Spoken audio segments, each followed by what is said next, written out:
Luo Feng traversed into the world of Pokemon with the aspiration of becoming a Pokemon Master. To realize the dreams of his childhood, Luo Feng departed from his hometown of Pallet Town alongside his companions, Sprigatito and Charmander, embarking on their journey through the Kanto region. While the requirements for becoming a Pokemon Master remain shrouded in mystery, striving to be the mightiest Pokemon trainer is undoubtedly a worthy pursuit. His aim is to encounter numerous Pokemon and venture into the vast, boundless world of Pokemon. Magical Mask Meow transform into myriad forms. Meowha. Thus, with dreams and adventures in tow, they set forth towards the realm of Pokemon. Let's go. Chapter 1. The place where dreams begin, Kanto region, Pallet Town. On the second floor of a quaint villa, a youth with ebony hair and eyes, possessing a strikingly handsome visage, arose from his slumber. He rubbed his sleepy eyes, stretched his limbs, and breathed in the refreshing morning air of the town. The boy's name is Luo Feng, affectionately referred to as Xiao Feng by the townsfolk, in accordance with the customs of Pallet Town. It's been 10 years since I arrived in this world, and today marks the day my dreams take flight. Meowha. Responding to Xiao Feng was a creature resembling a small kitten, who had stirred from slumber upon hearing the commotion. Its body was a soft green, adorned with a deep green pattern resembling 4 overlapping leaves on its face, and it bore a collar-like tuft of green fur on its chest that, to this point, readers might have guessed correctly. Indeed, this is the world of Pokemon, and Xiao Feng is a traveler from another realm. In his previous life, the Pokemon series was merely an animated show and game. As a child, Xiao Feng had been captivated by the Pokemon anime, blossoming into a devoted fan. The particulars of his traversal need not be elaborated, in brief. One fateful day, while out shopping for groceries, he encountered a stroke of fortune at a crossroads, and upon reopening his eyes, he found himself reborn as an infant in Pallet Town. Embracing the philosophy of making the best of his circumstances, and given that this world bore a striking resemblance to his former life aside from the existence of Pokemon, Xiao Feng swiftly adapted to his new life. The adorable little kitten before him was Sprigatito, a truly wondrous creature, one of the extraordinary beings known as Pokemon. Pokemon, often abbreviated as such, are remarkable entities inhabiting this planet, appearing in the skies, oceans, forests, and streets, visible in every corner of the world. Humans forge various bonds with Pokemon, coexisting in this realm that as for how this initial partner, Sprigatito, only obtainable in the Paldea region, came to reside in their home and became Xiao Feng's Pokemon. That story begins with his family.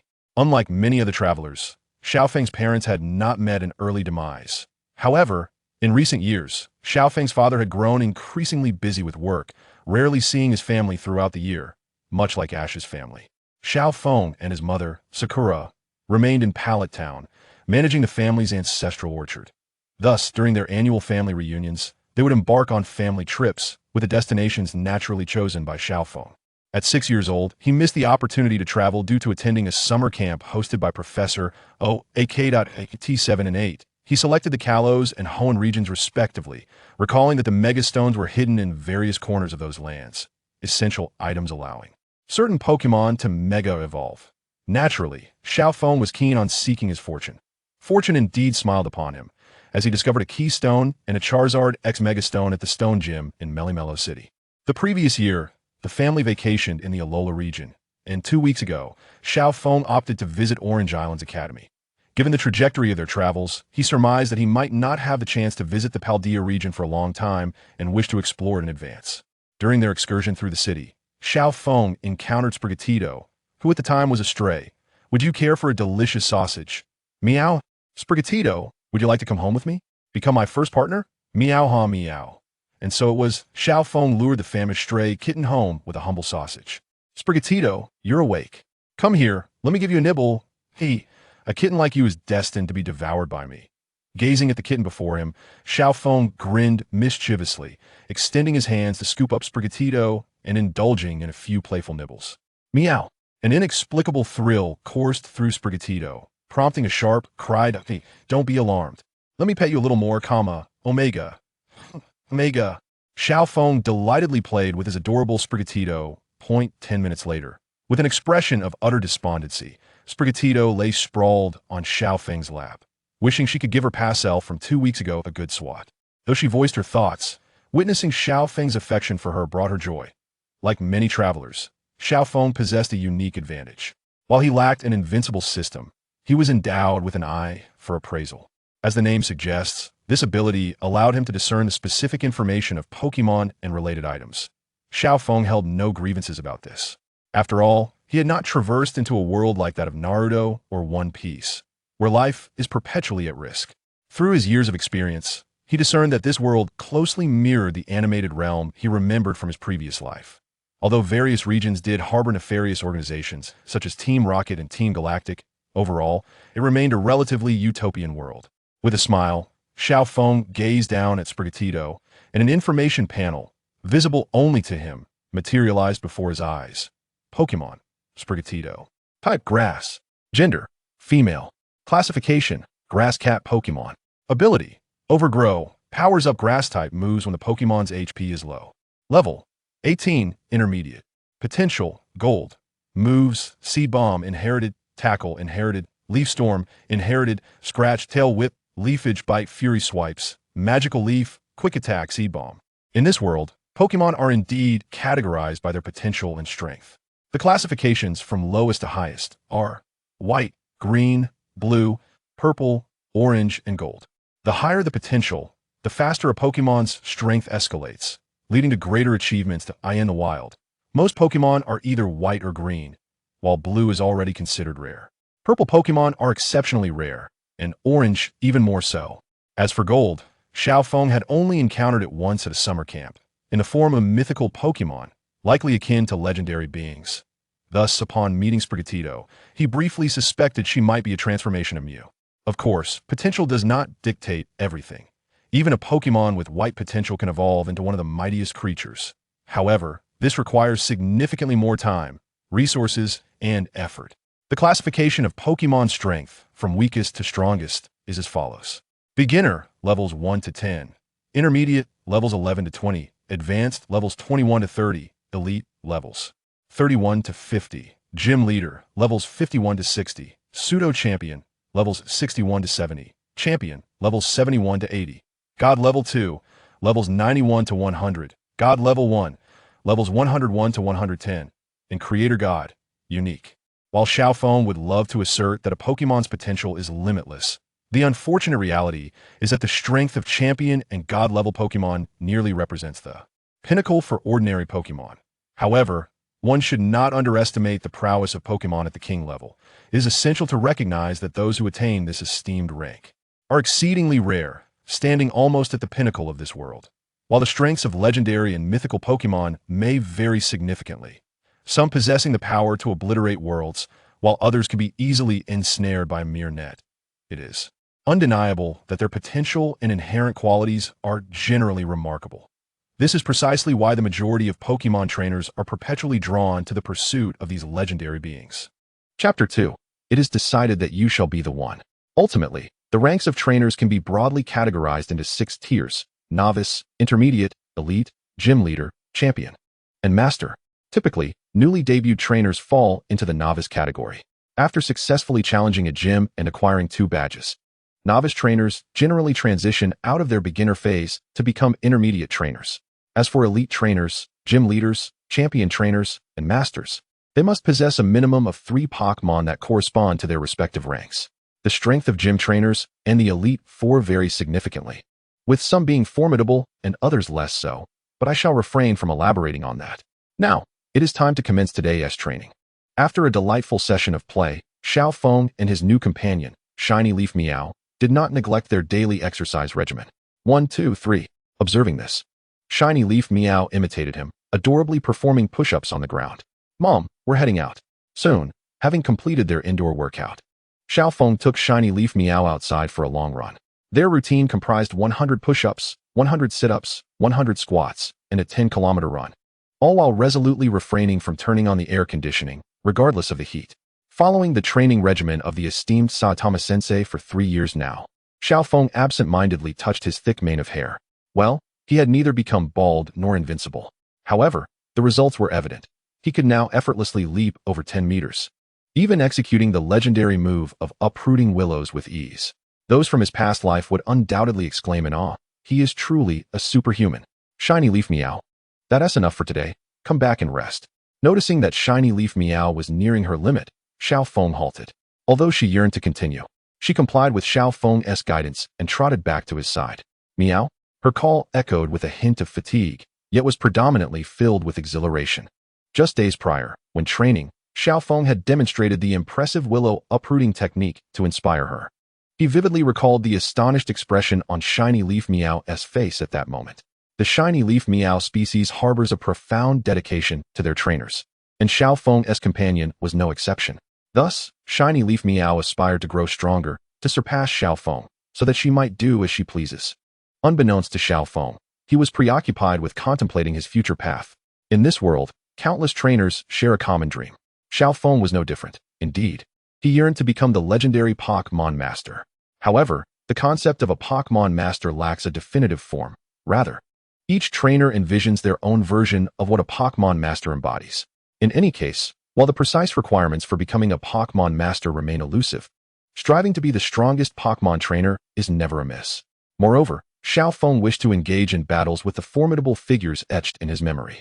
Well, those aspirations felt distant for the present Xiao Feng. A novice who is yet to embark on his journey ought not to be overly ambitious. Phew, all right, Shiny Leaf Meow. Let us head back. Meow. Half an hour later, Xiao Feng, with a look of ease, completed the 10-kilometer run, gently ruffling Shiny Leaf Meow's little head before cradling her and heading home. Within mere minutes, he returned to his abode. As he stepped into his yard, a four-legged reptilian creature adorned with a magnificent bloom on its back, alongside a sizable bird, emerged from the side. Upon noticing Xiao Feng, they chirped joyfully. Tada beak. Good morning, Venusaur and Pidgeot. Meow. Shiny Leaf Meow chimed in, greeting them amicably. Xiao Feng approached and affectionately patted Venusaur before embracing Pidgeot. They were his mother's Pokmon, having watched him grow up, and the successful management of their family orchard greatly benefited from their assistance. The bond between these Pokmon and him was profound. Xiao Feng frequently rode on Pidgeot for breezy excursions over Pallet Town. Mom, we're back. Meow. Hearing his voice, his mother, Sakura, poked her head out from the kitchen, reminding him, Xiao Feng, you're back. Quickly wash up and come for breakfast. You haven't forgotten what day it is, have you? Of course not. This is one of the most significant days of my life. In this world, where humans coexist with Pokmon, turning 10 permits one to become a Pokmon trainer, receiving a starter Pokmon from the local research lab or Pokmon Center. Xiao Feng ambled into his bathroom. Possessing the wisdom of 2 lifetimes, he remained notably composed, ensuring he would not falter at such a pivotal moment. His calm demeanor stemmed from 2 reasons. The time was still early, and Pallet Town was a small settlement, where only his rivals and childhood friends, Ash and Gary, would embark on their journeys today. He was well aware of which Pokmon they would choose as their starters, barring unforeseen circumstances. His own starter Pokmon would likely remain unchanged, unless Ash were to snatch his chosen starter and offer him a different one, in which case, Xiao Feng would not refuse, for who could turn down an adorable and formidable Pikachu? However, such a scenario seemed improbable. After a brief wash-up, Xiao Feng returned to the living room, where an array of breakfast delicacies awaited on the table, filling the air with an enticing aroma. Xiao Feng, hurry over for breakfast. Afterward, you're off to Professor Oak's. And have you packed your belongings? In response, Xiao Feng nodded. First preparing a nutritious energy cube for Shiny Leaf Meow before settling at the table, assuring, everything is ready, so you need not worry, Mom. The supplies for his journey were meticulously organized within the small space of his backpack. Given the advanced technology of this world, even Pokeballs were manufactured, rendering backpacks essentially spatial gear. Shiny Leaf Meow, take a moment to rest at home. I shall return with my new companion, and then we shall set off on our adventure together. Meow. Enjoying a leisurely breakfast, Xiao Feng issued his instructions, then rose to head toward Professor Oak's lab. The lab was situated atop a small hill in Pallet Town, adjacent to a prominent windmill, making it quite conspicuous. As the authoritative figure in Pokemon research, Professor Oak resided there. Gary. Awesome, Gary. Go, Gary. Before Xiao Feng even reached Professor Oak's lab, he could hear the enthusiastic cheers of Gary's entourage. Upon arriving at the entrance of the lab, he found it already crowded with townsfolk gathered to bid farewell. Chapter 3. Charmander. Upon noticing Xiao Feng's arrival, the crowd greeted him warmly. Xiao Feng, you're setting off on your journey today. Good luck. Bring back a championship for Pallet Town. All right, I'll do my best. Xiao Feng nodded in acknowledgement of each greeting as he swiftly navigated through the throng and entered Professor Oak's lab. Good morning, Professor Oak. I have come to receive my Pokmon. Upon entering the lab, Xiao Feng spotted Gary and another passerby girl already waiting inside. You're so late, Xiao Feng. Do you realize how long we've been waiting for you? Gary complained. Xiao Feng waved his hand dismissively. I'm not late, am I? How about you let us choose our Pokmon first? We were here first, so we should choose first. Oh, Xiao Feng, you're here. Then let us get started. Professor Oak chuckled heartily as he led the trio to a machine, within which lay 3 Pokballs. I trust you all are aware of the Pokmon contained within these spheres. Is it perhaps the blazing roar tiger, the tremor King Kong, and the martial arts bear master? Although he understood the improbability of such a selection, Xiaofeng gazed at Professor Oak with eager anticipation. In response, the professor wore an expression of bemusement. While the first 2 Pokmon might be feasible, where could he possibly procure the martial arts bear master? Let us not kid ourselves. The starter Pokmon from the Kanto region are Bulbasaur, Squirtle, and Charmander. I'm certain you've made your choices in your hearts. Now, make your decision swiftly. With that, Professor Oak released the 3 initial Pokmon from their Pokballs. 3 beams of white light flickered, revealing the trio of Pokmon, often humorously referred to as the garlic toad, the water turtle, and the fire lizard by players in a past life. Tada! Squirtle, Xiaofeng, with a mere thought, utilized his abilities to examine each Pokmon in turn. Pokmon, Bulbasaur type, grass, poison gender, male classification, seed Pokmon ability, overgrow when HP is below 1/3. The power of grass type moves increases by 15 times. Level 5, initial, potential, purple moves, tackle, inherited, poison powder, inherited, petal dance, inherited, growl. Vine whip Pokmon, Squirtle type, water gender, male classification, tiny turtle Pokmon ability, torrent, when HP is below 1/3. The power of water type moves increases by 15 times. Level 5, initial, potential, orange moves, water gun, inherited, bubble, inherited, water pulse, inherited, tackle. Tail whip Pokmon, Charmander type, fire gender, male classification, lizard Pokmon ability, blaze, when HP is below 1/3. The power of fire type moves increases by 15 times. Level 5, initial, potential, orange moves, dragon dance, inherited, dragon rush, inherited, iron tail, inherited, scratch, growl. Ember. Upon reviewing the information of the 3 diminutive creatures before him, Xiaofeng was taken aback. Their potential was exceptionally remarkable. It was no wonder that these Pokmon had been personally selected by Professor Oak during his recent visit to the breeding facility at the League headquarters. It is well known that the starter Pokmon bred by the League undergo meticulous selection, ensuring that their potential is neither too poor nor overly exceptional, typically falling within the green and blue categories. Xiaofeng understood that a Pokmon's potential could indeed be enhanced, though this required extraordinary training, evolution, or fortuitous circumstances. However, higher levels and potential were increasingly challenging to elevate. The purple, orange, and gold tiers transcended ordinary evolution and training. Grandpa, I was the first to arrive at the lab, and I choose Squirtle as my starter Pokmon. Professor Oak, I choose Bulbasaur. At that moment, the 2 individuals who had been waiting in the lab swiftly made their selections. As Xiaofeng had previously surmised, his chosen Pokmon was indeed Charmander. This perfectly aligned with Xiaofeng's preferences. While he held affection for all 3, Charmander was undeniably his favorite. Moreover, with the possession of the X stone, Charmander stood as his singular choice. Although selecting Charmander might seem like a challenging start, given the type disadvantages against the initial gems, one must not forget that Xiaofeng also had a new leaf Meowth. Come forth, Charmander. I did not choose you out of necessity. I resolved long ago that it would be you, Xiaofeng declared with a smile, extending his arms toward Charmander. Char. Upon hearing this, Charmander leapt joyfully into Xiaofeng's embrace. I look forward to our journey together, Charmander. Xiaofeng gently cradled Charmander, his voice imbued with joy and anticipation. Charmander nodded enthusiastically in his arms, its eyes sparkling with curiosity for the new adventures ahead. It appears that you all are bonding splendidly with your chosen Pokemon. I have some items to bestow upon you. Professor Oak retrieved a Pokédex, already pre-recorded with information, along with 5 ordinary Pokeballs, distributing them to the trio. This is the Pokédex, a portable database that trainers can use to scan or manually search for information on Pokemon. It also serves as your identification, so do not misplace it. Understood, Professor Oak. The trio nodded solemnly in acknowledgement. Observing their reactions, Professor Oak remarked with a chuckle. Be sure to capture plenty of Pokemon during your journey for my research, but remember, safety first. After a brief moment, The girl who had chosen Bulbasaur could no longer contain her excitement and set off on her journey, leaving Xiaofeng and Xiaomao behind. That fellow Ash is late on such an important day. What could he possibly be doing? Xiaofeng, let us have a battle when we meet again, Xiaomao said hurriedly as he dashed out of the lab. Xiaofeng had anticipated an initial battle akin to those in games, having strategized ways to counter Xiaomao's type advantages. Yet he had narrowly escaped this encounter. Xiaomao was likely waiting for Ash, and although they feigned rivalry, there was an underlying concern for one another. Well then, Professor Oak. It is time for me to depart. Farewell. Not wishing to linger, Xiaofeng offered a brief farewell and cradled Charmander as he prepared to leave.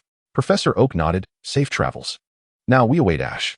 Desiring to cultivate a deeper bond with Charmander, Xiaofeng chose not to return it to its Pokeball, finding its small size easy to carry and delightfully warm. Upon exiting the Oak Research Lab, Xiaofeng spotted Xiaomao quietly observing the direction of Ash's house. Truly a proud one, Xiaofeng thought, yet he refrained from teasing him and quietly slipped away. Chapter 4. The journey begins. Charmander, let us return home first. I want you to meet your predecessors. On their way home, Xiaofeng engaged in lively conversation with Charmander, sharing nearly every detail of his life, save for those matters best left unsaid. Charmander frequently responded appropriately, making it effortless for Xiaofeng to grasp its thoughts. Mom, Leaf Meowth, I'm back. At that moment, Sakura and Leaf Meowth were seated on the living room sofa, evidently waiting for Xiaofeng's return. Meow, Xiaofeng is back. Oh, you've chosen Charmander, Sakura exclaimed, turning to see the small fire lizard nestled in her son's arms. Xiaofeng nodded. Yes, Charmander, this is my mother, and this is Leaf Meowth. Soon, you will be comrades in battle. Come greet them. Meow, Char. The starter Pokemon bred by the League are known for their affectionate nature toward humans. And it was clear that Charmander was no exception, quickly snuggling into Sakura's embrace. Meow. Seeing Charmander leave Xiaofeng's arms, Leaf Meowth leapt onto his shoulder, affectionately rubbing its cheek against him. After finishing its affectionate display, Leaf Meowth climbed atop his head, lazily squinting its eyes. What a clingy little cat, Xiaofeng chuckled, unfazed, as he picked up the prepared backpack and readied himself for departure.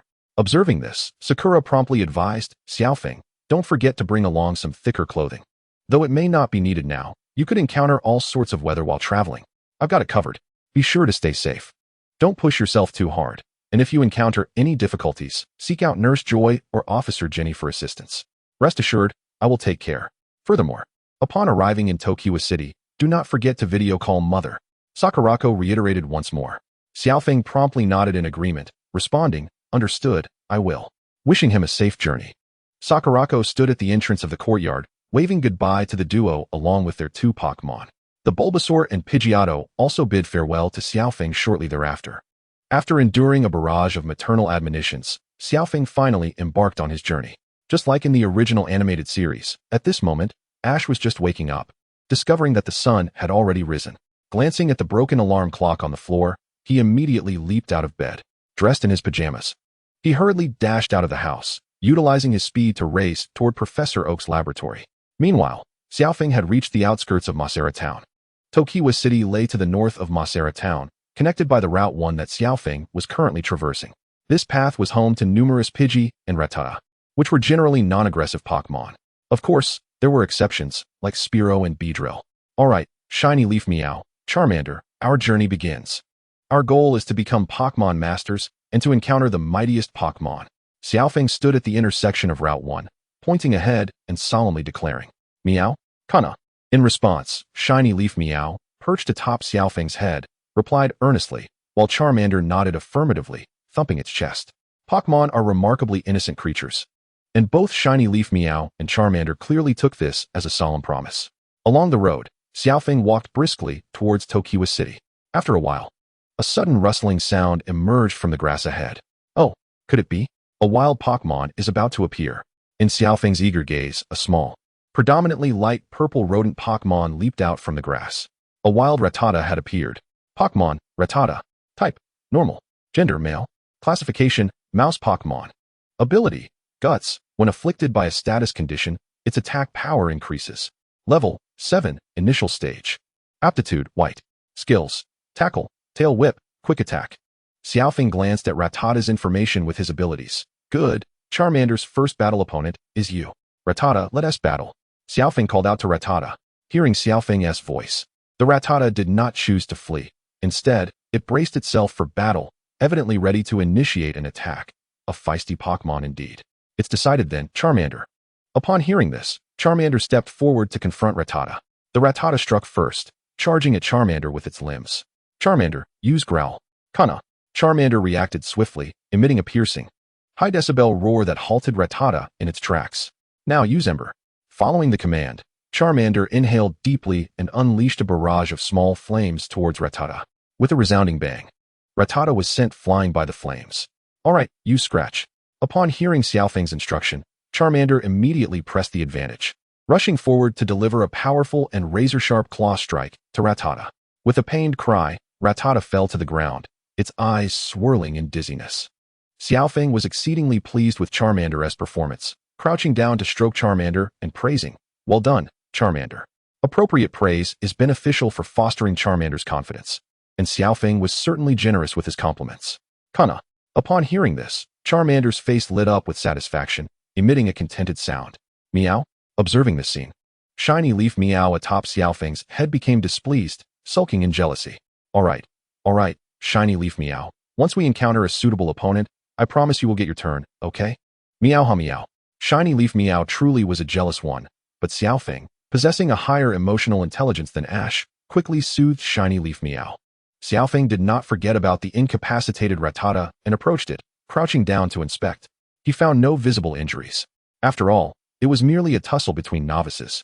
And given Pokmon's remarkable recovery abilities, Rattata was already regaining consciousness.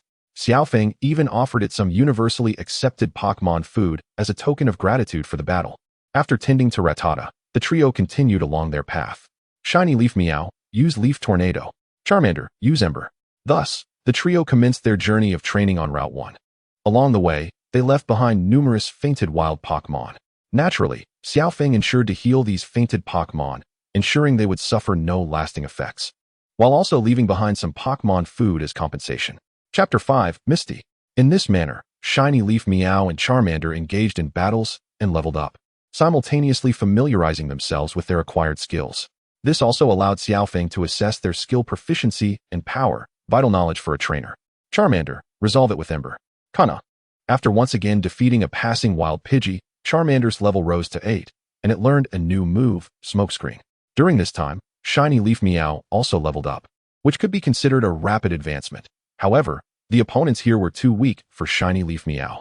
Currently, Shiny Leaf Meow was hardly gaining much experience from bullying these frail Pokmon. It is essential to note that leveling up Pokmon in this world is not as simple as in video games. It requires relentless training and numerous battles. Moreover, the quality of the battles is significant. The higher the level of the opponent, the less experience gained after victory, making it futile to pick on weaker foes. Therefore, allowing one's Pokmon to engage in battles where they are at a disadvantage or in evenly matched contests is more conducive to their growth. Throughout this journey, to avoid missing out on wild Pokmon with exceptional potential, Xiao Feng utilized his appraisal abilities to assess every Pokmon they encountered. Unfortunately, these wild Pokmon were rather ordinary in both strength and aptitude, likely due to their prolonged existence in a peaceful environment. Thus, Xiao Feng did not capture any new Pokmon. Well, this is entirely normal. Having lived in Pallet Town for so long, exceptional Pokmon are indeed quite rare. Xiao Feng held no grievances about this, as his mindset was quite positive. Additionally, he was not a collector obsessed with the Pokédex. He would not throw Pokeballs at every wild Pokmon he encountered, preferring to go with the flow. Unbeknownst to him, the time had flown by, and noon arrived. Suddenly, Charmander, who had been battling most frequently, let out a loud grumble from its stomach. It was about time. Shiny Leaf Meow. Charmander, let us have lunch right here. At that moment, they had just arrived by a picturesque lake, and seeing the beautiful and relaxing environment, Xiao Feng promptly decided. Meowha. Kana. Then, you both go into the nearby forest and gather some dry twigs. Xiao Feng assigned tasks to the eager Shiny Leaf Meow and Charmander, then retrieved various cooking tools and ingredients from his backpack. Once the two returned, he began preparing to cook, whether in this life or the last. Xiao Feng's culinary skills were commendable. One might say that those who venture out on journeys possess excellent survival skills in the wild. Considering this, Ash would at least need to give Brock some credit for his ability to travel smoothly. During this time, Xiao Feng also brought out 2 small plates, preparing Pokmon food for Shiny Leaf Meow and Charmander. energy cubes corresponding to their respective attributes, and fresh berries. The berries were homegrown, and the energy cubes had been made by Luo Feng himself. Before embarking on his journey, he had ordered a portable berry mixer online. Over the years, he has not squandered his time in vain. After systematic study, Luo Feng has now become an exceptional Pokemon breeder. After all, a Pokemon must be well-fed and energized to undergo effective training and engage in battles. One cannot expect a malnourished Pokemon to thrive. Moreover, he does not believe he could find a caretaker as skilled in cooking and breeding as Brock. Anticipating the receipt of a Charmander, Luo Feng has already prepared numerous fire-type energy cubes in advance. After a brief flurry of activity, lunch was ready, and Luo Feng began to enjoy his meal. At this moment, his companions, Shiny Leaf Meow and Charmander, sat beside him, happily munching on berries and energy cubes. I'm full. Let's rest for a while. Meow? Kana. After relishing a delightful lunch together, the trio did not rush to continue their journey but instead lay on the grass to take a midday nap. Balancing work and rest is the most rational approach to training. Just as Luo Feng was finishing his rest and preparing to pack up, he suddenly heard the sound of a bicycle coming to a stop behind him, followed by footsteps approaching. May I sit here? I've been fishing here these past few days.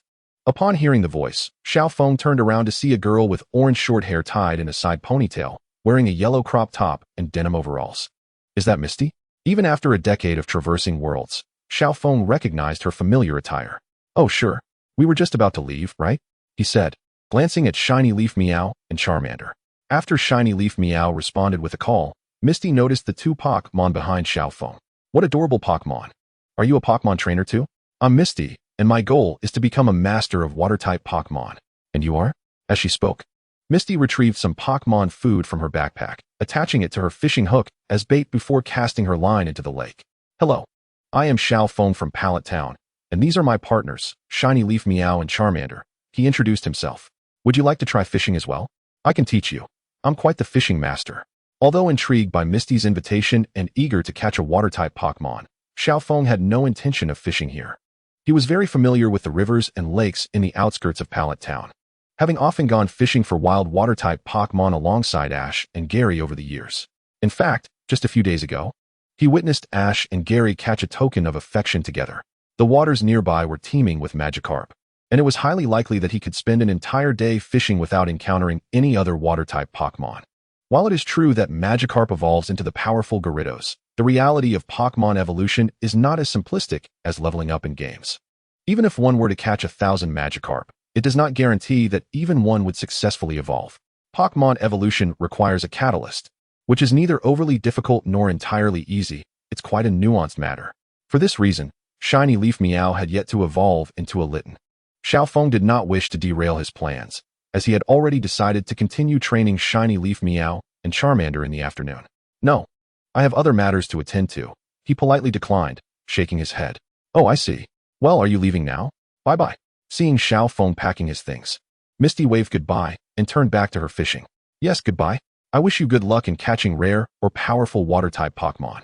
Suddenly, Luo Feng recalled that in the anime, Misty had once caught Ash and Pikachus. He chuckled, deciding to observe a moment of silence from Misty's bicycle. Chapter 6. The Shiny Spearow?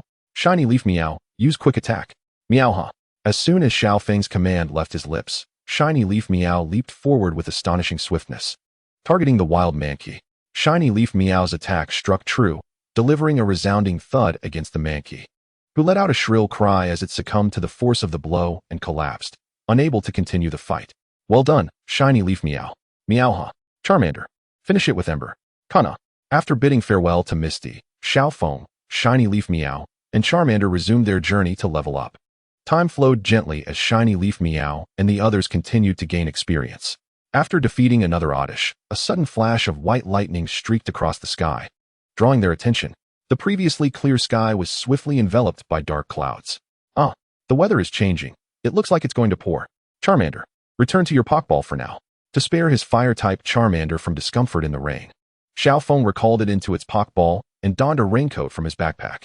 Shiny Leaf Meow, however, had no issues and perched atop his head. Sure enough, just moments after putting on the raincoat, torrential rain began to fall from the sky.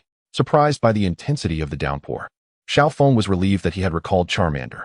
It seemed there was no shelter nearby. However, with the protection of the raincoat, they would remain dry as they strolled along. enjoying the rain's beauty together. Meowha. At that moment, an unusual, robust golden lightning bolt, resembling a sword, pierced the sky, tearing through the thick clouds, once again capturing the attention of Xiaofeng and Shiny Leaf Meow.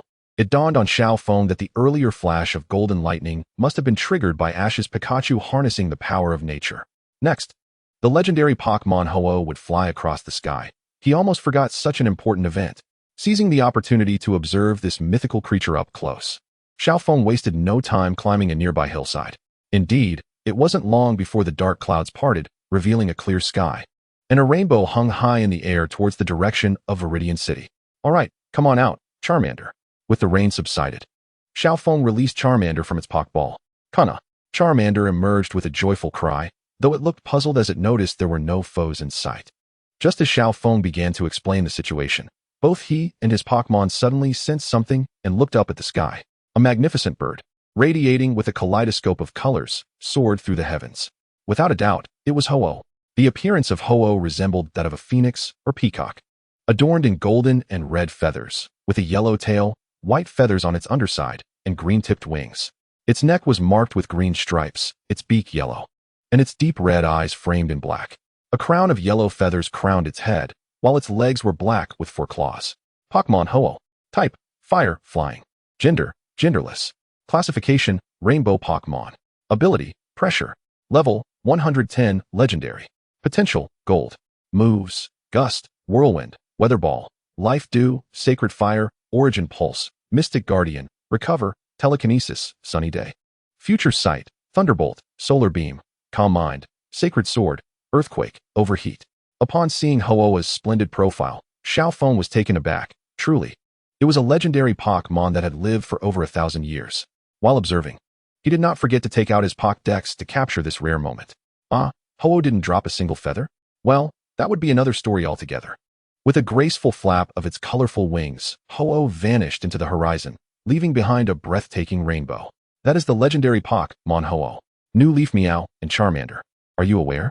It is said that Ho-Oh only appears before righteous trainers, and those fortunate enough to behold it are blessed with eternal happiness. Meowha.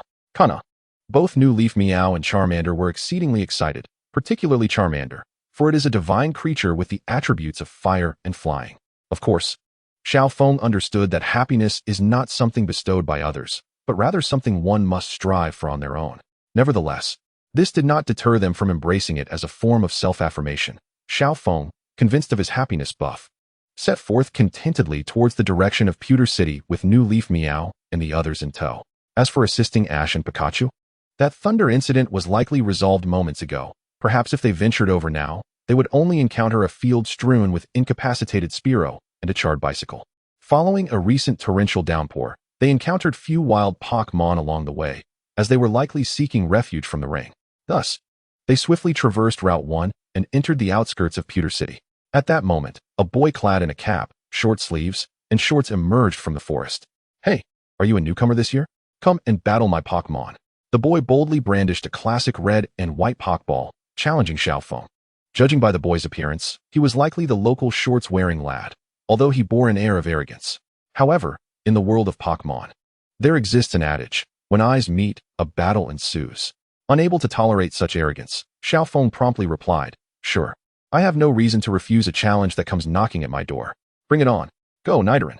With that, the shorts-clad boy hurled his Pokeball, summoning a Pokemon resembling a rabbit, its body a shade of purple adorned with deeper purple spots, sporting large cyan ears, tiny fangs, and small red eyes. Nidoran, with its poisonous horn atop its head and 3 rows of poisonous spines along its back, stood before them. Pokemon, Nidoran. Type: Poison. Gender: Male. Classification: Poison Pin Pokemon. Ability: Poison Point, has a chance to poison opponents that make contact. Level: 12, Intermediate. Aptitude: Green. Skills: Leer, Poison Sting, Tackle. Charmander, you're the one for this.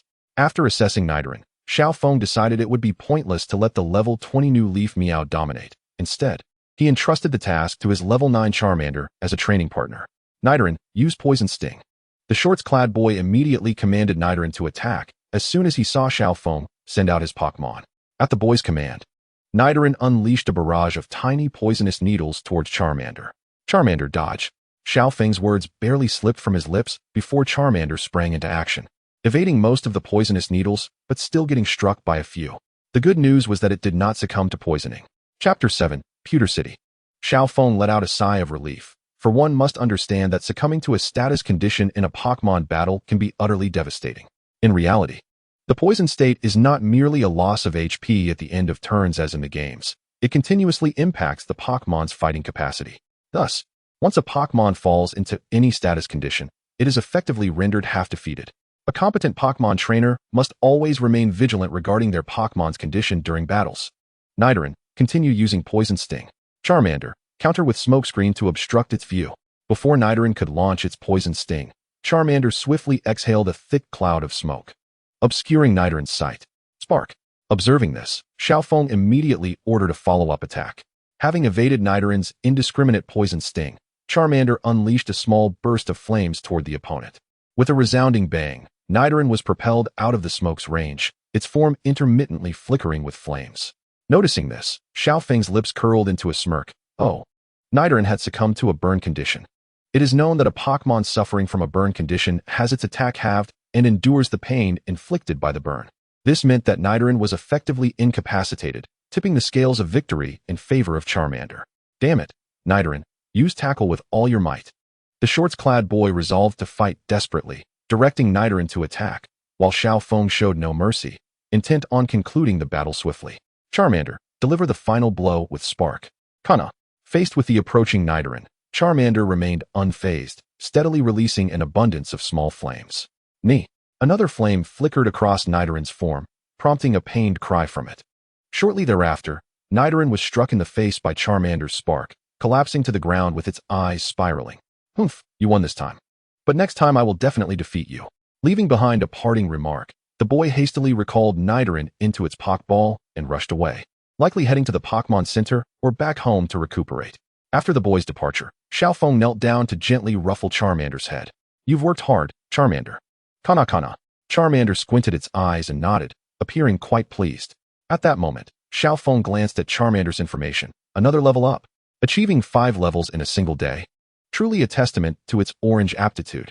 From Xiao Feng's understanding, a Pokemon with white aptitude would likely require over 2 weeks of relentless effort to ascend from level 5 to 10. Well, in any case, possessing extraordinary talent is commendable, but effort is equally indispensable. He must not become complacent. As the saying goes, one need not fear others with greater talent, but rather those with greater talent who work even harder than oneself. Alright, let us first head to the Pokemon Center in Pewter City. When encountering the shorts-clad boy at the forest's edge, the day was already waning. Following their battle, dusk was now approaching. Xiao Feng promptly scooped up Charmander and jogged towards Pewter City, with New Leaf Meow perched atop his head. New Leaf Meow did not particularly dislike entering its Pokeball. It simply preferred to remain close to Xiao Feng. The final evolutionary form, the magical masquerade Meow, was small enough to follow him without issue. However, once Charmander evolved into Charizard, it would likely have to endure confinement in its Pokeball for the majority of the time. After a quarter of an hour, Xiao Feng finally arrived in the city center of Pewter City. Also known as Evergreen City, Pewter City embodies the timeless, verdant hue of nature. It is a city located in the western part of the Kanto region, where flowers bloom throughout the seasons. The Quartz Academy, attended by Rico, the protagonist of the Pokemon Horizon that Xiao Feng had watched before his traverse, is situated in Pewter City.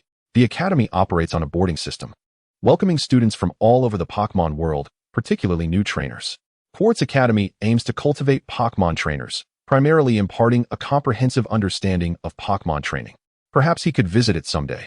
Who knows? He might even encounter Rico, although she likely had not yet commenced her studies at Quartz Academy. The Academy is also responsible for bestowing newly admitted students with their first partner Pokemon, and it is said that students randomly receive one of the initial partners from all regions. Indeed, it is random. Typically, teachers select a suitable initial partner for each student beforehand and distribute them in order of student number during the first lesson, rather than allowing students to choose for themselves.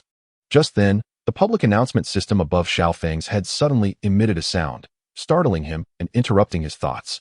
Attention, all residents of Pewter City. Thank you for your hard work. Dinner time is approaching. Furthermore, please remain vigilant, as recent incidents of pickpocketing, theft, and Pokemon abductions have become frequent. It turned out to be Ms. Junsha disseminating a warning message. In the enchanting realm of Pokmon, the Kunzes and Joy's families are ubiquitous, their members scattered throughout the world. The Miss Kunzes and Miss Joys bear an almost identical resemblance, being closely related as cousins or sisters.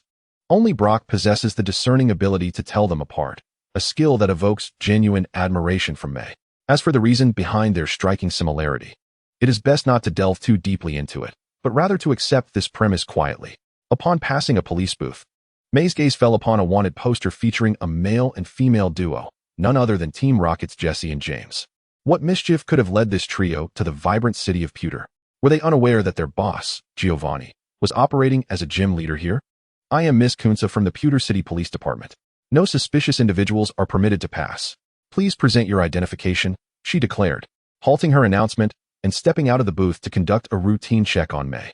Earlier that morning, Professor Oak had mentioned that the Pokédex could serve as a form of identification, and thus, May promptly handed her Pokédex from her pocket to Miss Kunze. This Pokédex was a gift from Professor Oak to her, a token of encouragement for her journey as a Pokemon trainer. Remember, should this Pokédex be lost, it cannot be replaced, so please take care of it, Professor Oak had remarked. After a brief inspection, Miss Kunze returned the Pokédex to May. I apologize, but there has been a rise in Pokemon thefts in Pewter City, necessitating thorough checks. Thank you for your understanding. You are the third person to arrive from Pallet Town today, she noted. Is that so? That means Ash hasn't arrived yet. As for Gary and the others, one is driving a sports car and the other has a bicycle, so they are undoubtedly faster than me, May replied. It wasn't that she couldn't afford a vehicle. She simply deemed it unnecessary. By the way, Miss Kunze, there are 4 new trainers who set out from Pallet Town today. You should encounter the 4th one shortly, she added casually before departing, hoping to avoid Ash being mistaken for a suspect upon his arrival. Chapter 8. Registration for the Indigo Conference for a trainer. The first task upon arriving in a new city is to locate the local Pokemon Center. As Pewter City is the closest city to Pallet Town, May had visited several times and was not unfamiliar with it. Unlike the limited buildings in the games, Pewter City is a sprawling metropolis, being the most prosperous city in the western Kanto region. In reality, Pewter City is at least the size of a county, making the journey to the Pokemon Center in the city center quite a challenge. Thus, May opted to take a taxi, which swiftly delivered her to the grand edifice before her. The circular structure boasted a colossal Pokeball emblem atop its roof, the universal symbol of the Pokemon Center.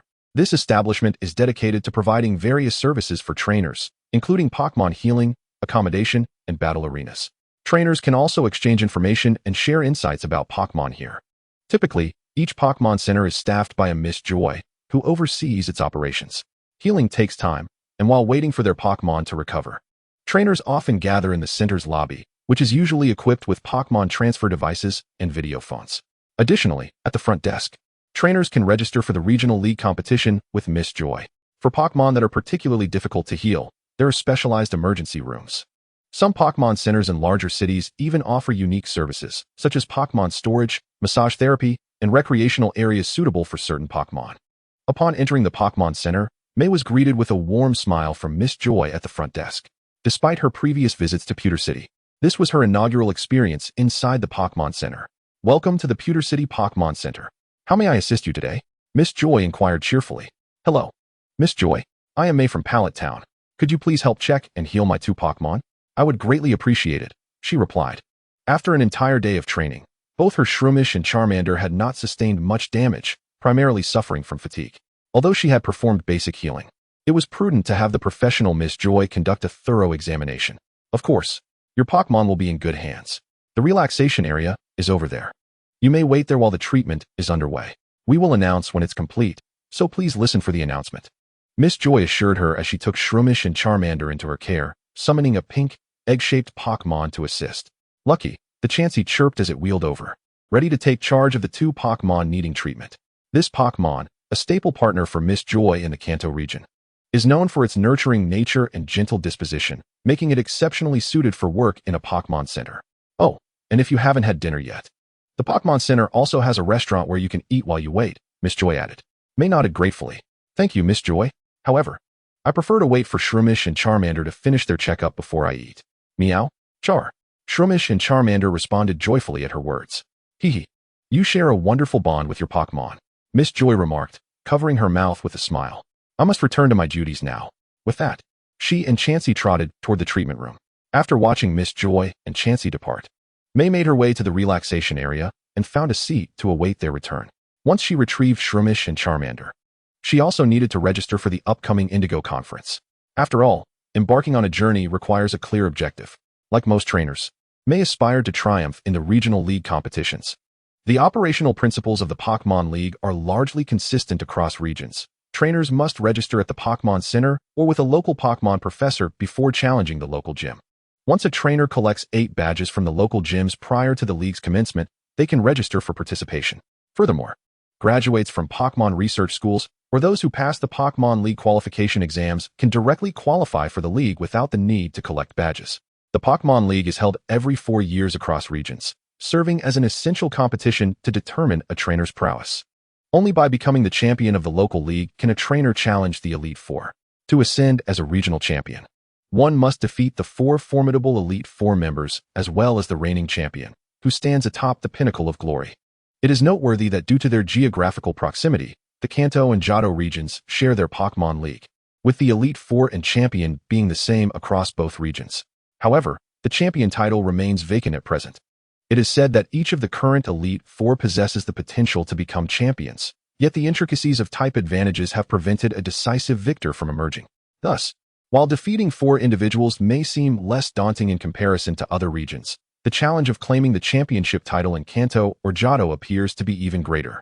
3 years prior, the previous court's conference had taken place, which meant that if Xiao Feng wished to participate in this year's event, he would need to collect 8 badges within a year. Ding dong, ding dong. Xiao Feng from Pallet Town, your Pokemon have been fully healed, announced Nurse Joy's voice over the loudspeaker. As he heard that his Pokemon were ready, Xiao Feng emerged from his contemplation and hurried to the front desk. Thank you, Nurse Joy.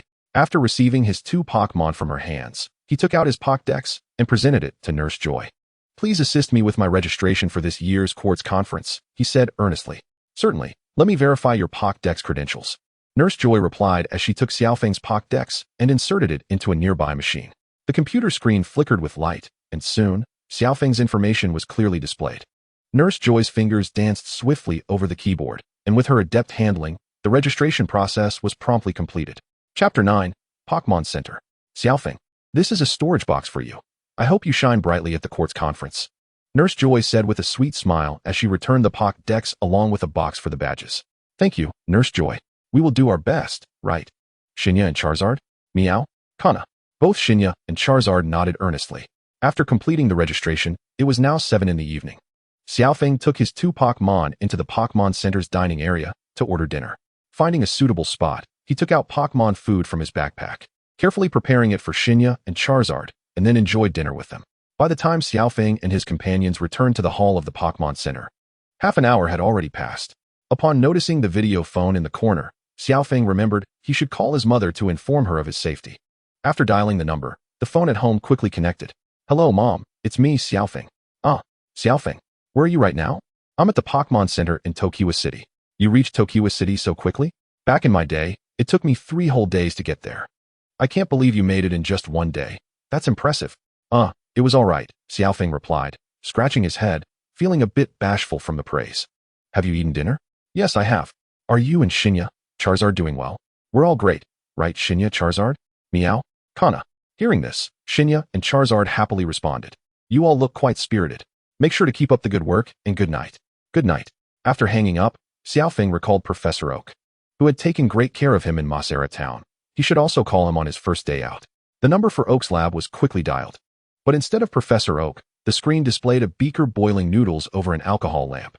Good evening, Professor Oak. Are you having instant noodles again? Xiao Feng greeted with a smile, having grown accustomed to Oak's unconventional cooking methods. Upon hearing him, Professor Oak turned around, exclaiming, Oh no, I forgot to switch the camera. After a flurry of chaotic movements, the screen finally shifted from the beaker of noodles to Professor Oak. Ahem, Xiao Feng. Where are you now? I'm in Tokiwa City. Currently at the Pokemon Center. You made it to Tokiwa City in just 1 day? That's wonderful. Although this is merely a small step toward becoming a Pokemon trainer, I take great pride in seeing more exceptional trainers emerge from Pallet Town. If you encounter any difficulties, do let me know. I will do my utmost to assist you. Professor Oak then inquired, by the way, how many Pokemon have you caught with your Pokeballs? None yet, Professor.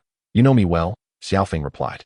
If I were to collect them for the Pokédex, I could easily capture a multitude of Pokmon in a single day, but I prefer quality over quantity. He had also not concealed the existence of Shinya from others. Professor Oak, Ash, and Gary all recognized Shinya. It was likely that Gary refrained from battling him that morning, fearing Xiaofeng would deploy Shinya against his Squirtle. Upon hearing Xiaofeng's words, Professor Oak sighed in resignation, saying, "All right then, I understand you have your own views. I won't pressure you. I will have to rely on Gary to help with the Pokemon capture for research." Xiaofeng felt a peculiar sense of trust from Professor Oak. "Well, Professor, even though I haven't caught any new Pokemon, I did see Ho-Oh today, the legendary Pokemon of the Johto region." "Ho-Oh? Is that true?" According to records, Ho-Oh hasn't appeared before humans for hundreds of years. Professor Oak seemed to think Xiaofeng had misidentified it, assuming it was merely a shiny Spearow or some other avian Pokemon. "This is a photo I captured with my Pokédex." Xiaofeng presented the image of Ho-Oh he had taken. "Is it real? Quickly transmit the photo to me. I must study it.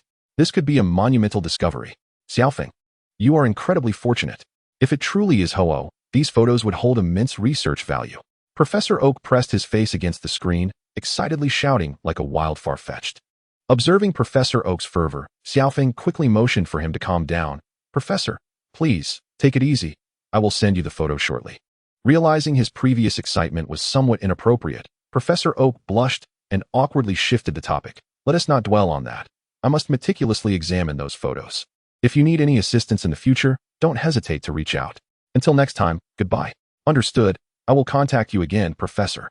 After transmitting the photos of Ho-Oh, Xiaofeng ended the call. At that moment, a sudden shout from Miss Junsha outside the Pokemon Center broke the atmosphere. "Quickly report the situation."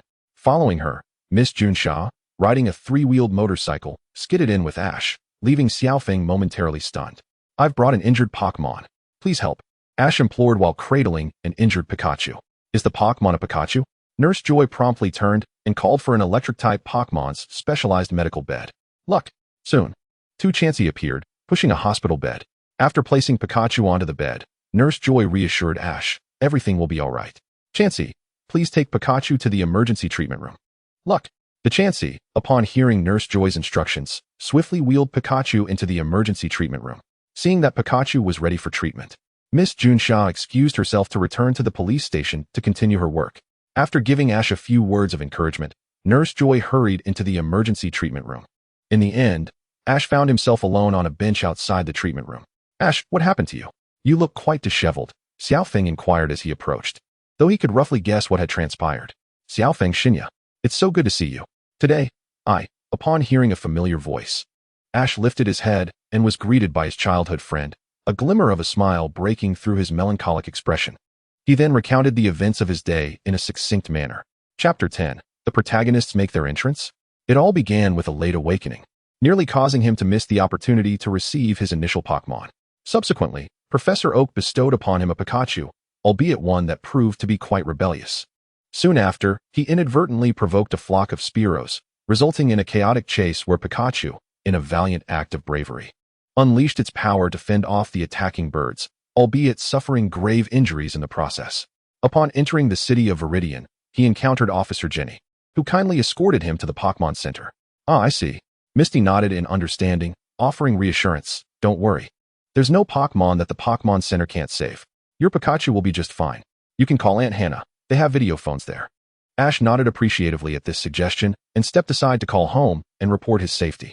After finishing his call with Aunt Hannah, Professor Oak also reached out to encourage him, and true to his character, Ash found renewed motivation. However, just as one crisis seemed to settle, another arose. A high-pitched scream drew Misty's attention, revealing her carrying a charred bicycle, which, despite its condition, was evidently once a bicycle. Although she had become accustomed to the physicality of this world, Misty couldn't help but marvel. "Truly, you are a super Cerulean." It was remarkable to consider that she had traversed at least 30 kilometers carrying that bicycle for several hours in search of Ash, showcasing the depth of her frustration. "So, you are here." Upon entering, her first instinct was to survey the area until she spotted Ash, rushing directly towards him. "What happened to my bicycle?" Ash, perplexed, questioned, having been preoccupied with his Pikachu and completely forgotten about the bike he had taken. Seeing Ash's bewildered expression ignited Misty's fury. "Is that a bicycle? Does it look like a bicycle to you?" "All right, both of you, calm down," intervened May, sensing an impending quarrel. "Misty, you're just in time to help settle this." He stole my bicycle and ruined it. Misty lamented to May, who had met Ash previously. Well, Ash does bear some responsibility, but right now, his Pikachu is receiving urgent care. Perhaps we can let him owe you for the bicycle until Pikachu recovers? Indeed, I will take full responsibility for compensation or repairs. I am truly sorry, Ash added, offering his apology. Very well, Misty conceded, agreeing to temporarily set aside the bicycle matter upon learning of Pikachu's severe injuries. As they all shared a love for Pokemon. Just then, the treatment concluded, and Ash hurriedly approached Nurse Joy. Nurse Joy, is Pikachu alright? It is no longer in danger. Rarely is there a Pokemon that our doctors and nurses cannot save. Now, it simply needs time to recover. So you must stay by its side. And remember, if a Pokemon is injured, it should be brought to the Pokemon Center immediately, Nurse Joy earnestly advised Ash. He nodded vigorously. Yes, I understand. Suddenly, an alarm blared. Emergency. Emergency. An intruder has entered Viridian City, likely a Pokemon kidnapping group. Please be vigilant. May sighed, exasperated by the relentless series of events. Before long, the skylight of the Pokemon Center was shattered, and 2 Pokeballs fell through. In a flash of white light, a Coughing and an Ekans emerged. Coughing immediately released a smokescreen, obscuring the vision of the onlookers, yet May could still discern 3 figures descending from the skylight. Ash, his face a mask of confusion, instinctively inquired, what is going on? Perhaps prompted by Ash's question, the duo of Jessie, James, and Meowth, akin to DNA being activated, began their recitation. Since you have asked so earnestly, we shall graciously inform you. To prevent the world from destruction. To protect world peace. To embody love and truth in evil. The charming and delightful villains, Jessie, James. We are the Team Rocket of the galaxy. A bright tomorrow awaits us in the white void. That's right, Meow. As the Team Rocket trio finished their lines, the smoke dissipated, revealing their mischievous gazes aimed at Ash and the others. Hearing their familiar lines after so many years stirred a sense of nostalgia within May. Yet, in reality, the theatrics felt rather awkward. What is it that you want? Ash, still grappling with type advantages, was oblivious to what Team Rocket truly was, perceiving them merely as comedic performers. Do you still not understand after all this? Our target is Pokemon, Jessie and James explained with enthusiasm. Upon hearing this, Ash instinctively shielded his Pikachu, declaring, Don't you dare lay a finger on my Pikachu. Jessie waved her hand dismissively. Pikachu? Our target is not that commonplace electric mouse found littering the streets like stray dogs. May stifled a laugh. Apologies, I usually don't laugh unless I cannot help it. Please, continue. Surely you jest. Pikachu is as common as stray dogs, and yet you've been pursuing it for over 20 years without success. Wait a moment. Our Pokemon Center does not have the Pokemon you seek. Nurse Joy attempted to dissuade Team Rocket, but they were not so easily deterred. This place is filled with sick and injured Pokemon. If we search one by one, we might discover a few rare specimens. Jessie grinned mischievously. Indeed, for instance, that small green cat over there must be an exceptionally rare Pokemon, and Charmeleon is also quite uncommon in the wild. At this point, Meowth, who had remained mostly silent, chimed in. That Pokemon, I recall, is the knowledgeable James who quickly pulled out a book to look up the information on Litten. Stating, Grass Cat Pokemon, Litten is said to become sulky if its trainer shows affection to other Pokemon instead of it. Meowth is just like that. When boss loves Meowth. How rude. Meowth interrupted Jessie, who had publicly revealed its shortcomings. I am completely indifferent to such matters. Chapter 11. The Great Showdown at the Pokemon Center. Oh, am I being targeted? May initially planned to find a corner to observe the spectacle, wishing to avoid the attention of the trio. After all, Team Rocket's persistence was no laughing matter, and she preferred to leave that fate to Ash. However, May was not particularly afraid, as she had assessed the levels of Team Rocket's Pokemon from the outset. Pokemon, Ekans. Type, Poison. Gender, Male. Classification, Snake Pokemon. Ability, Intimidate, upon entering. It intimidates opponents, causing them to hesitate and lowering their attack. Level, 20, Intermediate. Potential, Green. Skills, Dig, Wrap, Poison Sting, Bite. Pokemon, Coughing. Type, Poison. Gender, Male. Classification, Gas Pokemon.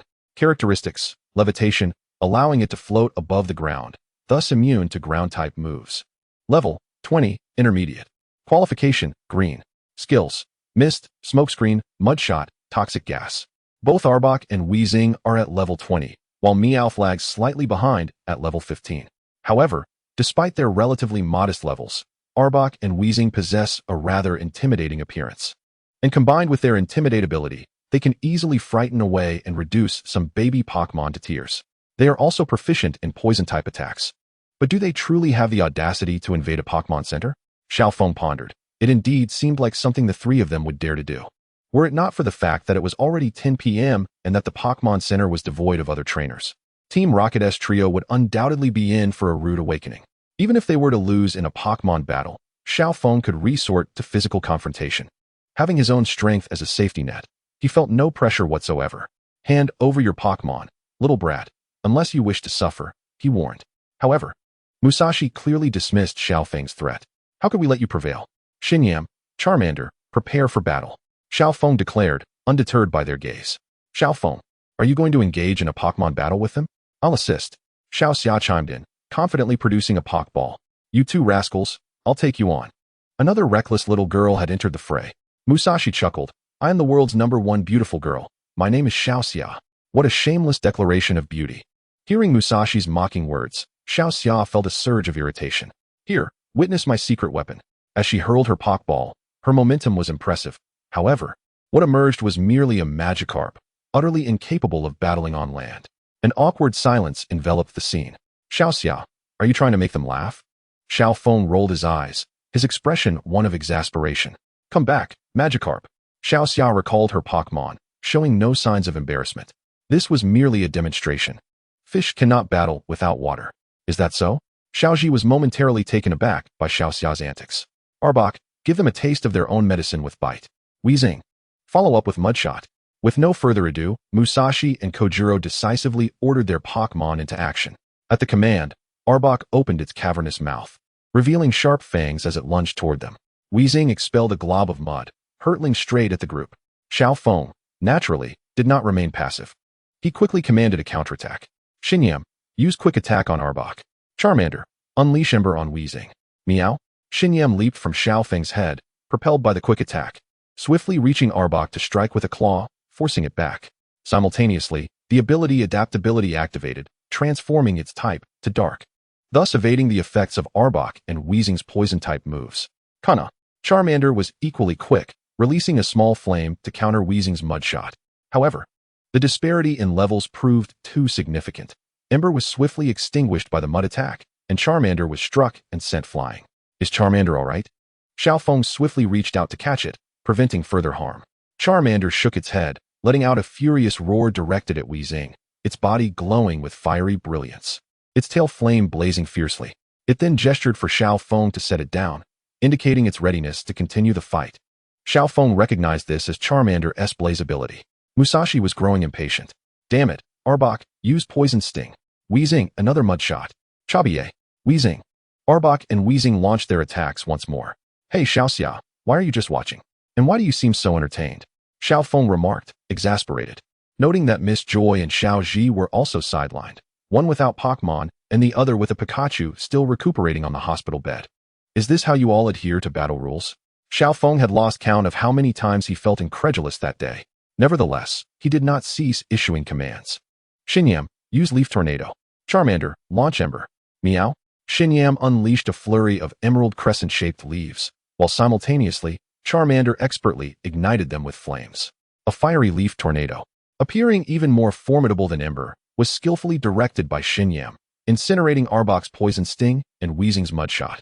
Ultimately, it rendered both Arbok and Weezing incapable of battle, the recoil sending them crashing back to Musashi and Kojiro's feet. Such extraordinary power.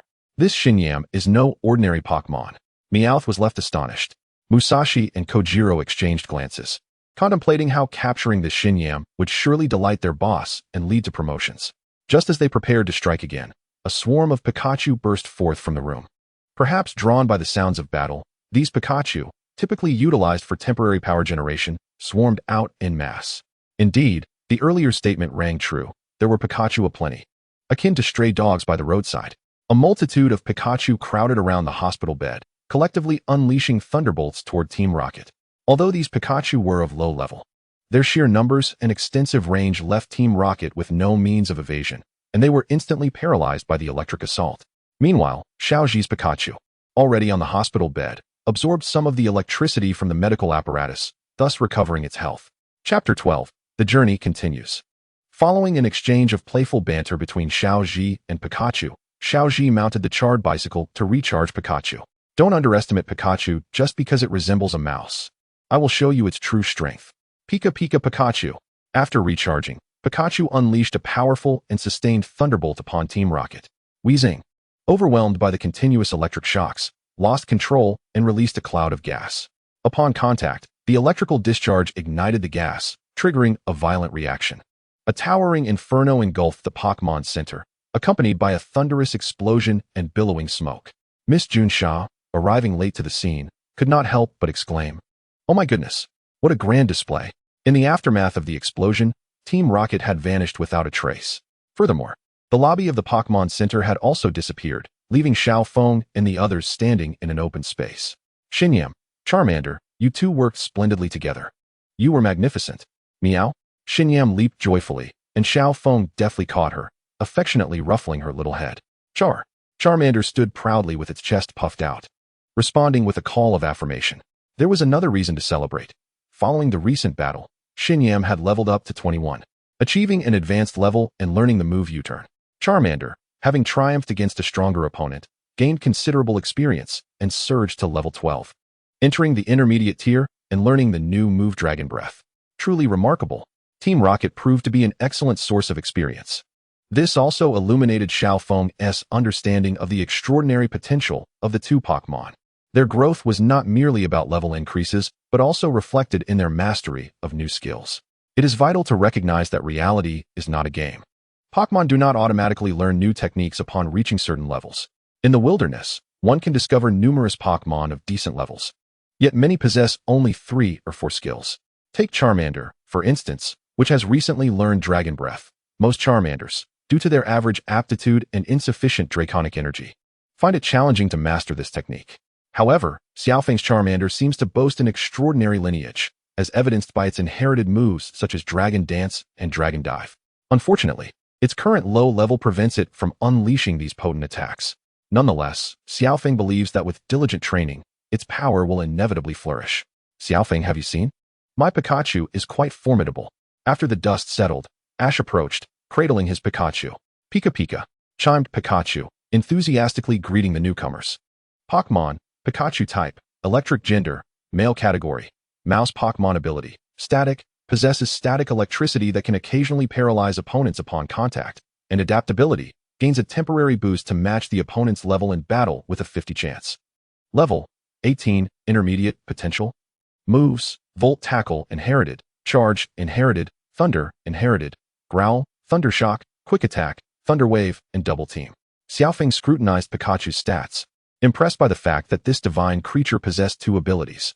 However, these abilities come with their own advantages and disadvantages. If wielded wisely, they can render one invincible. But poorly managed, it is no wonder that Ash and Pikachu have frequently faced setbacks despite their travels across several regions. Xiaofeng chuckled and commended, "Your Pikachu is indeed impressive. But Ash, you did cause quite the explosion at the Pokmon Center." "Indeed.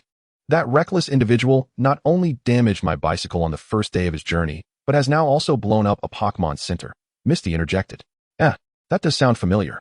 Pikachu, what are we going to do?" Ash suddenly grasped the gravity of the situation, envisioning a bleak future of debt. Beads of cold sweat forming on his brow. Pikachu's color seemed to drain away, turning a ghostly gray. But as long as everyone is safe. I must express my gratitude for protecting the Pokmon at the center from Team Rocket, Nurse Joy said, covering her mouth with delight.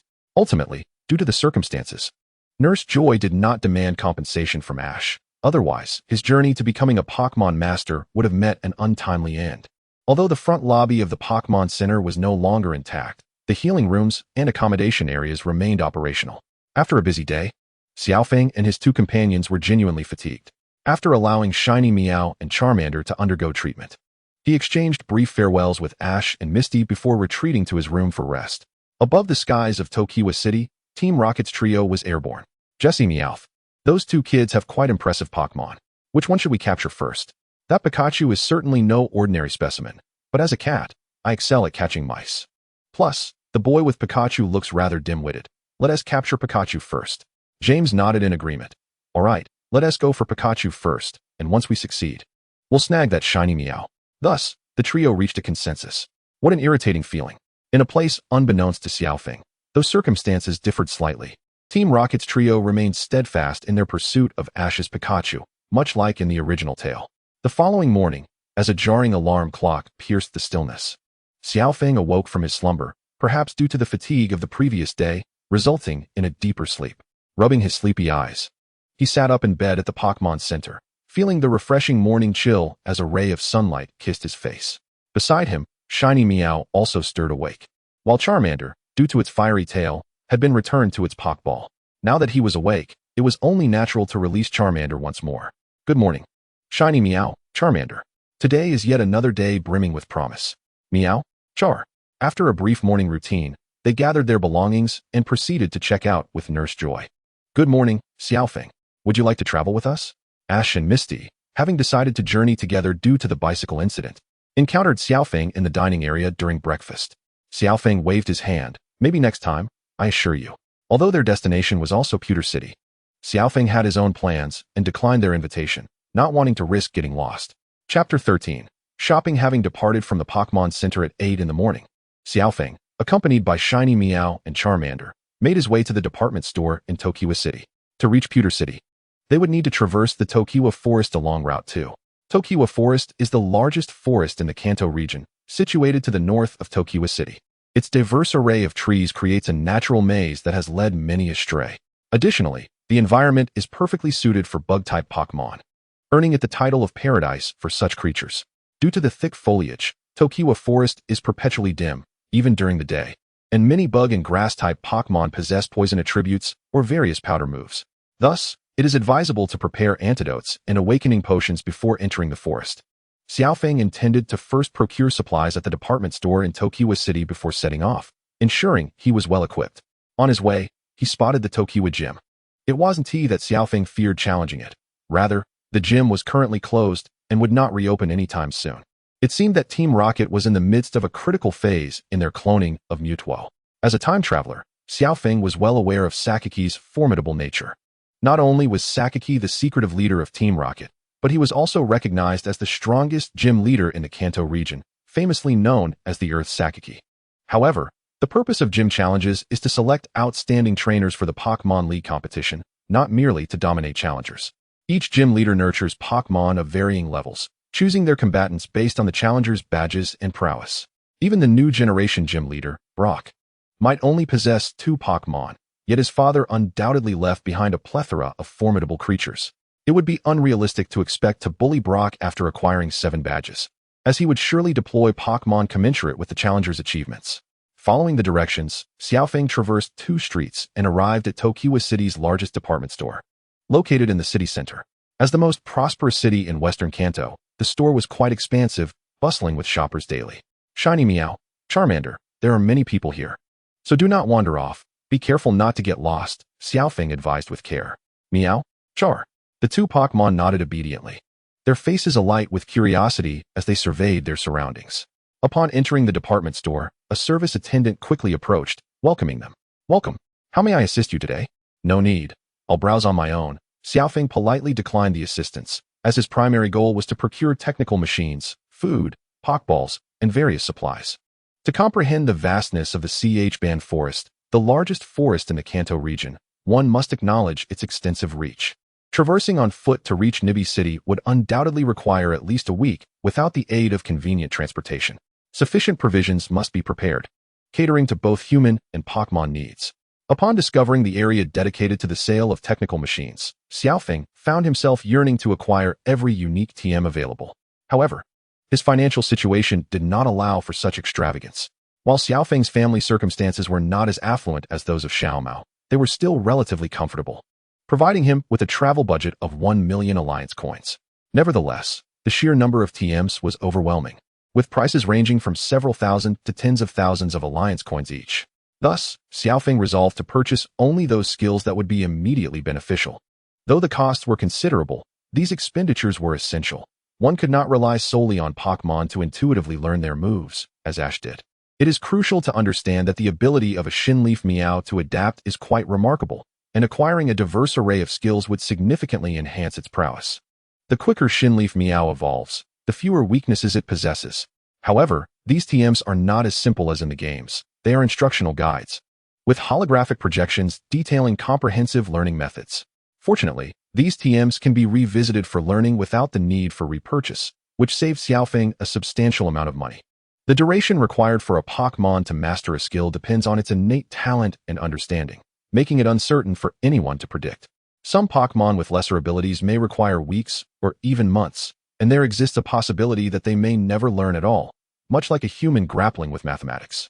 Of course, there are also exceptionally gifted Pokmon who can grasp concepts after just a few observations. Both Shinleaf Meow and Little Fire Dragon possess commendable potential, and Xiaofeng is confident that their learning will be efficient. The department store offered a sufficient variety of TMs, and Xiaofeng purchased over 30.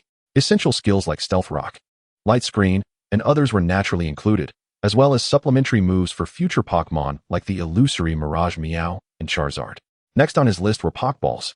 Xiaofeng intended to replace all Pokeballs for Shinleaf Meow and Little Fire Dragon with Luxury Balls. It is said that Pokemon captured with Luxury Balls are more likely to develop a closer bond with their trainers, though the veracity of this claim remains uncertain.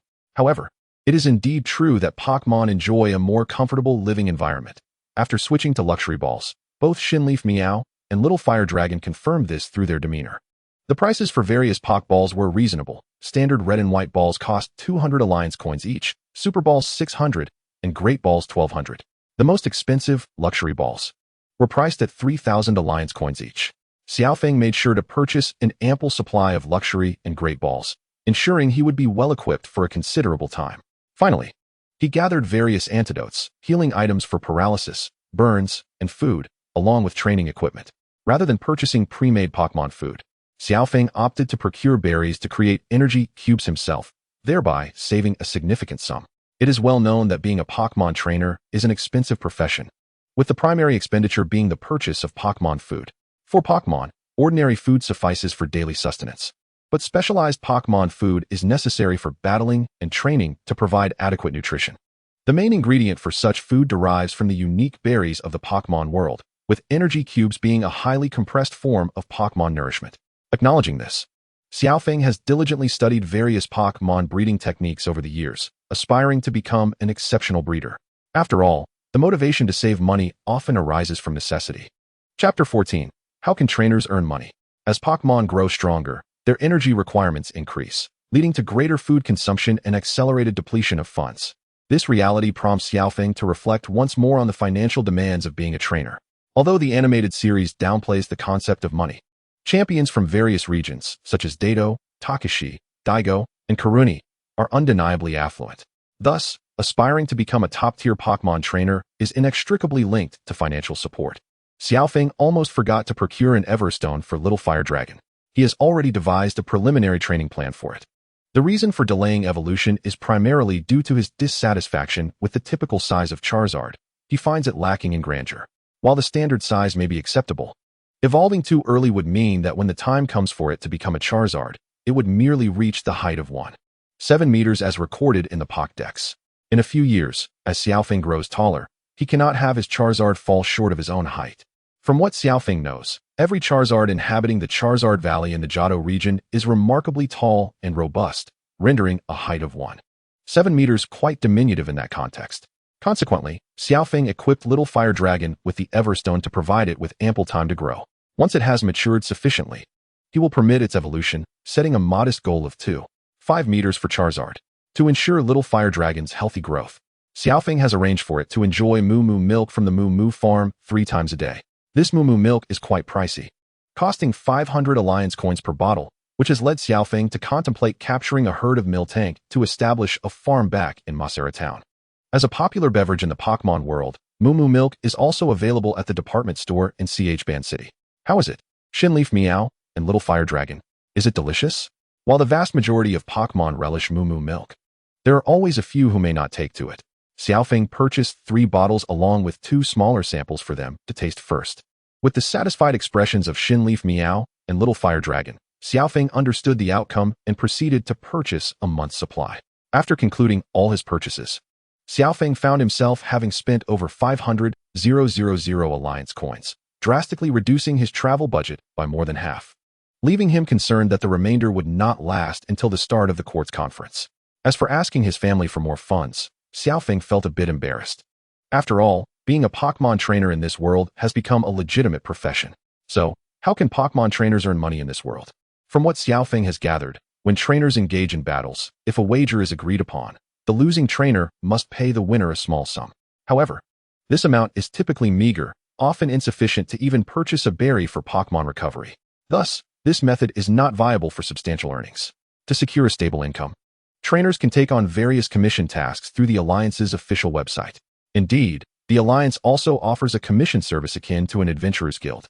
It is crucial to recognize that being a Pokemon trainer heavily relies on innate talent.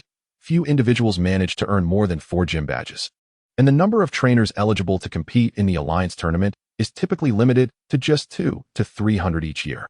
Although the Pokemon world is vast and sparsely populated, with its population being less than a tenth of that of Xiaofeng's previous life, the Kanto region still boasts tens of millions of residents. It is evident that achieving the status of an elite trainer is already an exceptional accomplishment. While gym leaders represent the Armée de la Army of trainers.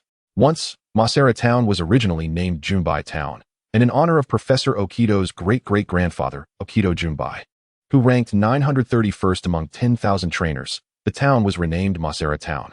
This indicates that being ranked 931 is already an impressive feat, enough to warrant a town's renaming in one's honor. In summary, various research institutions, museums, and even some residents often commission trainers to undertake certain tasks.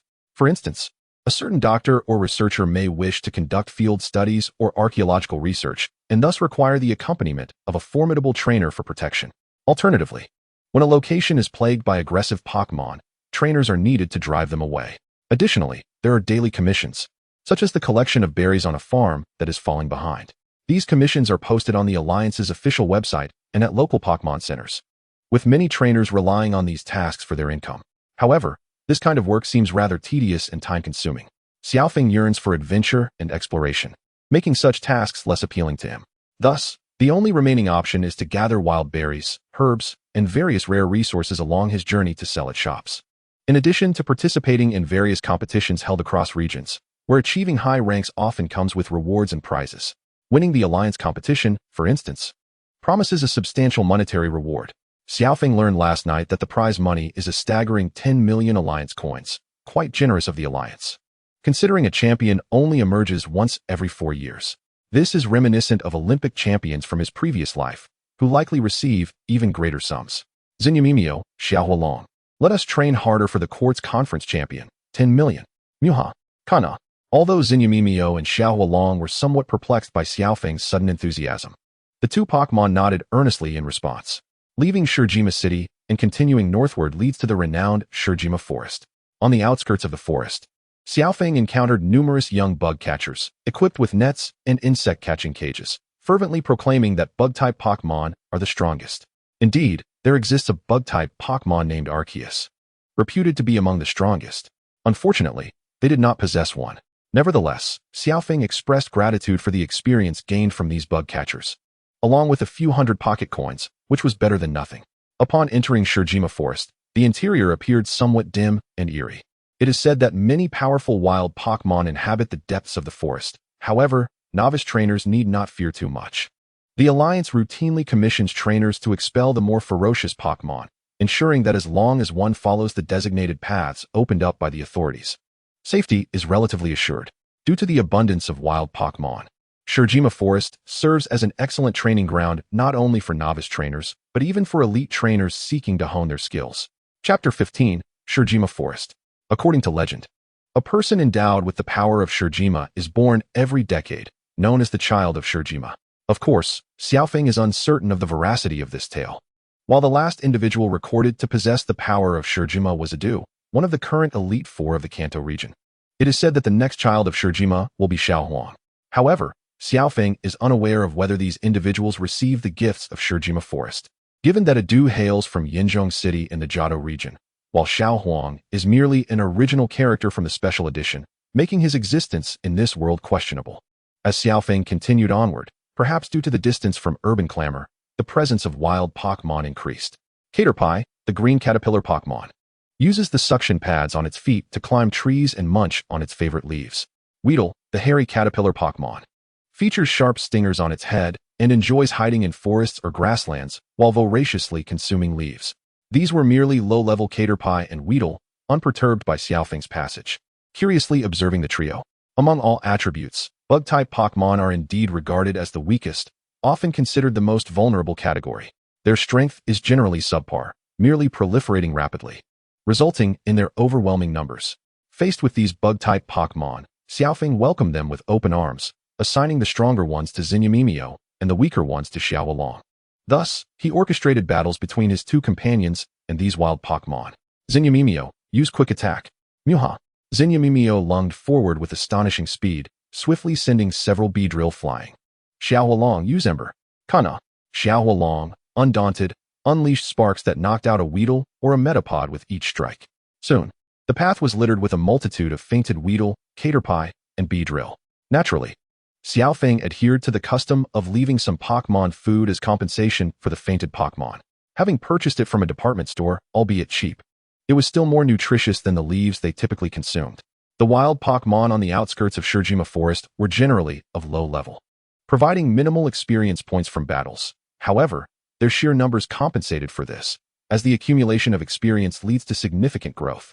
Consequently, both Xinyamimio and Xiaolong experienced notable enhancements in their strength, with their skills becoming increasingly refined, much to Xiaofeng's satisfaction. Continuing onward, they encountered more wild Pokmon, each contributing to the training of his companions. As dusk approached, while searching for a suitable campsite, the trio was greeted by a stunning expanse of blue. Before them lay a natural lake, formed by the convergence of several rivers, its surface shimmering in the light breeze, creating gentle ripples. As the setting sun cast its golden rays upon the lake, it was enveloped in a warm glow, evoking a sense of tranquility and harmony. Instantly captivated by the breathtaking scenery, Xiaofeng exclaimed, "How beautiful! It is wonderful to travel and witness such sights with Xinyamimio and Xiaolong." Muha. Kana. Upon hearing Xiaofeng's admiration, both Xinyamimio and Xiaolong joyfully bounded toward him. Surveying the surroundings, Xiaofeng noticed a variety of Pokmon gathering near the lake, including Nidoran, Nidorina, and Butterfree. Even in the water, he caught glimpses of water-type Pokmon leaping above the surface, including Magikarp and Gyarados from the Kanto region. "Let us camp here tonight." Xinyamimio, Xiaolong. "Please find some dry branches to build a campfire," Xiaofeng directed. He was quite pleased with the environment. The lakeside offered a spacious clearing, making it an ideal camping spot for easy access to water. Muha. Kana. After assigning tasks, Xiaofeng found a flat area to set up the camping tent. The wild Pokmon observed Xiaofeng's actions, maintaining a cautious demeanor but opting not to flee immediately.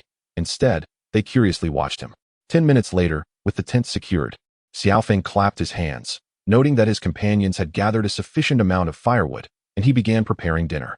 After completing the preparations, Xiaofeng and his two Pokmon devoured their meal with gusto, having only consumed some bread earlier that day.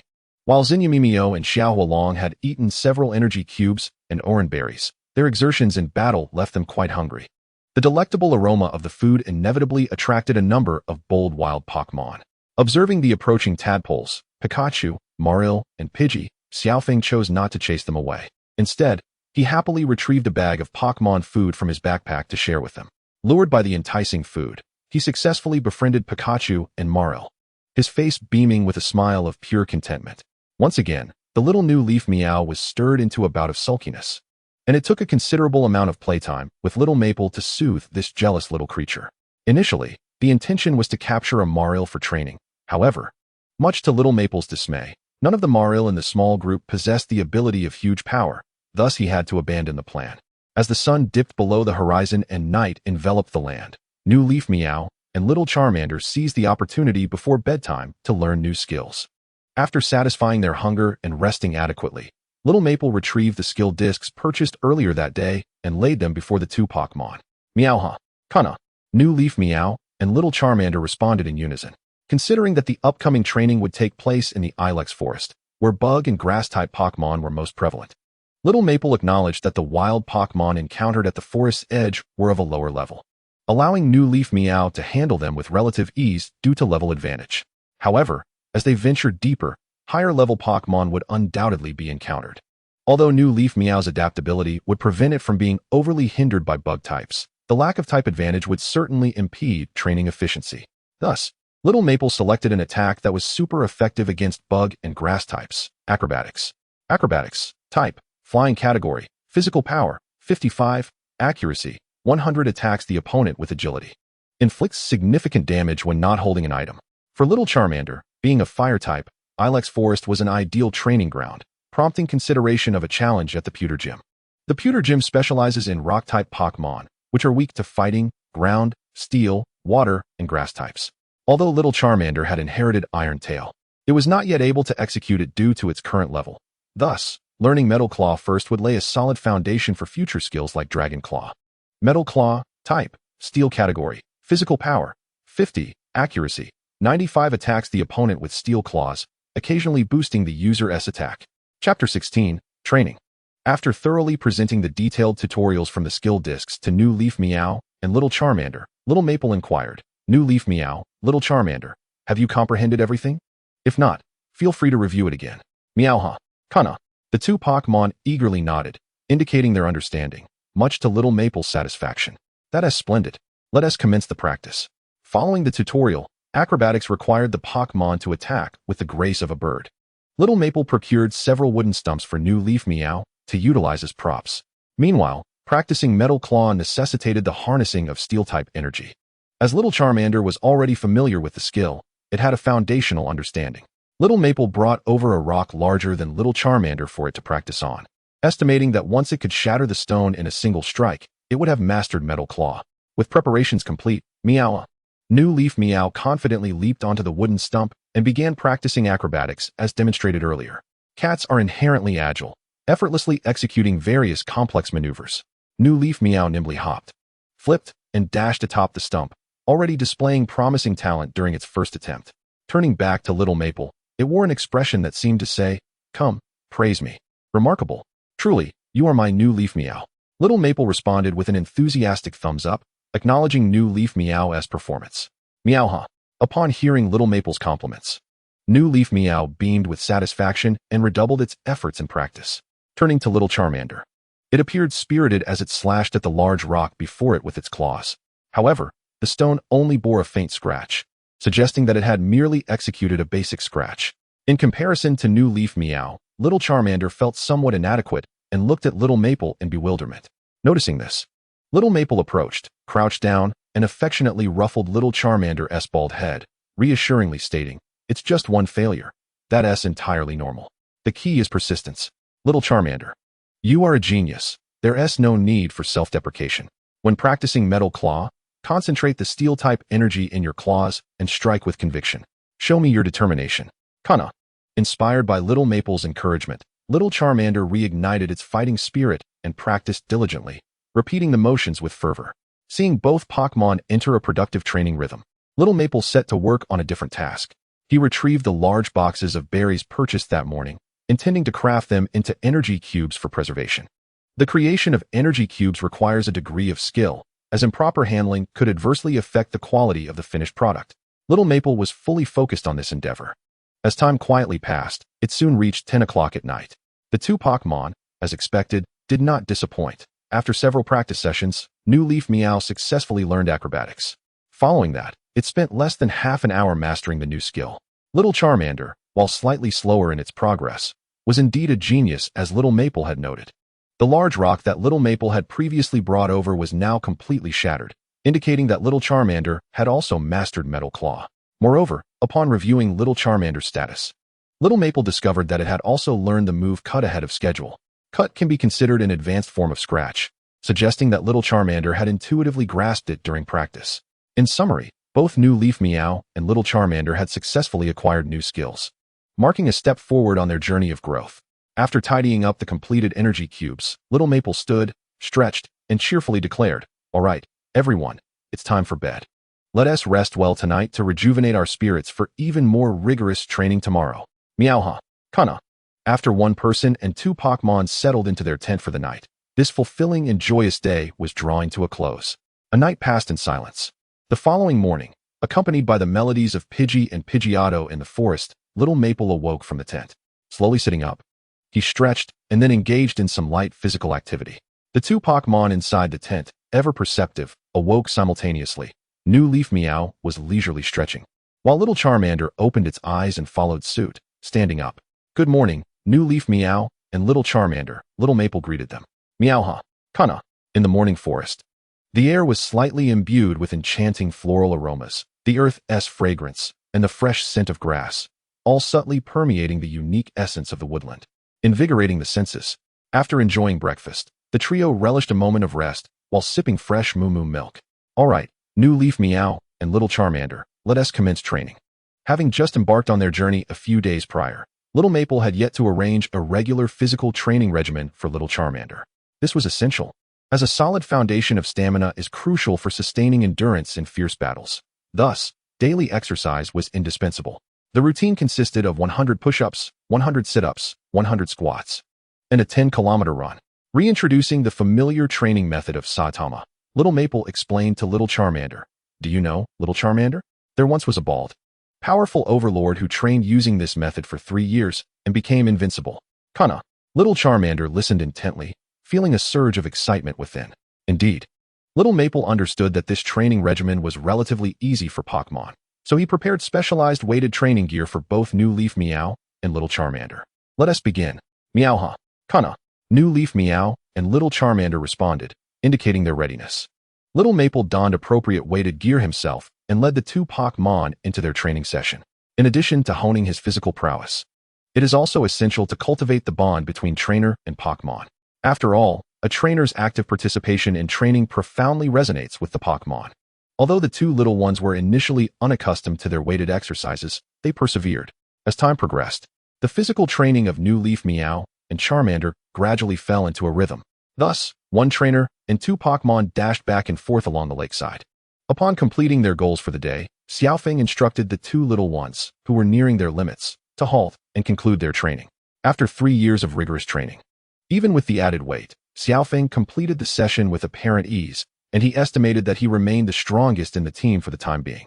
Upon returning to the campsite, Xiaofeng provided a simple massage for New Leaf Meow and Charmander, followed by feeding them energy cubes to replenish their stamina, ensuring that both Pokmon could enjoy adequate relaxation and recovery after their training.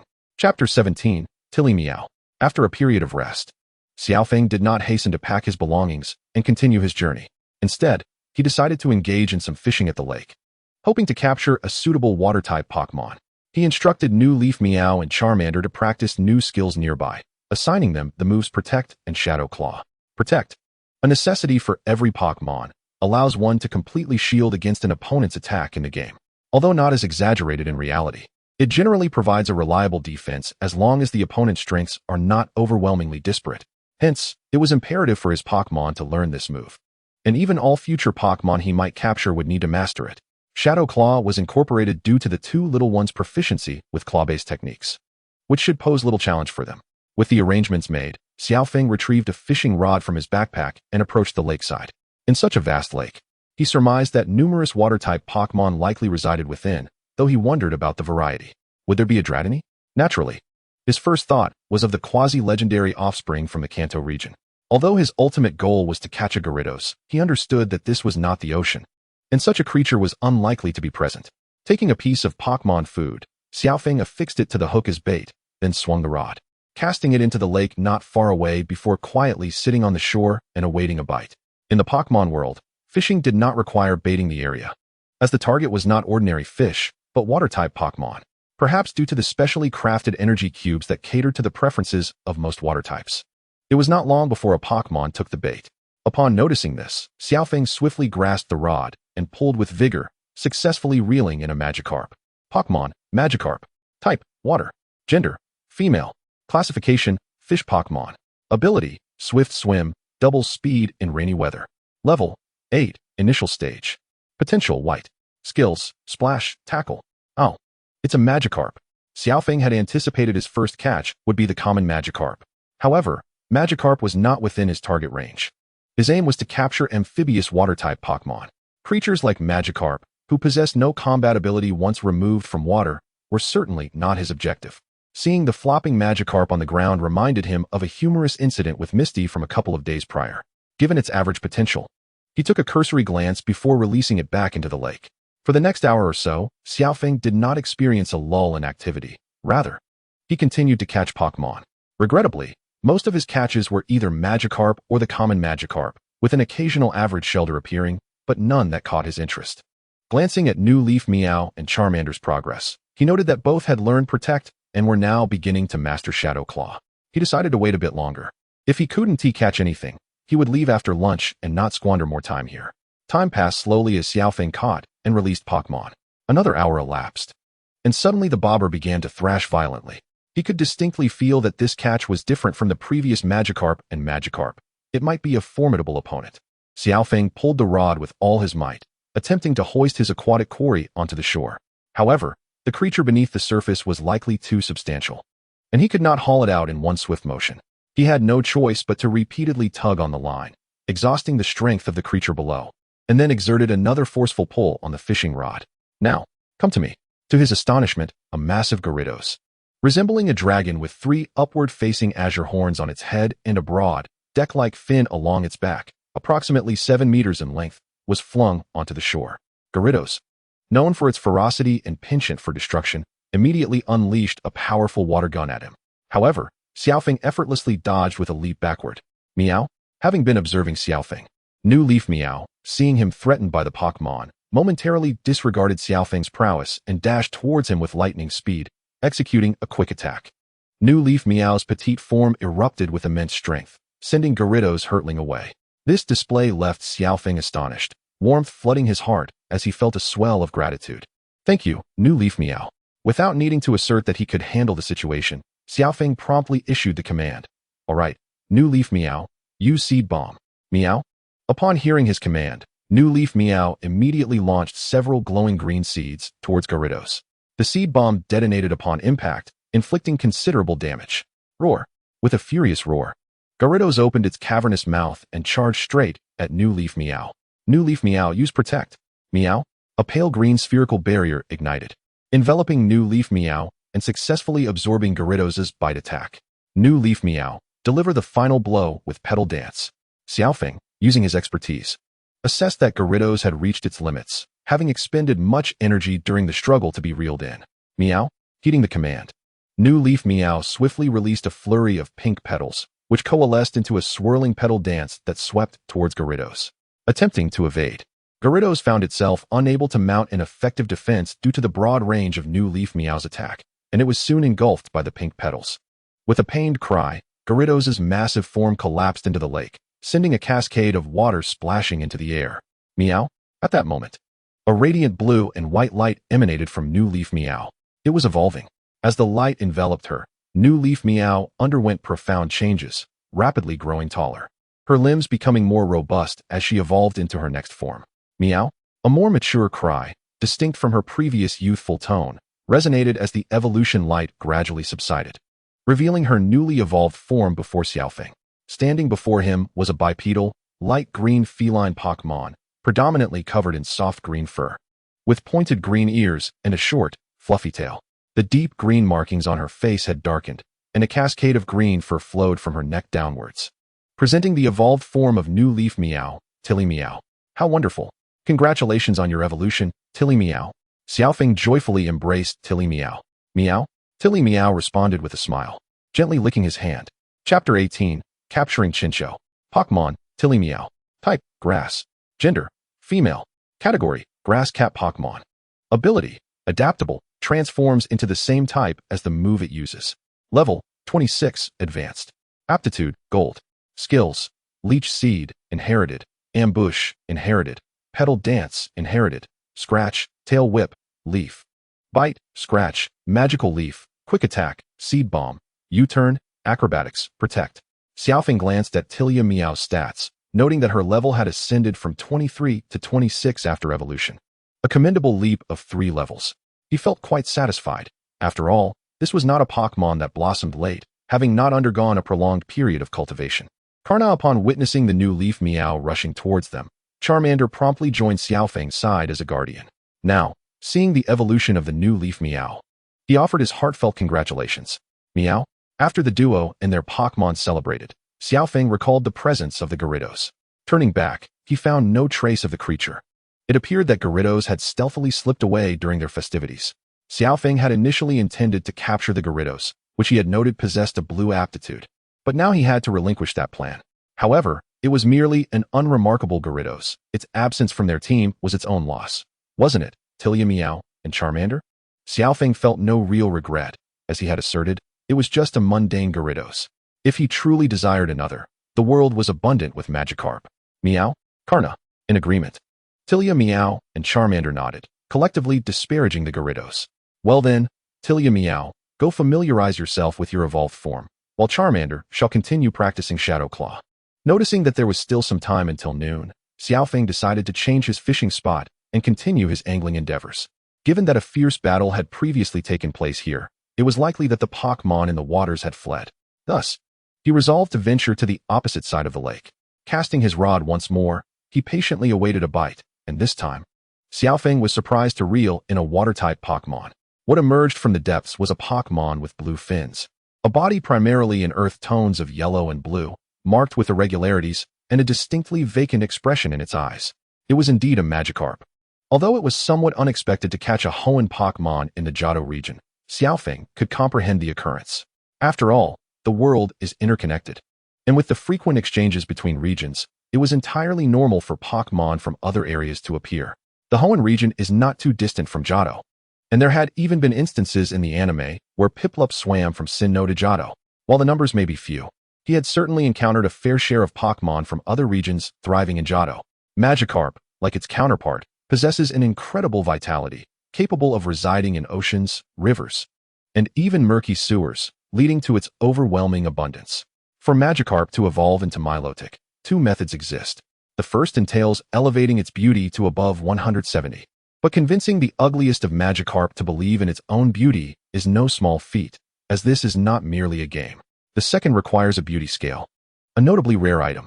Fortunately, Xiao Feng happened to possess one, as he had mentioned his earlier travels to the Hoenn region in search of Megastones. Although he did not acquire any new Megastones at the time, he fortuitously came across this beauty scale while browsing a jewelry shop. Since few are aware that the beauty scale can facilitate the evolution of Magikarp, it was merely regarded as an ordinary accessory, hence its modest price. Xiao Feng had requested Mama Sakurako to purchase it for him, and now it lay quietly in his backpack. Originally, he had planned to capture and cultivate another Magikarp during his future travels to Hoenn, but with this lake harboring them, he felt compelled to seize the opportunity. After all, Milotic was among Xiao Feng's most cherished Pokmon, renowned for being the most beautiful Pokmon in the world. However, the Magikarp he had just caught did not possess particularly good aptitude, and it was male. A brief glance was enough for Xiao Feng to release it back into the lake. While he was indifferent to the genders of most Pokmon, there were specific ones for which he desired particular sexes. He could not accept a female Machoke or a male Seaking, and naturally, he wished to capture a female Milotic. Now that he knew the lake was inhabited by Magikarp, Xiao Feng continued to fish with renewed patience. Yet, patience has its limits. After over an hour of fishing, he still had not encountered a Magikarp that met his criteria. Either their aptitudes were lacking, or their genders did not align with his desires, and he was not keen on selecting one with the ability Swift Swim, as it would evolve into Marvel Scale. This ability may be advantageous in the game, but in reality, it is less favorable. The game is merely data, where status ailments pose no real issue. Yet, as previously stated, Pokmon in a state of affliction suffer greatly in reality, and Xiao Feng certainly wished for his Pokmon to never be in such a state. Thus, among Milotic's 3 abilities, Marvel Scale is the one most likely to be a wasted trait. Both competitive and cute charm would suffice. He would leave it to fate. After reeling in another Magikarp, Xiao Feng's patience finally wore thin. Water must be drawn, and he could not indulge them. Well, although drawing water was not an option, he could dive in directly to catch the fish. After releasing the Magikarp, Xiao Feng stretched his limbs and plunged headfirst into the lake. Magikarp, gender, female, ability, Swift Swim. Level, 9, aptitude, white. Magikarp, gender, male, ability, oblivious. Level, 7, aptitude, white. Magikarp, gender, male, ability, adaptability. Level, 11, aptitude, green. After some time, Xiao Feng thoroughly assessed the Magikarp in the lake using his identification eye. During this process, he encountered the Gyarados again, but unfortunately, Xiao Feng had already lost interest. Ultimately, he selected a Magikarp that met his criteria and brought it ashore. Pokmon, Magikarp. Type, water. Gender, female. Category, fish Pokmon. Ability, adaptability. Increases the power of moves of the same type as itself. Level 8. Initial level. Aptitude, blue. Skills, hypnosis, inherited. Mirror coat, inherited. Bounce, tackle. This Magikarp was the one with the best aptitude in the lake, making it quite exceptional for its kind. Magikarp, would you like to become my Pokmon? Xiaofeng gazed gently at the Magikarp. The Magikarp looked back at Xiaofeng, astonished that someone did not find its appearance off-putting and regarded it with such tenderness. Puff puff, the Magikarp's previously vacant eyes suddenly sparkled, and it vigorously nodded, clearly in agreement. Chapter 19, The Samurai Boy. Witnessing this scene, Xiaofeng broke into a smile and swiftly retrieved a luxury ball. The Magikarp, seemingly anxious that Xiaofeng might change his mind, immediately leaped with all its might and bumped its head against the Pokeball in his hand. With a flash of red light, the Magikarp was drawn into the luxury ball. As it had willingly entered the ball, the luxury ball did not shake, but simply emitted a satisfying thud, successfully capturing it. I've captured Magikarp. The corners of Xiaofeng's mouth curled upward. This was the first Pokemon he had officially captured during his journey, and he couldn't help but feel a surge of excitement. As for the beauty scale that could facilitate its evolution, Xiaofeng did not intend to use it on the Magikarp just yet. In this lake, the Magikarp and Gyarados, being too weak, were at the bottom of the food chain and thus were somewhat malnourished. Therefore, his immediate task was to nurture the Magikarp, ensuring it grew plump and healthy first.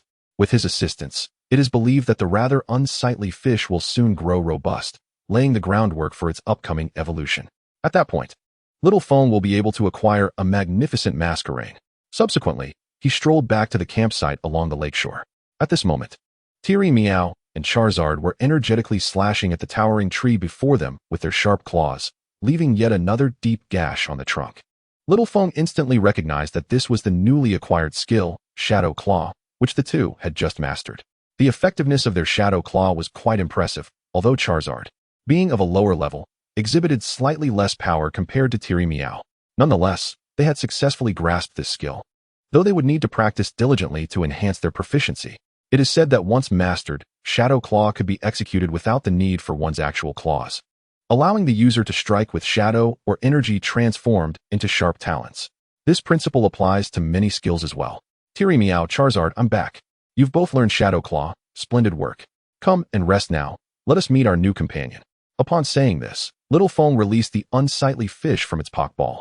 Meow, as the elder sister of the team, Tiri Meow took the initiative to greet the newcomer courteously.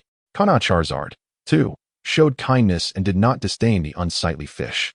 Puff, the unsightly fish, nodded happily in response, realizing that from this day forth, it too was a Pokemon with a trainer and companions. Having captured the unsightly fish, Little Feng had no intention of lingering any longer. After sharing lunch with his three companions, he gathered his belongings and set off towards Nibai City. Of course, he did not forget the tradition of leveling up along the way. Tiri Meow, deliver the final blow to Victory Bell. Use acrobatics. Meow. Tiri Meow deftly dodged Victory Bell's leaf tornado attack while steadily approaching it. Then, with a resounding thump, she delivered a powerful kick that sent Victory Bell flying, concluding the battle. Meowha. Tiri Meow cast a cool glance at Little Feng. Truly, a mischievous cat with a flair for the dramatic. Little Feng readily offered praise. Well done, Tiri Meow. Meow. As Tiri Meow approached, Little Feng affectionately ruffled her fur. He then continued deeper into the forest, leading the two little ones to a clearing. It appeared that this spot had been established as a temporary resting area by passing trainers. Little Feng found a tree stump to sit on, retrieved energy cubes from his backpack, placed them into two small bowls, and handed them to his companions. Tiri Meow, Charizard, you've worked hard. Take a moment to rest and replenish your energy. The unsightly fish, having been kept in its Pokeball due to its difficulty in moving on land, had not expended much energy. Meow Kana. Tiri Meow and Charizard responded in unison, accepting the bowls and sitting down to enjoy their energy cubes. However, just as they were relaxing, a boy clad in armor and carrying an insect-catching net stealthily approached Little Feng, raising a plastic sword to attack him. Yet, Little Feng had already sensed the impending danger. He deftly dodged to the side and executed a stylish spinning kick that sent the assailant flying. Had he not noticed that the sword was made of plastic, he would have unleashed his full force, which could have resulted in serious injury. Meow. Tiri Meow promptly unleashed her bud and ensnared the boy, binding him to a tree with vines. Sigh, young man, you nearly lost your life just now. Perhaps you should refrain from such antics in the future, Little Feng remarked with a heavy heart. At that moment, He recalled that this warrior boy was the same one who had cosplayed in the anime alongside Ash, playing the role of a bug catcher. I'm sorry. I know I was wrong. Please let me down. The warrior boy quickly capitulated, realizing he had no choice but to comply, having no intention of causing him harm. Little Feng waved his hand dismissively. All right, Teary Meow, release him. Meow? Ah. The warrior boy tumbled from the tree. You're quite skilled. You must also be a Pokemon trainer from Pallet Town. Let us have a battle to determine the victor. After regaining his footing, the boy brandished a Pokeball to challenge Little Feng. After a moment of contemplation, Little Feng decided not to decline, recognizing that he lacked ample experience in battling trainers. Although this boy seemed rather inexperienced, any opportunity to gain battle experience was beneficial. Very well, I accept this challenge. Bring it on. Then I shall commence. Go Heracross. The warrior boy threw his Pokeball into the air. With a burst of white light, a large brown insect Pokemon with 2 formidable horns appeared before Little Feng. Pokemon, Heracross. Type, Bug. Gender, Male. Classification, Horn Pokemon. Ability, Swarm, boosts the power of Bug-type moves when HP is low. Level, 9, Initial. Aptitude, Green. Skills, Tackle. Horn Attack. Little Feng took a cursory glance and noted that this Heracross seemed underdeveloped. It was no wonder it could not defeat Metapod. Such wasted potential with a base stat of 500. It seemed that the boy lacked the resources to properly train his Heracross. Charizard, I entrust you with this battle. Little Feng sent forth his own Pokemon to engage. Kana. Charizard nodded in acknowledgement. Heracross, use Tackle. The warrior boy initiated the offensive, commanding Heracross to charge at Charizard. Hearing the command, Heracross barreled towards Charizard with reckless abandon. No need to panic. Dodge, and then use Ember. Unfazed by the oncoming attack, Little Feng remained calm, knowing Charizard could easily evade it. The battle unfolded as he had anticipated. Charizard sidestepped a few paces and effortlessly avoided Heracross's assault. Immediately afterwards, Charizard unleashed a small plume of flames. Boom. The flames struck Heracross, sending it flying. Goodness, is your Heracross made of paper? While Fire-type moves do have an advantage over Bug-types, it should not have been so easily knocked out. Just how weak are you? No wonder he was thoroughly trounced by the likes of Lilmew during their brief travels. Heracross, hang in there. The warrior boy exclaimed anxiously. Perhaps spurred on by the boy's encouraging shout, Heracross struggled to rise once more. All right, Heracross, use Horn Attack. Upon receiving this command, Heracross charged at Charizard again. Finish it. Charizard. Little Feng had initially thought that despite being at a lower level, Heracross, with its base stat of 500, would be able to withstand a few hits from Charizard. However, he was utterly taken aback by its fragility. He should have tempered his expectations. Such a weak opponent offered no valuable experience to be gained. Kana. In response to another assault from Heracross, Charizard unleashed another searing blast of flames. Boom. Following yet another ember, Heracross collapsed to the ground, unable to battle any longer. Well done, Charizard, Little Feng commended. Heracross. The warrior boy hastily retrieved Heracross into its Pokeball. He then produced another Pokeball from his pocket, exclaiming, very well, if that's the case, I shall use this to settle our duel. After a flash of white light, a Metapod materialized before Little Feng. Indeed, it is Metapod. Return, Charizard. Little Feng called back Charizard and took out another luxury ball. Indeed, it was the unsightly fishes. He summoned the unsightly fish, fully aware that he was not here to jest.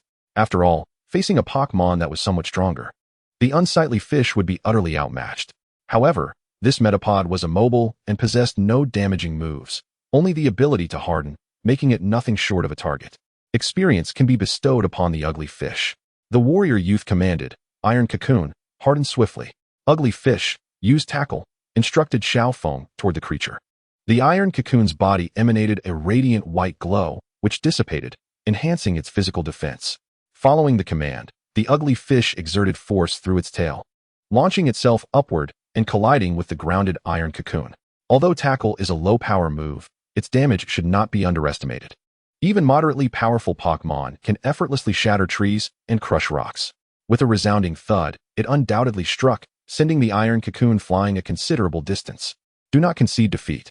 Iron Cocoon, continue to harden. The ugly fish unleashed a barrage of Tackle. The outcome of the battle was already predetermined.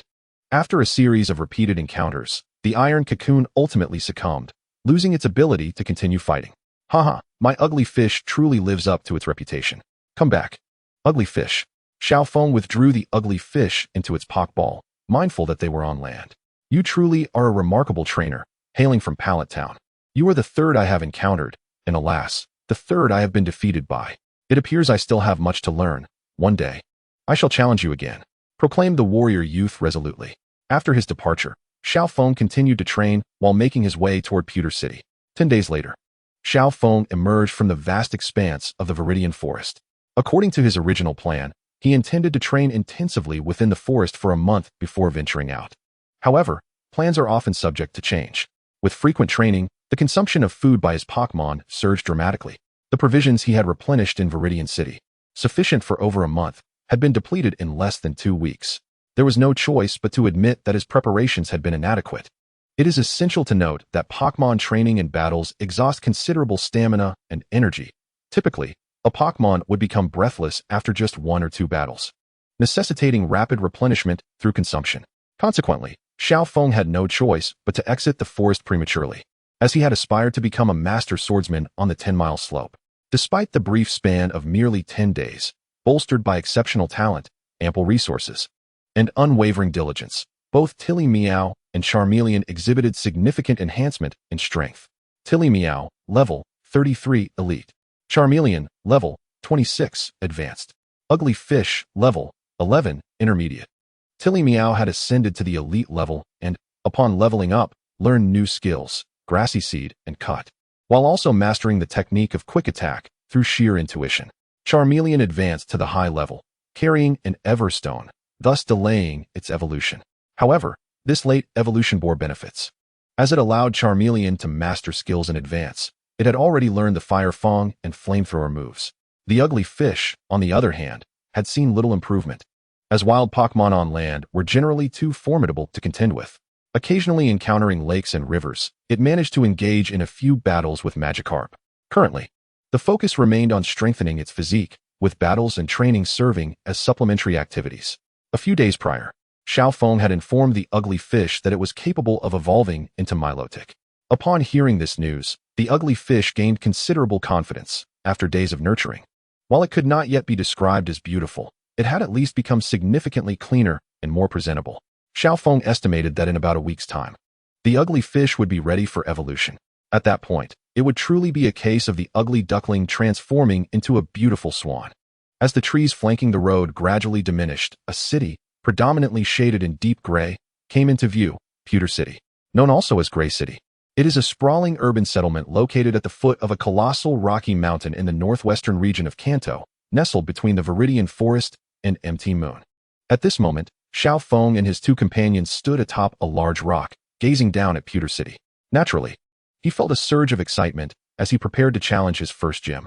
Suddenly, a voice emerged from beneath a nearby stone. Pewter represents gray, the color of stone.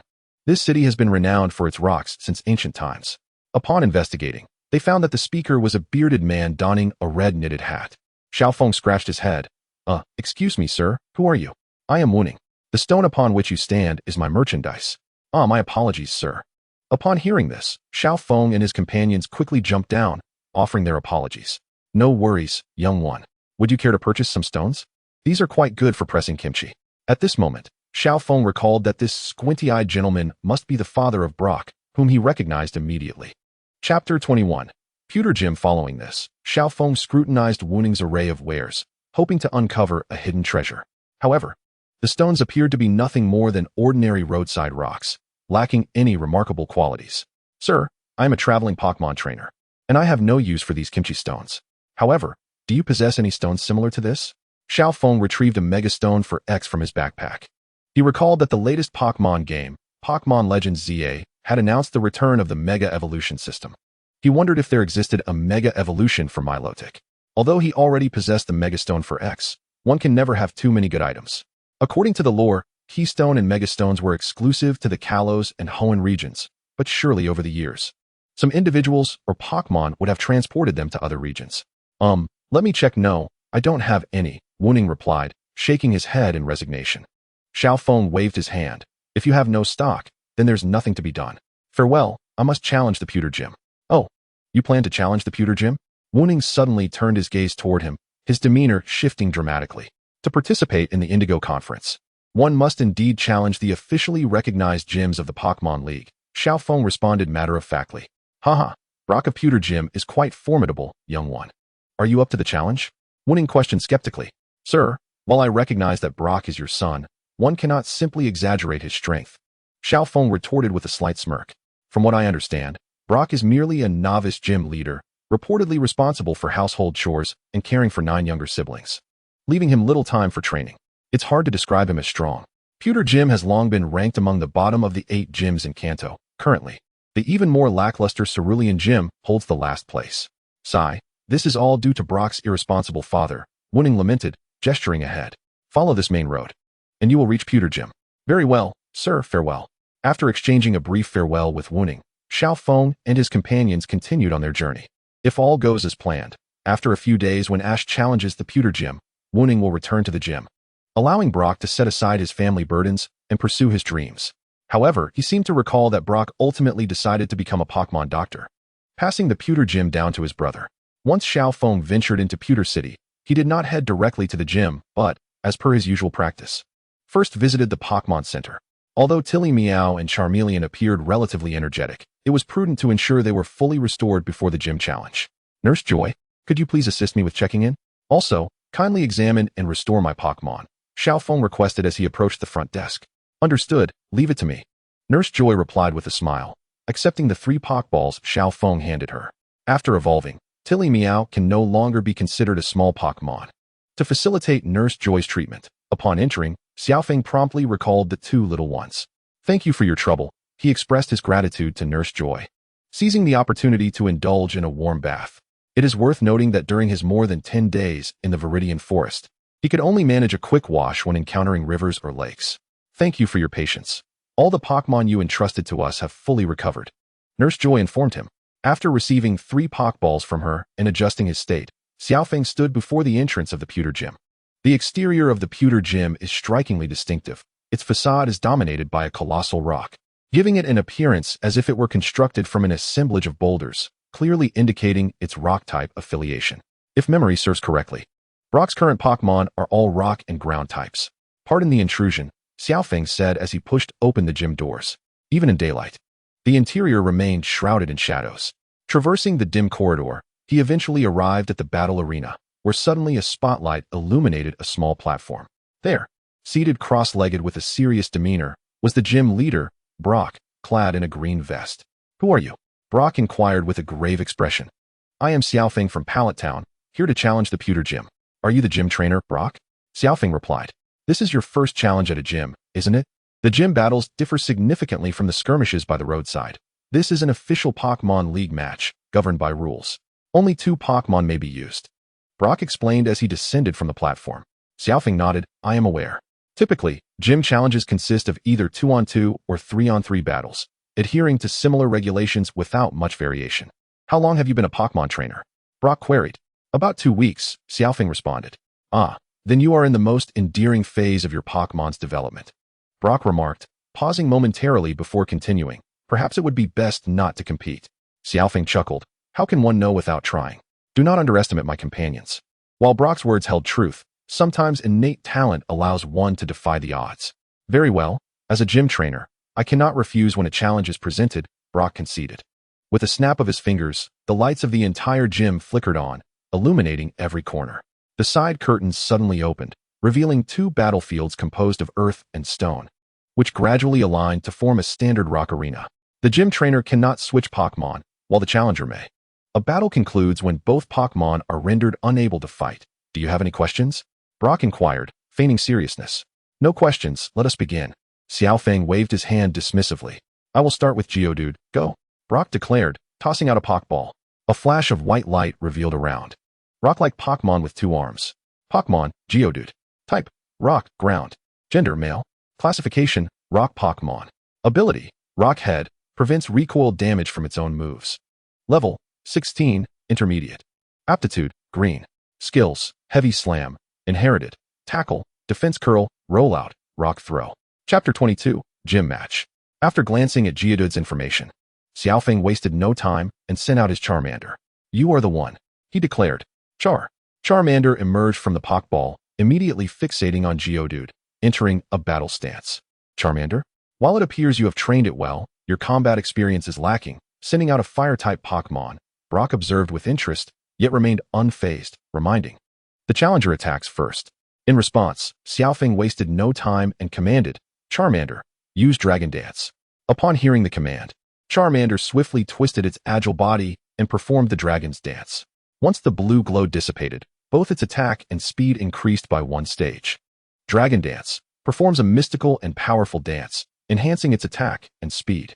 Those familiar with Pokemon battles understand that a stage increase refers to a boost of 1/2 of the original stats, making it 1.5 times its original value. 2 stages result in a doubling of its capabilities. During battles, a Pokemon can increase its stats up to 6 stages, potentially quadrupling its original power through cumulative buffs. Debuffs work similarly, allowing for a maximum decrease of 6 stages. Consequently, in Pokemon battles, the effects of buffing skills are extraordinarily significant. In the games, when Pokemon stack buffs, they can effortlessly dominate opponents.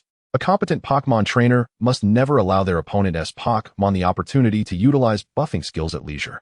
As a gym trainer, Brock understood this principle and quickly commanded Geodude, "Stop it, Geodude, use Rollout." As soon as Brock's command was issued, Geodude began to spin, transforming into a stone ball and rolling directly towards Charmander. However, Geodude's speed proved insufficient, as by the time it reached the center, Charmander had completed its Dragon Dance. "Charmander, use Metal Claw," Xiaofeng calmly directed. Charmander's claws gleamed with metallic luster as it struck Geodude, sending the rock type tumbling back. Boom. Geodude collided against the raised rocks of the arena, appearing pained. Despite Metal Claw not being a move of Charmander's type and Geodude's high physical defense, it remained standing. "So you have a Steel-type move. It seems you are prepared," Brock noted, realizing the unfavorable situation. He swiftly altered his strategy, intending to wear down Charmander from a distance. "Geodude, use Rock Throw." However, at Geodude's current level, it lacked the energy to conjure a multitude of rocks to bombard Charmander. Instead, it picked up a small stone from the ground and hurled it at Charmander. Unfazed, Charmander caught the stone effortlessly and, gathering Steel-type energy in its grasp, crushed it into rubble. "It's time to end this battle. Charmander, use Metal Claw." Upon hearing this, Brock shouted, "Geodude, evade quickly." Charmander brandished its Metal Claw, pursuing Geodude, which could only flee in panic. Observers might mistakenly believe that Fire-type Pokemon have an advantage over Rock types. Nonetheless, Geodude's speed was simply too slow. After dodging around the rocky arena several times, it ultimately fell victim to Charmander's attack. The effect was outstanding. Geodude was rendered completely unable to battle, collapsing onto the ground, its eyes swirling in confusion. Xiaofeng chuckled. "It seems my Charmander has emerged victorious." You have won." Brock scratched his head. "Your Charmander is quite formidable." After recalling Geodude, Brock tossed out a second Pokeball, but to earn the Boulder Badge, you must defeat it as well. "Now, it's your turn, Onix." With a flash of white light, a massive Onix appeared before Charmander, towering over the diminutive Fire-type. Onix is a serpentine Pokemon composed entirely of stone, measuring approximately 9 meters in length. Its gray rocky body tapers from the head to the tail, with the upper body towering impressively at 4 to 5 meters high. Observing it up close evokes a significant sense of visual intimidation. Charmander, witnessing such a colossal creature for the first time, feels a tinge of fear but bravely stands its ground against Onix. Pokemon, Onix. Type, Rock, Ground. Gender, Male. Classification, Rock Snake Pokemon. Ability, Sturdy, negates damage from its own moves. Level, 26, Advanced. Aptitude, Blue. Skills, Dig, Inherited. Heavy Slam, Inherited. Rock Slide, Tackle, Harden, Bind. Dragon Breath, Rock Wrecker. After glancing at Onix's information, Xiaofeng encouraged Charmander with a few words before calling it back. It wasn't that he doubted Charmander's ability to win, but rather that he had made an agreement with the 2 little ones to each fight one match, lest Tilly Meow become disgruntled later. "It's your turn to shine." "Tilly Meow." "Meow?" Xiaofeng smiled at Brock, confidently conceding the first move. "Brock, you may attack first." "Very well, I shall not hold back." "Onix, use Rock Wrecker." Brock commanded. Onix lifted its tail and slammed it down heavily, causing several massive boulders to coalesce in midair and plummet toward Tilly Meow. Tilly Meow dodge. As soon as Xiaofeng's command echoed, Tilly Meow sprang into action, deftly leaping to evade Onix's Rock Wrecker. "Now, Onix, use Bind." Brock's tactical awareness was commendable, with Onix's size. Ensnaring the opponent would likely lead to a swift victory. Observing this, Xiaofeng calmly instructed, "Tilly Meow, use Shadow Claw." As Tilly Meow evaded, Onyx quickly approached, extending its tail to ensnare Tilly Meow. Meow? Tilly Meow reacted swiftly, channeling ghost-type energy into its sharp claws as it slashed at Onyx, transforming its own type to ghost. Onyx's tail inadvertently passed through Tilly Meow's body, while Tilly Meow's shadow claw struck true. What? Brock exclaimed, bewildered. He could not comprehend why Onyx's attack failed to affect Tilly Meow. Noticing Brock's momentary distraction, Xiaofeng seized the opportunity to launch a counteroffensive. Tilly Meow, Magical Leaf.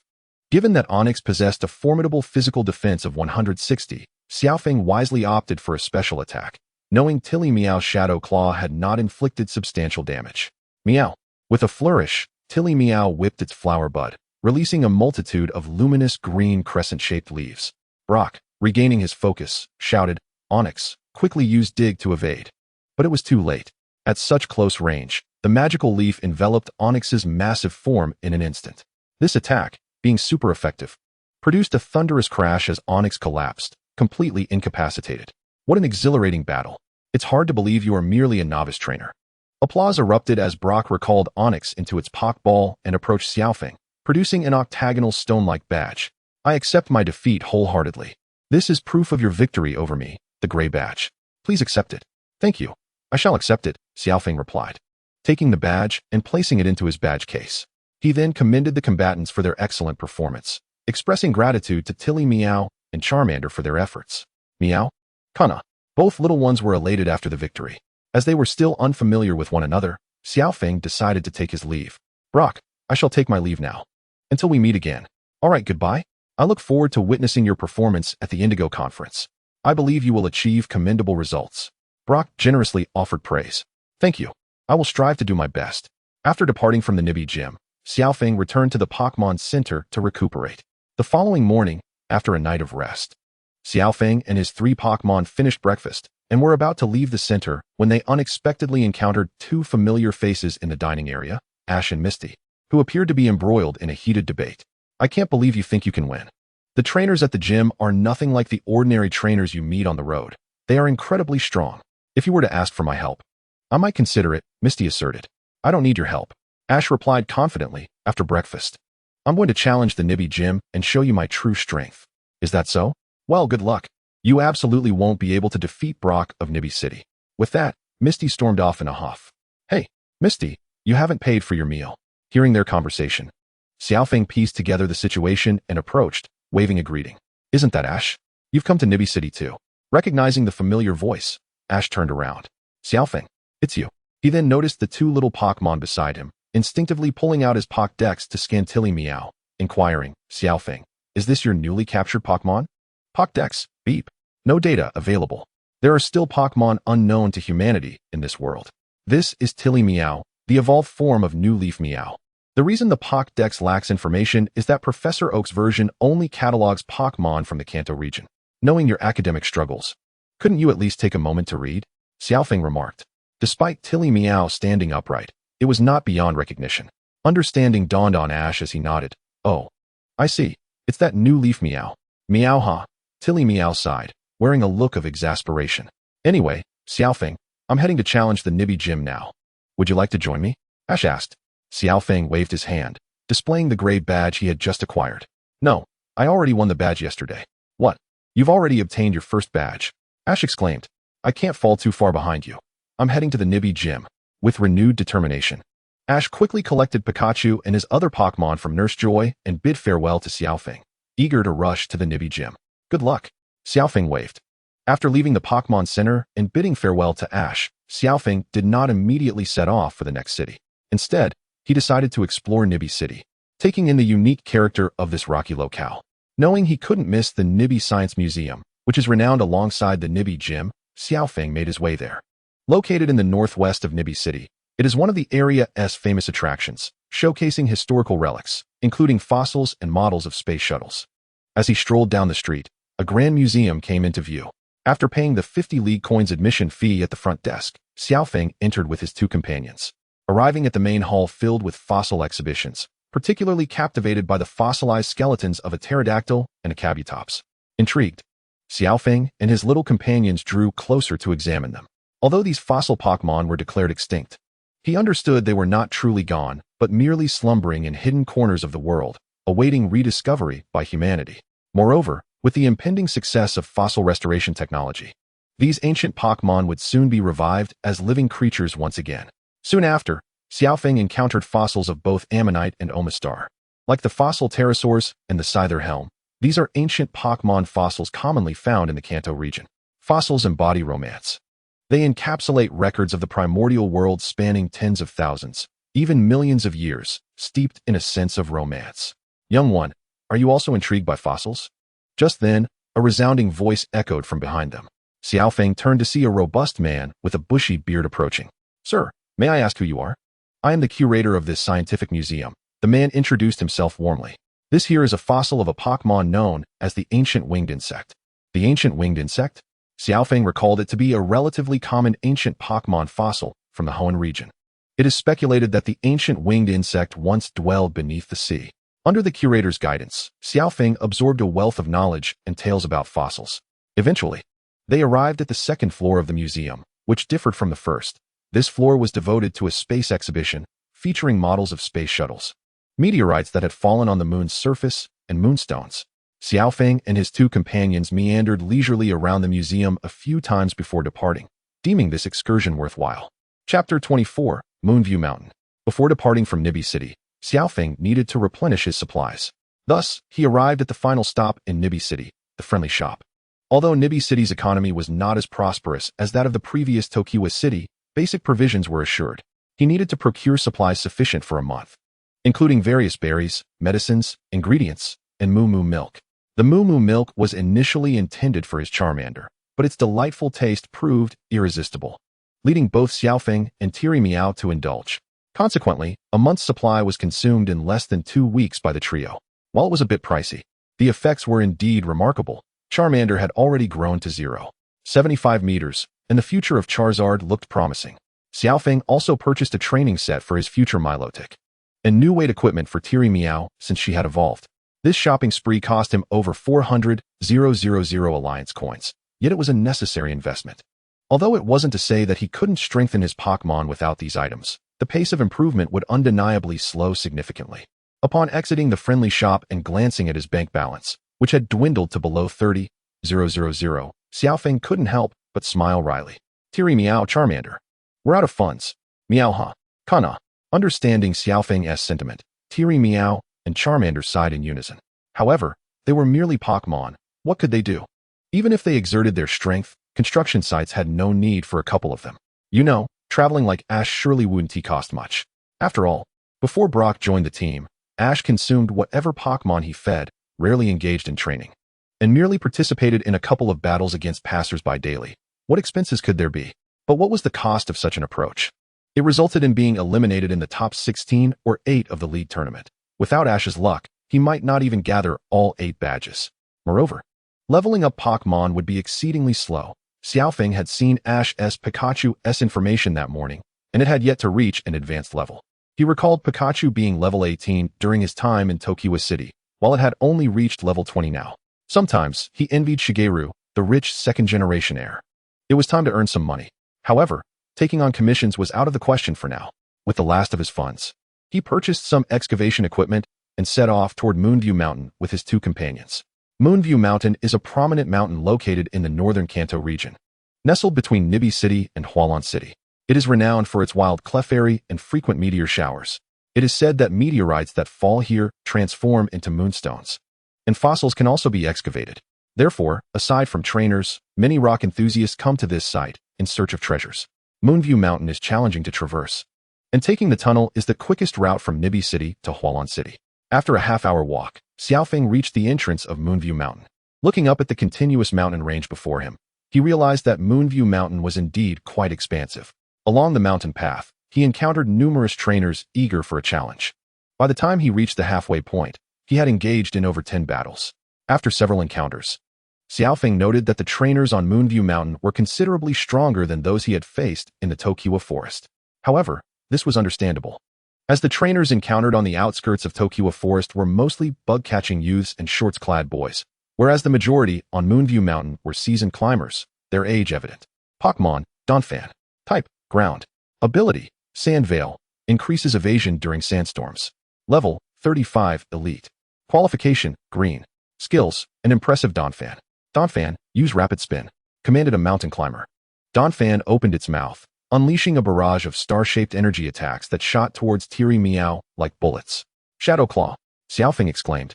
And Tiri Meow executed a slashing motion towards Donphan. Simultaneously, the shadowy claws struck Donphan, nullifying the rapid spin.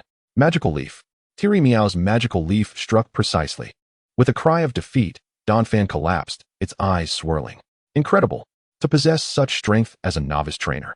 The mountain climber was incredulous. Considering Donphan was his starter Pokmon. You flatter me. Your Donphan is quite formidable as well. I shall take my leave now.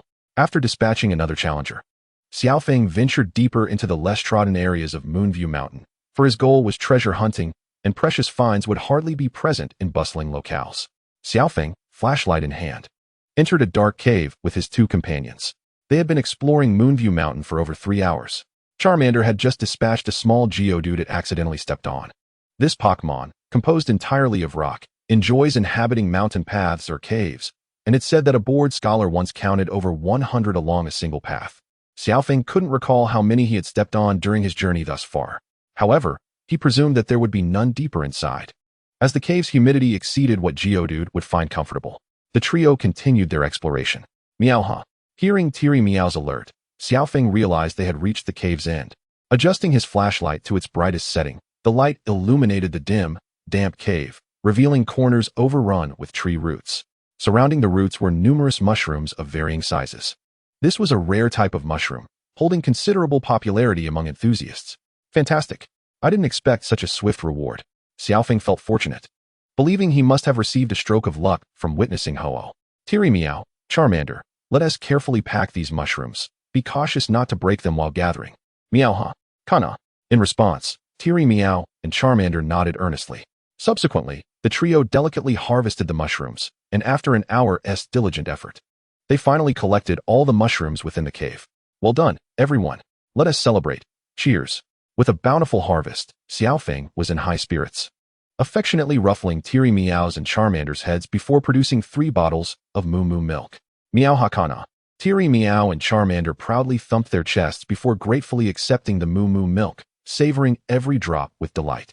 Xiaofeng conducted a simple inventory check, discovering over 500 small mushrooms and a little more than 30 large ones. This single cave yielded approximately 400,000 Alliance coins. How splendid it would be to find a few more caves brimming with such rare mushrooms. Chapter 25, Moonstone. After meticulously securing his bounty in his spatial backpack, Xiaofeng, along with Tilly Meow and Little Fire Dragon, retraced their steps. Upon exiting the cave, noticing that the day was still young, Xiaofeng contemplated continuing his exploration. Curious to see if fortune might grant him any unexpected treasures today, he welcomed any wild Pokmon that dared to block his path, allowing his two companions to reap valuable experience points.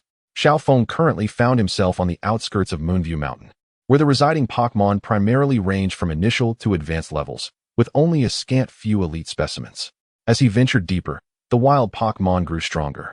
Consequently, Tilly Meow and Little Fire Dragon found their battles relatively manageable. The expanse of Moonview Mountain was vast, home to a plethora of wild Pokmon, such as Mankey, Zubat, Paras, Sandshrew, and Nidoran, female, along with their evolved forms. Among them, even a rare Clefairy made an appearance, though none captured Xiaofeng's discerning eye, underscoring the scarcity of high-quality Pokmon. As the trio continued along the rugged mountain path, they soon spotted another cave in the distance. Eagerly, Tilly Meow and Little Fire Dragon ventured inside. However, within mere seconds, they bolted back out, flustered. Meowha. Kaka. Xiaofeng scratched his head, puzzled by their sudden retreat. The next moment, the reason became abundantly clear. Roar. Behind them, a furious Nidoking and a Nidoqueen were hot on their heels. Nidoking. Type. Poison. Ground. Ability. Poison point. Level. 46. Quality. Blue. Nidoqueen. Type. Poison. Ground. Ability. Rivalry. Level. 42. Quality. Green. It appeared they had unwittingly intruded upon Nidoking's lair. In such circumstances, most trainers would typically retreat with their Pokmon. However, Xiaofeng's ambitions soared far higher. He was capable of overcoming legendary beasts. A mere Nidoking was no match for him. He handed his backpack to Tilly Meow, who had sought refuge behind him, signaling for both to relax and witness his prowess. With a swift, powerful kick, he sent the approaching Nidoking sprawling, immediately following up with a deft throw that toppled Nidoqueen to the ground. With a flurry of powerful punches and flying knee strikes, he exacted a formidable retaliation. Initially, Nidoking and Nidoqueen refused to yield, but after being thoroughly subdued and pummeled by Luo Feng, they ultimately capitulated. Meowha! Kaka! Applause erupted as Tilly Meow and Little Fire Dragon gazed at Luo Feng with admiration. Tilly Meow, Little Fire Dragon, with diligent training. Such feats will become second nature to you, Luo Feng encouraged, waving his hand dismissively as he entered Nidoking's cave to investigate for any treasures. The interior of the cave was modest in size. Apart from the hay nest of Nidoking and Nidoqueen, a few berries were piled nearby, which held little interest for him. At that moment, Luo Feng spotted several fist-sized stones scattered across the ground, their inky blackness reminiscent of the night sky. These were the prized moonstones of Moonview Mountain. Among them, 2 stones displayed quality ratings of 85 and 87 on Luo Feng's appraisal panel, indicating they were high-quality specimens. To put this in perspective, ordinary moonstones, typically sold in shops for around 3,000 Alliance coins, contained just enough energy for a Pokmon to evolve, but no more.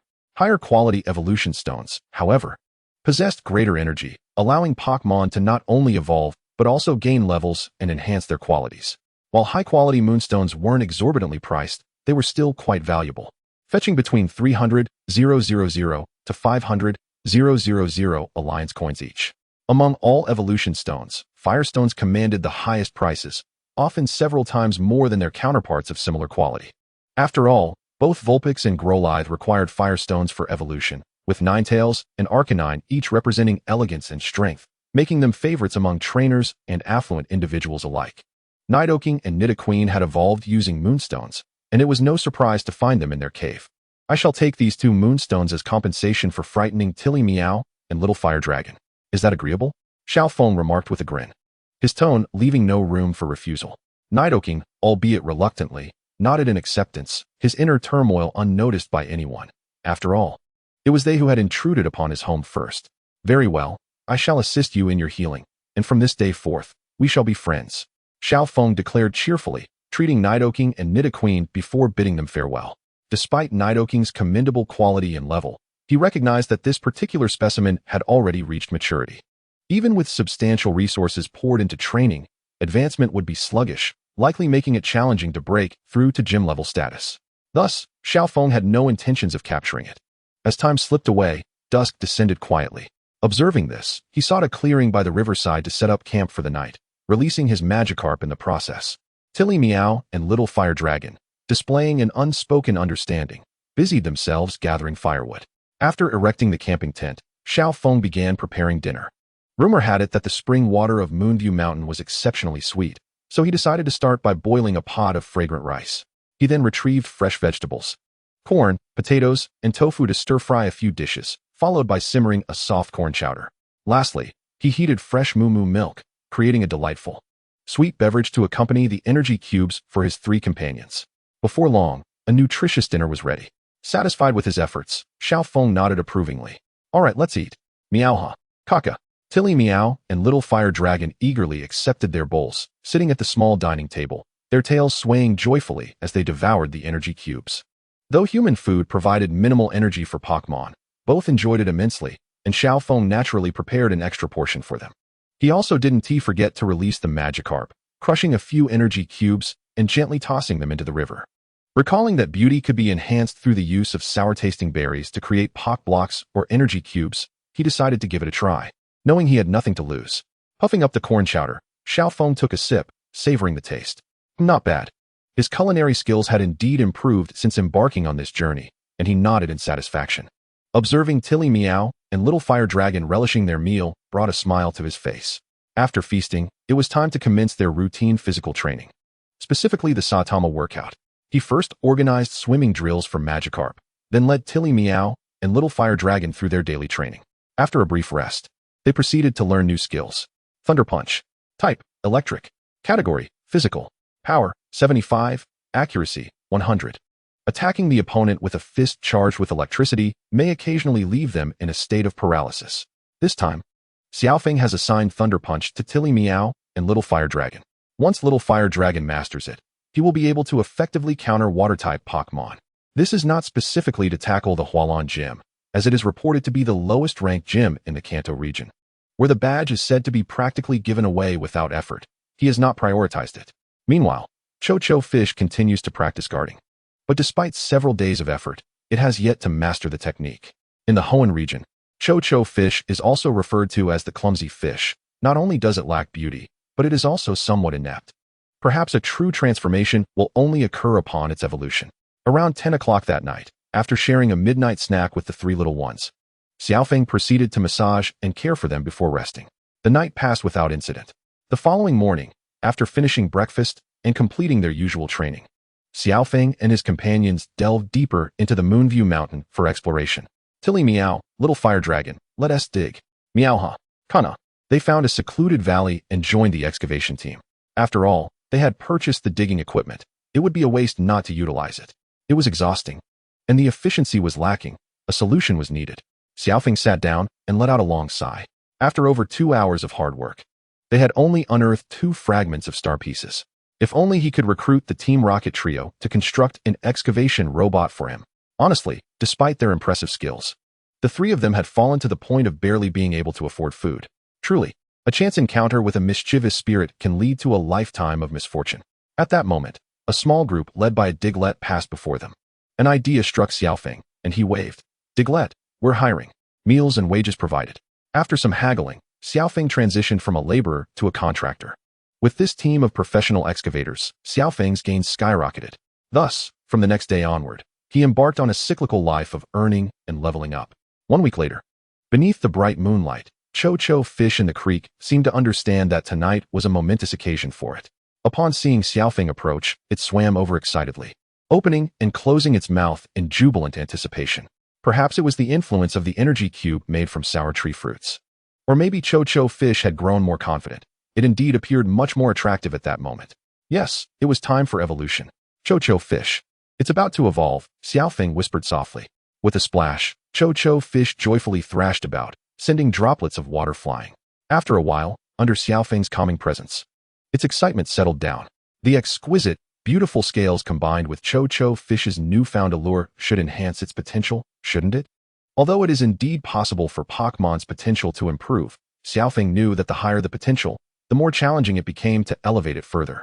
Over the years at Professor Oak's lab, he had witnessed many Pokmon evolve, including several starter Pokmon with blue potential, yet even in their final forms, they remained at blue potential.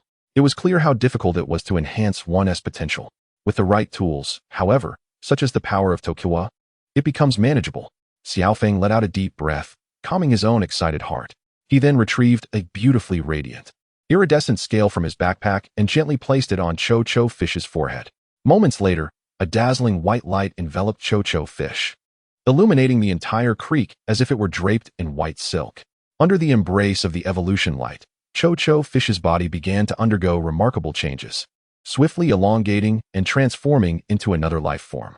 As the light of evolution dissipated, an ethereal voice resonated, and Xiaofeng, along with Tilly Meow and Little Fire Dragon, found themselves utterly captivated by this stunning Pokmon before them. With a creamy-colored slender body, ruby-like eyes, and 2 pink tentacles extending from its head, complemented by red, fin-like structures framing its face. Its tail, adorned with blue and pink scales and marked by black stripes, featured 4 large blue scales at the tip with red oval patterns at their center. Truly, it deserved its reputation as the most beautiful Pokmon. Pokmon, Milotic. Type, water. Gender, female. Classification, caring Pokmon. Ability, Marvel Scale. Occasionally causes opponents that come into contact to become enamored. Level, 23, Advanced. Potential, purple. Skills, Hypnosis, Inherited. Mirror Coat, Inherited. Bounce, Tackle, Guard, Water Pulse, Bind, Water Gun, Attract, Aqua Ring, Charm, Life Dew. Upon observing Milotic's panel, Xiaofeng was not surprised to find its potential had indeed risen to purple. Given its base stats, this was a complete transformation, with base stats increasing from 200 to 540. Even the evolution of the starter Pokmon, after 2 evolutions, could not compare, especially after using a high-quality beautiful scale. Its level surged from 13 to an impressive 23, now classified as advanced. Furthermore, it had learned 7 new skills. Truly, It was a case of the carp leaping over the dragon gate. Congratulations, Milotic. Xiaofeng contained his excitement. Refraining from approaching immediately, as Pokmon like Cho-Cho Fish and Kingler often undergo significant personality changes post-evolution. He feared that an impulsive move might startle the newly evolved Milotic. Milotic, surveying its new physique, excitedly swam out of the creek and made its way towards Xiaofeng. Its elongated body coiling around him, the evolved Milotic easily measured over 7 meters in length, its red and blue fan-like tail curling around Xiaofeng. Its head emerged from behind his shoulder, nudging his cheek with its cool visage. It appeared that the evolved Milotic still shared a close bond with him. Meow? Kanto? Tilly Meow and Little Fire Dragon, witnessing the transformation, were incredulous. How could such an unsightly fish evolve into something so beautiful? Tilly Meow felt a tinge of disdain for its own appearance, which had seemed cool before. Truly, comparison breeds dissatisfaction. Sigh. I must work harder to evolve to the next stage quickly. Magical Mask Meow looks considerably more appealing than I do now. Tilly Meow suddenly felt a glimmer of hope. Don't worry, Tilly Meow, you will evolve soon too. Xiaofeng could easily read the thoughts etched on Tilly Meow's face and smiled as he affectionately ruffled her fur.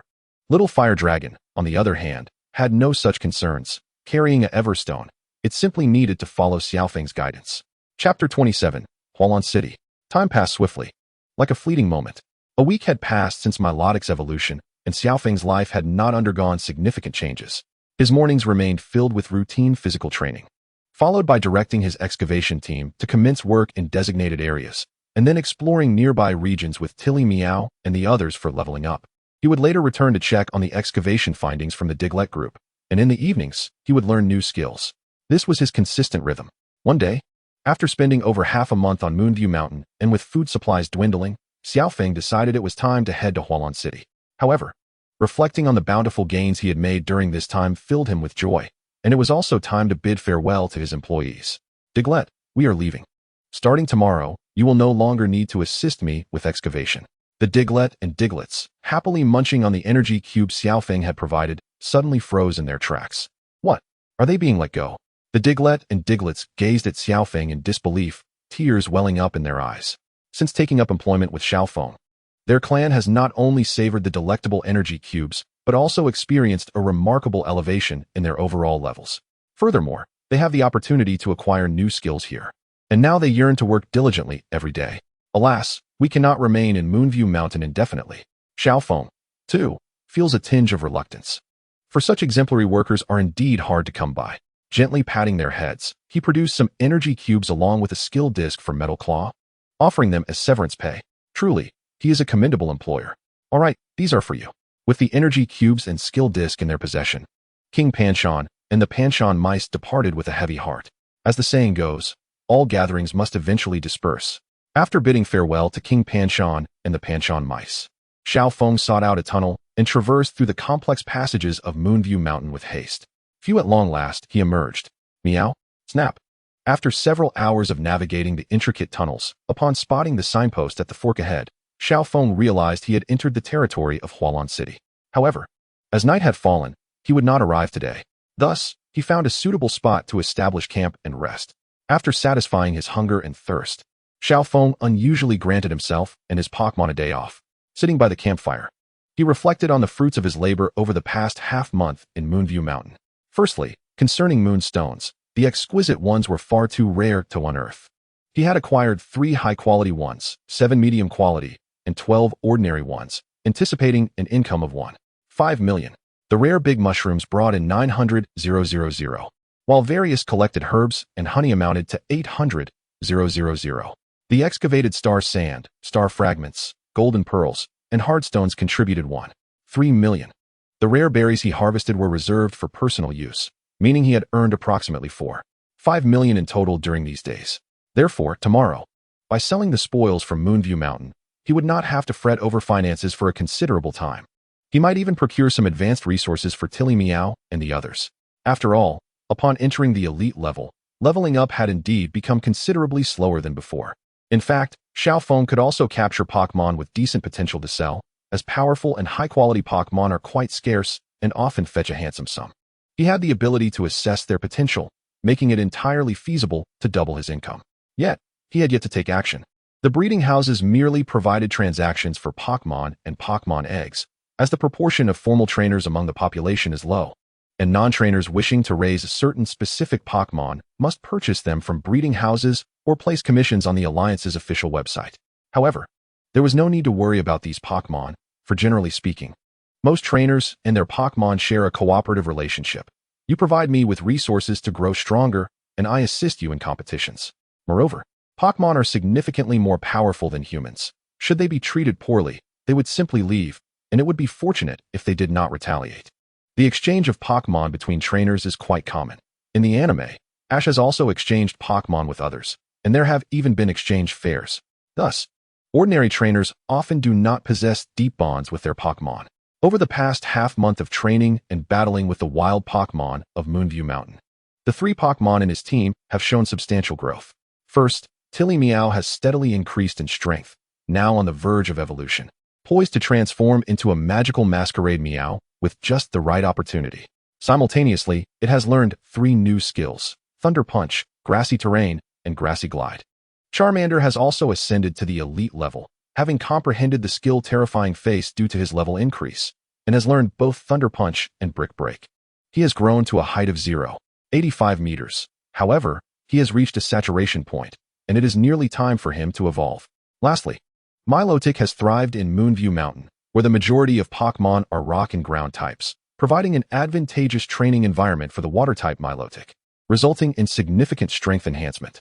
Though its level is lower than Charmander's, due to type advantages and the disparity in base stats, Milotic has surged ahead to become the second strongest in the team, also mastering a few new skills. Tilly Meow, level 37 elite. Charmander, level 31 elite. Milotic, level 28 advanced. Hualan City, a coastal city in the northern part of the Kanto region, is bordered to the north by the estuary of a river, to the south by Kingyo City, and to the west by Moonview Mountain. It is also the hometown of the female protagonist Misty from the Pokmon anime. The name Hualan embodies the mysterious and enchanting hue of aquamarine. This phrase serves as a compliment to Hualan City and is the origin of its name.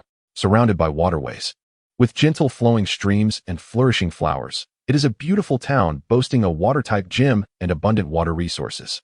The reference to mystery pertains to one of the forbidden places prohibited by the Alliance, the Hualan Cave, located in the northwestern part of Hualan City. This cave is also known as the Unknown Maze.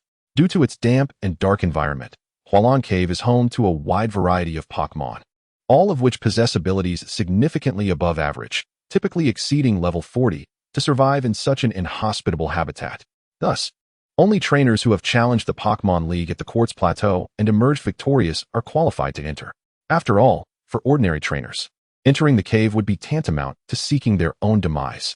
Consequently, the Alliance has stationed personnel outside Hualan Cave to prevent trainers from inadvertently wandering inside. Xiao Feng is also somewhat familiar with Hualan Cave. After all, in the games, the deepest part of Hualan Cave is inhabited by Mutuo. Yet it is likely that the Mutuo from this world never visited Hualan Cave after its escape, as it is remembered to have gone to New Island. Upon entering Hualan City, Xiao Feng did not immediately challenge the Hualan Gym but, as is his custom, made a trip to the Pokmon Center. Chapter 28, The Hualan Three Sisters. Hualan City Pokmon Center. Upon arriving at the Pokmon Center, Xiao Feng, as usual, entrusted his Pokmon to Nurse Joy for examination and recovery before retreating to a room to take a shower. After a while, the refreshed and clean young man reappeared in the lobby of the Pokmon Center. Just in time, a broadcast announcement reached his ears. Xiao Feng from Pallet Town. Your Pokmon have fully regained their vitality. Please come to collect them promptly. Thank you, Nurse Joy. After retrieving his Pokballs, Xiao Feng inquired about the location of the Hualan Gym. Following her directions, he walked for 20 minutes before finally arriving at the entrance of the Hualan Gym. The design of the Hualan Gym resembles not so much a gym as a circus, with a large, colorful dome roof adorned with a gigantic sign depicting a white sea lion. Currently, the gym leader is not Misty, but rather her 3 sisters, known as the Hualan Beauties, Sakura, Iris, and Peony. These 3, to put it mildly, lack any remarkable prowess. It is said they possess no talent as trainers and, within less than 2 years of inheriting the gym, have reduced the once prestigious Hualan Gym to the bottom of the rankings. Yet today, the area in front of the gym is abuzz with activity, attracting a large crowd. Upon making some inquiries, he learned that today marks the day of the Hualan Sisters Water Ballet performance, and these people have gathered to witness the spectacle. Their professed love for ballet is merely a guise, as they are truly there to admire the swimwear and long legs. No wonder they are all men. However, this means that Luo Feng's desire to challenge the gym will have to wait until the performance concludes. Since he has come this far, he decided to join the queue to purchase a ticket and enjoy the show alongside the crowd. Of course, he was not there to ogle. He merely sought to pass the time. Following the throng into the gym, Luo Feng soon beheld a magnificent swimming pool. Finding his seat and settling in, he soon heard an announcement echoing in his ears. Ladies and gentlemen present, thank you for your patience. The synchronized aquatic ballet performance by the enchanting trio of the Reuniting City is about to commence. As the host's voice resonated, the stage lights illuminated, converging on the diving platform above the pool. There, the Reuniting sisters, adorned in a myriad of dazzling swimsuits, made their splendid entrance, waving graciously to the audience surrounding them. Upon their appearance, the audience erupted into a fervent applause and cheers. Clearly, the trio of beauties is immensely popular among the spectators. Luo Feng could not help but concede that Xia's 3 older sisters indeed possessed striking beauty. Soon, as the music began to play, the aquatic ballet performance officially commenced. In the next moment, the 3 sisters gracefully leapt into the pool below, showcasing a magnificent display of water ballet. The Reuniting sisters glided through the water like exquisite mermaids, their performance harmonizing perfectly with the enchanting melodies, truly captivating the audience's gaze. The water was indeed pristine. After over an hour, the performance concluded, and it was now time for him to challenge the gym. Departing from the side stairway, he made his way backstage and quickly found the 3 sisters, who were just about to head off for a well-deserved rest. The sisters walked together, laughter echoing between them, clearly satisfied with their recent performance. We did it, Sakura. Today's performance was a resounding success. Indeed, this signifies that our rigorous training was not in vain. Seeing that the sisters were about to leave, Luo Feng hurriedly approached and intercepted them. Excuse me, Miss Sakura, please wait a moment. Upon noticing Luo Feng, the sisters displayed expressions of surprise. The youngest among them, the pink-haired peony, spoke first. Is there something you need? If this charming young man wishes to interview us, he must first go through our manager. Luo Feng shook his head. No, that's not it. I am here to. However, before he could finish, Peony interrupted. If you want an autograph, that's not possible either. That's not what I meant. Luo Feng shook his head again, exasperated. I am Luo Feng from Pallet Town, here to challenge the Reuniting gym. Oh, so you are here to challenge the gym. Well, I suppose we cannot refuse a gym challenge. The sisters sighed, evidently lacking enthusiasm. Subsequently, under the sisters' guidance, the group returned to the very pool where the performance had taken place. At this point, the audience that had come to witness the ballet had dispersed, leaving them undisturbed. The battle arena of the Reuniting gym was simply a pool, and as the sisters tossed a few floating boards into the water, a rudimentary aquatic battlefield was established. Well, this seems rather lackluster, remarked Sakura, the sister with long yellow hair, clapping her hands with a smile. All right, we are ready to battle. Hearing this, Luo Feng said nothing further, moving to the opposite side of the pool, gazing across the water at the sisters. Then, I shall be your opponent for this gym challenge. I am, one of the Reuniting sisters, stated Iam, the sister with flowing blue hair, stepping forward. In that case, come forth, Goldine. With that, Iam produced a Pokeball, and with a flash of white light, a white fish-like creature adorned with a sharp horn appeared in the pool. Pokmon, Goldine type, water gender, female classification, goldfish Pokmon ability, swift swim, double speed in rainy weather, level, 16, intermediate, potential, white moves, peck, tail whip, water gun, horn attack. The battle rules dictated that it would be a 2-on-2 match, and the first side to defeat both of the opponent's Pokemon would be declared the victor. If the winning side was the challenger, they would receive the blue badge of the Reuniting gym. The eldest sister, Sakura, stepped forward, taking on the role of referee, announcing the rules aloud. No problem, I understand, Luo Feng nodded. Then, I choose you, Milotic. In this watery arena, neither Tilly nor Charmander could truly shine. And since he had already used them at the Nibi gym, Luo Feng decided to summon Milotic for this challenge. In terms of type, both Pokemon shared the water attribute, thus lacking any type advantage. However, his Milotic was evidently far superior to Iam's Goldine. Wow, what a beautiful Pokemon, it's Milotic. As Milotic made its dazzling entrance, the Reuniting sisters were instantly enchanted. As trainers of a water-type gym, although their skills were modest, they were well aware of Milotic's esteemed reputation. Undoubtedly, they yearned to possess such a Pokemon. Having a Milotic would undoubtedly enhance the appeal of their water ballet performances. However, Milotic was exceedingly rare, and even wealth would not guarantee their acquisition. Indeed, nowadays, the evolution of the humble Magikarp into Milotic was scarcely known, and wild Milotic were even rarer than legendary Pokemon. Capturing some Magikarp to raise into Milotic could yield great profits. Observing the sisters' infatuation, Xiao Feng gained further insight into Milotic's allure, stroking his chin as he pondered. However, he felt that without its dazzling scales, it seemed a bit unreliable. Perhaps he should reconsider. Are you all ready? After a few minutes had passed with them still in awe, Xiao Feng could not help but remind them. I am finally snapped back to reality. All right. She then added, although I am bound to be soundly defeated, just getting to see the Milotic I've always dreamed of is worth it. Witnessing her opponent's lack of determination, Xiao Feng found himself momentarily at a loss for words. Then, let the Hualan Gym challenge begin. As Sakura's words echoed, Iam was the first to command an attack. Goldeen, use horn attack. With Iam's command, the gym battle officially commenced. Goldeen swiftly submerged into the water, disappearing from sight. Moments later, with a ripple of waves, Goldeen surged forth from the depths, aiming its horn directly at Milotic. However, the attack appeared feeble. Xiao Feng remained calm, instructing, Milotic, evade. Milotic merely twisted its body gracefully, effortlessly dodging the incoming assault. Observing this, Xiao Feng promptly commanded, use sweet scent. Wow! Milotic emitted a captivating cry, sending out waves of heart-shaped sound that accurately struck Goldeen. With just that single blow, Goldeen floated on the water's surface, its eyes swirling in a daze. Xiao Feng was not surprised. After all, the disparity in strength between the two Pokemon was considerable. Goldeen was rendered unable to battle, and Milotic emerged victorious. Upon seeing Goldeen's defeat, Sakura announced the results, seemingly accustomed to such outcomes.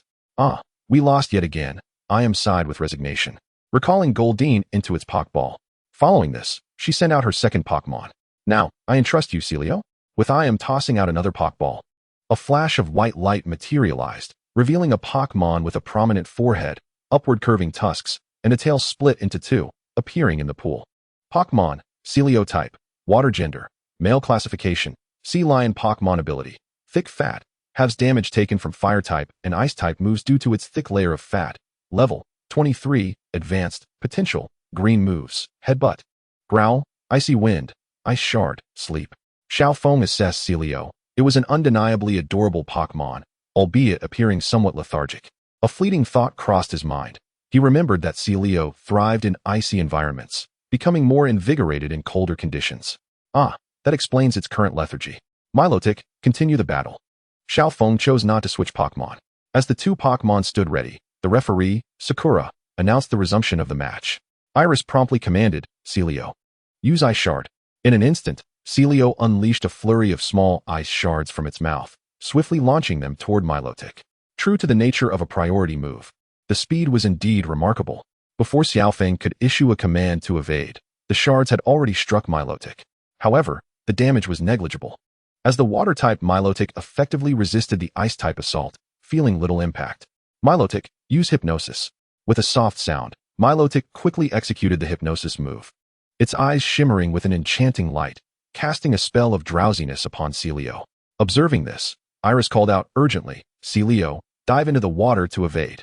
Celio reacted promptly, plunging into the pool to evade Milotic's hypnotic influence. Excellent.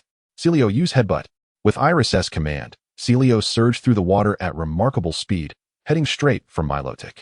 Witnessing this, Xiao Feng had no intention of allowing Milotic to evade, directing it to counter with Bind. Following Xiao Feng's order, Milotic executed a powerful tail whip, launching itself from the pool to ensnare the submerged Celio with its long and powerful body. Celio, break free. Iris shouted in alarm, but Celio's size and strength rendered it unable to escape. Sighing, it became apparent to Sakura and Peony, despite their lack of combat prowess, that Iris's defeat was inevitable. Seeing Celio, trapped and gasping for air, Xiao Feng promptly issued a final command. Milotic, finish it off with Iron Head. Although Milotic lacked special attack enhancements, it possessed physical moves such as Dragon Dance and Wrap, with its long, powerful body serving as an asset. To complement Milotic's Bind, Iron Head was one of its newly learned techniques. With a metallic gleam radiating from its head, Milotic, while constraining Celio, struck down with its iron-hard cranium. Celio. The impact echoed, and Celio succumbed to unconsciousness, causing Milotic to release its grip. Celio lay limply on the surface of the pool, having clearly lost its fighting capability. With Celio unable to continue, Milotic emerged victorious, declaring Xiaofeng the winner. Once again defeated, Iris lamented as she withdrew Celio into its Pokeball. "Well done, Milotic," Xiaofeng praised generously. Milotic swam over, affectionately nuzzling Xiaofeng's cheek. At that moment, Iris approached with a blue badge shaped like a droplet of water, presenting it to Xiaofeng. "Congratulations, trainer. This is the blue badge, your well-deserved reward for defeating the Huayuan Gym." "Thank you," Xiaofeng replied, accepting the blue badge and placing it into his collection box. "Milotic is truly beautiful. May we touch it?" After the gym challenge concluded, the three sisters gazed at Milotic with sparkling eyes. "That depends on Milotic's own desire." With a nod and a cheerful sound, Milotic did not refuse. "So lovely. It feels so smooth to touch. I wish I could have a Milotic of my own," one sister exclaimed. "Indeed, if we could use it for performances, we would surely gain more popularity." It was evident that the sisters were more focused on water ballet than on managing the gym. However, Xiaofeng refrained from commenting. Content that they had a talented younger sister to take over the gym, allowing Huayuan Gym to await Misty's revival. "Well, I shall take my leave now." After a while, Xiaofeng withdrew Milotic and departed the Huayuan Gym. Chapter 30. The Beast Tamer Xiaoming. After acquiring the second badge, Xiaofeng's next destination was to Cureleaf City. However, before embarking, he needed to cash in the spoils from MT Moon at a shop and procure necessary supplies. After spending some time, Xiaofeng successfully completed the transaction, netting him a total of 4.78 million alliance coins, surpassing his earlier estimate of 4.5 million. Exiting the shop with a smile, his spirits soared. Regrettably, he would soon have to spend a substantial portion of that sum. Xiaofeng sauntered into a neighboring friendly shop, where he purchased various types of berries, potions, and other essential supplies. This time, he exchanged for higher-grade berries. Though pricier, they offered superior nutrition.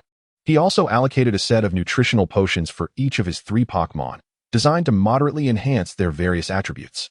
Moo Moo Milk had become ineffective for Charmeleon, necessitating a switch to a calcium supplement, which shockingly cost 5,000. Xiaofeng could only pay reluctantly. All these expenses totaled over 1.5 million alliance coins. The subsequent items represented the real bulk of the costs. Ever since Tiri Meow reached the elite level, its rate of advancement had slowed considerably. This was primarily due to the generally low levels of wild Pokemon. After all, reality isn't a game, and wild Pokemon do not level up alongside the trainer's progress. It was already rare for wild Pokemon to attain elite status, let alone those at gym and quasi-champion levels. With their numbers dwindling, encounters became infrequent, and naturally, Tiri Meow's battle frequency diminished. Consequently, not only Tiri Meow, but also the other members of the team experienced a slower rate of improvement. After all, this was not a game. Defeating weaker Pokemon would not yield significant growth. At best, it would merely refine their skills. Combat plays a crucial role in enhancing a Pokemon's energy level. Thus, Xiaofeng resolved to purchase some attribute gems for Tiri Meow and the others. The function of attribute gems is somewhat akin to rare candies in games. Pokemon absorb the energy from the gems, allowing for rapid elevation of their energy levels. The downside? They are exceedingly expensive. Just a basic gem costs 100,000. Purchasing 5 of each, grass, fire, water, and dark gems cost him an additional 2 million alliance coins. These were not necessities, but Xiaofeng felt that money could always be earned again.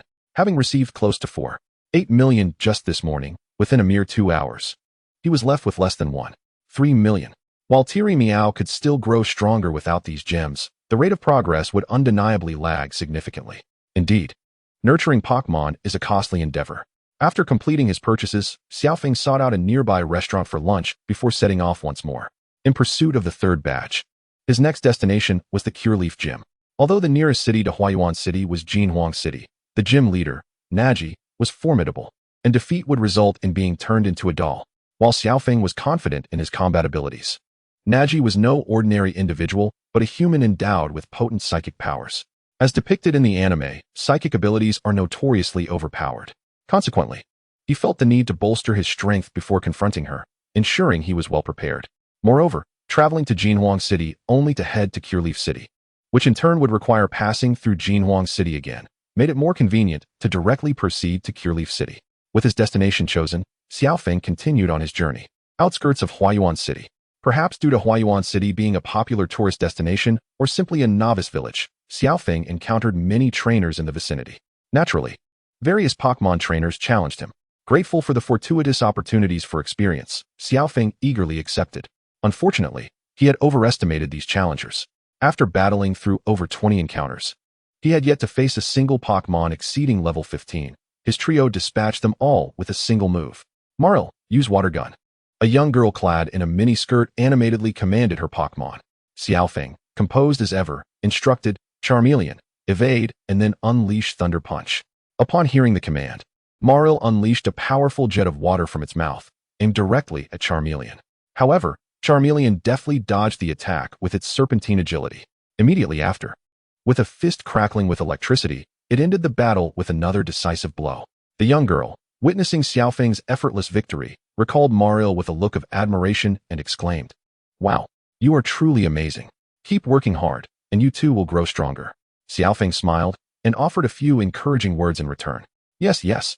The girl nodded enthusiastically before continuing. With your strength, if you were to challenge Beastmaster Xiaoming, perhaps you could defeat him. Upon hearing the name of Beastmaster Xiaoming, Xiaofeng began to search his mind for any recollections of this individual. Ultimately, he could not recall, suspecting that this Xiaoming was merely a passerby. Xiaoming was also a novice trainer, and after defeating us, he established a private gym not far ahead, reputedly having never lost and nearing 100 consecutive victories. After listening to the girl's introduction of Beastmaster Xiaoming, Xiaofeng felt a flicker of interest, though merely a flicker. After all, achieving 100 consecutive victories in a novice village seemed rather trivial. He hoped Xiaoming's prowess was not merely exaggerated. Where is Beastmaster Xiaoming's private gym?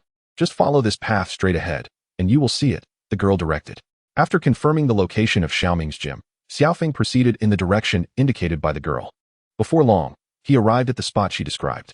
Before him stood a wooden enclosure, encircled by a fence, topped with a large sign that read Pokemon League Informal Gym, 95 consecutive victories. It seemed to be the domain of a rather ostentatious individual. But since he was already there, Xiaofeng was about to knock when a loud voice rang out from behind him. Who are you? Turning around, he saw a robust boy with green spiky hair approaching, seemingly just returned from outside. Are you Beastmaster Xiaoming? Xiaofeng inquired. Xiaoming nodded, responding, Indeed, I am Xiaoming. It seems you have heard about me from nearby trainers and have come here to challenge me? That's right, Xiaofeng admitted without denying it. In response, Xiaoming swung open the wooden door, gesturing for Xiaofeng to enter. Since you've come to challenge me, step inside. Upon entering, Xiaofeng beheld a stage constructed from a mixture of earth and stone, along with a large tent. Xiaoming ascended the stage and, with an air of arrogance, looked down at Xiaofeng, saying, Come on, are you planning to become the fertilizer for my 96th consecutive victory? Meow. Kana. At this, the nearby Litten and Charmeleon were even more excited than Xiaofeng himself, eager to teach this arrogant individual a lesson. What fertilizer? Can't you speak properly? Xiaofeng rolled his eyes at the boastful tone but brushed it off, stepping onto the stage. We shall see who the fertilizer is after the battle. Chapter 31. The End of the Streak. On the stage outside the tent, Xiaofeng and Xiaoming stood on opposing sides. Xiaoming produced a whip from behind him, swinging it forward with force, then asked, The rules for this battle are one-on-one. Is that acceptable? Xiaofeng waved his hand. Sure, no problem. Then, let the duel commence. Go. Sandshrew.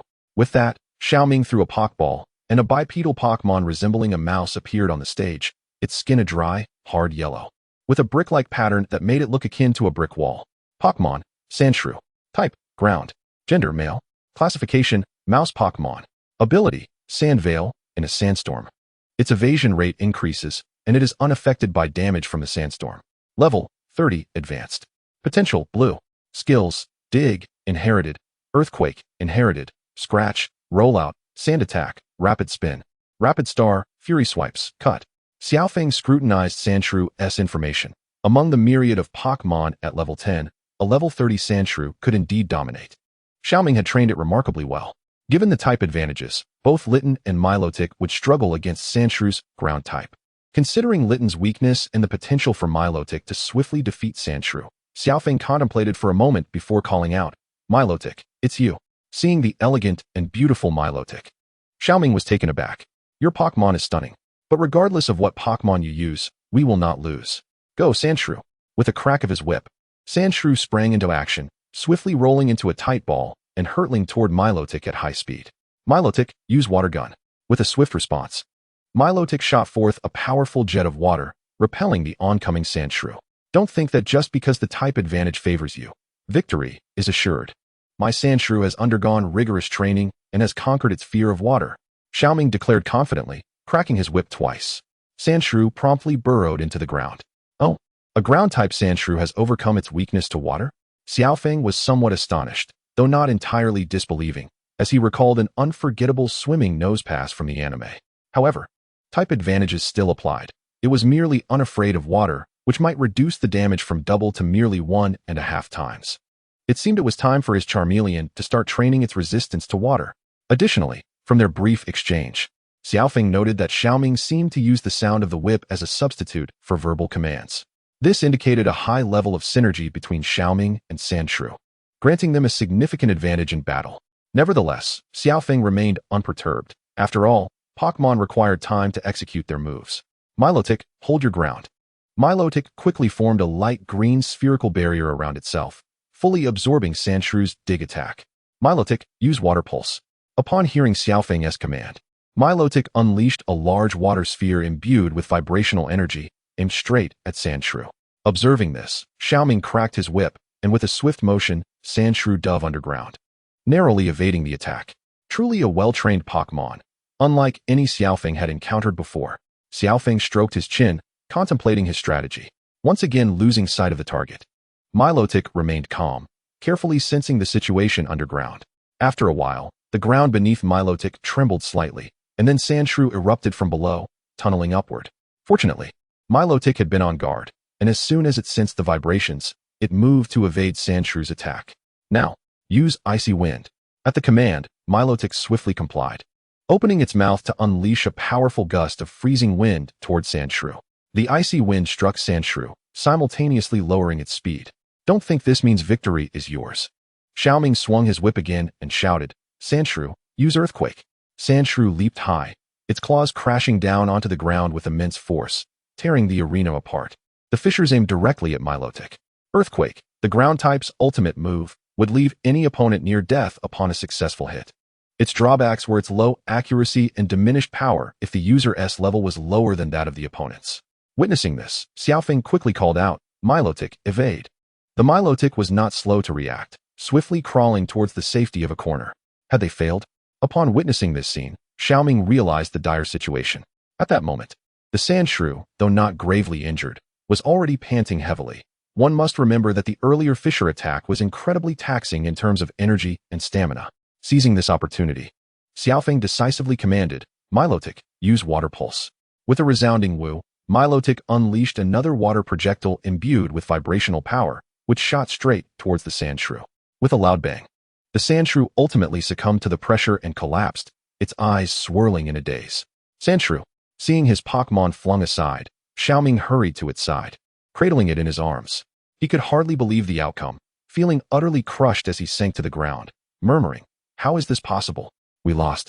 We were so close, just 5 battles away. As the battle concluded, Xiaofeng applauded, your Sandshrew is quite formidable, excellently trained. You are the most skilled trainer I have encountered on my journey thus far. Since embarking on his travels, Xiaofeng had been dominating matches, and this battle had been particularly exhilarating for him. Retrieving Sandshrew into its Pokball, Xiaoming rose, his earlier arrogance vanishing as he looked at Xiaofeng. I lost. Indeed. There are greater heights beyond my own, and individuals far more capable than I. I sigh, but I will not abandon my goals. Starting today, I will reset my winning streak to 0 and strive for 100 consecutive victories before I continue my journey. I hope for another chance to battle you in the future. Absolutely, and I wish you the best of luck. Seeing the determination etched on Xiaoming's face, Xiaofeng refrained from dissuading him. After all, achieving 100 consecutive victories in this setting was relatively effortless. At that moment, Xiaofeng finally recalled who this fierce trainer was. Ah, indeed. Merely a passerby. He remembered that Xiaoming had battled Ash and had decisively triumphed over him. However, he had not participated in the Indigo conference, likely due to not having collected all 8 badges. While the other's resolve was admirable, perhaps luck was lacking. Chapter 32, Pokmon Research Academy. After parting ways with Xiaoming, Xiaofeng resumed his journey towards Leaf Town, observing that they had distanced themselves from Celadon City. And with no wild trainers challenging them along the way, Xiaofeng retrieved customized weight training equipment from his backpack for himself and Tilly, equipping Charmander to commence their training. As a water-type Pokmon, Milotic could move on land, but it was undeniably more at ease in water. Thus, Xiaofeng decided to increase the frequency of battles for Milotic. The journey to Leaf Town was still a considerable distance away, as they traversed the majority of the Kanto region from the north to the southern seaport. The route chosen by Xiaofeng would lead them through numerous mountainous terrains, abundant with forests and plains. Although they were far from towns, the frequency of encountering wild Pokemon would increase, allowing for encounters with powerful creatures, enhancing their battle experience, and providing opportunities for treasure hunting to earn some travel funds. As for capturing new Pokemon, Xiaofeng was not in a rush, as he had yet to decide which Pokemon to capture. Additionally, the intensive training of his 3 Pokemon had already placed a strain on his finances. Of course, should he encounter a Pokemon with exceptional potential, he would not let it slip by. However, it was worth noting that over a month had passed since he began his journey, and he had encountered no fewer than 3,000 wild Pokemon, if not 5,000. Apart from Ho-Oh, he had not come across a single wild Pokemon with purple or higher potential. Whether high-potential Pokemon were genuinely rare or Xiaofeng was simply experiencing a streak of bad luck remained uncertain. He did not dismiss lower-potential Pokemon outright, but those with higher potential typically required fewer resources to grow and matured at a faster pace, making them the most advantageous choice for someone like Xiaofeng, who was financially constrained. Consequently, he would merely glance at the wild Pokemon he encountered along the way. Oddish, gender, male, ability, chlorophyll, level, 23, potential, green. Egg, gender, female, ability, chlorophyll, level, 15, potential, white. Scyther, gender, male, ability, technician, level, 20, potential, green. Regrettably, searching for members of higher potential among these common Pokemon felt akin to searching for a needle in a haystack. Time flew by, and today marked the 10th day since Xiaofeng departed Celadon City, advancing towards Leaf Town. As they journeyed, they entered a forest shrouded in thick fog. How peculiar. Why did the fog suddenly roll in? Xiaofeng scratched his head, feeling somewhat helpless. After all, navigating through such foggy conditions posed a significant risk of getting lost. Glancing at the time, he noted that it was nearing noon and promptly decided, Tilly, Charmander, Milotic. Let us pause for a moment to eat and see if the fog clears. Given the circumstances, it was best to eat first. Meow, Kana, Woo.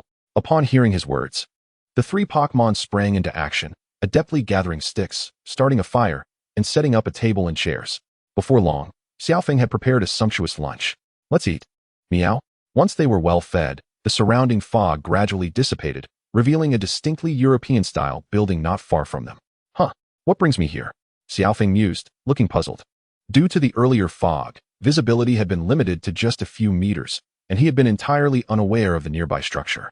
It did not appear to be a haunted house. It was likely a luxurious mansion belonging to the wealthy, nestled deep in the mountains, and Xiaofeng paid it little mind. As Xiaofeng tidied up his belongings and prepared to resume his journey, a group of students clad in uniforms gathered around him. Milotic, it's truly beautiful. Is this your Pokemon? Several girls stared in awe. Are you a trainer from outside? What brings you to our school? A boy with red hair inquired. School. Recognizing Xiaofeng's confusion, the girl who had spoken earlier explained, Yes, we are at the Pokemon Research Academy. Upon hearing this, Xiaofeng realized he was familiar with the institution. It was a school located in the Kanto region, situated between Celadon City and Leaf Town. Graduates of this academy gained direct eligibility to participate in the Pokemon League competition, bypassing the need to challenge gyms for 8 badges. It was said that the tuition and fees were exorbitant, and only the wealthy could attend. Nodding in understanding, Xiaofeng replied, I see. I am merely a traveling trainer passing through. Ah, a traveler. How many badges do you possess? The red-haired boy assessed Xiaofeng with a hint of disdain in his gaze. 2 badges. Would any of you care for a duel with me? Having not battled wild trainers for several days, Xiaofeng felt a surge of eagerness. Moreover, with so many experience points at stake, he did not wish to miss the opportunity. Given the student's obviously arrogant demeanor, looking down upon traveling trainers, Xiaofeng resolved to teach them a lesson. How barbaric. Indeed, relying on brute force for everything is reminiscent of primitive times. Engaging in a brawl with opponents akin to monkeys tarnishes the reputation of the Pokemon Research Academy. Observing their lack of interest in battling, Xiaofeng immediately resorted to provocation. Oh, are you elites from the Research Academy too timid to engage in a battle? Afraid you might lose to a traveling trainer like me? You certainly have the audacity. Enraged, the red-haired boy declared, I will duel you. Let me show you the prowess of our Pokemon Research Academy. Thus, the students from the academy lined up, eager to teach Xiaofeng a lesson. Go, Charmander.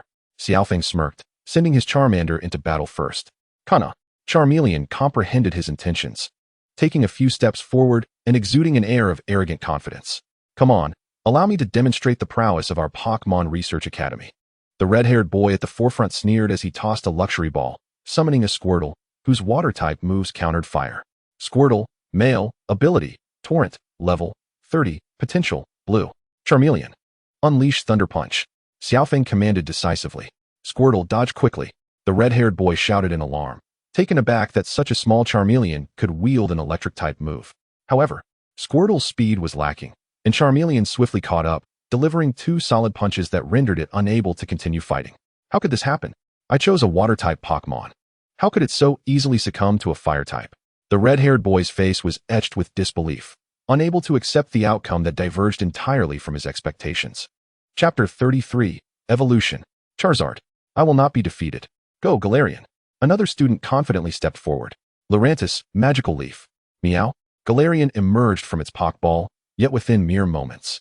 It was overwhelmed by a flurry of Lurantis's magical leaves, swiftly incapacitated.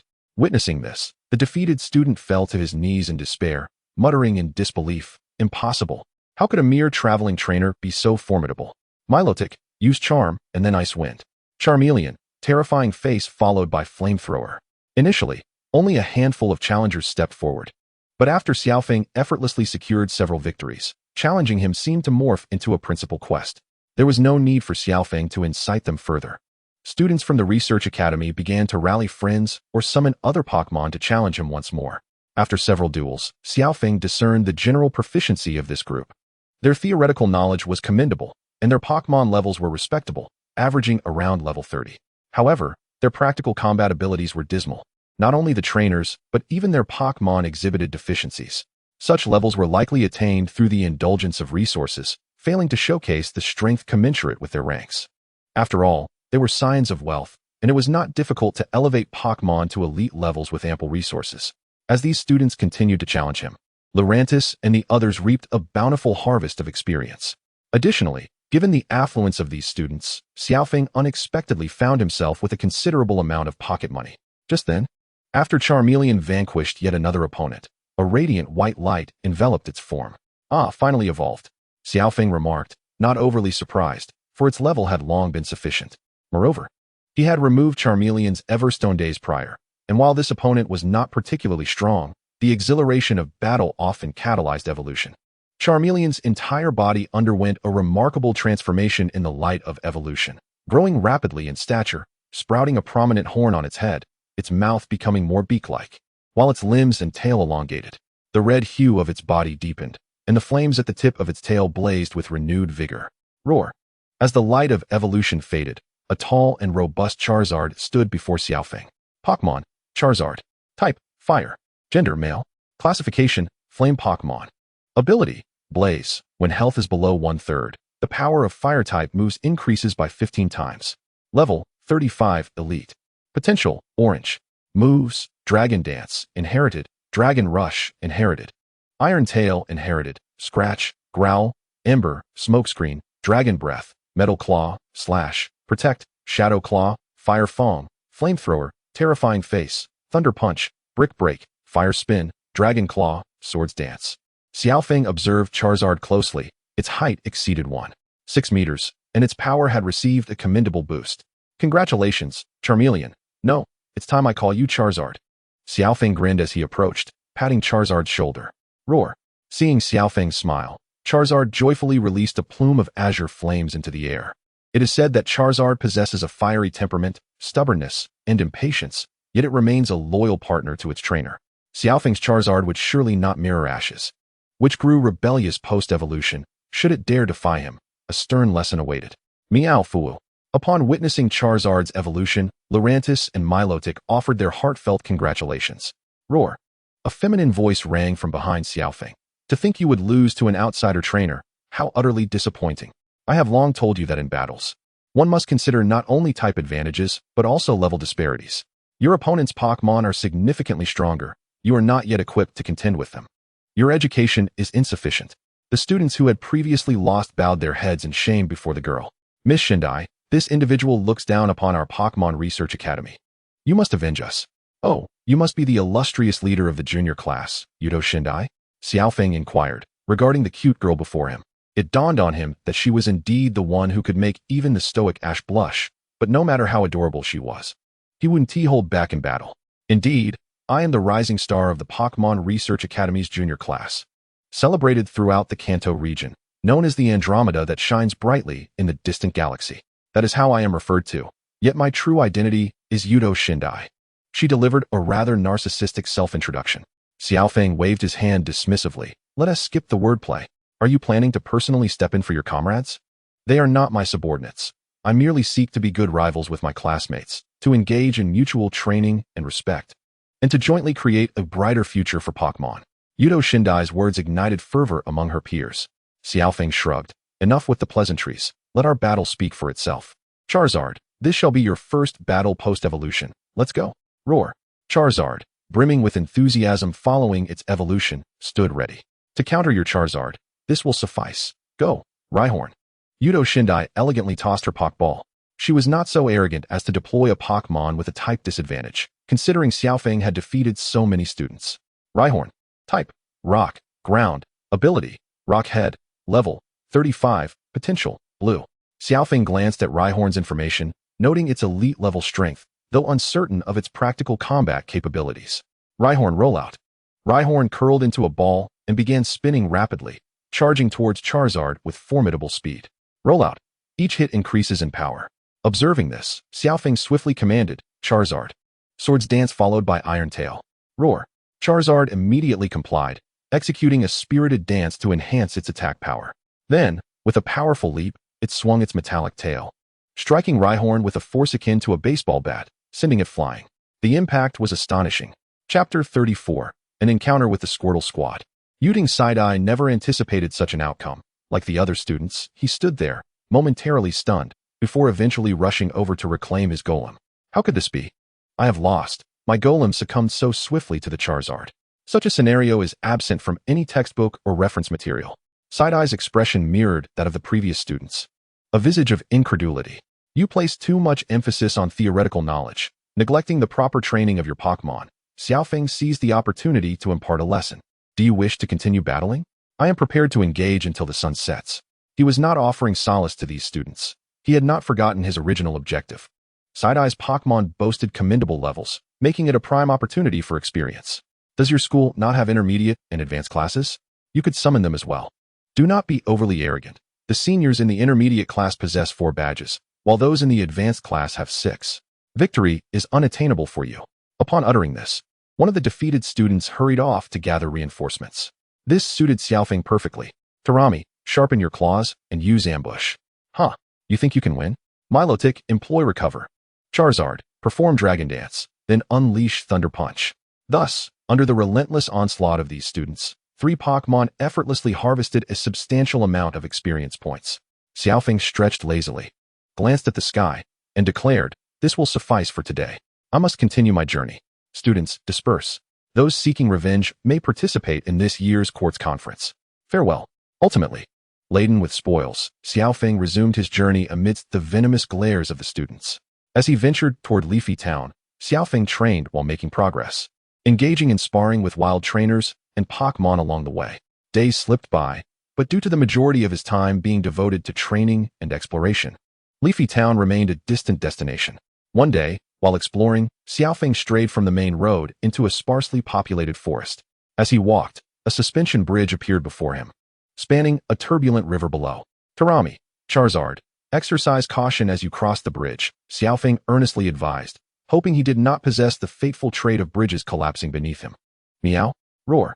Tarami and Charizard nodded in acknowledgement and cautiously traversed the bridge alongside Xiao Feng. Successfully crossing, they encountered numerous rudimentary traps along the path, all of which Xiao Feng skillfully evaded. Why are there so many traps in this vicinity? Xiao Feng queried, pulling out a map for a closer inspection. It appeared that this area was a secluded village known as Pokmon Village. Ah, now I remember. Ash's Bulbasaur was captured here, which explains the abundance of traps designed for humans. He recalled that Bulbasaur's role was to ensure the safety of the Pokemon in the village, hence its vigilance toward outsiders. On Ash's route to Leafy Town, he also remembered that he would capture an entire set of Kanto starters. However, they were somewhat troublesome. Both Bulbasaur and Squirtle remained unevolved until the very end, while Charmander did evolve, but was disobedient. Quite amusingly, as he passed through, Xiaofeng wondered if he might encounter the trio. Yet, he had no intention of intercepting Ash's Pokmon, thus refraining from specifically seeking out the Pokmon village. Upon reaching the nearby Pokmon Center, Xiaofeng still did not encounter Bulbasaur or Charmander. He was not surprised, as Charmander was likely still with its original trainer, waiting to be abandoned once Ash arrived. There were indeed a considerable number of abandoned Pokmon in this area, presumably left behind by trainers who lost battles and shifted all blame onto their Pokmon. Such trainers would never rise to prominence. Xiaofeng believed that releasing Pokmon was acceptable. Parting amicably was preferable, after all, as mismatched pairs are bound to occur. However, the original trainer of Charmander deceived it, instructing it to wait obediently on a rock for his return, nearly endangering its life. Now that was excessive. Had he encountered that individual at the Pokmon Center, Xiaofeng would have surely given him a proper lesson. As the morning sun bathed the earth, having rested a night at the Pokmon Center, Xiaofeng continued his journey with Tarami and Charizard. During a long-distance run, the ground suddenly loosened beneath them. With a resounding thud, they plunged into a deep hole. Who dug this trap? Xiaofeng's first thought was of Team Rocket. Had they shifted their focus to him? Meow. Roar. Tarami and Charizard were equally incensed. Suddenly, 5 bald heads emerged from the hole. Oh no, it was 5 Squirtless donning sunglasses, standing at the edge of the pit, mocking them triumphantly. So it is you. Xiaofeng had initially thought he would not encounter Squirtle. In a synchronized leap, each person and Pokmon effortlessly vaulted out of the pit, much to the astonishment of the Squirtless. Meow. Tarami immediately unleashed a bud, entangling the 5 Squirtless together with vines, rendering them immobile. Squirtle. Squirtle. 5. The Squirtle squad quickly realized they had encountered an insurmountable obstacle. You enjoy pranks, do you?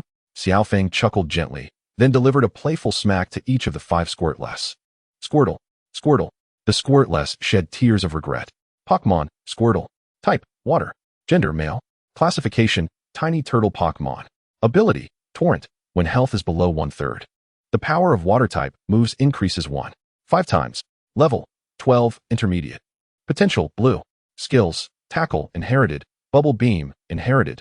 Tackle, bubble, water gun, withdraw, rapid spin, bite. Squirtle. Ability, torrent, level, 9, potential, green. Squirtle. Ability, rain dish, level, 8, potential, green. Squirtle. Ability, torrent, level, 10, potential, green. Squirtle. Ability, torrent, level, 7, potential, green. Aside from Ash's Squirtle being somewhat competent, the other Squirtless were indeed lacking. After a moment of contemplation, Xiaofeng ultimately abandoned the idea of capturing one. Alright, Tarami, release them. He understood that these Squirtless acted out because they had been abandoned by their trainers. Meow. Tarami retracted the bud and began playing with a yo-yo. Xiaofeng waved his hand. This time, I shall not hand you over to Miss Junsha. Should I catch you again next time, your luck will not hold. Do you understand? Squirtle. Squirtle. In a flash, the 5 Squirtless vanished from sight. How astonishingly quick. I forgot to ask them to lend me some money. Xiaofeng chuckled and continued on his way to Leafy Town. Chapter 35, The Radiant Lighthouse. After 2 more days of travel, the sound of waves crashing against the shore reached their ears, signaling their arrival at the seaside. Tarami, Charizard, behold the ocean. As they emerged from the final stretch of forest, a pristine beach and azure waters unfolded before them. Xiaofeng consulted his map and noted that this area was known as White Cape, named for its pure white sands. The sea breeze enveloped them, imbued with the ocean's refreshing and briny aroma. Meow. Roar. Tarami and Charizard, witnessing the ocean for the first time, dashed towards the beach to frolic. Gazing upward, they spotted a lighthouse not far ahead. At that moment, the lighthouse flickered with its beacon, silently watching over the distant vessels. Upon seeing the lighthouse, Xiaofeng suddenly recalled that this was the location where one might encounter the colossal Dragonite. Although the Pokmon did not make an appearance in the animation, he could ascertain from its silhouette that it was indeed Dragonite. Fueled by curiosity and his intention to undertake intensive training by the seaside, he resolved to seek lodging at the lighthouse. He was somewhat acquainted with the lighthouse's proprietor, Professor Kenji, having met him a few years prior during a visit to Professor Oak. Gently pressing the doorbell, an eerie chime reverberated through the tranquil surroundings of the lighthouse. Meow. Roar. The sudden sound startled both Meowth and Charmeleon, causing them to become quite agitated. After a considerable pause, Professor Kenji's voice echoed from within. Who is it? Hello, Professor Kenji. This is Feng from Newtown. I would like to stay at the lighthouse for a few days. Oh, it's Feng. I'll open the door for you right away. Please come in. I could use your help. As the call ended, the door adorned with Pokmon motifs swung open automatically. Upon entering the lighthouse, he was greeted by a Nidoking. Is that Professor Kenji's Pokmon? Feng scratched his head, not overly concerned. However, at that moment, Professor Kenji's voice emanated from Nidoking. Feng, I accidentally swapped bodies with Nidoking during an experiment. Professor Kenji?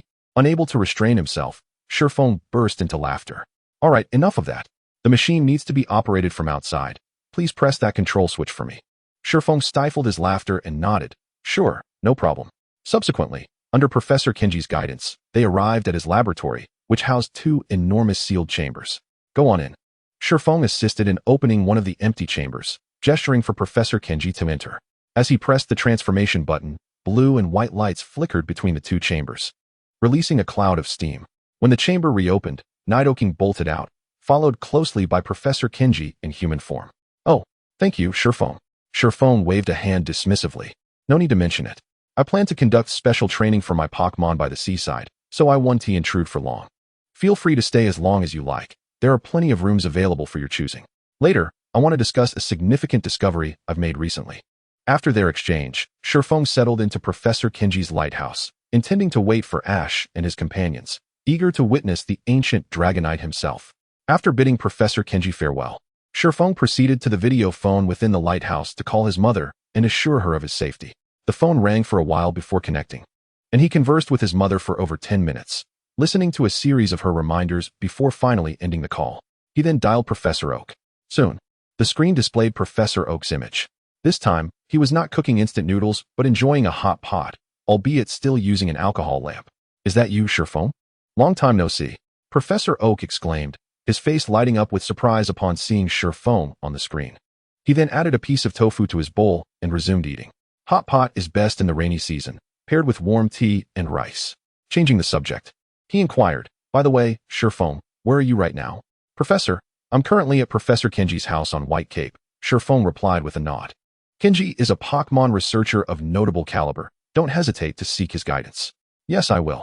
Oh, and regarding those photos you sent me last time, after thorough examination by many Pokmon scholars in the League, it has been confirmed that they depict Ho-Oh. Generally, the League rewards a rare Pokmon egg for such contributions, but if you prefer not to receive the Pokmon egg, I can assist you in requesting an alternative. Professor Oak suddenly reminded him. Doctor, let me think about it. Feng nodded, contemplating. Given Ho-Oh's value, the egg was likely that of a quasi-divine offspring, and those most eager for Ho-Oh's information would undoubtedly be individuals from the Johto region. Feng speculated it was likely a Larvitar. Raising a powerful Pokmon requires an exorbitant amount of resources, particularly for a Larvitar, which necessitates consuming an entire mountain to evolve. He could not afford to raise one at the moment, although he could entrust it to Professor Oak for sustenance. Feng wished to gather some nurturing resources for Meowth and the others first. Furthermore, he could not select the egg, and its attributes and characteristics were uncertain. It would be better to capture it in the future. Feng believed he would not be so unfortunate as to never encounter a quasi-divine Pokmon. Professor Oak, I've made my decision. Please assist me in exchanging for nurturing resources. Well, as long as you have a plan. How many Pokmon do you have now? Professor Oak asked. Shigeru has already captured 45 Pokmon. As of now, I only have 3 Pokmon. Meowth, Charmeleon, and Milotic, Feng replied candidly. Oh, you've captured Milotic, a remarkably rare Pokmon. Could you send it back for my research? Professor Oak leaned closer to the screen, his eyes sparkling with excitement. Doctor, please don't be so eager. I can't do that right now. My Pokmon count is still low. We can discuss it later. Feng crossed his arms in refusal. Upon hearing this, Professor Oak had no choice but to relent. All right, but Feng, do make an effort to capture more Pokmon. After all, you'll need at least 6 to participate in the League conference. Doctor, I understand. Feng responded with a smile. I will send the League's reward to Professor Kenji's lighthouse. You should be able to collect it in a couple of days. Oh dear. My tofu is about to overcook. I mustn't keep you any longer. We'll talk again soon. Without waiting for Feng's reply, Professor Oak hurriedly hung up. Chapter 36, Seaside Training.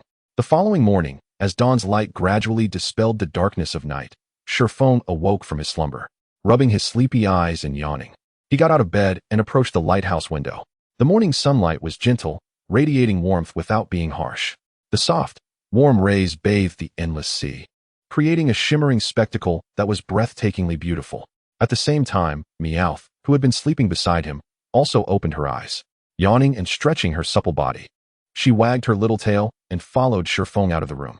Arriving in the bathroom, she, like Shurfeng, retrieved her toothbrush from her backpack, brushing her teeth and washing her face alongside him. After all, Shurfeng's Meowth was a clean little feline. After their morning routines, Shurfeng headed to the kitchen to prepare breakfast. He took various ingredients from his backpack, as he couldn't rely on the hospitality of others while consuming their food. Before long, the air within the lighthouse was filled with an enticing aroma. Charmeleon, Milotic, come out. Meowth, it's time to eat. After a while, Shurfeng removed his apron and summoned Charmeleon and Milotic. Hearing his call, Meowth and Charmeleon obediently took their places with their bowls, their tails swaying in perfect synchronization. Milotic swiftly made her way to her food bowl, eagerly awaiting the meal. Overall, his 3 Pokmon were not the mischievous types, requiring little concern from Shurfeng. Each of their meals consisted of high-grade energy cubes tailored to their types, along with a bottle of nutrient potion, with Charmeleon receiving an additional calcium supplement. With Shurfeng's cheerful exclamation of "dinner's ready," the trio happily began their meal. Roar! Charmeleon devoured his food with wild abandon, tossing energy cubes into his mouth, wholly shedding the adorableness of his earlier days as a Charmander. Meow? Meowth and Milotic were far more refined, eating daintily and exuding elegance. In terms of appetite, Milotic consumed the most due to her larger size, followed by Charmeleon, with Meowth bringing up the rear. Xiaofeng, you made breakfast? Thank you for your hard work. Just as Jinghui, who had just woken up, approached, his gaze was immediately captivated by the beautiful Milotic that was indulging in its meal. Xiaofeng, you actually managed to capture a Milotic? It's simply exquisite. Xiaofeng wholeheartedly agreed. Indeed, his Milotic was stunning, and witnessing its grace each day offered him the gentlest solace for his soul. Jinghui, a renowned inventor and an expert in various fields, was also a fervent Pokmon enthusiast, which sparked a harmonious discussion between the two. Continue to capture more Pokmon. It is crucial for Pokmon research. At present, I am awaiting a one-of-a-kind Pokmon. Jinghui spoke passionately about his recent research. A unique Pokmon? Xiaofeng mused, recognizing that Jinghui referred to the ancient Dragonite. Yes, that Pokmon is likely the largest in this world. No one has ever beheld its true form, and it roams the globe in search of companions. Jinghui elaborated. A gargantuan Pokmon, you say? It is said that ancient Pokmon are indeed colossal. Could it be that this Pokmon has slumbered since antiquity?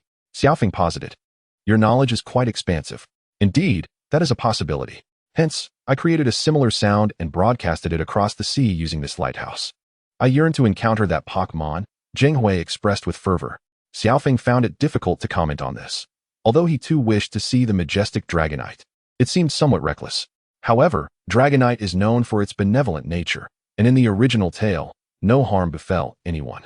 It was the rocket team that would likely cause a ruckus. Once Ash and his companions arrived, he would deal with the pesky trio.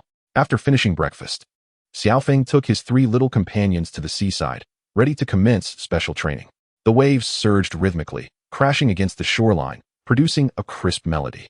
Xiaofeng first strolled along the beach with his trio to help with digestion before donning weighted vests to begin their daily physical training. After completing the designated training distance along the shore and resting, Xiaofeng began assigning special training tasks to his companions. Milotic, first, acclimate yourself to the seawater.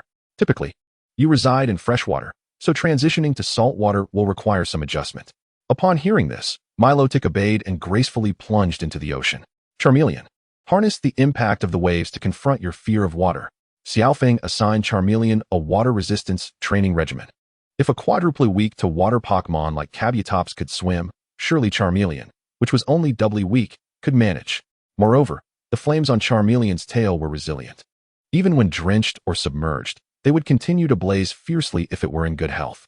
Though Charmeleon initially shied away from the incoming waves, it did not resist Xiaofeng's encouragement and gradually began to face the waves head-on, destined to evolve into a hydro-pump dragon in the future. After swimming a few laps, Milotic returned, seemingly adjusted to the seawater. Xiaofeng patted Milotic's head, instructing, Milotic, now you shall dive to the ocean floor to practice various skills, enhancing both their proficiency and potency. Performing skills underwater will reduce their effectiveness due to resistance, but such training will significantly bolster their power. Milotic nodded in understanding and dove into the depths for training. Turning to his other companion, Xiaofeng gently patted Tilly's head, chuckling, "Do not fret, Tilly. How could I ever forget you? Haven't you always desired to evolve?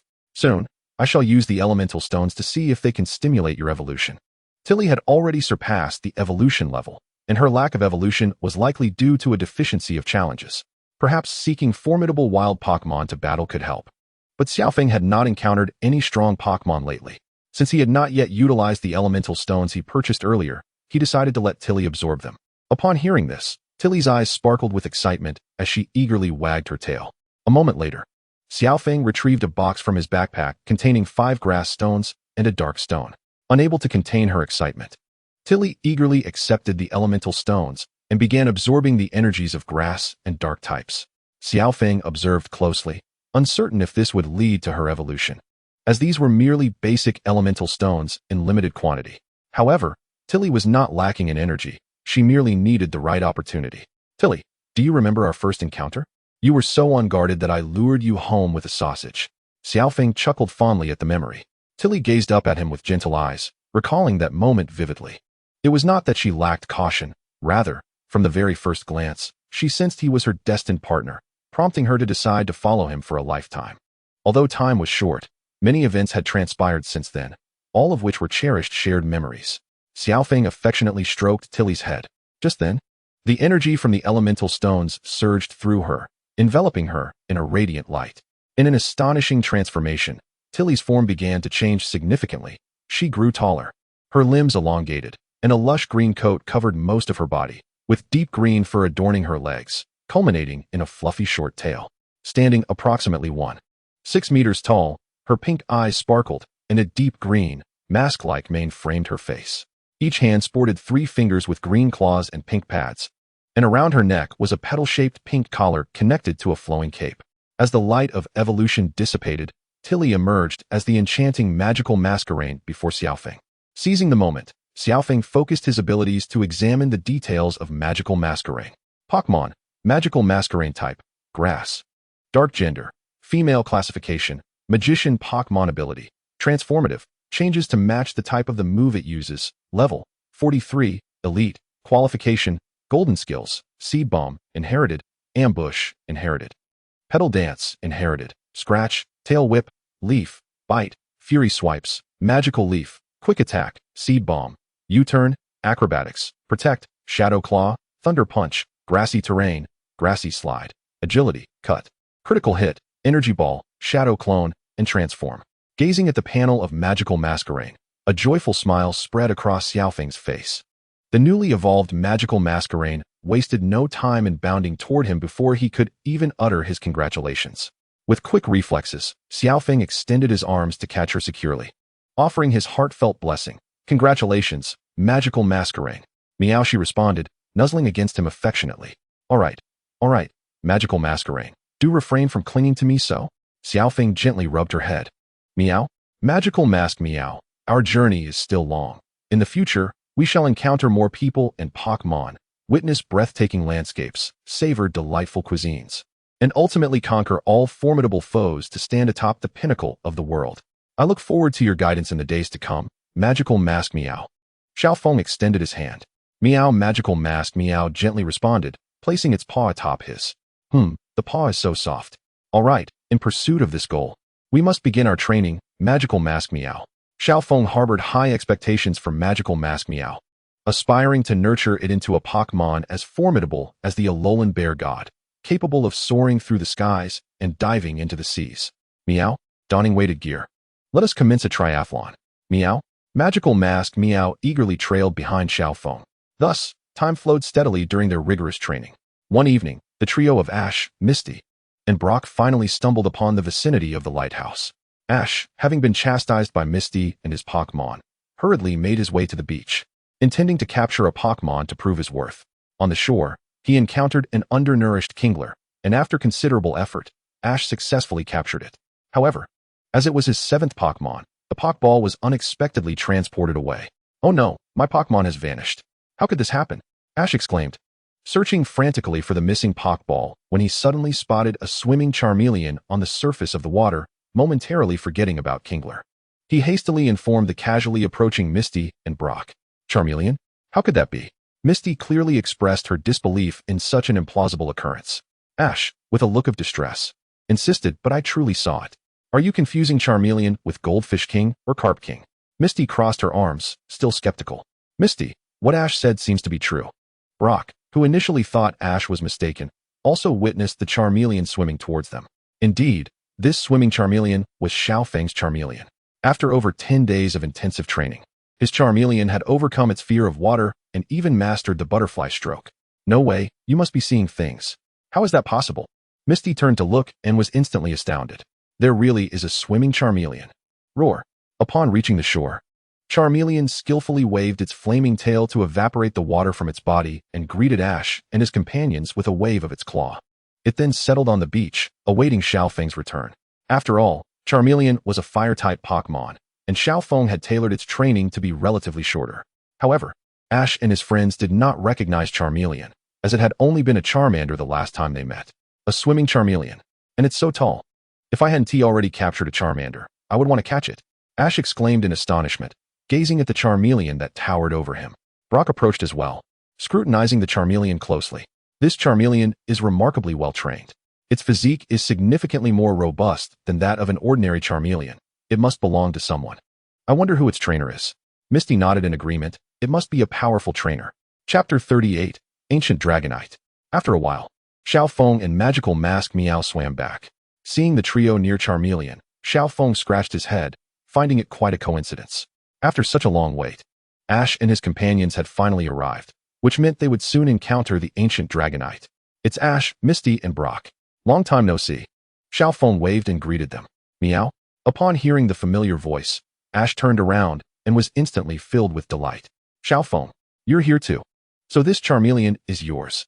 Xiao Feng nodded. Indeed, it is my Charmeleon. Roar. Long time no see. Xiao Feng, what Pokemon is this? Misty waved back, then glanced at Magical Mask Meow beside him. This is Magical Mask Meow, the final evolution of New Leaf Meow, Xiao Feng kindly explained. As Misty hadn't seen it before, so it evolves into Magical Mask Meow. How adorable. Misty marveled. It evolved again. I can't believe it has evolved in such a short time. Ash exclaimed in shock. Hello, Xiao Feng. I didn't expect you to know Ash and Misty. I've quit my position as a gym leader and am now traveling with Ash, Brock introduced. I see, Xiao Feng nodded in response. Xiao Feng, do you still only have 2 Pokemon? Ash inquired curiously. I currently have 3. Just as Xiao Feng finished speaking, Milotic gracefully emerged from the sea, instantly captivating Ash and his companions. What a beautiful Pokemon. Ah, Milotic. It's not just a picture of Milotic, it's the real deal, Misty exclaimed, her eyes sparkling with excitement as she gazed at Milotic, realizing that the person Sakura mentioned who would challenge the Hoenn Gym with Milotic was Xiao Feng. Wu Milotic called softly, attempting to calm Misty down. Xiao Feng, may I pet Milotic? Although she verbalized her request, Misty had already extended her hand, instantly enchanted by its smooth texture. Milotic. Ash, noticing this, promptly pulled out his Pokédex for information. The device chimed. Ding, no data available. There are still unknown Pokemon in this world. Why is there no data again? Ash scratched his head, finding the Pokédex from Professor Oak to be inadequate. This is Milotic, a Pokemon from the Hoenn region, Xiao Feng readily explained. Ah, I see. But Xiao Feng, you only have 3 Pokemon. Haha, I now have 6. No, a total of 7. Ash boasted with excitement, finally recalling the forgotten Kingler. Haha, in terms of the number captured, you indeed win. Seeing Ash's smug expression, Xiao Feng smiled, unfazed. As he had mentioned earlier, capturing hundreds of Pokemon was not difficult for him. It was the quality of Pokemon that mattered rather than quantity. It was not arrogance on Xiao Feng's part. He could easily surpass Ash with his 6 Pokemon. Ah, Xiao Feng, my Kingler is missing. The Pokeball just disappeared from my hand. Ash exclaimed in agitation. Upon hearing this, Xiao Feng grasped the situation and explained. Ash, your Kingler hasn't vanished. Generally speaking, a trainer can hold a maximum of 6 Pokemon. If you capture more than 6, they will automatically be transported back to the registration location, which means they have returned to Professor Oak. He remembered that to prevent the 7th Pokemon from being transported away, one could manipulate the Pokédex to change the order of Pokemon. Also, if the registration location was too far, the Pokeball would be locked instead of transported. Professor Oak, that Professor Oak. I'm extremely worried. Xiao Feng, do you know where there is a public phone? I want to confirm, Ash lamented, feeling that Professor Oak was quite unreliable. Xiao Feng nodded yes. There's a lighthouse over there. I'm currently staying there. Let me take you all there. Great. Let us hurry. Ash replied. Finally, I can sleep in a bed. I've had enough of this hard sleeping bag. Xiao Feng retrieved the Pokeballs for Charmeleon and Milotic after their training and led Ash and his companions toward the lighthouse. The phone is right there. I'll go inform Professor Jingwei. He asked the owner of the lighthouse, and he also needs to take a bath after swimming. All right, thank you, Ash replied gratefully. Then hurried to the phone to contact Professor Oak. Every creature inhabiting this planet possesses its own purpose for existence, and at this moment, I find myself awaiting a truly unique Pokemon. As Xiao Feng returned to the hall with his mystical masquerade Meowth, Jingwei was, as per Professor Okito's request, elucidating the significance of Pokemon to Ash and his companions. Xiao Feng recalled that the Rocket Trio might emerge to cause mischief, prompting him to instruct Charizard and Milotic to patrol near the lighthouse. Should they encounter the trio, they were to ensure their departure, lest they disturb or provoke the colossal Dragonite. At the very least, let us finish our dialogue. What an irksome sensation. A familiar sound reached Xiao Feng's ears, confirming that Charizard and Milotic had successfully completed their task. Just then, a thick mist began to envelop the lighthouse, and an ethereal, prolonged sound resonated from the sea. The group soon discerned a massive silhouette emerging from the waters. It's here, I've sent the signal, Jingwei exclaimed, activating the recording device. A similar sound echoed from the lighthouse as it emitted a dazzling array of colors, guiding the mysterious Pokmon across the surface of the sea. Soon, a magnificent Pokmon responded from beyond the waves. As the waters parted, a colossal figure, even taller than the lighthouse itself, gradually revealed itself to the onlookers. Jingwei exclaimed with excitement, "At long last, we meet you, the one and only Pokemon in the world." Without the interference of Team Rocket, the group was finally able to behold this dreamlike Pokemon, a majestic creature, entirely orange, with large gray eyes and a smooth, rounded snout. Atop its head, two long, slender antennae and a small horn adorned its form. Its appearance was akin to that of an ordinary Dragonite, save for its sheer size, which dwarfed that of a typical Dragonite by several dozen times. This extraordinary Pokemon was none other than the ancient Dragonite. The astonished group gazed in awe at the magnificent creature. Pokemon, ancient Dragonite. Type, Dragon, flying. Gender, male. Classification, Dragon Pokemon. Ability, multiscale, when at full health. Damage taken is reduced. Level, 98, Legendary. Aptitude, Golden. Skills, Dragon Dance, Hurricane, Dragon Tail, Agility, Body Slam, Waterfall, Dragon Dive, Outrage, Hyper Beam, Quick Attack, Storm, Feather Dance. Fire Punch, Thunder Punch, Ice Punch, Mystical Guard. Upon witnessing the impressive stats of the ancient Dragonite, Xiao Feng was left in a state of shock. Truly, it was an ancient Pokemon, as the ancient Dragonite regarded the diminutive humans before it. The sound emanating from the lighthouse revealed that it was aware of the deception it had fallen victim to. Its cries grew increasingly mournful, and even Xiao Feng could sense the loneliness and despair that had enveloped the Dragonite's heart since its awakening, as it searched in vain for companions. Nevertheless, the Dragonite was ultimately a kind-hearted Pokemon. With Team Rocket absent, it chose not to attack the group, but instead turned away, departing.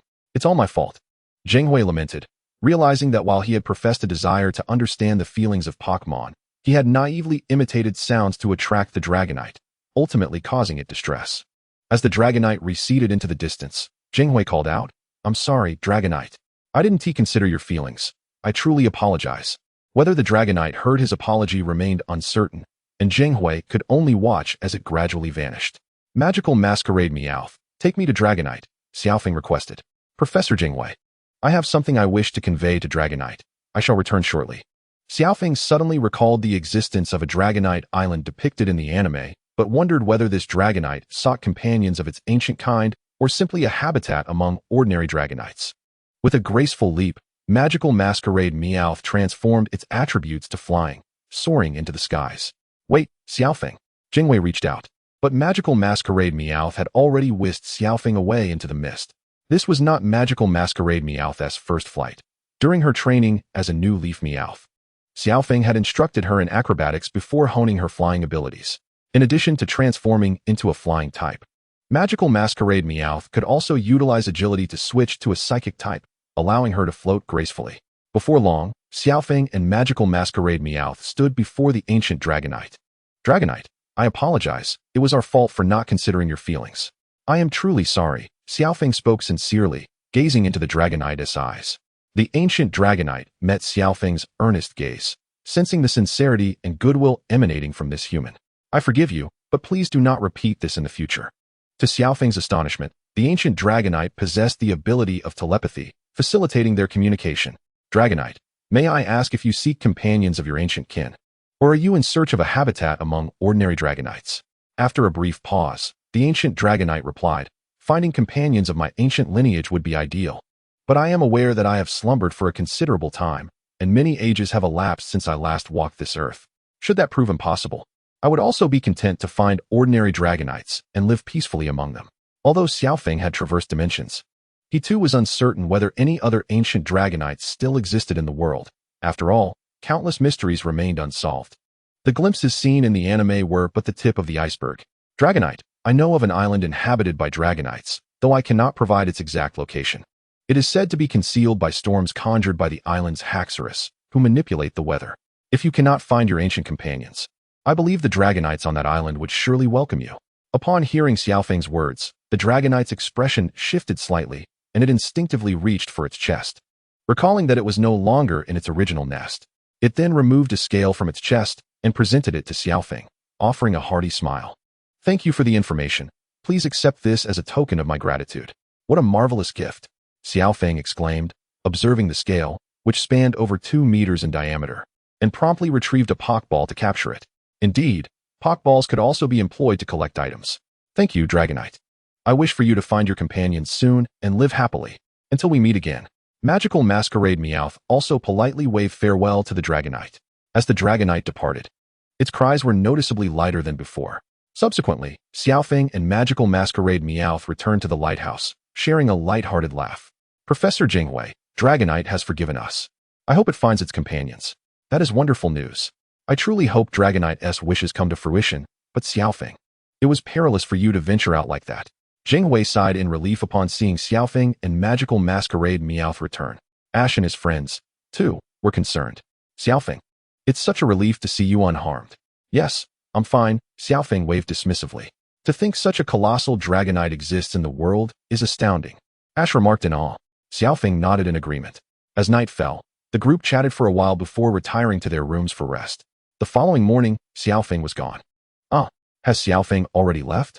I was hoping to battle him. Ash groaned, waking to find the lighthouse devoid of Xiaofeng's presence. Hearing the commotion, Brock emerged from the kitchen, clad in an apron and wielding a spatula. Good morning, Ash. Xiaofeng hasn't left yet. I just saw him training on the beach. Really? That is fantastic. Ash exclaimed, grabbing his backpack and cradling Pikachu as he prepared to dash outside. You stop right there. Misty yanked Ash's ear. Ouch. That hurts, Misty. Why are you stopping me? Xiaoxia let out a sigh. Are you really planning to go out in your pajamas? Xiaofeng will be back for breakfast soon. Can't you wait until after breakfast to leave? I know. Just let go, it hurts. Xiaoji rubbed his sore ear and hurried back to his room to change his clothes. At the beach, Xiaofeng was conducting daily physical training with his magical mask Meowth and returned to the lighthouse. With Xiaojang present, he didn't have to prepare breakfast himself and instead enjoyed a sumptuous meal prepared by Xiaojang. Eagerly, Xiaoji proposed a battle. Xiaofeng, let's have a battle. They had missed their previous encounters for various reasons, and this time, he couldn't let the opportunity slip away. Xiaofeng smiled slightly, not one to refuse, responded, a battle, sure. But Xiaoji, I must warn you, I am quite strong now. What? I'm strong too. I currently have 7 Pokmon, while you only have 3. Your little team couldn't withstand a single attack from my magical masked Meowth. Observing Xiaoji's arrogance, Xiaofeng couldn't help but think to himself. Thus, the 4 of them found a clear area outside the lighthouse to serve as their battlefield. Once the two stood facing each other, Xiaojang stepped forward and declared, all right, I will be the referee. It will be a 3-on-3 match, with the option to switch Pokemon during the battle and no time limit. How does that sound? Xiaoji nodded in agreement, though he secretly preferred a 6-on-6 match, but Xiaofeng only had 3 Pokemon. No problem, let us begin, Xiaofeng said, preparing for battle. Milotic. As Xiaofeng threw the Pokeball, a flash of white light flickered, and Milotic appeared on the battlefield. Wooa. Milotic is indeed beautiful. Xiaofeng, please let me have a battle with it. At that moment, Xiaoxia, seeing Milotic again, was suddenly filled with the desire to battle. Sure, it's just a battle. Xiaofeng replied nonchalantly. However, if he remembered correctly, Xiaoxia's current strength was not much different from Xiaoji's. both being at the novice level. But Xiaoji immediately protested. What are you talking about? I was the one who proposed the battle first. What does that matter? Haven't you heard of ladies first? Xiaoxia and Xiaoji began to argue. I guess I'll just go after Xiaoxia then. Ultimately, under Xiaoxia's insistence, Xiaoji conceded his position. Alright, go Starmie. As Xiaoxia tossed her Pokeball. A Pokemon with a predominantly light purple body and a golden front, composed of 2 pentagrams, appeared before them. Pokemon, Starmie. Type, Water, Psychic. Gender, Genderless. Classification, Mysterious Pokemon.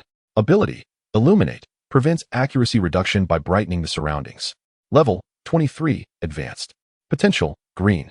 Moves, Water Gun, Tackle, Rapid Spin, Rapid Star, Light Beam. Xiaoxia.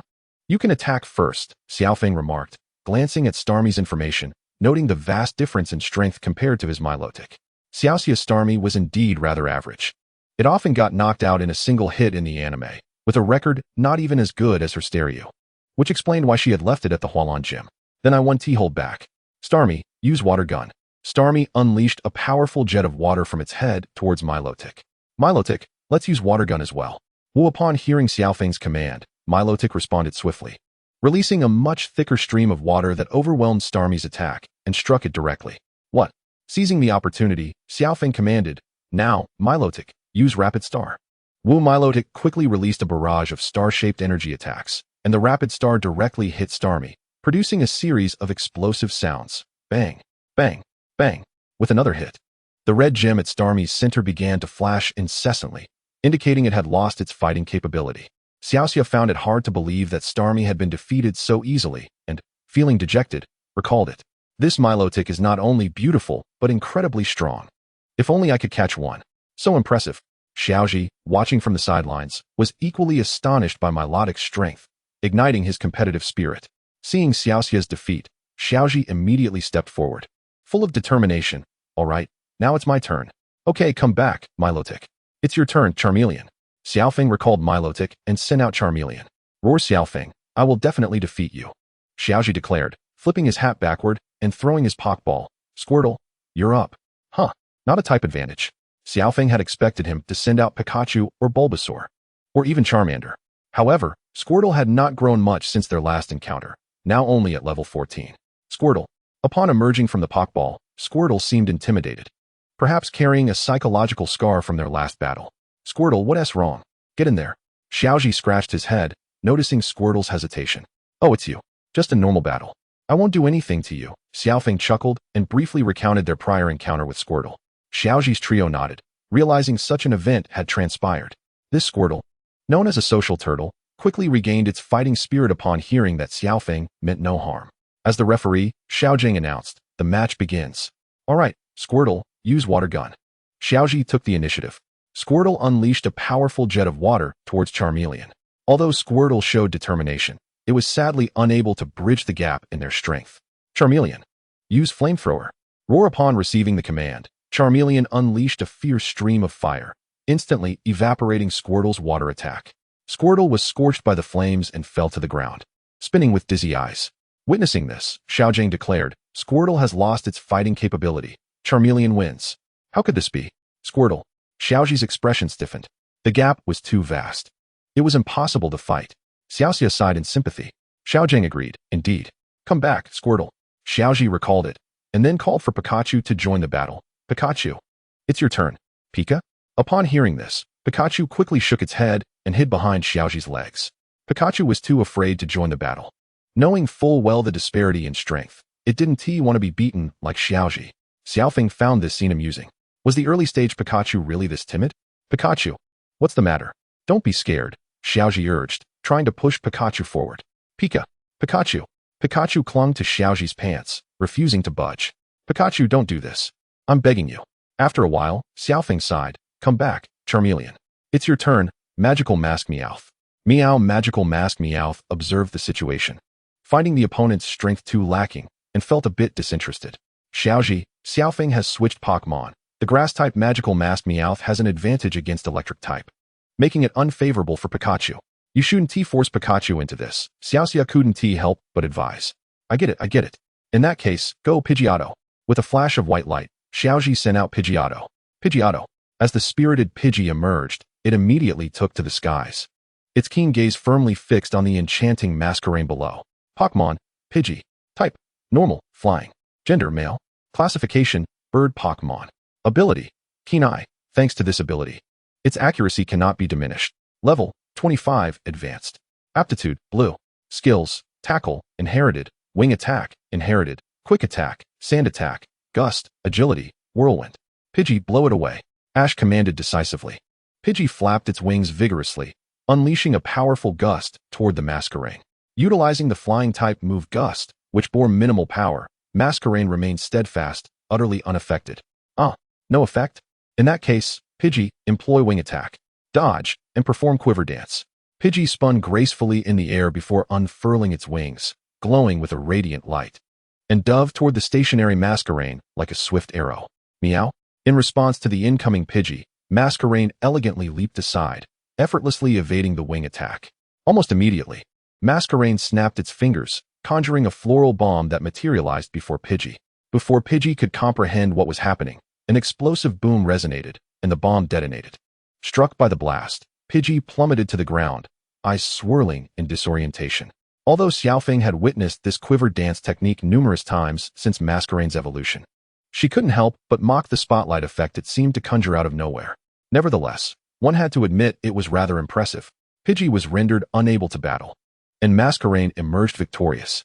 Return, Pidgey. Ash, somewhat disheartened, acknowledged that both of his Pokemon had been swiftly defeated by a single move, just as Misty had previously remarked that there was little chance of winning. However, he was not one to concede easily. After rallying his spirits, Ash sent forth his third Pokemon. It's not over yet. Charmeleon, you're up.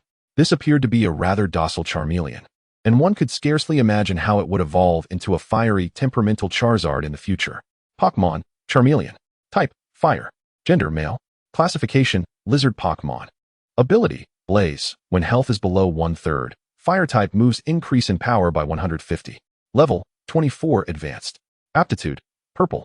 Skills, Dragon Tail, inherited. Dragon Rage, inherited. Seismic Toss, inherited.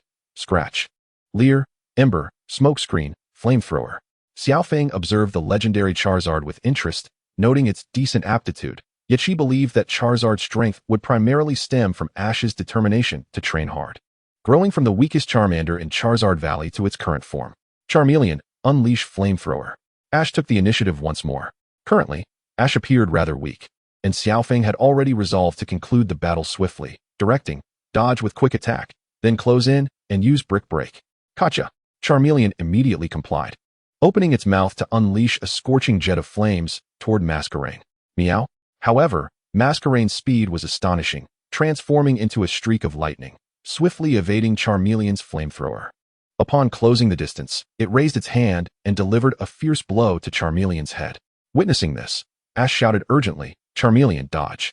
Alas, Charmeleon's short legs could not outrun Masquerade, and the Brick Break undoubtedly struck Charmeleon's head. Although Masquerade had shown restraint, the vast disparity in strength caused Charmeleon to lose its ability to battle instantly. Charmeleon was unable to continue, and the victor was Xiaofeng. Brock announced the outcome of the match. I lost. Ash, feeling somewhat defeated, recalled Charmeleon. Yet, he quickly adjusted his mindset, regaining his spirited demeanor, returning to the familiar passionate youth. Xiaofeng, let's battle again next time. I will surely become stronger. Oh, then good luck, Xiaofeng replied dismissively, not particularly concerned. Before changing the subject, Ash, Misty, there's no Pokemon Center nearby. Let us release your Pokemon. I'll have Masquerade heal them. That is wonderful. Thank you. Although Pokmon's injuries would not worsen once returned to their Pokeballs, early recovery was certainly beneficial. Among Xiaofeng's 3 Pokemon, Milotic's Healing Mist and Masquerade's newly learned skill Pollen Puff both possessed healing properties. After the healing was completed, Xiaofeng politely declined Ash's invitation to travel together, intending to linger at the lighthouse for a few more days before heading to Ecology City. However, she believed that even if she delayed her departure by a few days, she would likely reach Ecology City before this group of lost souls. After enjoying lunch, Xiaofeng and her companions rested for an hour, allowing the 3 little ones to restore their best states. Xiaofeng found a tranquil spot and took out the enormous dragon scale acquired the previous day, intending for the 3 little ones to absorb its energy. After all, such a vast scale was beyond their capacity to carry. and only the Seadra needed the dragon scale for evolution. Xiaofeng currently had no plans to nurture a Kingdra, so it was best utilized by the three little ones. This scale belonged to a hyper-ancient dragonite of level 2 divine strength, and Xiaofeng was eager to see what extraordinary effects the three little ones might gain from it. Even if there were none, the immense energy should at least elevate their levels significantly. As for whether the three little ones could absorb it, Xiaofeng was not concerned. Given that Charmeleon possessed a high dragon bloodline, its father was presumably a dragonite. Though Milotic was not a dragon type, its egg group was at least akin to that of dragonite, so it should be able to absorb it. As for Masquerain, trying wouldn't cost anything. If it failed, so be it. The scale was sizable enough for Masquerain and Charmeleon to sit upon, with Milotic coiled comfortably on top, and they closed their eyes, attuning themselves to the energy within the scale. Unsurprisingly, it was Charmeleon that first successfully drew forth the dragon energy into its body. After a few more minutes, Milotic also began to gradually absorb the energy. Finally, it was Masquerain. Xiaofeng had initially believed she would be unable to absorb the dragon energy, yet to his surprise, with the help of Charmeleon and Milotic, she succeeded as well. Initially, the energy from the dragon scale was absorbed slowly, but as the three little ones grew increasingly adept, the surrounding dragon-type energy surged forth, continuously being drawn into their bodies. Observing the contented expressions on the three little ones' faces, Xiaofeng felt relieved and quietly awaited the outcome. As the sun began to set, the dragon scale suddenly shattered, emitting several crisp cracking sounds, indicating that the energy within had been fully absorbed by the three little ones. Meow. Masquerain stood up, stretching lazily, and scampered over to share her gains with him. Meow meow. Xiaofeng smiled and gently patted her head. Then, with a thought, Masquerain's information appeared before him. Pokmon, Masquerain. Type, Bug Dark. Gender, Female. Classification, Mirage Pokmon. Ability, Adaptability. Transforms into the same type as the move it uses. Level, 46, Elite. Aptitude, Gold. Skills, Brick Break, Spikes, Toxic Spikes, Pollen Puff, Dragon Dance, Dragon Claw. Masquerain's information had not changed significantly. Her level had only increased by 1, which left Xiaofeng feeling somewhat disappointed. However, upon closer examination of her skills, he noticed something remarkable. Dragon Dance, Dragon Claw. Xiaofeng could not resist rubbing his eyes, and upon realizing he had not misread, a glimmer of surprise flashed in his gaze. How splendid! It was the magical mask Meow. He swiftly lifted it and spun it around a few times. Meow. The magical mask Meow gently responded with a sound, then pounced on Xiaofeng, nuzzling against him playfully. Even now, Xiaofeng could hardly believe that the magical mask Meow had acquired a dragon-type skill, and not just any skill, but the formidable Dragon Dance buff.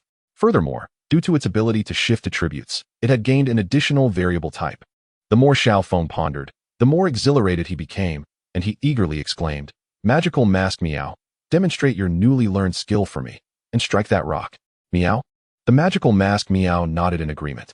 In an astonishing display, the magical mask Meow leapt into the air, twisting its body, and a radiant blue-white light emanated from its form as it successfully unleashed Dragon Dance. Under Xiaofeng's keen observation, the magical mask Meow's attributes had indeed transformed into dragon type.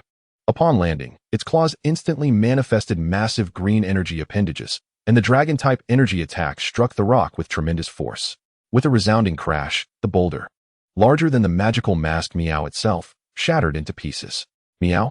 The magical mask Meow returned to Xiaofeng's side, wearing an expression that seemed to beckon for praise. Witnessing such an impressive result, Xiaofeng nodded appreciatively and exclaimed, That was incredibly powerful. Well done, magical mask Meow. Meow? Roar woof. After awakening, Charmeleon and Milotic stretched their bodies and joined Xiaofeng, their eyes brimming with excitement. Pokmon, Charmeleon. Type, Fire. Gender, Male. Classification, Flame Pokmon. Ability, Blaze. When health is below 1/3, the power of Fire type moves increases by 15 times. Level, 40, Elite. Potential, Golden. Skills, Dig, Dragon Claw, Draco Meteor. The potential had unexpectedly risen to Golden. Glancing at Charmeleon's information, Xiaofeng's heart soared with joy, especially since Charmeleon had also mastered the skills Dragon Claw and Draco Meteor. What a tremendous gain, truly a testament to the ancient Dragonite's dragon scale. Had there not been the influence of the Everstone suppressing it, Charmeleon would likely have evolved into a Charizard right then and there. However, it was perhaps for the best to wait a little longer, as it had not been long since Charmeleon had evolved, and it was wise to allow some time for further growth. Charmeleon, you are fantastic. You've learned Dragon Claw and Draco Meteor. Xiao Feng exclaimed as he embraced Charmeleon. Roar! Charmeleon responded with a hearty cry. Once Xiao Feng released it, Charmeleon gestured with its claws. Roar, roar. Are you saying that in addition to learning new skills, your dragon-type moves have also become stronger? After spending time together, Xiao Feng, although unable to comprehend Pokmon language fully, had come to understand the gist of what his three companions conveyed. Roar. Charmeleon nodded earnestly. What delightful news. Then come, Charmeleon, let us test your newfound strength, Xiao Feng said, his face brimming with curiosity. Finding another large boulder, after some testing and comparison, it became apparent that Charmeleon's dragon-type moves had indeed increased in power by approximately 50%. This meant that even without a dragon-type classification, Charmeleon's dragon-type skills now boasted an inherent power boost. Thus, when it Mega evolves into Mega Charizard X, the power of its dragon-type moves would be astonishing. With this thought, excitement radiated from Xiao Feng's face. After a moment, Xiao Feng turned his attention to the last of his companions, Milotic, eager to discover its gains. Pokmon, Milotic. Type, water. Gender, female. Classification, Tender Pokmon. Ability, Marvel Scale, may occasionally cause opponents who make contact to become infatuated. Level, 36, Elite. Potential, Orange. Skills, Recover, Ice Wind. Aqua Ring, Water Gun, Waterfall, Mystic Guard, Dragon Dance, Dragon Pulse. Milotic's potential had also elevated to Orange, and it had learned 2 Dragon-type moves as well. However, since both Dragon Dance and Dragon Pulse could be acquired through TMs, it was somewhat disappointing. Yet, he understood that it was merely a scale, and for all 3 Pokmon to absorb such power was already quite remarkable. Milotic, you performed splendidly too, Xiao Feng said, ensuring no favoritism as he affectionately ruffled Milotic's head. Woof. Milotic purred in delight, nuzzling against him. He suspected that Milotic's dragon-type moves had also seen an enhancement. Though without prior experience to compare against, he estimated the increase to be around 20%. After all, in Xiao Feng's observations, over 60% of the energy from the dragon scale had been absorbed by Charmeleon, while Milotic had absorbed 30%, leaving less than 10% for the magical mask Meow. In truth, the magical mask Meow had gained the least. Yet its impressive results were entirely attributable to its own unique ability. The dragon-type skill was akin to a seed, finding fertile ground in the magical mask Meow's adaptability, allowing it to take root and flourish. At that moment, Xiao Feng picked up a fragment of the dragon scale from the ground, noticing that it had turned ashen.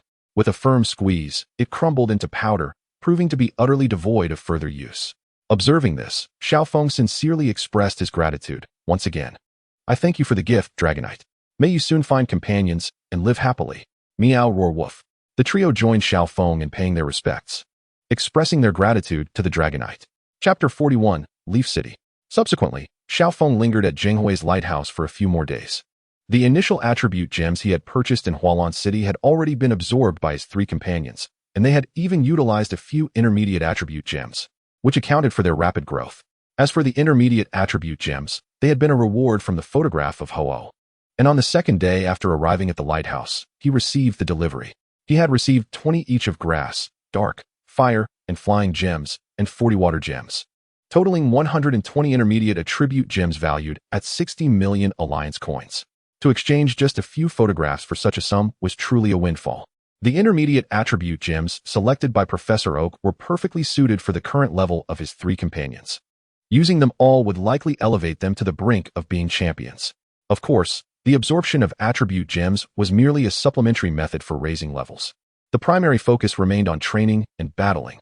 Otherwise, they would end up like those students at research academies, possessing levels but lacking the ability to demonstrate their true strength. Therefore, Xiao Feng encouraged his 3 companions to take the time to solidify their skills. The days passed simply yet fulfillingly, with each of them making progress. Thanks to the accumulation of previous attribute gems, the magical mask Meow now stood at level 47. Charmeleon at level 42, and Milotic at level 38. On this day, Xiao Feng officially bid farewell to Jinghui and continued his journey towards Leaf City. After several days of arduous travel, Xiao Feng finally arrived at the entrance of the international port city, Leaf City.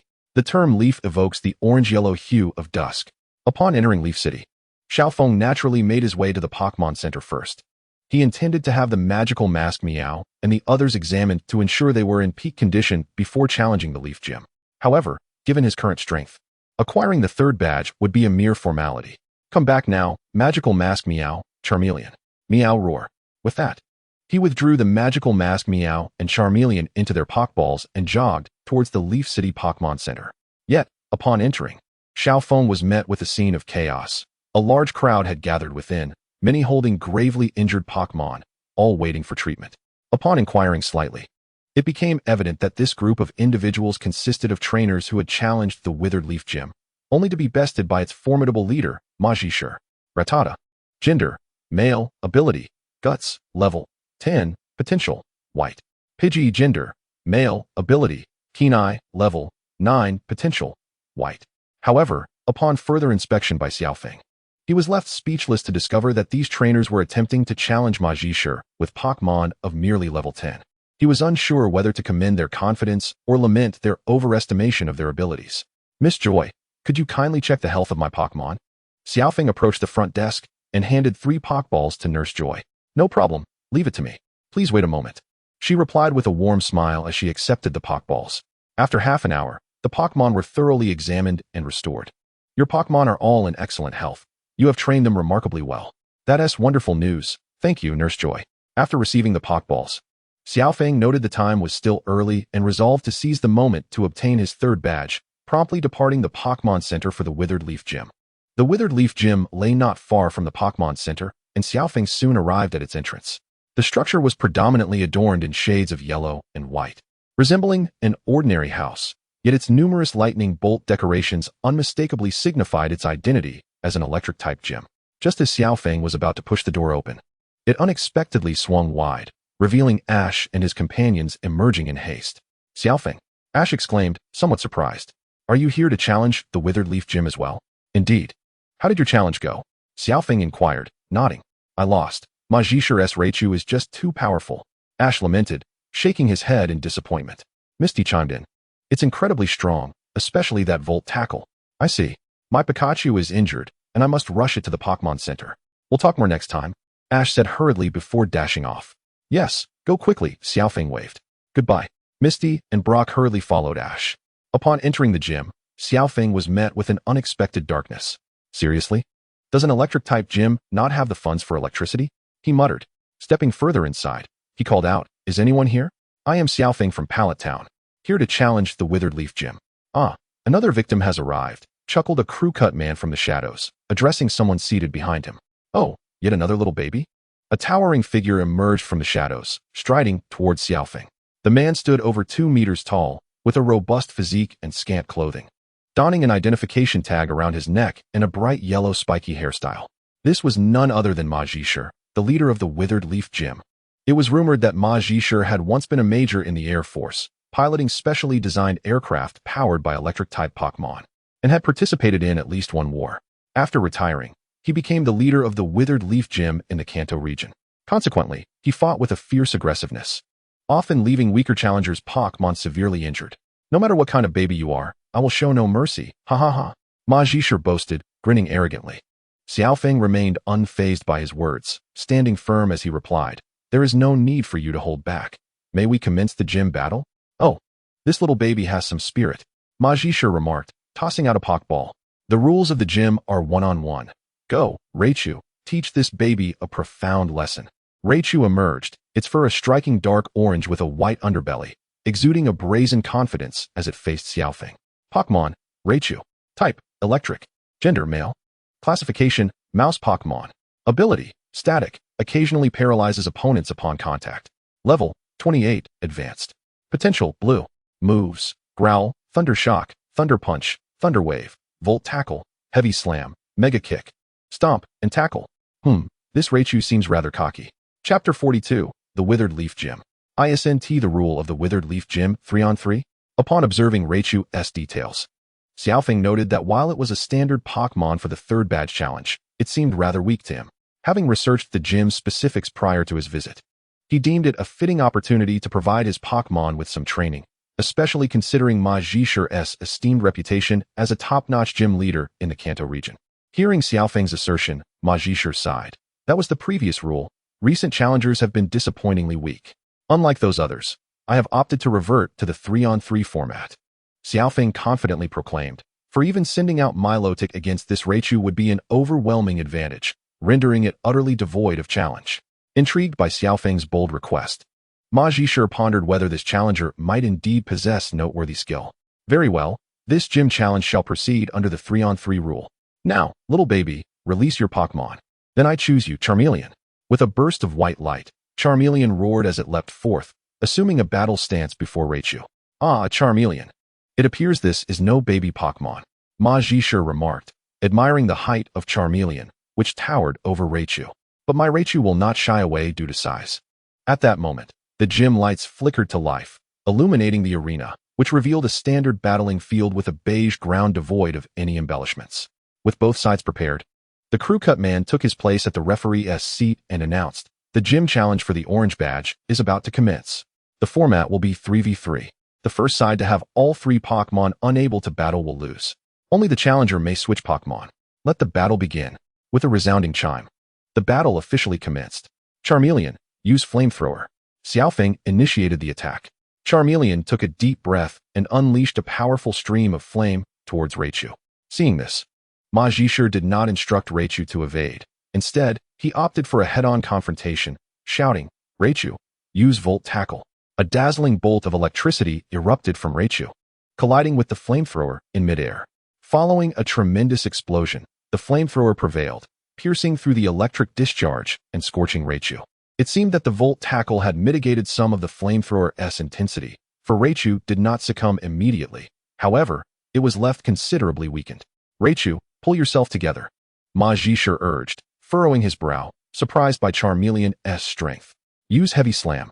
Raichu leapt into the air, its foot glowing with a brilliant white light as it aimed a forceful kick at Charmeleon. In response, Charmeleon prepared to counter with a Brick Break. Although it could have easily dodged this attack, Xiaofeng chose the most straightforward and brute force approach. Roar! Charmeleon tensed its muscles, raising its left arm to absorb Raichu's kick. In the instant Charmeleon caught Raichu's Heavy Slam, it swiftly retaliated with a karate chop aimed at Raichu's head. Bang! With a resounding crash, Raichu was struck down, sending a cloud of dust swirling into the air. As the dust settled, Raichu lay dazed, its eyes spiraling, too weak to rise again. Witnessing this scene, the referee announced loudly, Raichu has lost its ability to battle, and Charmeleon is the victor. Retrieving Raichu, Ma Zhishe praised Xiaofeng, saying, to defeat my Raichu so effortlessly. I acknowledge your prowess. I will take this a bit more seriously from now on. Yet even if you lose, I shall bestow upon you the orange badge. This was precisely what Xiaofeng sought. Otherwise, he would not have suggested a 3-on-3 match. Ma Zhishe then tossed out his second Pokeball. A flash of white light revealed a Pokemon with a black electric symbol on its abdomen and patches of black skin, resembling a tiger. An Electabuzz. Pokemon, Electabuzz. Type, Electric. Gender, male. Classification, Electric Pokemon. Ability, Static, may paralyze opponents upon contact. Level, 40, Elite. Potential, Blue. Moves, Leer, Thundershock, Quick Attack, Charge, Swift, Screech. Thunder Punch, Discharge, Thunderbolt. Xiaofeng glanced at Electabuzz's data and decisively commanded, Charmeleon, continue the battle.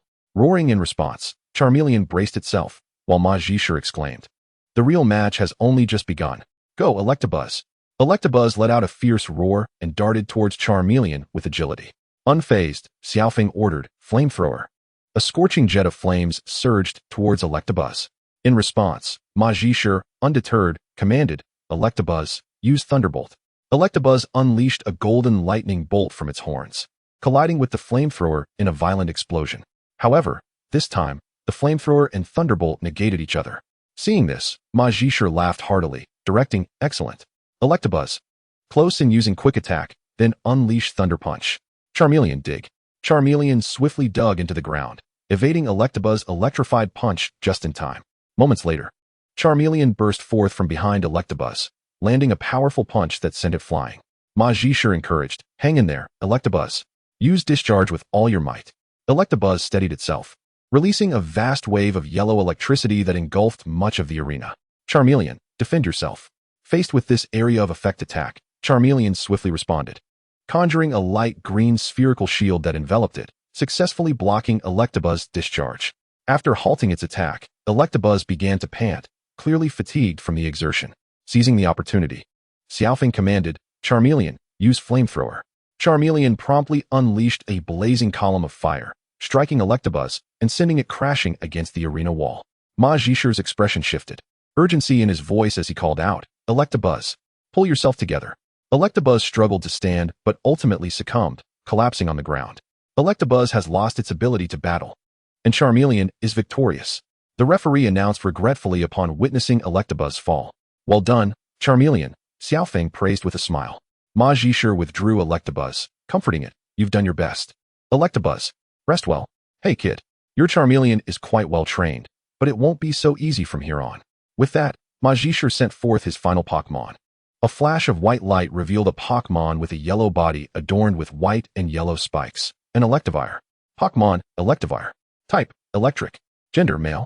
Classification, Thunder Pokemon. Ability, Motor Drive. Gains speed instead of taking damage from electric-type moves. Level, 50, Elite. Potential, Blue. Moves, Tackle, Swift, Volt Tackle, Thunder Shock, Quick Attack. Thunder Wave, Double Kick, Needle Arm, Discharge, Thunderbolt, Agility, Shadow Ball, Thunder. Return, Charmeleon. You've worked hard, Xiaofeng said. Assessing Electivire before recalling Charmeleon and effortlessly tossing out another luxury ball. It's your turn now, Mismagius. With a pop, the luxury ball opened, and Mismagius made a dazzling entrance amidst the white light. Meow. Mismagius immediately focused intently on Electivire, entering a serious state. Ah, it's Mismagius, Ma Jisher acknowledged, recognizing the Pokemon despite it being from another region, as it was one of the starter Pokemon. Planning to resist electric-type moves with grass-type? It seems you've come prepared. Come on, kid. If you can defeat Electivire, I have a gift for you. Go, Electivire. Use Thunderbolt. Ma Jisher initiated the attack. Mismagius, spikes. Electivire erupted with yellow sparks, releasing a powerful electric current towards Mismagius. Simultaneously, Mismagius scattered spikes around, altering its type. The Thunderbolt struck home. Meow. Yet Mismagius remained unfazed, absorbing the electric attack without harm. How could it withstand Electivire's Thunderbolt unscathed? Ma Jisher was astonished, realizing that this Electivire was beyond what novice trainers could endure. However, he mistakenly believed Mismagius was resisting the Thunderbolt due to its grass type, when in fact it had transformed into a ground type. With Electivire's primary move rendered ineffective, it was left at a disadvantage. Electivire, Shadow Ball. Mismagius, Quick Attack. Xiaofeng countered swiftly. Electivire launched a shadowy sphere of energy, but Mismagius, faster still, collided with Electivire, disrupting its attack. However, the Shadow Ball still reached its target, yet Mismagius, now a ground type, negated its effects once more. Not effective? Ma Jisher was perplexed, struggling to comprehend why Electivire's strikes were futile against Mismagius. After all, Pokemon with the ability to transform freely were rare and not widely recognized. Electivire, unleash your most powerful thunder. Ma Jisher commanded loudly, clearly intent on making a final stand. Stop it, Mismagius. Surprise attack. Meow. Mismagius executed a swift kick, sending Electivire soaring and interrupting the thunder attack. Seizing the moment, Xiaofeng commanded, Mismagius, transforming flowers. Art is an explosion, accompanied by a crisp snap of fingers. Raichu finally collapsed onto the battlefield, its eyes swirling in disarray. The referee promptly announced the final outcome of the gym match. Raichu had lost its ability to fight, and thus, the victor was the challenger, Xiaofeng, with his enchanting Mismagius. Well done, Mismagius, Xiaofeng praised, clearly impressed by its performance. Mismagius had grown increasingly formidable, adeptly leveraging its unique abilities to effortlessly overcome even the majority of gym-level Pokemon. Meow. Mismagius turned and approached, and Xiaofeng affectionately patted its head. Mia's electric trick. Ma Jisher withdrew Raichu and approached Xiaofeng, clapping him on the shoulder with commendation. What an exhilarating battle. Oh no, you are truly exceptional. I still have much to learn. Xiaofeng humbly replied. Hearing this, Ma Jisher's smile broadened, and he produced a badge from his pocket, extending it towards Xiaofeng. Congratulations. This is proof of your victory over the Leaf Gym, the orange badge. Accept it. The badge, shaped like a radiant sun, gleamed in shades of orange and yellow. Xiaofeng accepted the badge, placing it within his collection box. As Xiaofeng and Mismagius turned to leave, Ma Jisher called out to him once more. Wait, I almost forgot. I promised you a gift. Here's this excellent TM as well. He retrieved a technical machine from another pocket and offered it to Xiaofeng. Thanks. I'll gladly accept it. Xiaofeng replied, examining it to find it was a TM for Thunderbolt, a move he didn't yet possess. Not wanting to be impolite, he accepted it graciously. After watching Xiaofeng depart, Ma Jisher felt his spirits lift, After all, he had been plagued by an influx of overconfident newcomers lately. If only all challengers possessed Xiaofeng's caliber. When will the next challenger arrive? I am Xiaoxiu from Nibi City, here to challenge the Leaf Gym. Go, Pidgey. Ma Ji-shi, with a stoic expression, commanded his electrode to zap the young boy's Pidgey into charred remains. He sighed heavily. There truly were too few talented trainers. Chapter 44, The S.S.N. After leaving the Leaf Gym, twilight approached as Xiaofeng and Mismagius returned directly to the Pokmon Center. After securing accommodations and dining, Xiaofeng strolled through the ward, intending to visit Ash and Pikachu. Upon entering a room, he found Ash and his companions, alongside a still unconscious Pikachu. Oh dear, the injuries are quite severe. Despite their similar levels, Pikachu has taken quite a beating. It seems that the advantages from evolution and base stats are indeed significant. Of course, he did not imply that Pokmon were incapable of defeating their evolved forms. At that moment, Pikachu awoke, and shortly thereafter, Nurse Joy arrived with a thunderstone. Noticing Ash deep in thought while holding the stone, Xiaofeng approached and gently patted his shoulder. Ash turned to see him and suddenly asked, Xiaofeng, it's you. Given your prowess, do you think Pikachu should evolve into Raichu? Well, perhaps it would be best to let Pikachu decide for itself. However, even unevolved Pokemon can triumph over their evolved counterparts, Xiaofeng suggested, believing that the choice of evolution should rest with the Pokemon itself. That is true. Ash nodded earnestly, then turned to Pikachu on the hospital bed, asking, Pikachu, what do you wish to do? I genuinely want to defeat Ma Ji-shi, but I can't force you to evolve just for my sake. Pikachu gazed at Ash, resolutely making up its mind, and swatted the Thunderstone from Ash's hand with its tail. It chose to remain in its Pikachu form and accompany Ash in their quest to defeat Ma Ji-shi and Raichu. As twilight deepened outside, Ash and Pikachu rallied their spirits, and Xiaofeng bid farewell to the group, returning to his dormitory to rest with Mismagius. The following morning, Xiaofeng commenced daily training with Mismagius before heading to the battle arena provided by the Pokmon Center. At this moment, Mismagius was engaged in practice with Charmeleon and Milotic. Flamethrower and Hydro Pump surged toward Mismagius, yet it evaded them with remarkable speed. Even in a 2-on-1 scenario, Charmeleon and Milotic struggled to gain the upper hand. After all, Mismagius was exceptionally clever, thoroughly familiar with the type chart, and possessed agile reflexes, swiftly adjusting its type to resist incoming attacks. As the training progressed, a few overly confident trainers approached, eager for a challenge. Initially, Xiaofeng did not refuse these unwarranted experiences. However, after a few matches, he began to understand Ma Ji-shi's frustrations. These challengers were not only weak, but also lacked self-awareness, charging in with Rattata and Oddish. Nevertheless, they were rather affluent, as expected from children of the big city. Considering their financial backing, Xiaofeng reluctantly entertained this group for the morning. Upon exiting the Pokmon Center, Xiaofeng replenished his supplies at the local shop for his upcoming journey, grateful that his recent earnings balanced out his expenses. Primarily, he did not need to invest in costly evolutionary stones for the time being. As a renowned port city in the Kanto region, Leaf City boasted a thriving tourism industry, with its commercial district bustling with activity, showcasing a myriad of shops and diverse goods in their display windows. In the ensuing hours, Xiaofeng and Mismagius explored Leaf City, visiting all the recommended attractions from the travel guide, thus achieving a harmonious balance of work and leisure. As evening approached, Xiaofeng and Mismagius returned to the Pokmon Center, where they fortuitously encountered Ash and his companions celebrating at the front desk. Xiaofeng greeted them. Ash, it seems you have obtained the orange badge. Indeed, Ash exclaimed with a smile, pulling back his jacket to reveal the 3 badges hanging inside. Congratulations, Xiaofeng replied with a grin. By the way, Xiaofeng, we're headed to Goldenrod City next. Would you care to join us? Ash inquired. Absolutely, my next destination happens to be there as well. Xiaofeng accepted the invitation, having long since settled on his next stop. The following morning, Xiaofeng and his group completed their daily training early and subsequently reconvened with Ash and his companions. The swiftest route to the next gym in Goldenrod City was via the ferry. Thus, the quartet made their way to the bustling port of Leaf City. The trio's attention was immediately captured by a massive luxury cruise ship docked at the shore. It's enormous. Amazing, Ash exclaimed.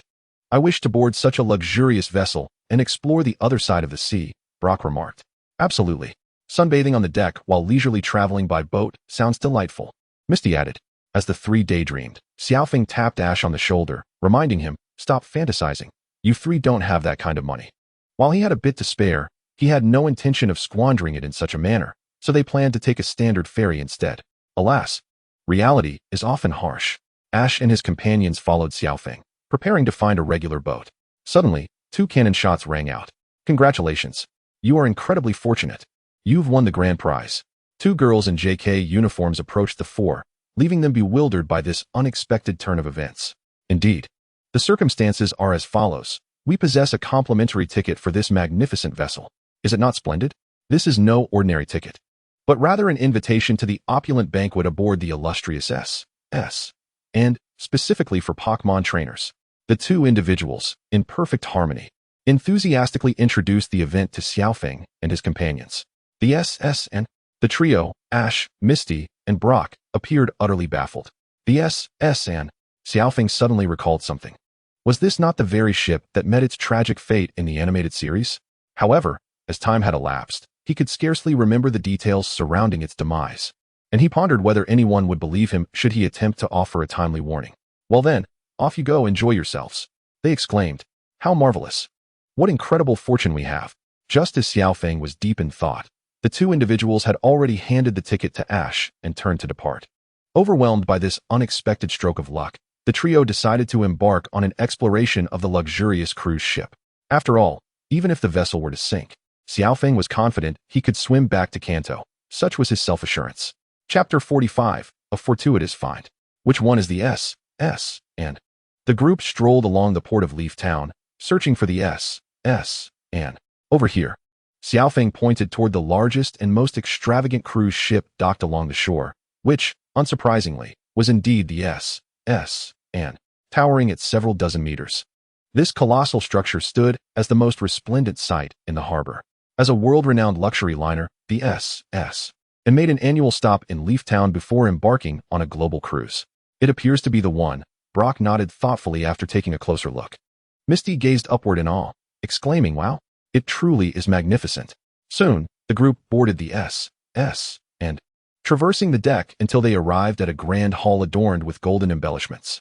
The banquet hall was expansive, brilliantly illuminated, and already filled to capacity with a multitude of visitors. A series of dining tables, draped in sumptuous cloths, were laden with an array of delectable dishes, available for guests to savor at their leisure. Xiaofeng and his companions entered the hall, casting curious glances around. This looks like so much fun, Ash remarked with a grin. Misty chimed in, indeed, I'm feeling quite exhilarated. Surrounding them, guests engaged in lively conversations, sharing tales of their Pokmon, punctuated by bursts of joyous laughter. In one corner of the hall, vendors were peddling a variety of goods, from earrings and necklaces to an assortment of Pokmon-related merchandise, catering to every whim. However, the focal point of attention was undoubtedly the central arena, where a Pokmon battle was underway. It appeared to be a spontaneous event organized by the attendees, featuring a gentleman clad in a suit facing off against a youth in a green shirt. Their Pokmon were a Rattata and a Starmie. Rattata, type, normal, ability, guts. Level, 21, quality, white. Starmie, type, water psychic, ability, illuminate, level, 19, quality, white. Xiaofeng merely cast a fleeting glance, finding little interest. Both competitors seemed to be amateur trainers, lacking prowess. Rattata, use flying kick. Starmie, use tackle. The 2 Pokmon collided with a resounding thud, appearing evenly matched. Though in truth, Rattata held the advantage. As they separated, the suited gentleman issued another command. Rattata, unleash your Hyperfang attack. Upon receiving the order, Rattata dashed forward, its formidable fangs clamping down on Starmie's body.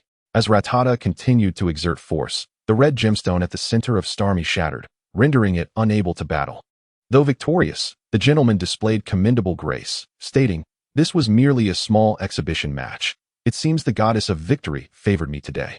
Witnessing the gentleman's triumph, a striking lady in a crimson gown approached, linking her arm with his, and complimented, darling, you truly are formidable. Brock's face flushed crimson at the sight. Are there any brave souls willing to challenge my Rattata? The gentleman declared confidently, as Xiaofeng remained uninterested. However, Ash, brimming with enthusiasm, pushed through the crowd to stand before the gentleman. I'm fired up. Let my Butterfree be your opponent. Shaking his head, Xiaofeng excused himself, offering a brief farewell to Misty and Brock. He opted not to spectate, instead leading his magical masked Meowth toward a nearby stall to explore potential acquisitions. As he meandered through the bustling stalls, he was suddenly approached by a man who called out, Hey there, young fellow, did you call for me? What can I do for you, sir? Xiao Feng halted in response. Come and take a look at my Pokmon. This is the king of all fish. The one and only Magikarp. Xiao Feng scratched his head in confusion. Isn't that just an ordinary Magikarp? Seeing Xiao Feng's skepticism, the man leaned in conspiratorially and whispered, Let me share a secret with you. This Magikarp can produce gold. It lays 1,000 eggs at a time. And each of those Magikarp will also lay 1,000 eggs. 1,000 times 1,000 is 1,000,000. That 1,000,000 will produce another 1,000 eggs. The numbers are astronomical.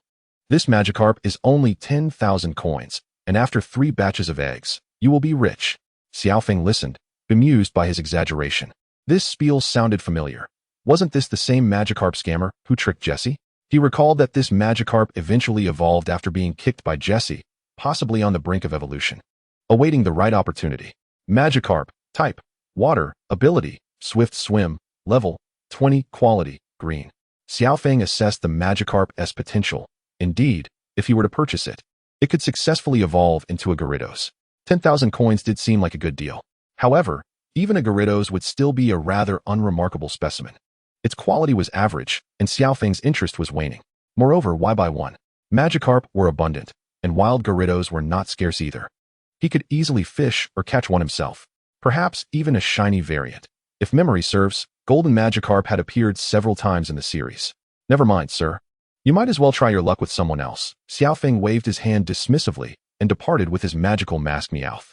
Not long after Xiao Feng's departure, the same spiel ensnared an unsuspecting fool, none other than Team Rocket's James.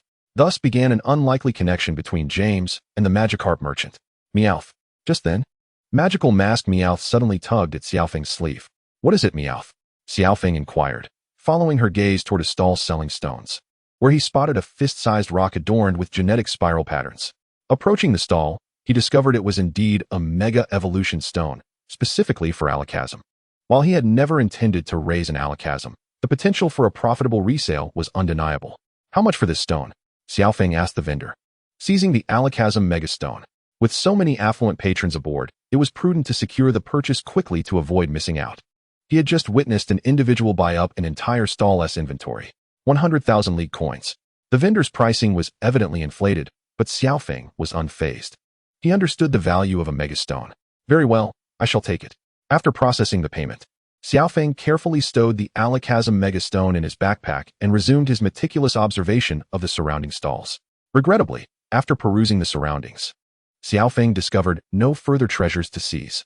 Truly, the prices in this luxurious establishment, catering to the affluent, were markedly inflated compared to the official rates, rendering it a playground for those who could afford to be extravagant.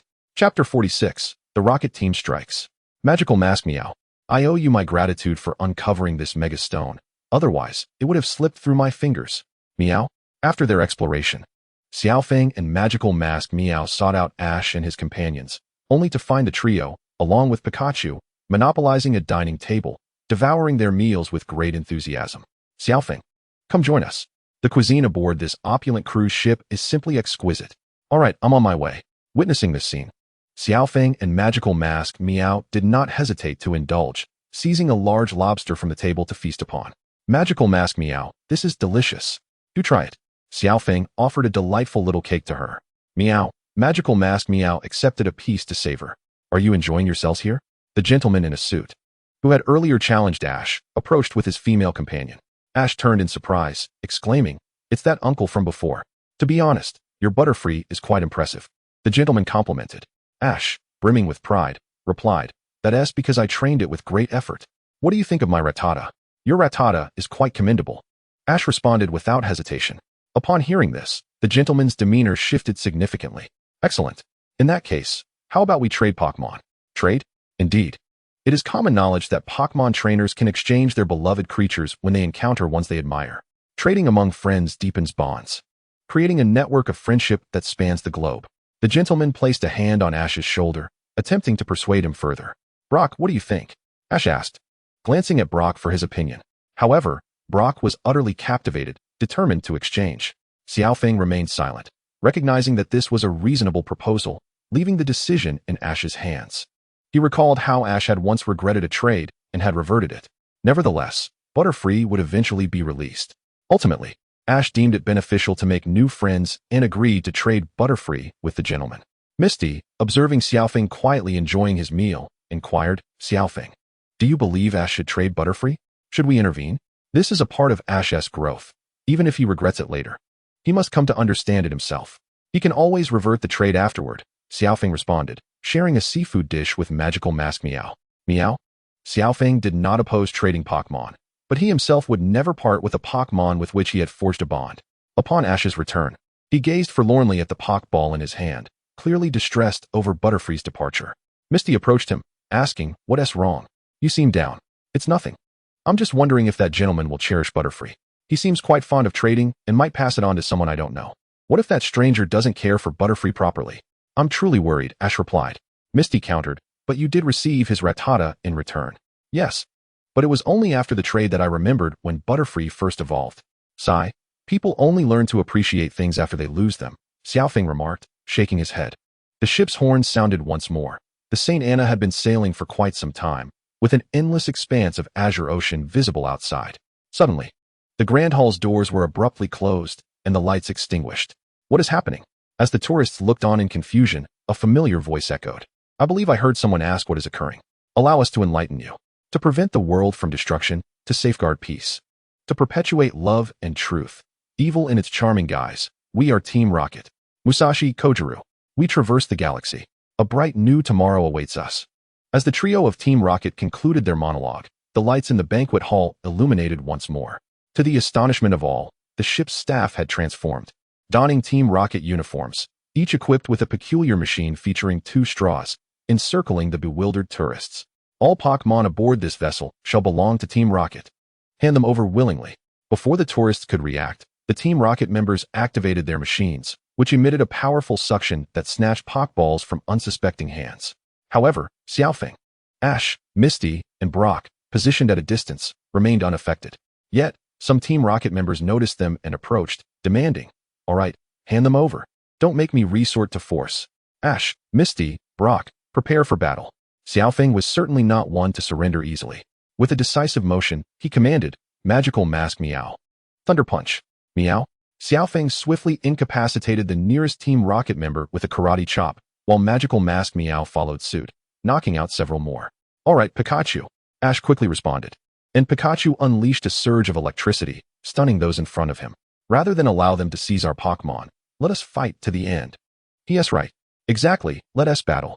In the brief chaos, the tourists regained their composure, releasing their Pokemon, and within moments, numerous Team Rocket members were struck down by a variety of attacks.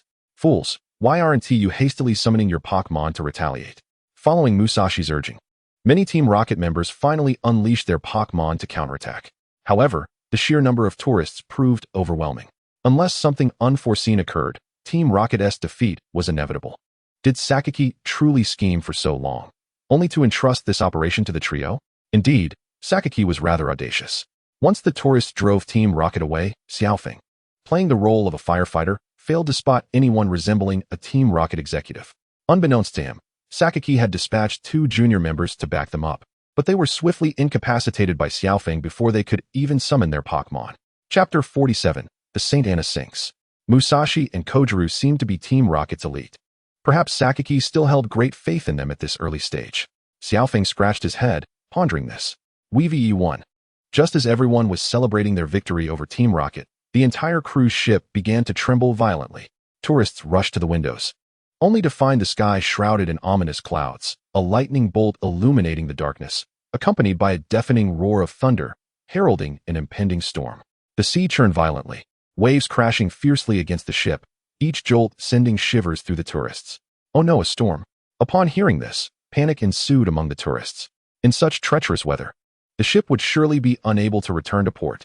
Xiaofeng sighed, finally realizing that it was the tempest that would sink the vessel. On the other side of the ship, the captain, who had previously been elusive, was now cornered by a throng of anxious passengers at the door of the captain's quarters. Captain, what is going on? As I turned my attention to the scene, I realized the vessel had already been swept away by the tumultuous waves. Despite the raging storm outside, I reassured everyone, rest assured, the St. Anu will absolutely not sink. Just as the captain finished his proclamation, another towering wave crashed against the ship, causing it to lurch violently. The passengers hurriedly steadied themselves, yet the captain seized the opportunity to flee, surprisingly boarding a lifeboat all by himself. "Dear passengers, please remain calm. This ship is certainly not going to sink," the captain bellowed from the lifeboat. "If it won't sink, why are you running away so fast?" With the captain having abandoned ship, the passengers lost faith in his words and rushed toward the exits in a frenzy. In an instant, chaos erupted. "We should leave quickly. Wait, where's Ash?" Xiao Feng and the enchanting masked Meow arrived at the spot where Ash had been standing with his friends, only to find he had vanished. Hearing this, Misty and Brock frantically searched and eventually spotted him in front of a trading machine in a corner. "There's Ash." When Xiao Feng and the others reached Ash, they found him exchanging Pokmon with the previously met gentleman in a suit, likely attempting to retrieve his Butterfree. "Ash, what are you doing? Hurry up," Misty urged. "Just a moment. I'm about to get back my Butterfree," Ash replied.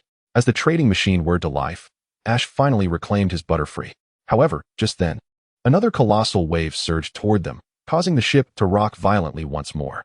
Ash lost his grip, and the Pokeball containing Butterfree rolled away. "Butterfree," Ash shouted as he dashed after it, followed closely by Misty and Brock. If they wanted to escape safely, now was the best time to get to the lifeboats. Yet, as Ash's childhood friend, he couldn't simply abandon Ash to leave alone. He hurried after Misty and Brock, calling out, "Masked Meow, stay close to me, Meow." With the monstrous waves outside, boarding a lifeboat seemed even more perilous. After running for a while, he finally caught up with Ash and the others. Just as Ash picked up the Pokeball and regained his footing, an unprecedented wave crashed against the Saint Anu. In the next moment, Xiao Feng felt the world spin around him, and he was hurled out of the ship. After a brief moment, he rubbed his head and stood up, only to discover that the entire ship had capsized. He quickly turned to the masked Meow beside him and asked, "Masked Meow, are you all right, Meow?" The masked Meow stood up and shook its head, indicating it was fine. "That's a relief." Xiao Feng nodded, but he could distinctly sense the St. Anu was steadily sinking. Not far from him, Ash and the others had evidently lost consciousness. Another violent tremor shook the ship. It seemed to have sunk to the ocean floor, coming to a complete stop. Xiao Feng and the masked Meow roused their friends one by one, and once the three regained their bearings, their expressions changed dramatically. Stepping out of the room, they arrived at the staircase, where Ash panicked. "Ah, what do we do?" "Water is coming in. Stay calm," Xiao Feng reassured him. "There's still air inside the ship. The water won't flood in immediately." Brock nodded in agreement. "That's true, but it won't hold for long. We must find a way out before we're completely submerged." Xiao Feng reminded them. "Should we go up or down?" Misty inquired. "Since the ship has capsized, the top is now the bottom, and the bottom is now the top." "The deck is below us. If we go up, we'll reach the ship's bottom where there's no escape," Xiao Feng analyzed. "Then let us go down," Ash exclaimed hurriedly. Brock, looking worried, said, "But if we go down and don't find an exit, we might drown." "Let us send a water-type Pokemon down to scout ahead," Xiao Feng suggested. "I'll handle that." "Go, my dear," Misty volunteered, sending out her Goldeen. "Goldeen, please help us check the situation below." Goldeen nodded and promptly submerged into the water, but after a long while, it had yet to return. "Why is Goldeen taking so long?" Ash asked. "It seems it's not going to work," Misty replied. Just then, a disheveled head, pale as a ghost, suddenly broke the surface of the water. The group was startled by this unexpected sight, but soon realized that it was Team Rocket being pushed up by Goldeen. "It's Team Rocket."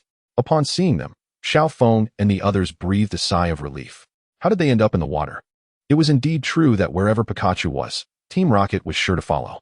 After spitting out a few mouthfuls of seawater, Jessie, James, and Meowth sprang back to life. Bouncing back to their feet, Jessie exclaimed, "What a twist of fate, it's you lot. How infuriating, you followed us all the way here." Tensions flared as both sides faced off, each brandishing their Pokeballs. "All right, now is not the time for fighting.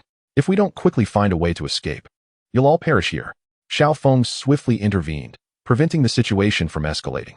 If they wasted any more time, he might just abandon them and escape on his own. "Fine, this is only a temporary truce. It doesn't mean we're negotiating with you," Jessie declared arrogantly. Ash retorted, likewise.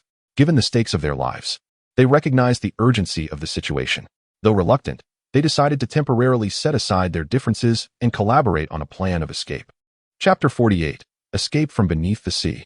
"All right, since we've joined forces, what should we do to escape?" Jessie inquired. "Leave that to me," Misty said confidently. "I once crafted a model of the Saint Anu, so I'm familiar with its structure. Since the route to the deck is blocked, We must create a hole in the bottom of the ship to escape.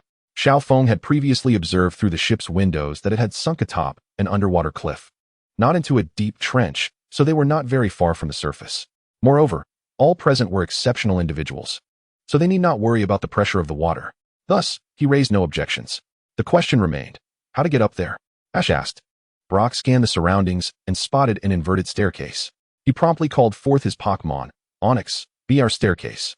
The group ascended successfully onto the next level, which was essentially the ship's lower deck. Continuing onward would lead them to the engine room, where the deck was relatively thin. If they created a hole there, they could escape. Under Misty's guidance, they commenced their ascent through the ship. Upon opening another hatch, they found that their path ahead was blocked. Sighing, Ash lamented, "This isn't good. We can't reach the engine room like this.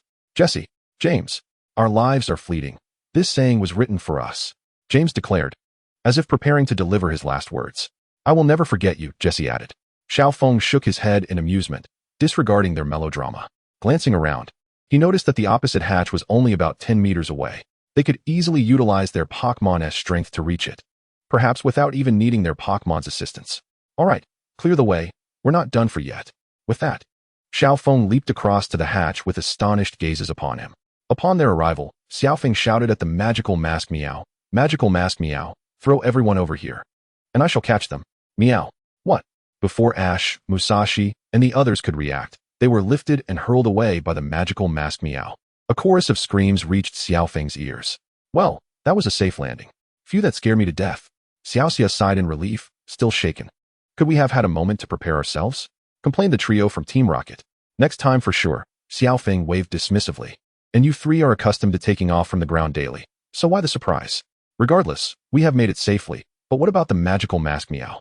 Ash nodded, spotting it still across from them. Pika, no need to worry. Just as Xiao Feng finished speaking, the magical mask Meow soared over to join them. Thank you for your hard work, magical mask Meow. Meow? After a considerable journey, Xiao Feng and his companions finally reached the engine room located at the bottom of the ship. Let us get moving. We don't have much time, Xiao Feng urged. Upon hearing this, Ash immediately dispatched his Charmeleon, commanding, "Charmeleon, it's up to you. Use flamethrower to incinerate the metal ceiling." With a fierce roar, Charmeleon unleashed flames that encircled the ship's bottom, causing the sturdy steel to gradually melt away. Listen closely. We will utilize the powers of our water-type Pokmon to escape to the surface, Xiaoxia reminded them. As their Pokballs were released, Xiaoxia summoned her Goldeen and Starmie, while Xiao Feng and Ash released their Milotic and Squirtle, respectively. Hey, wait a minute, Musashi exclaimed, noticing that everyone had a water-type Pokmon. What are we supposed to do? You should also use water-type Pokmon to escape, Xiaoxia replied. Water-type Pokmon? Xiao Feng recalled how Team Rocket had fled the sinking ship on the Gyarados that Kojiro had purchased, so he decided to leave them to their own devices. Just then, with a loud crash, Charmeleon had burned through the metal, and seawater began to flood the cabin. Brock took out some ropes from his backpack, and the three of them quickly tied themselves to a few Pokmon. Kojiro, didn't you buy a Gyarados? Xiao Feng and the magical mask Meow mounted Milotic and swam out with the incoming tide, reminding themselves to be wary of the trio's potential foolishness. Indeed, we have Gyarados. Musashi and Meowth exclaimed in delight. Heh, you two always mocked me, but I knew this moment would come, Kojiro declared triumphantly. Upon hearing this, Musashi and Meowth immediately knelt down, expressing their admiration. Truly, you are remarkable, Kojiro. From now on, I shall heed your every word. As long as you understand, come forth. Gyarados.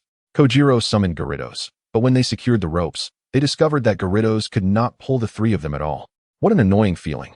As the seawater rushed in, the trio from Team Rocket was submerged. Meanwhile, Xiao Feng and his companions managed to swim to the surface.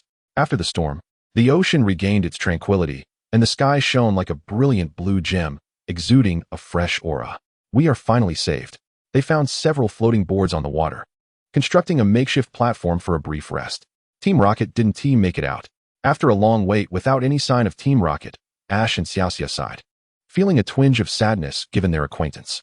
However, Xiao Feng believed it unlikely that the trio would perish so easily, considering they flew daily without a hint of fatality. Exactly.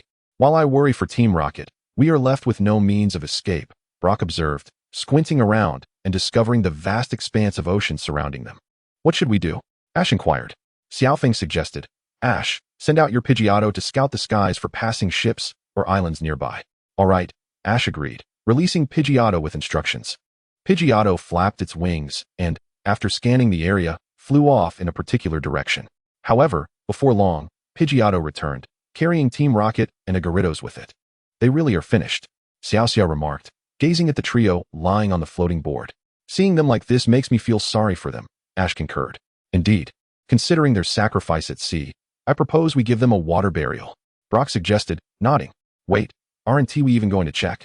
They aren't dead yet. Xiaofeng rolled his eyes, internally scoffing.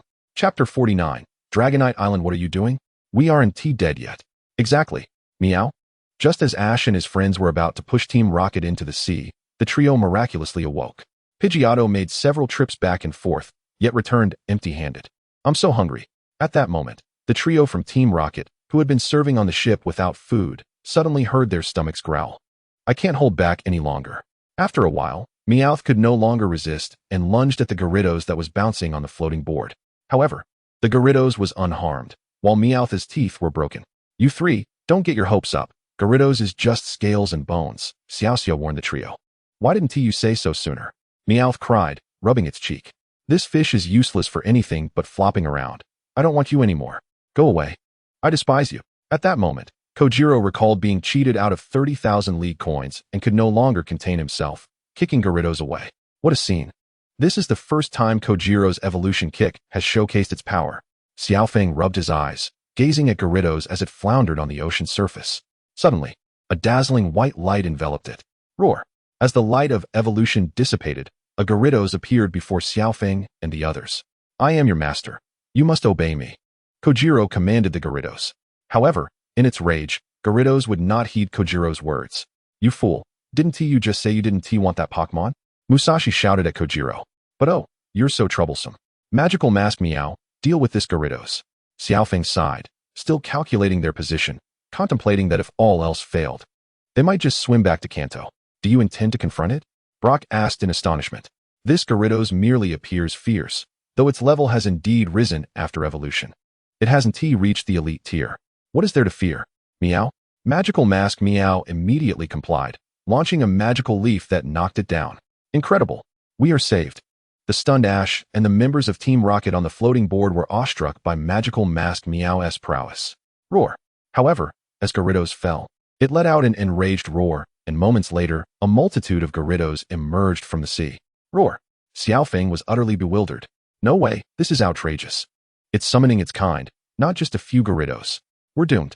Musashi and Kojiro clung to each other in fear. Not good. Run. Brock shouted. The group hastily paddled on their makeshift platform, trying to escape.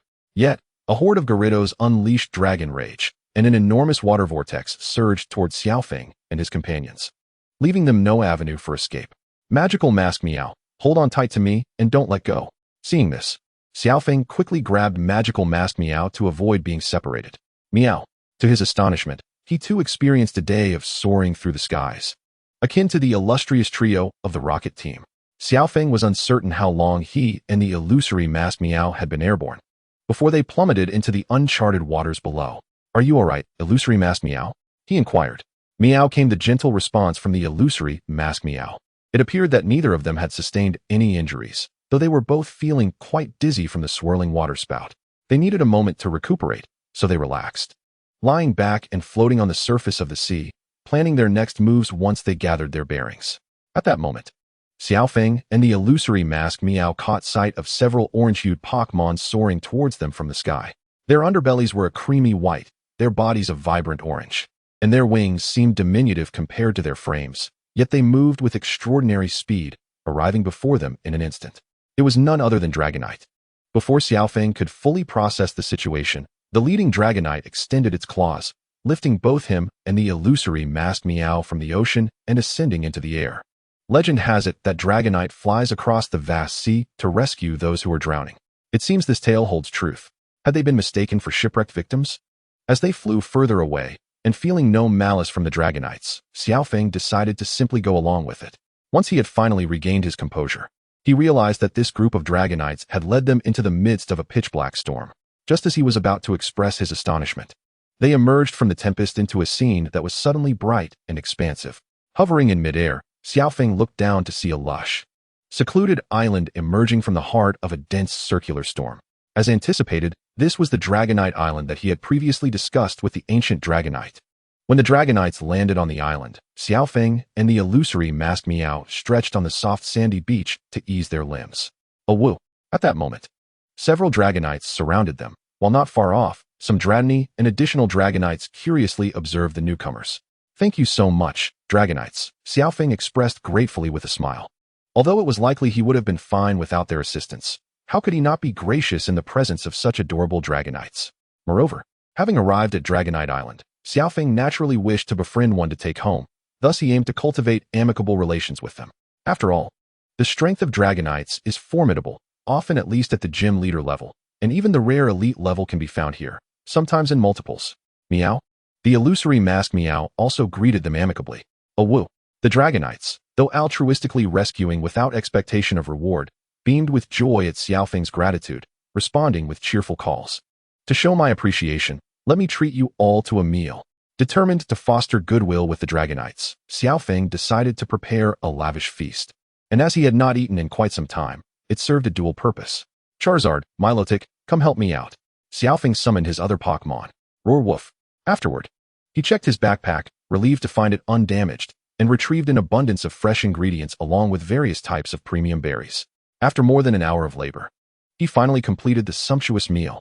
It was worth noting that this was his first time preparing such an extensive array of dishes, and his hands were nearly trembling from the effort. Chapter 50, Dratini. The delectable aroma had already attracted a number of Dratini and Dragonites. During this time, the Dragonites had also harvested a plethora of berries from the island, for Xiao Feng's modest provisions would not suffice for such a gathering of Pokemon. Satisfied with the preparations, Xiao Feng nodded. All right, it's time to eat. Everyone, come and enjoy. Meow roar. The illusory masked Meow and Charizard took bowls, first offering them to the nearby Dragonites, before returning to the small dining table to happily partake in their own portions. Awoo the Dragonites, unable to contain their excitement at the enticing food, dove in eagerly. For the Dratini, who lacked hands, Xiao Feng had considered their needs, as his Milotic had the same issue, and thus he skillfully arranged the food so that it was accessible to them. Woof. Thus, on the beach, everyone joyfully feasted together. Once they were satisfied, Xiao Feng, the illusory masked Meow, and the Dragonite clan had bonded, reveling in a camaraderie that blossomed around the dining table. After a period of rest, the Dragonites and Dratini exchanged glances, then dispersed to attend to their own affairs, leaving behind one Dragonite, the very one that had rescued Xiao Feng and the illusory masked Meow. Awoo this Dragonite gestured for Xiao Feng to follow. Was it leading the way for us? All right, let us follow and see where it leads. Xiao Feng, filled with curiosity about Dragonite Island, beckoned his three companions to join him. Meow roar woof. Trailing behind the Dragonite, they entered a dense forest, where Xiao Feng observed various aspects of Dragonite life. Dragonites leisurely napping, others collaborating to gather berries, and some engaged in battle training. Continuing deeper into the island, they arrived at a grassy clearing, where several Dratini were playfully bumping into one another, seemingly practicing dragon dance. Xiao Feng mused. Woof. Witnessing this scene, his Milotic approached, seemingly recognizing some of the Dratini. After a brief exchange, the Dratini began to frolic with Milotic, dancing and colliding together, and upon emitting a bluish glow, the wings atop the Dratini's heads unfurled, allowing them to soar into the sky. Milotic followed suit, floating upward to join the Dratini in their aerial ballet. How beautiful! Xiao Feng exclaimed, marveling at the enchanting sight. He promptly retrieved his Pokédex to capture this moment in a photograph. Compared to Dragonites, Xiao Feng felt that Milotic resembled an evolved form of Dratini and Dragonair even more. After all, they shared the same egg group, indicating a potential ancestral connection in ancient times. Thus, as they meandered about the island with the Dragonites, Xiao Feng soon found himself before a majestic waterfall. Water cascaded down, forming a crystalline lagoon at its base, where numerous Dratini were gathered, frolicking and chasing one another. Behind the waterfall lay a cave, presumably the lair of the Dratini. Upon noticing Xiao Feng and the illusory masked Meow, perhaps due to their playful nature or because they were brought by the Dragonites, the Dratini appeared unafraid and curiously approached. Illusory masked Meow, Charizard, Milotic. Go and play with the Dratini. Meow roar woof. On Dragonite Island, apart from the Dragonite clan, no other Pokemon species existed. Only through evolution into Dragonite could Dratini gain the ability to leave the island. Thus, upon seeing the illusory masked Meow and the others, The Dratini were thrilled, surrounding them in excitement, while the illusory masked Meow and the others joyfully engaged in play. Xiaofeng found a stone to sit upon, observing the adorable little creatures, when suddenly, a flash of blue and white zipped past him. What was that?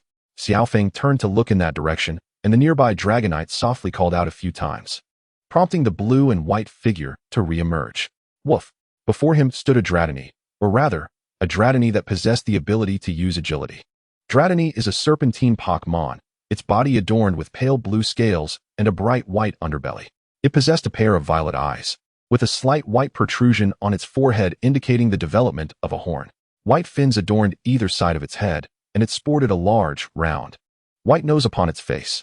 As Xiaofeng scrutinized the mini-dragon, it too was observing him in return.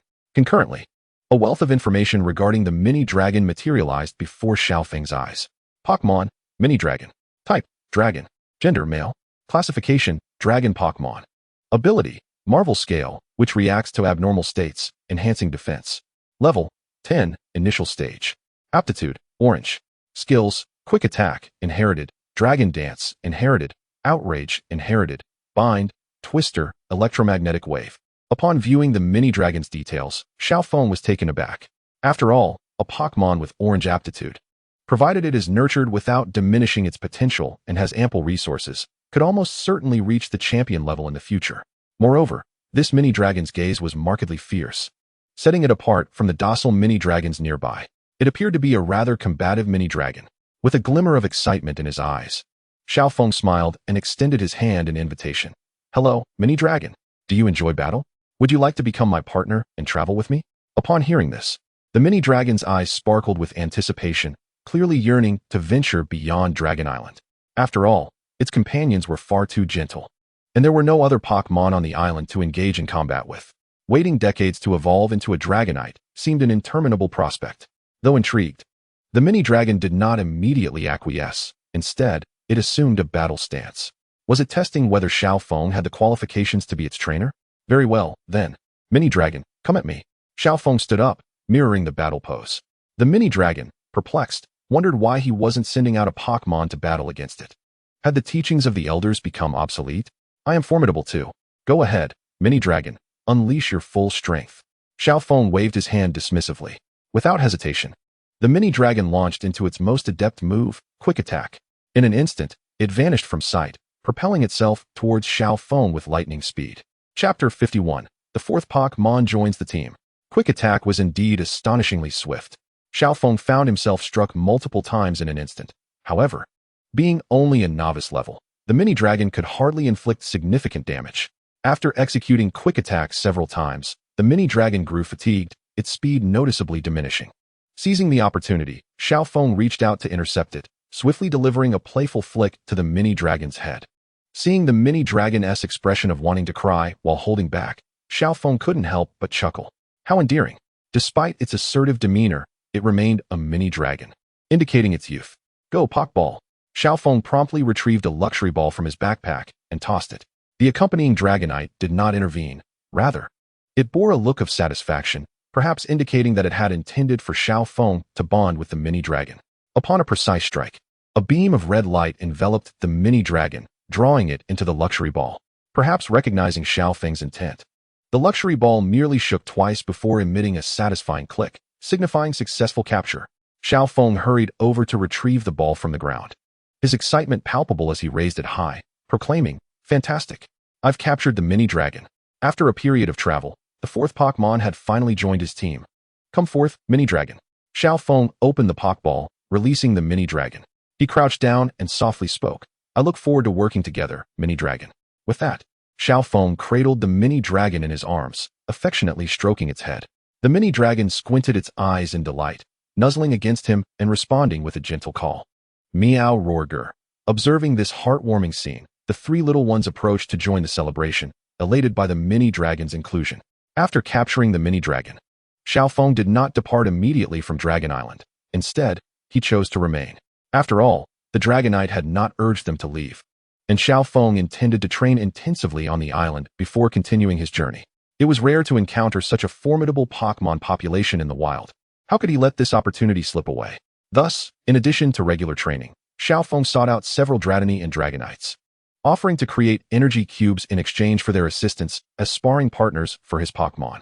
Despite the Dragonite's kind nature, its combat prowess was formidable, being a first-generation quasi-legendary. Boom, boom, boom. At that moment, the magical masked Meow was engaged in a rapid clash of dragon claws with a Dragonite, while on the other side, the Charmeleon struggled against the Dragonite's relentless onslaught. Given the significant level disparity, Xiao Feng wished to implore the Dragonite to show some restraint. Yet the fiery Charmeleon insisted on enduring the assault, believing that being struck was also a form of resilience training. Not focusing on the magical masked Meow and Charmeleon's sparring any longer, Xiao Feng turned his gaze to the Milotic, which was practicing with the Dratini. One unleashed water gun, while the other countered with Dragon Pulse, thoroughly enjoying their bout. Thus, by day they trained intensively, and by night supplemented their efforts with the absorption of attribute stones, resulting in remarkable growth for the three little ones. The newly joined mini-dragon, finding no suitable opponents on the island, primarily engaged in daily training. During this period, he contemplated how to nurture the mini-dragon and learn how to manage its shedding process when the time came. To avoid any chaos when his mini-dragon would shed its skin. Mini-dragons grow through repeated shedding, reportedly shedding almost daily, gradually increasing in length. However, through Xiao Feng's observations over the past few days, he noticed that wild mini-dragons did not actually shed as frequently, which was quite normal. The reason for their frequent shedding was due to the overwhelming life energy within them, which they could not contain. Conversely, wild mini-dragons lacked sufficient resources. Hence their growth was considerably slower. Xiao Feng recalled a wild mini-dragon in the wild area that took 30 years to evolve into a Dratini. Time flew by, and Xiao Feng and his companions trained on Dragon Island for half a month. During this time, each of the three little ones absorbed 10 corresponding intermediate attribute stones. At last, the magical masked Meow reached level 51, entering the gym leader tier. Over these days, the magical masked Meow had primarily focused on leveling up and had not learned any new skills, only mastering a new ability, Prankster. The Charmeleon stood at level 47, and Xiao Feng planned to wait until it reached level 50 before allowing it to remove its Everstone and evolve, thus entering the gym leader tier. The Milotic reached level 42, having similarly mastered a new skill, Surf. Lastly, the mini-dragon reached level 15 and learned Dragon Tail. The next morning, Xiao Feng packed his belongings, bid farewell to the Dratini and Dragonites, and departed from Dragon Island. To be honest, given such an excellent leveling location, Xiao Feng would have liked to stay longer, but he feared that if he delayed any further, the townsfolk of New Town might be preparing a funeral for him. After all, he realized he had been missing for over half a month. Moreover, on Dragon Island, due to the lack of signal, he had been unable to send any messages. Leaving Dragon Island did not require Xiao Feng to swim back. Instead, a Dragonite transported him away. With the speed of the Dragonite, they swiftly arrived at the coastal resort city of Lamperky. After bidding farewell to the Dragonite, Xiao Feng and the magical masked Meow leisurely strolled along the beach, taking some time to locate the nearest Pokmon Center. Upon entering the Pokmon Center through its grand doors, Xiao Feng hurried to the public phone in the corner and dialed his home number. "Hello, is this Xiao Feng?" The phone rang once and was answered promptly, revealing that Sakurako's mother was indeed quite concerned for her. Xiao Feng nodded in response, saying, "Yes, Mom, it's me, Xiao Feng." "Meow?" The magical phantom Meow waved its paw, also greeting her. "How wonderful. I'm so relieved to hear you are safe. Where are you now?" With Xiao Feng's safety confirmed, Sakurako finally felt her anxious heart ease. "I'm sorry to worry you, Mom. We are currently at the Pokmon Center in Blue Pearl City." "Oh, Tilly Meow has evolved again. How adorable. Are both of you doing well? Have you been eating properly every day?" Sakurako inquired with genuine concern. "We're doing great. Aren't we, magical phantom Meow?" "Meow-oh." Hearing Xiao Feng's words, the magical phantom Meow responded happily. "You seem to be in good spirits. Remember to call home more often. Also, you need to give Professor Oak a call to reassure him as well. He has been quite worried about you," Sakurako reminded. "Yes, I understand." After listening to a series of her mother's admonitions, Xiao Feng finally hung up and proceeded to dial the Oak Research Institute's number. Chapter 52, U-Town Dock. The call to the Oak Research Institute connected swiftly, revealing Professor Oak's visage on the screen. "Ah, if it isn't Xiao Feng. You finally called back." Upon seeing Xiao Feng, Professor Oak's face lit up with a joyful smile, though it was soon tempered by concern. "You little rascal, not calling back for so long. Do you realize how much you worried everyone?" Although Professor Oak believed Xiao Feng would be safe, the lack of communication was still worrisome, especially considering the recent shipwreck incident. Xiaofeng paused for a moment before responding earnestly. I'm truly sorry. I didn't forget. There was just so much going on. Please don't worry. I've been doing quite well lately. Hearing this, Professor Oak let out a resigned sigh. Well, as long as you're safe, that's what matters. He then shifted the conversation, asking, so, where are you at the moment? In Blue Pearl City, Xiaofeng replied truthfully. Oh, Blue Pearl City. I was there on vacation a few days ago, and even ran into Ash and Gary. Ash has been quite worried about you since you got separated. Professor Oak reminded him. I know, Xiaofeng nodded. But enough about that. Have you caught any new Pokemon recently? Seizing the opportunity, Professor Oak inquired about Xiaofeng's progress in capturing Pokmon. Xiaofeng had nothing to conceal and replied, I caught a Dratini. He also recalled that Professor Oak owned a Dragonite. Oh, you caught a Dratini. That's an exceedingly rare Pokemon. You're quite lucky, Xiaofeng. Make sure to nurture it well. Dratini's final evolution, Dragonite, is a remarkably powerful Pokemon. Professor Oak advised earnestly. I will. Also, Xiaofeng, you must step up your game. Gary has already captured over 60 Pokemon. Even Ash has 7. Professor Oak said with a smile, clearly pleased with Gary's accomplishments. I know, Professor, Xiaofeng replied with a chuckle. If you need any assistance, don't hesitate to reach out. But I won't keep you any longer. Let us catch up next time. After saying this, Professor Oak promptly ended the call. Alright. Xiaofeng then needed to head to the U-Town dock near Blue Pearl City to catch a ferry back to the Kanto mainland. However, before that, he needed to restock supplies, particularly for nurturing Dratini, which required high-grade berries, nutritional potions, and dragon stones. As previously mentioned, raising a late-blooming Pokmon demands an outrageous amount of resources, which Xiaofeng certainly couldn't afford. But that was in the past, because on Dragonite Island, he had crafted energy cubes from the island's berries and exchanged the shed skins of Dratini he collected. It was said that boots made from the tan skins of Dratini were ultra-premium goods, and due to their rarity, Dratini skins could be worth their weight in gold. Furthermore, since the skins shed by Dratini were of no use to them, Xiaofeng easily traded for them. However, given the limited number of Dratini on Dragonite Island and the infrequency of their shedding, coupled with the deterioration of older skins, he had only managed to collect a little over 60. Once he arrived in Golden City, he planned to sell them, as prices in larger cities tended to be higher. Additionally, his Dratini was quite clever. Before leaving, it had managed to procure many dragon scales from its Dragonite elders. Though they were merely ordinary scales, they would suffice for Dratini for quite some time. However, he currently had less than 1.2 million Alliance coins, and it seemed this journey would deplete his funds. Realizing he couldn't afford to be financially reckless, Xiaofeng sought out a computer at the Pokemon Center to log onto the Alliance's official website to check for available commission tasks, hoping to earn some money. There were quite a few commissions posted, conveniently displayed based on proximity, so he would not miss any opportunities. However, most were minor tasks with low rewards, and Xiaofeng didn't wish to waste time. Are there any commissions suitable for me? Xiaofeng scanned quickly and finally found one that piqued his interest.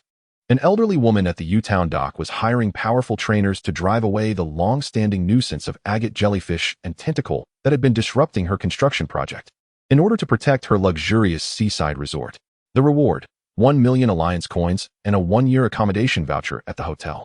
The task didn't seem overly difficult, and the compensation was quite appealing. Just as Xiaofeng decided to take on this commission, he suddenly recalled that this seemed to be a plot from the anime. He remembered a giant tentacle appearing, as the elderly woman intended to convert the coral reef into a luxurious resort, which was the habitat of the agate jellyfish. This construction severely disrupted the living space of the jellyfish, prompting a large group of agate jellyfish to retaliate against humans.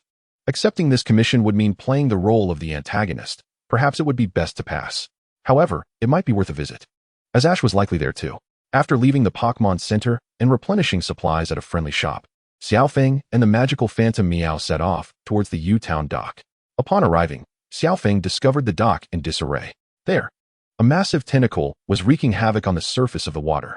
Please, take the agate jellyfish back to the sea. Tentacle, understand that we humans are aware of your feelings. We will no longer destroy your habitat, Xiaoxiao implored, disregarding her safety as she climbed onto the rooftop. If there's a next time, it won't be so easily resolved. You must remember this well.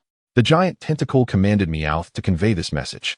After Xiaoxia's heartfelt persuasion, the giant tentacle began to retreat with the agate jellyfish.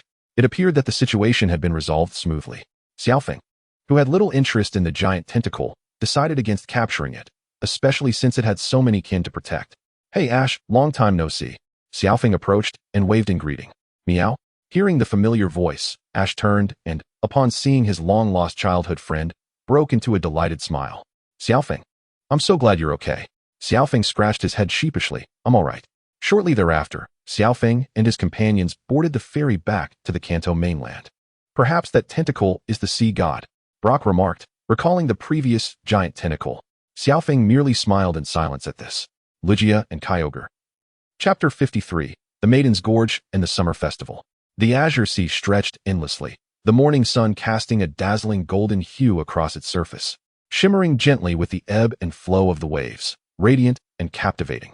With the resounding blast of a long horn, the liaison ship, after a night of navigation, arrived at the next port. A group of travelers stepped onto the deck, where Xiaofeng quietly embraced the caress of the sea breeze, which carried the briny scent of the ocean, gently brushing against his cheeks, bringing a refreshing sensation that uplifted his spirit.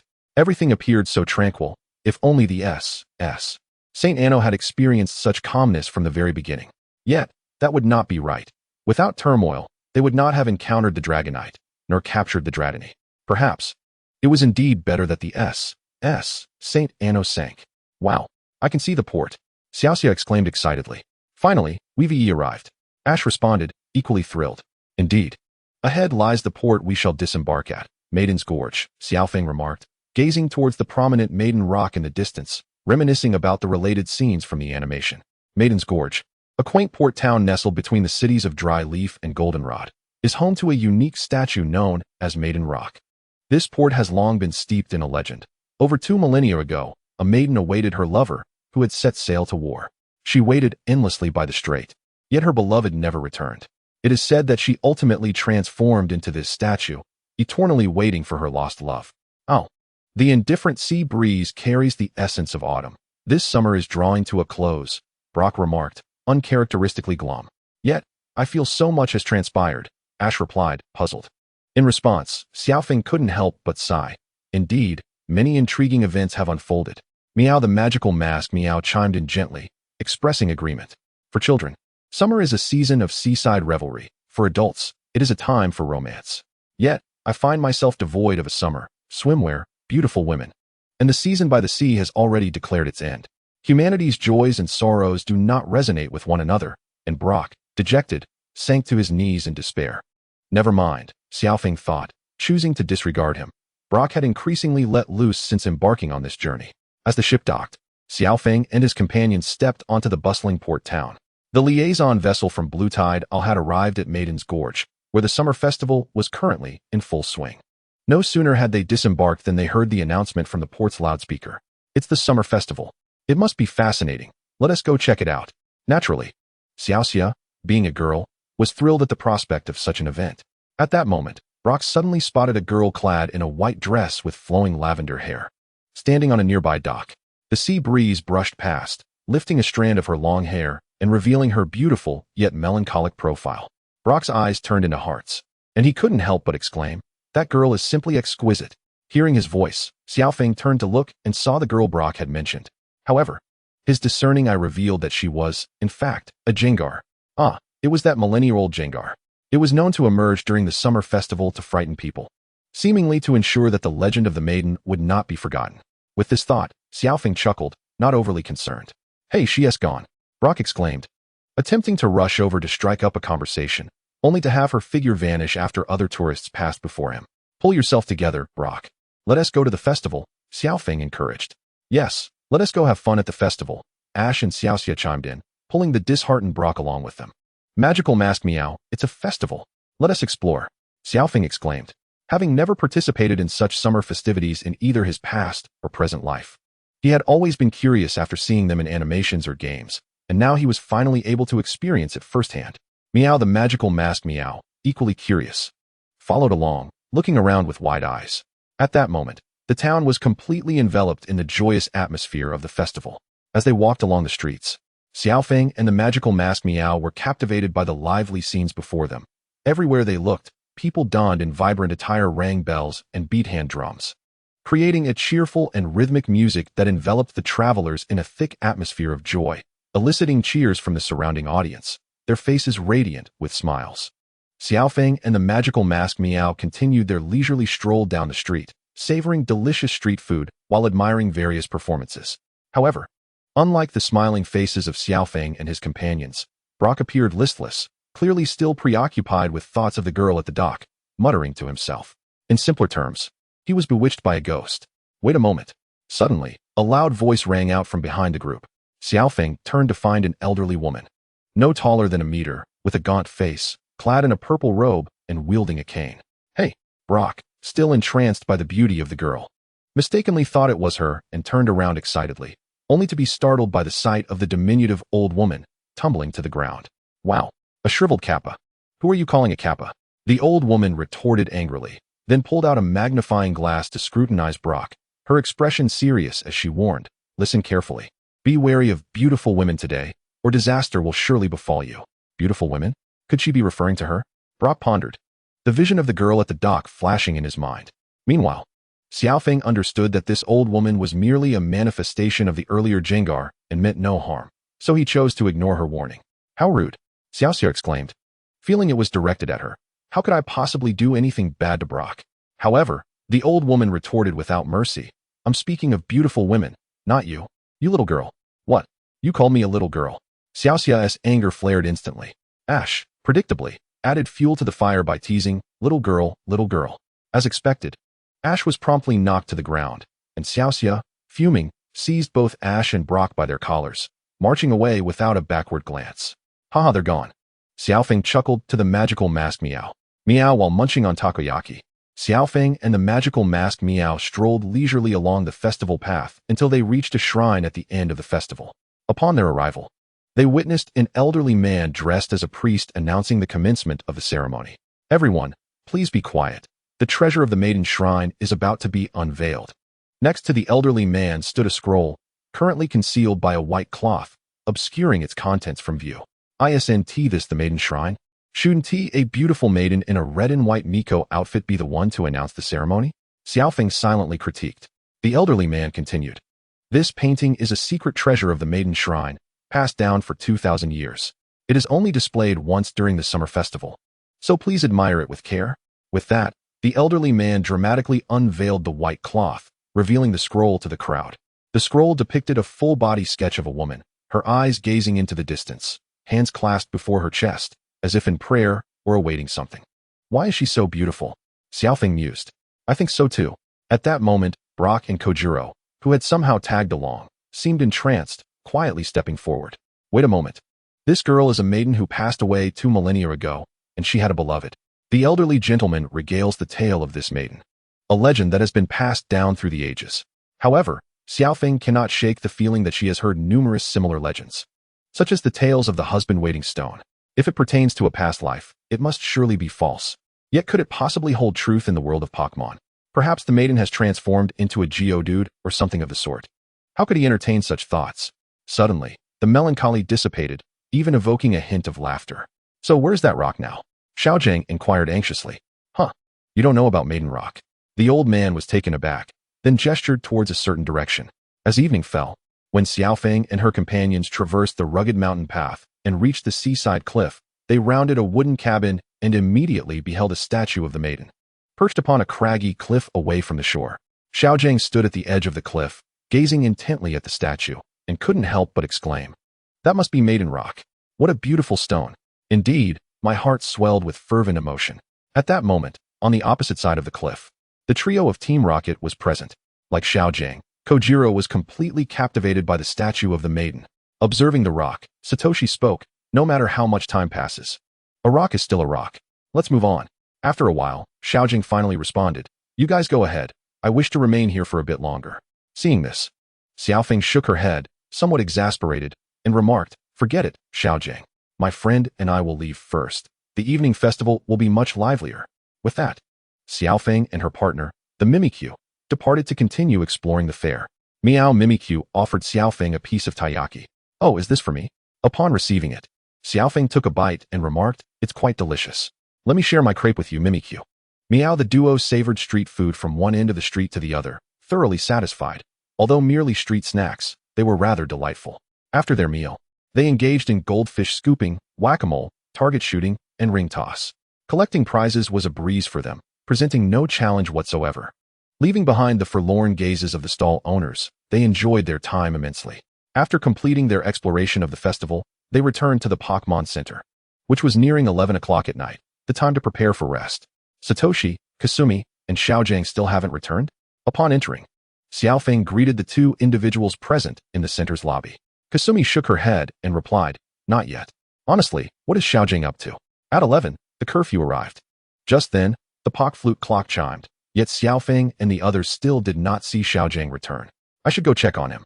Satoshi expressed concern and attempted to rush out, but Xiao Feng knew Xiaojiang was fine.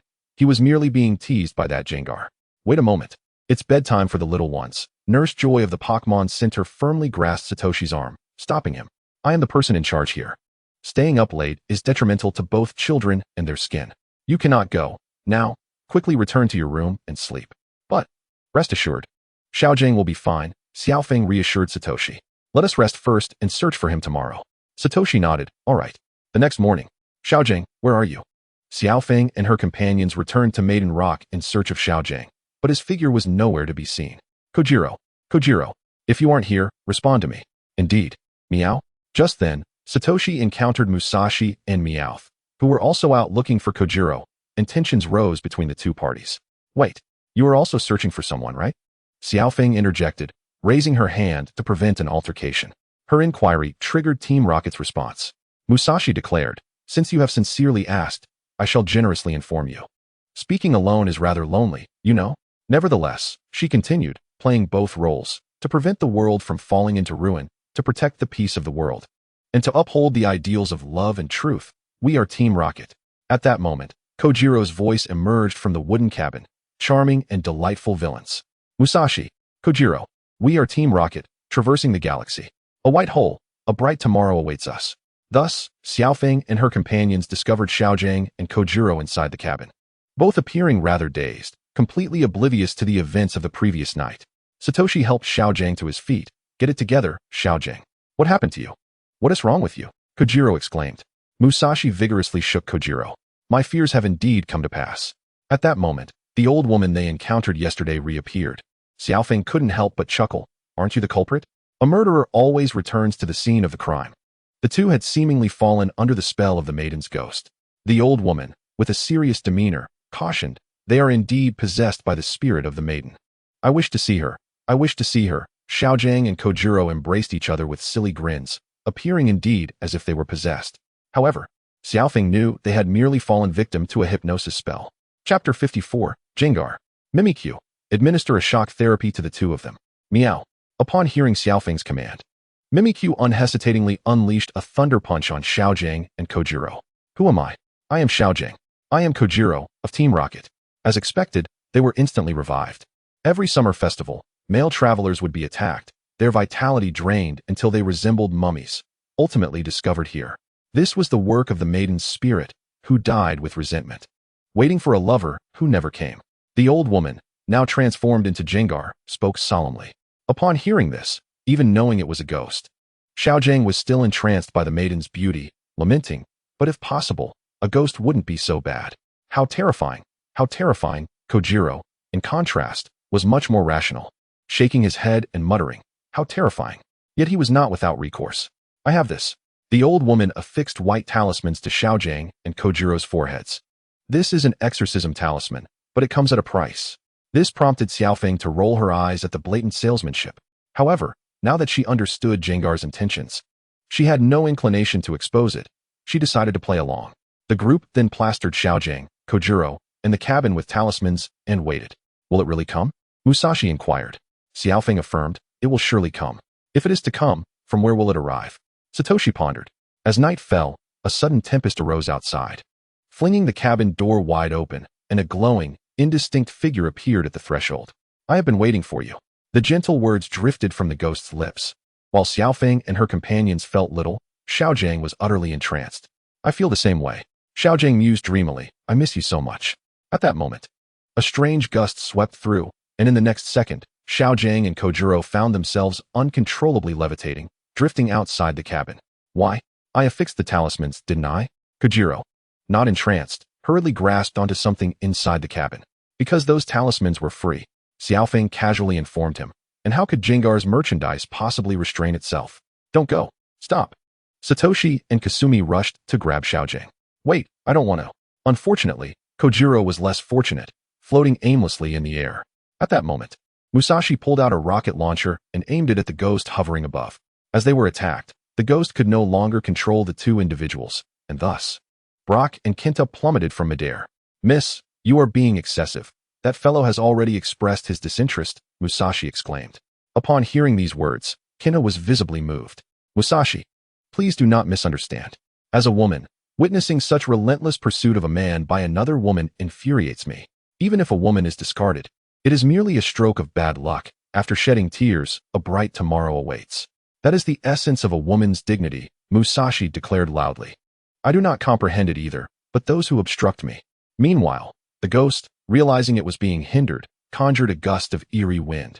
And a swarm of skeletons suddenly appeared, hurtling towards the group. What on earth is that? At the sight of this terrifying spectacle, Ash, Misty, and others huddled together in fear. Observing this, Kaido spoke up. Jengar, that is quite enough. Do not go overboard. Meow, Jengar.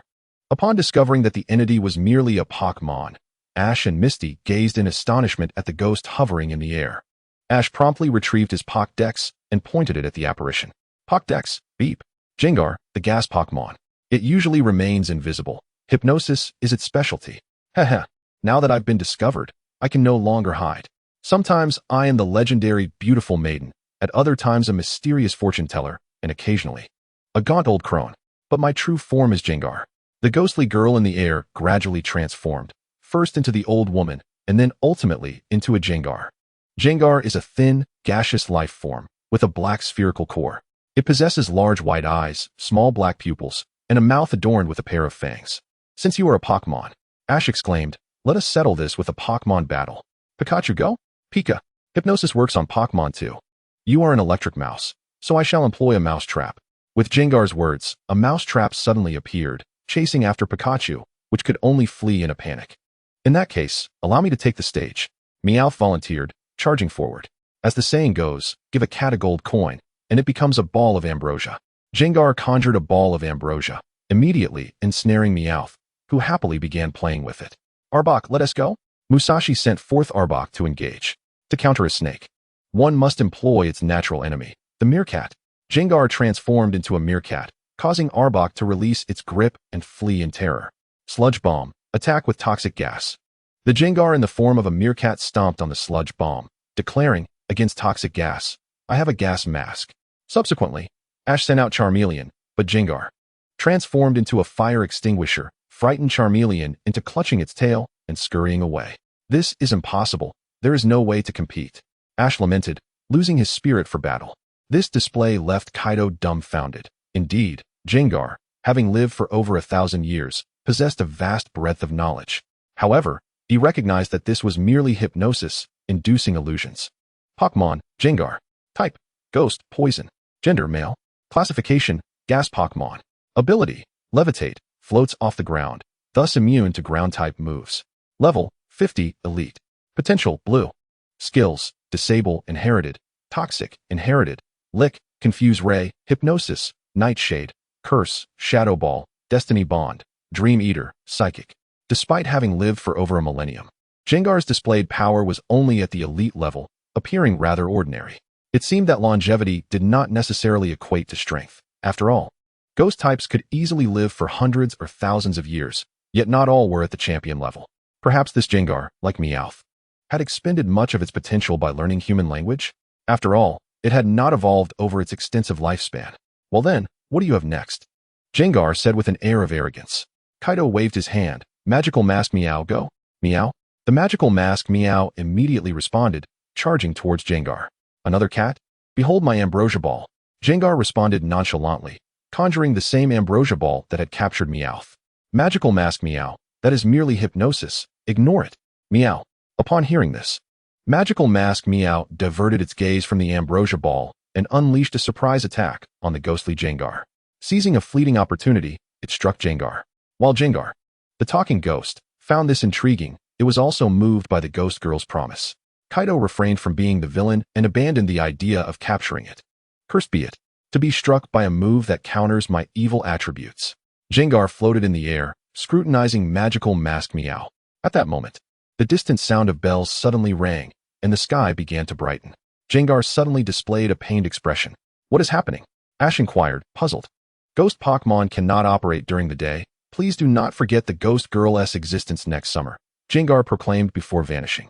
Kaido scratched his head, pondering how ghost-type Pokmon could not function during daylight. Was this a weakness specific to this Jengar? Regardless of its truth, it mattered little. For Jengar had achieved its objective. During the Festival of the Dead, many deceased souls would return to visit their loved ones, only to ride the lanterns back. This was a long-standing legend in their port town, as Nurse Joy shared the local traditions with Kaido and the others.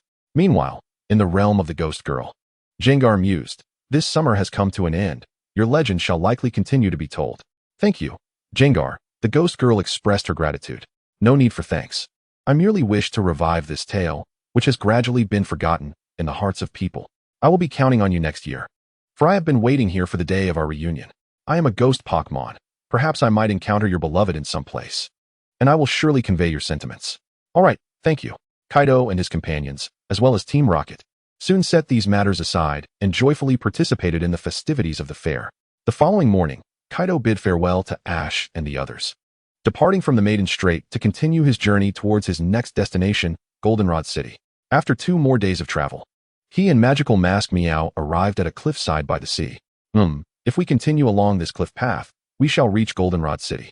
Kaido pulled out his travel map and reminded Magical Mask Meow, walk carefully. Meow?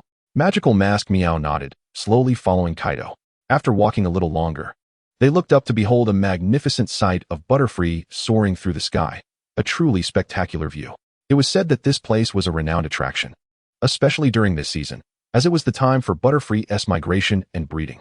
Nearby, hot air balloons could be rented, and trainers with Butterfree would come here to release them to find mates. However, this was of no concern to Kaido, as he did not possess a Butterfree. He recalled that this was the location where Ash bid farewell to his Butterfree in the anime, as it found a pink Butterfree to be its partner. As night fell, and it became clear that they would not reach the nearest Pokemon Center today, Kaido found a suitable spot to set up camp, planning to rest for the night. Alright, everyone come on out. Kaido casually released Charmeleon, Milotic, and Dratini from their Pokeballs. We shall camp here tonight. The enchanting masked Meow and the fiery Charizard, without needing any prompting from Luo Feng, instinctively ventured into the nearby forest in search of firewood. Once the camping tent was erected and an ample supply of firewood gathered, Luo Feng commenced preparations for dinner. Before long, a sumptuous feast was ready. Satisfied with his efforts, Luo Feng nodded approvingly, declaring, "All right, everyone, it's time to eat." Meow roar woo woo. After indulging in the meal, as Luo Feng tidied up the dishes, the mini dragon approached him, gently calling out. Luo Feng understood what the mini dragon wished to convey.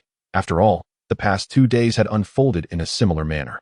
It seemed the mini dragon was eagerly anticipating a training session to level up. Very well, Masked Meow, Charizard, and Milotic. You 3 can proceed to the designated area for your daily training, Luo Feng instructed, pointing to a flat clearing at the edge of the forest. The trio had already demonstrated commendable strength, making it challenging to find suitable opponents in the wild, as defeating mere ordinary Karamis would yield no combat experience. Thus, aside from physical training, they often engaged in practice battles within the team.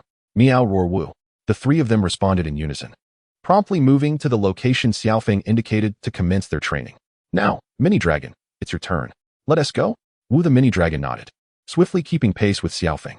As the Mini Dragon trained, Luo Feng commanded, Mini Dragon, use Quick Attack to take them down. Woo. Upon hearing Luo Feng's directive, the Mini Dragon immediately sprang into action, vanishing from sight in an instant. Several afterimages flitted by, and a number of Ekans fell to the ground, their eyes swirling in confusion. Witnessing this spectacle, the leader of the small group, an Arbok, could no longer remain seated. Cha Baku. Hissing, it opened its mouth wide, flicking its tongue incessantly as it slithered towards Luo Feng and the others. Mini Dragon, prepare for battle. At Luo Feng's command, the Mini Dragon faced the Arbok, ready for confrontation. Cha Ba Ku. The Arbok gaped and lunged at the Mini Dragon with a bite, likely employing a dark-type move. Mini Dragon, dodge quickly, Luo Feng shouted, responding to the command. The Mini Dragon exhibited remarkable agility, successfully evading the Arbok's attack. Seizing the opportunity, the Arbok continued its assault, preparing to unleash a barrage of poison spikes. Mini Dragon. Quick attack. The mini dragon seemed to teleport, transforming into a blur as it struck the Arbok, knocking it back. The Arbok's poison spike attack was interrupted, leaving it with no chance to execute its move. Follow up with Dragon Tail. The mini dragon leaped, spinning midair, its tail glowing a vibrant green as it delivered a powerful blow to the Arbok's head. The impact left the Arbok incapacitated, its eyes swirling in dizziness.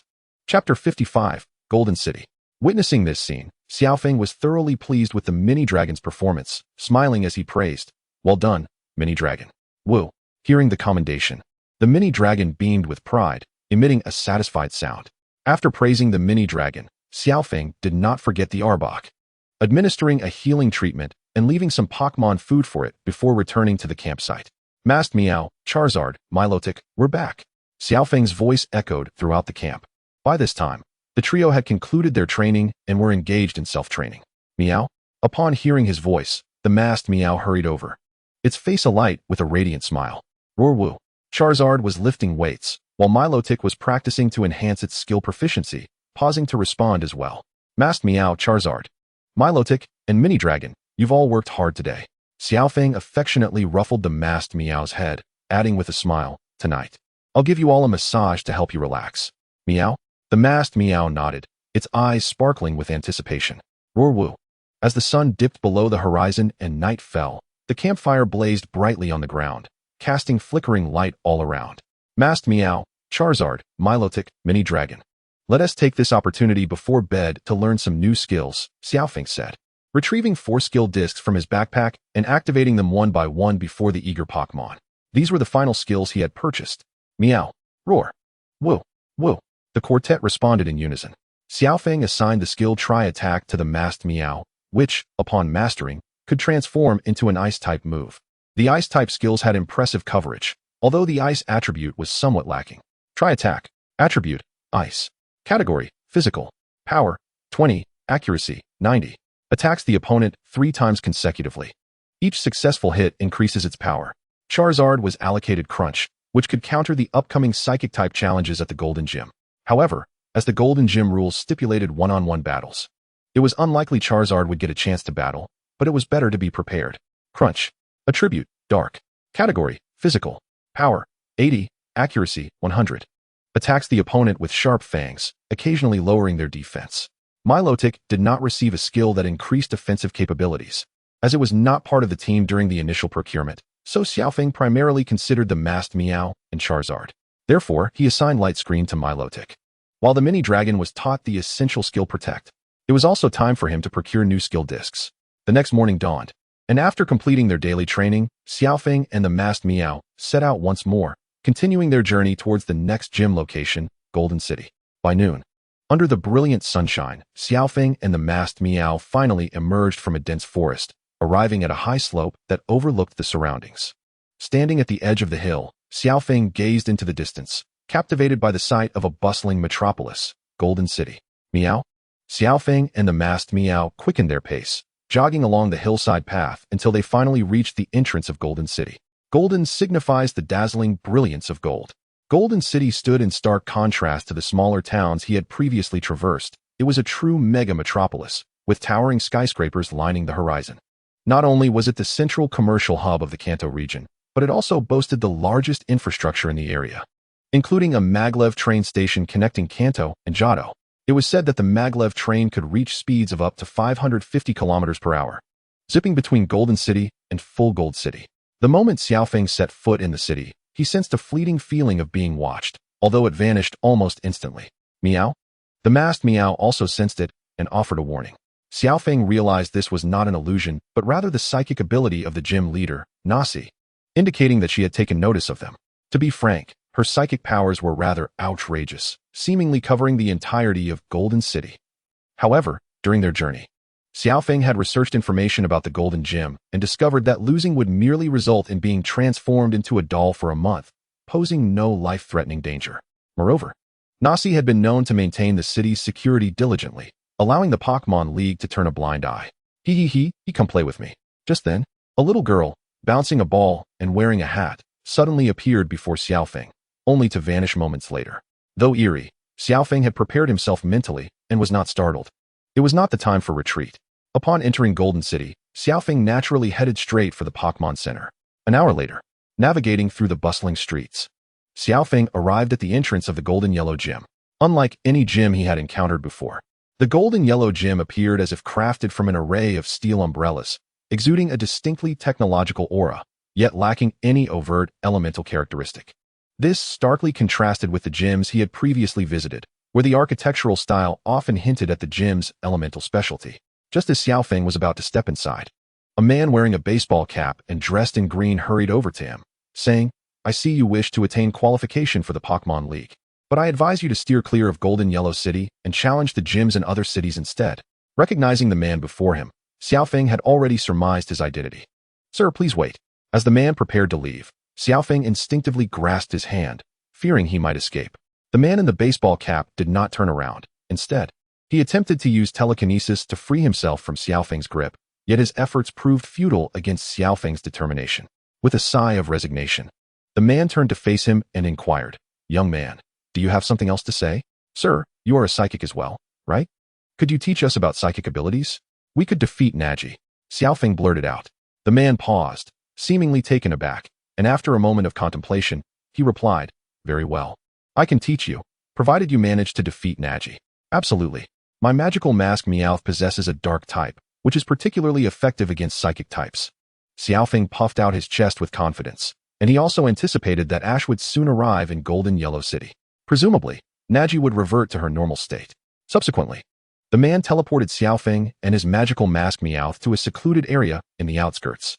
"Let us commence your special training here," he stated, pausing briefly before continuing. "However, it is important to note that psychic abilities are predominantly innate, and you may struggle to learn them." "I understand, sir. But my magical mask Meowth can transform into a psychic-type Pokmon," Xiaofeng explained. With that, his magical mask Meowth promptly executed a swift movement to change its type. Having a psychic-type Pokmon should pose no issue," the man remarked, somewhat astonished by the Pokmon's ability to alter its own type. Psychic powers are indeed a remarkable force. While they are mostly inherent, they can be enhanced through meditation and various forms of training.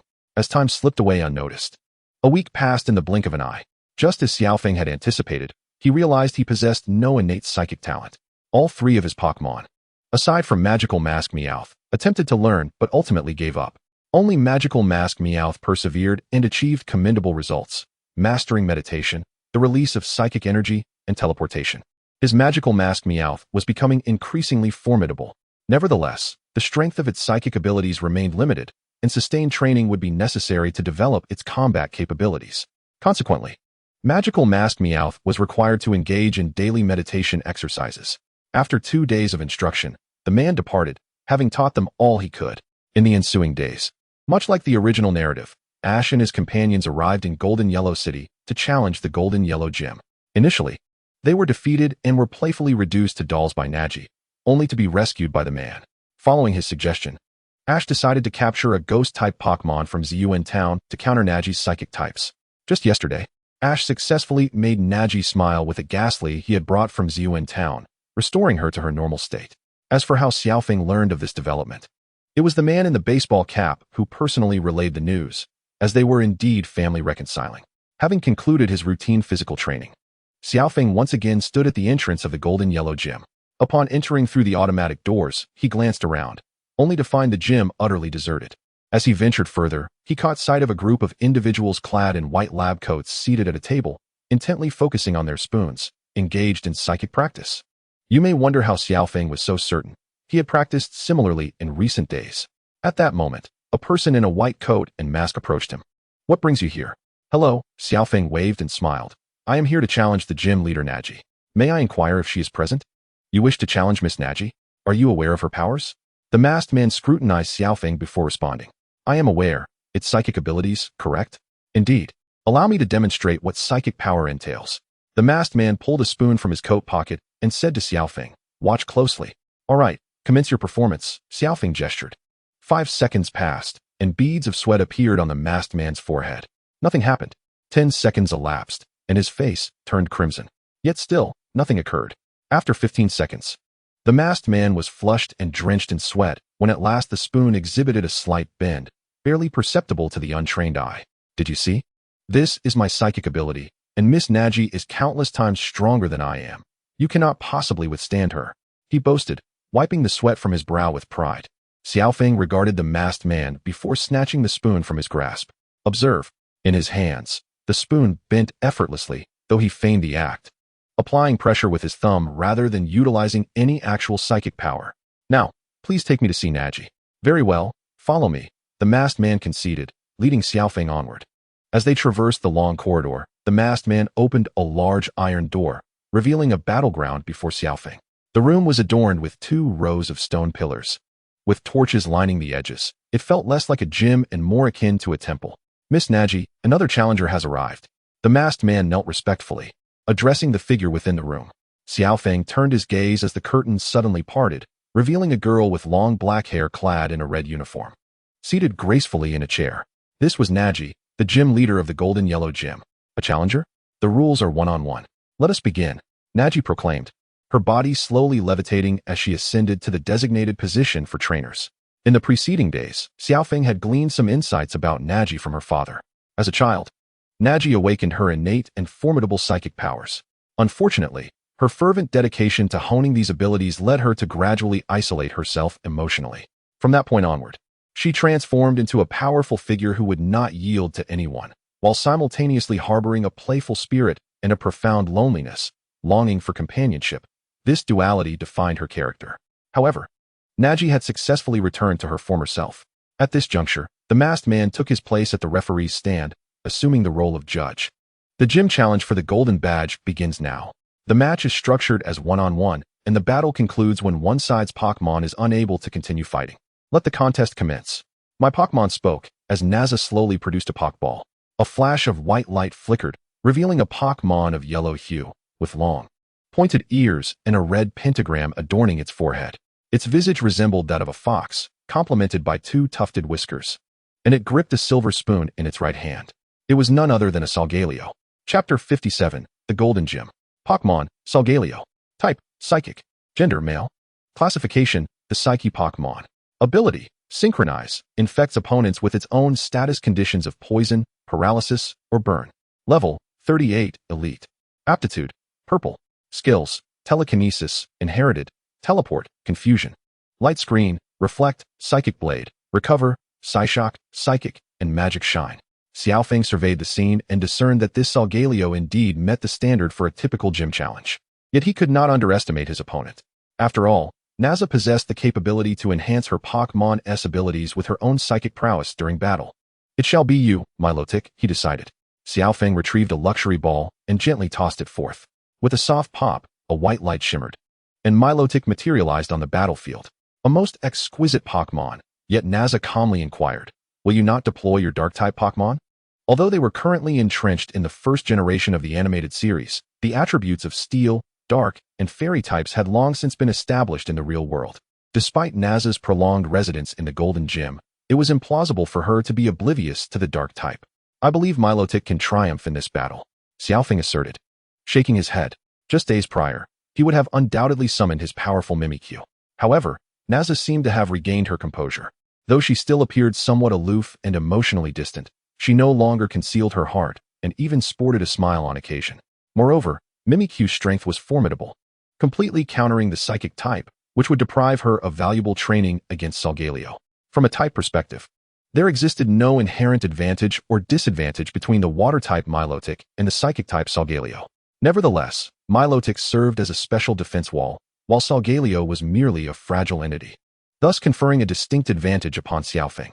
As both Pokmon readied themselves on the field, the masked referee promptly declared, "Let the battle commence." Noting Naza's lack of aggression, Xiaofeng called out first, "Milotic, use water gun." Milotic surged forth, unleashing a powerful jet of water aimed squarely at Solgaleo. "Solgaleo, use teleport." The Pokmon's eyes shimmered with a blue glow, and in an instant, it vanished from its original position, evading multiple water gun attacks. "Solgaleo, use confusion." A red light emanated from Solgaleo's eyes as it unleashed a wave of mystical energy toward Milotic, intent on inducing confusion. Milotic, employ Mystic Guard. Milotic, boasting exceptional special defense, merely needed to avoid confusion. Following Xiaofeng's command, a pale green light enveloped Milotic. As anticipated, the confusion attack inflicted minimal damage. Seizing the moment, Milotic unleashed a captivating wave of sound. Facing Solgaleo, Milotic emitted a series of pink sound waves laced with hearts, which surged past Solgaleo, causing considerable damage. Solgaleo winced, sinking to one knee. Seizing the opportunity, Xiaofeng urged, Milotic, use bind. Milotic promptly complied, racing towards Solgaleo. However, as Milotic ensnared Solgaleo with her elongated body, Naza's eyes glimmered red, mirroring Solgaleo's reaction. In the blink of an eye, Solgaleo disappeared and reappeared behind Milotic. Recover. With Naza's command, Solgaleo radiated a golden light, visibly mending its injuries at an astonishing rate. In Xiaofeng's eyes, Naza's Solgaleo had instantly surpassed Milotic in level. Solgaleo, level 45, elite. Though the increase was not particularly significant, Xiaofeng suspected this was merely the threshold of Solgaleo's capabilities, not Naza's ultimate potential. Psychic. Solgaleo raised its spoon, unleashing a tremendous psychic force. In an instant, an invisible power lifted Milotic, controlling her and slamming her downwards. Observing this, Xiaofeng cried out, Milotic, erect a light screen. Responding swiftly to Xiaofeng's command, Milotic conjured a protective light barrier to mitigate the impact of the psychic attack. With a brief struggle, she broke free from Solgaleo's grasp. Xiaofeng exhaled in relief. Thankfully, Milotic had learned light screen mere days prior, or she might have faced dire consequences from Solgaleo's overwhelming psychic abilities. Milotic, use recover, then water pulse. Xiaofeng was confident that Milotic could outlast Solgaleo, this fragile creature. Milotic's form shimmered with golden light as the damage from the psychic attack began to dissipate, restoring her to a robust state. Subsequently, numerous water droplets coalesced around Milotic, forming 3 rings of water encircling her. Solgaleo unleashed psychic. Milotic, endure and retaliate with water pulse. As Naza commanded, Solgaleo unleashed another wave of potent psychic energy, striking Milotic. Yet, facing a fully restored Milotic, the attack lacked its former potency, inflicting minimal damage. Furthermore, the water rings enabled Milotic to recuperate her stamina, nearly returning her to full health in an instant. In the same breath, Milotic expelled a large water ball imbued with vibrational energy, which struck Solgaleo, causing it to falter and kneel in pain. Just as Milotic prepared to unleash another water pulse to finish Solgaleo, Naza's psychic ability teleported Solgaleo away. Recover. At that moment, Naza found herself at a loss for strategy, for even Solgaleo's most formidable psychic attack had proven ineffective, unless she amplified Solgaleo's psychic enhancements, which would inflict damage upon it. Naza abandoned the idea. Seizing the opportunity presented by Solgaleo's recovery, Xiaofeng decisively commanded, Milotic, use charm. Milotic blinked at Solgaleo, releasing a flurry of heart-shaped patterns that swiftly surged toward her opponent. Solgaleo's eyes sparkled with hearts, momentarily halting its recovery. As it approached Milotic with an unexpected display of affection, even Naza appeared taken aback, breaking into laughter. Now's the time. Xiaofeng's eyes sparkled as he seized the moment, commanding, Milotic, use water tail. Milotic swiftly complied, her tail enveloped in water as she struck Solgaleo, sending it flying. Overwhelmed by the attack, Solgaleo ultimately succumbed, collapsing to the ground with swirling eyes. Observing this, the masked referee sighed and announced, Solgaleo has lost its fighting capability. Milotic is victorious. With the referee's proclamation, Xiaofeng triumphed in this gym challenge. Well done, Milotic, he praised joyfully. Meow, chimed his Mimikyu in celebration. Milotic, the graceful Pokmon nuzzled against him, eliciting a smile as Xiaofeng gently patted her head. Nazi retrieved her Pokball, returning young Jila to its confines, and gracefully approached Xiaofeng. Despite her defeat in the match, she appeared to be in good spirits, a subtle smile gracing her lips. You have emerged victorious. This is the golden badge, a reward you rightfully deserve. As she spoke, a golden circular badge floated gently through the air, guided by her psychic abilities, landing softly in Xiaofeng's outstretched hand. With the addition of this badge, Xiaofeng had now collected 4 badges, still requiring 4 more to compete in the court's conference. Waving goodbye to Nazi, he recalled Ass and departed the Golden Gym with his enchanting companion, the Phantasma Meow. Upon exiting the Golden Gym, he made his way to a large trading center in the city center, intending to sell the dragon scale he had brought back from Dragon Island. After some haggling, he successfully sold it for 650,000 alliance coins each, and soon enough, a staggering 43,550,000 alliance coins were deposited into his bank account. Stepping out of the trading center, Xiao Feng gazed at his bank card, elated by his newfound wealth. It was noteworthy that this was the first time in both his past and present lives that he had amassed a sum exceeding 8 figures. Though his purchasing power may be limited, it was still a considerable amount. With ample resources for his team, there was no immediate need for procurement in Golden City.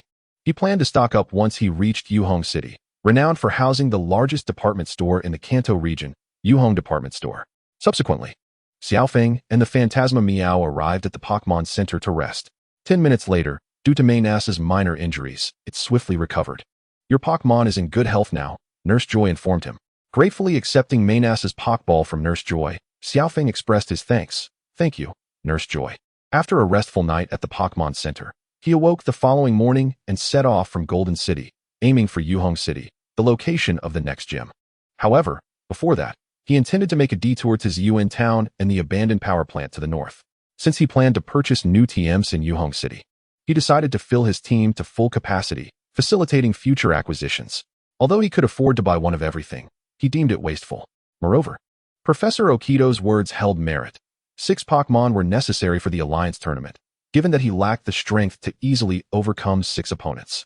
With sufficient funds at his disposal, he pondered the resources required for Dragonair, knowing that once it matured, it would shed its skin, providing a return on investment. As for his targets for capture, he had carefully considered them, specifically, a Gung Ghost and an Electric-type Pokemon. Gung Ghost was one of the Pokemon he yearned to capture, renowned for its popularity in both games and animations, along with its Mega Evolution and Gigantamax form, making it a favorite of his. Gung Ghost is a deep purple Pokemon, characterized by its legs, a short, pointed tail, red eyes, and spiky protrusions on its back, with its mouth curving into a slight smile. As for the Electric-type Pokemon, Xiao Feng had also deliberated. The most common electric types in the Kanto region include Pikachu, Magnemite, Electrode, and Electabuzz, along with their evolutions. While Pikachu is undeniably adorable, most are not worthy of being true companions, merely suitable as pets.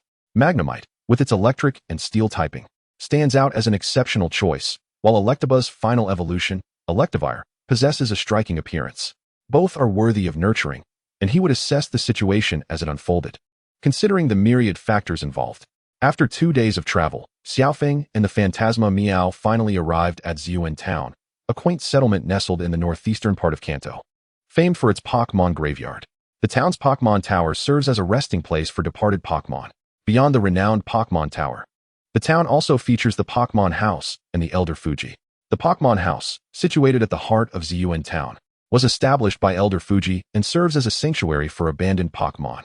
Elder Fuji, a kind-hearted resident of Cerulean Town, is the guardian of the Pokemon House, the founder of the former Honglian Research Institute, and a close friend of Xiaobo from Honglian Gym. In the games, he bestows the Pokemon Flute, a crucial item for awakening Snorlax, and in the official animation Pokemon Origins, he even entrusted the Mega Evolution Stone and Keystone for Charizard X to Akai. However, these details are merely constructs of the game, for the Pokemon Tower here starkly contrasts with its game counterpart. Xiao Feng was certain of this, as he now stood before the Pokemon Tower, which appeared to be an ordinary small tower. He had inquired with the townspeople and learned that this tower was not a cemetery at all. Nevertheless, since he was already there, Xiao Feng felt compelled to explore. He recalled that in the animation, this tower served as the dwelling of Ghastly, Haunter, and Jengar. Upon entering the Pokemon Tower, he found himself enveloped in darkness, with visibility nearly non-existent. Quickly, he retrieved a flashlight from his backpack for illumination. As he ventured deeper, an unsettling chill crept over him. Meow? Suddenly, a spine-chilling scream echoed. Yet he saw nothing around him. Remembering the tales of Jengar, he suspected that nearby, ghost-type Pokemon were playing tricks on him. Come out, Jengar. I know it's you causing this mischief. Xiao Feng called out loudly. Meow. His companion, the Phantasma Meow, echoed in agreement. Sure enough, moments later, 2 Pokemon appeared before Xiao Feng and the Phantasma Meow, Ghastly, and Jengar. Upon their arrival, they began to giggle and perform amusing antics. Truth be told, Xiao Feng did not find it particularly humorous, yet he clapped and encouraged them nonetheless. It seemed that Haunter had yet to return or had remained with Nazi. He recalled that Nazi had aspirations of becoming a movie star in the future. Perhaps it was Haunter who had suggested this path? Chapter 59, Evolution, Charizard. Ghastly, Ability, Levitate. Level, 20, Aptitude, Green. Jengar, Ability, Curse Body, Level, 42, Aptitude, Blue. At that moment, Information regarding Ghastly and Jengar appeared before Xiaofeng's eyes, though neither quite met his expectations. Moreover, it was evident that both Ghastly and Jengar were more inclined toward humor than battle. Capturing one would only leave the other lonely. Xiaofeng recalled that Ash had once opted against capturing them for this very reason, and thus, he resolved to seek out other Pokemon. Ghastly hee. Following the invitation of Ghastly and Jengar, Xiaofeng and the Phantasma Meow were led to their abode, which resembled a children's amusement park. They spent a considerable amount of time playing with the two Pokemon before finally taking their leave from the Pokemon Tower. Later that evening, Xiaofeng ventured to the outskirts of Cerulean Town, where numerous ghost-type Pokemon resided. A glance revealed the presence of over a dozen Pokemon. Ghastly, ability, levitate, level 13, aptitude, green. Shuppet, ability, curse body, level 18, aptitude, green. Dreepy, ability, levitate, level 12, aptitude, white. Ghastly. After sifting through various options, Xiaofeng still had not encountered a ghost-type Pokemon that captured his fancy, partly due to his high standards. Alas, his first attempt had not yielded success. Nonetheless, he remained undeterred, believing that what is destined to be will eventually come, and what is not meant to be should not be forced. With that in mind, Xiaofeng felt no despair, for he already had a chosen candidate for his ghost-type champion. Upon collecting the 8 badges, he would return to Plateau at the appointed time. With this thought in mind, Xiaofeng ceased his search for ghost-type Pokemon in the wilderness and instead retreated to the Pokemon Center for rest. The following dawn, departing from Cerulean Town, Xiaofeng embarked anew on his journey. His next destination was the abandoned power plant to the north of Cerulean Town, where he intended to capture an electric-type Pokemon, hoping this time he would not return disappointed. After several days of arduous travel, Xiaofeng arrived at a Pokemon Center along Route 10 to recuperate. Hello, Nurse Joy. Could you please restore my Pokemon? Xiaofeng approached the front desk, handing over 4 Pokeballs to Nurse Joy. Certainly, your Pokemon will be as good as new in no time, she replied with a warm smile. Accepting the Pokeballs, watching her depart, Xiaofeng settled into the adjacent lounge to await their recovery. Are you envious? I actually encountered Zapdos. One trainer exclaimed. What? You mean the legendary Pokemon, Zapdos? Is that true? Another inquired in disbelief. Absolutely. I saw it just yesterday nearby, but unfortunately, it flew away before I could snap a photo. Wow, I'm so envious. At that moment, Xiaofeng overheard the trainer's discussion in the lounge, but he was lost in thoughts about Zapdos. Zapdos. It is said to have the ability to manipulate lightning at will, a legendary bird Pokemon. However, as a traveler, he harbored little reverence for mythical beasts, having seen the legendary birds often portrayed as stepping stones for the protagonists in the anime, frequently facing defeats. Moreover, the strongest Zapdos was presumably the one maintaining environmental balance in the Orange Archipelago. Other Zapdos varied in strength, but overall, their capabilities were not excessively extraordinary. Xiaofeng had considered the possibility of encountering Zapdos at the abandoned power plant, as it frequently appeared in both games and the anime. If that were the case, the Zapdos they spoke of might very well have ventured to the abandoned power plant. Though its base stats were not as impressive as those of semi-legendary Pokemon, the allure was undeniable. Xiaofeng wished to meet this Zapdos, and if he could defeat it, he would certainly aspire to capture it. Just then, the intercom within the Pokemon Center crackled to life. Ding dong, Xiaofeng from Shinshin Town, your Pokemon have been restored. Startled from his reverie, Xiaofeng quickly rose and made his way to the front desk. Thank you, Nurse Joy. After expressing his gratitude, Xiaofeng retrieved his Pokeballs, booked a room, and went to rest for the night. The next day, Xiaofeng and his Mutuo hastily made their way to the nearby abandoned power plant. Releasing Milotic, Xiaofeng crossed the river to the entrance of the long-abandoned facility. The power plant appeared somewhat dilapidated from the outside, yet it sprawled over a vast area. It was said that despite its abandonment, some mechanical systems still operated autonomously, thus housing a plethora of electric-type Pokemon. Upon reaching the plant's entrance, Xiaofeng discovered the heavy doors securely locked with a rusted padlock. However, noticing a broken window nearby, he and Mutuo managed to slip inside.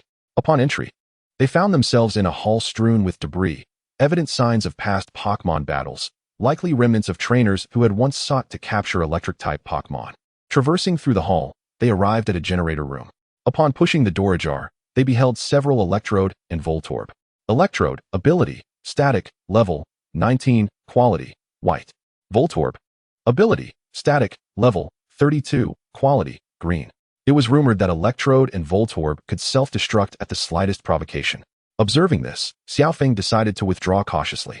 After searching several generator rooms, he encountered numerous wild electric-type Pokmon, Magnemite, Electabuzz, and Pikachu.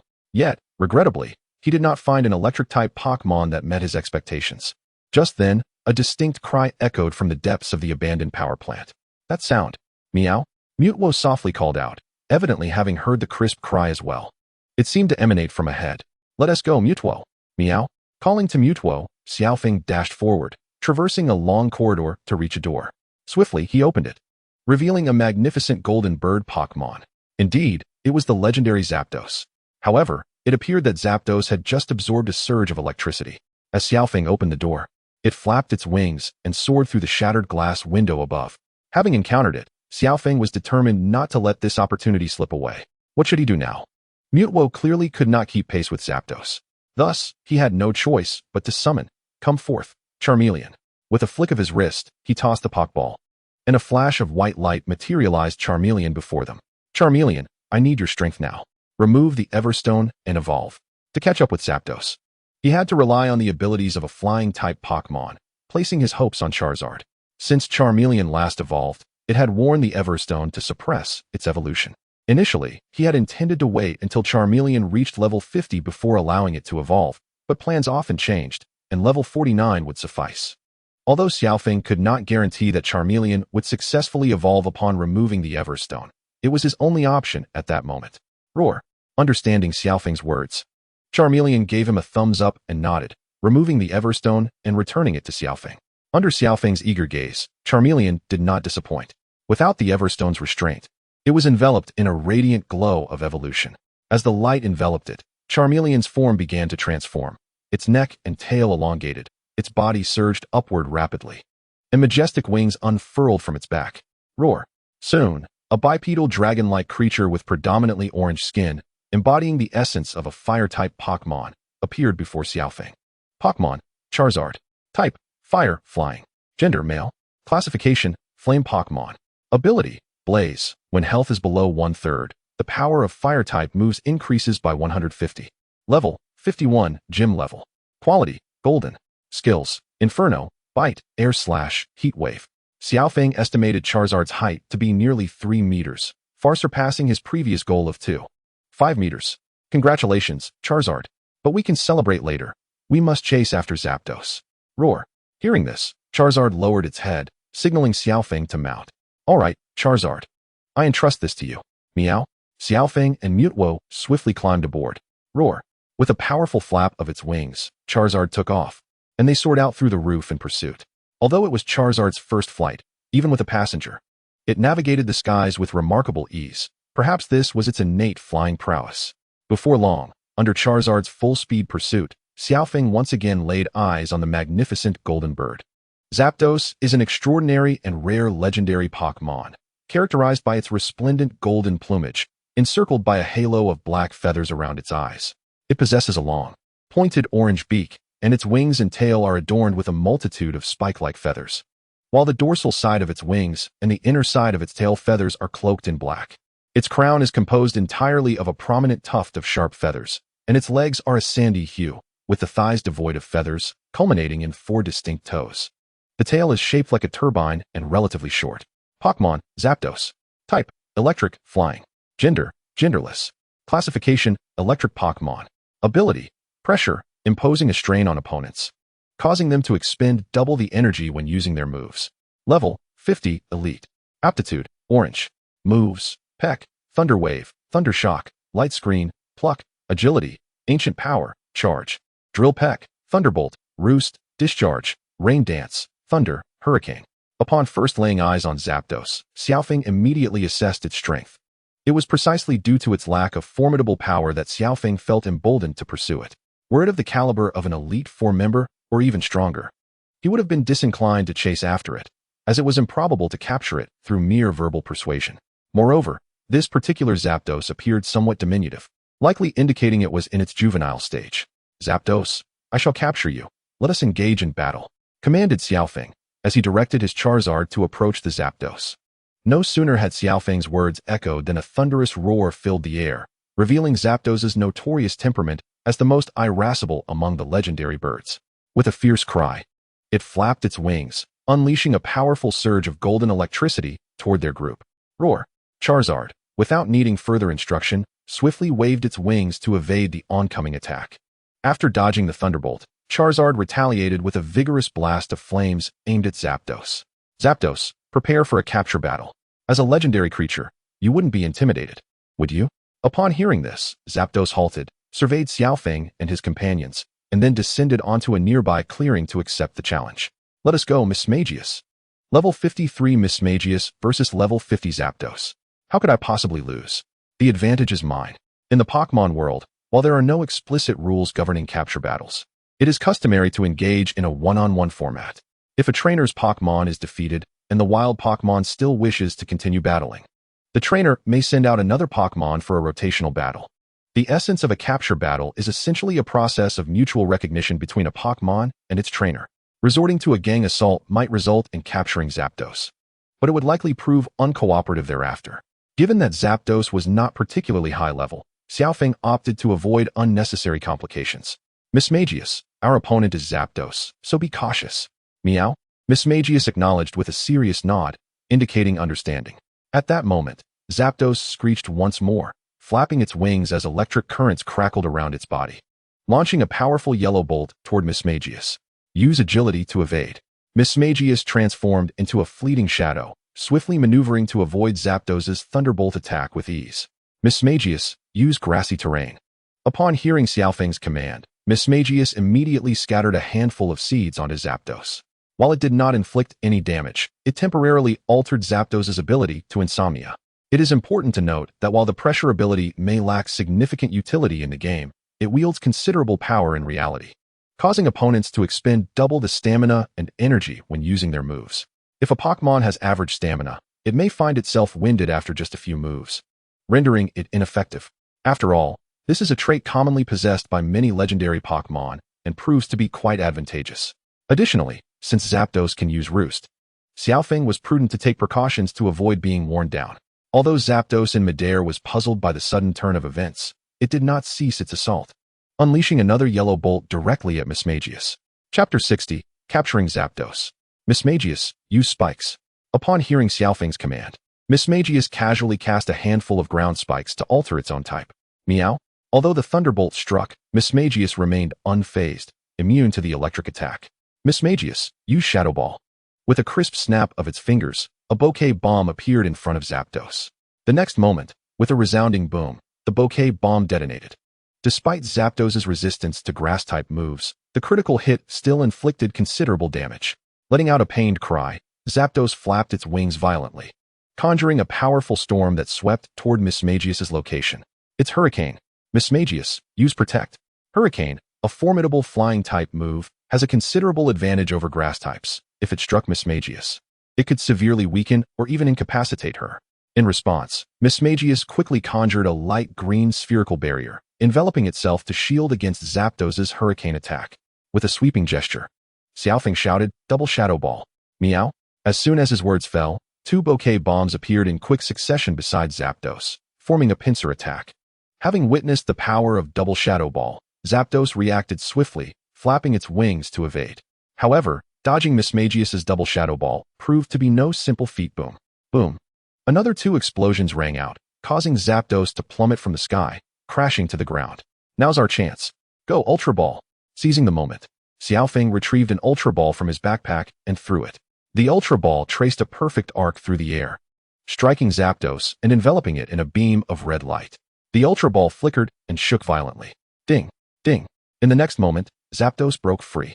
Witnessing this, Xiao Feng sighed, not yet. Truly, as a legendary Pokemon, its stamina was formidable, as it had not succumbed so easily.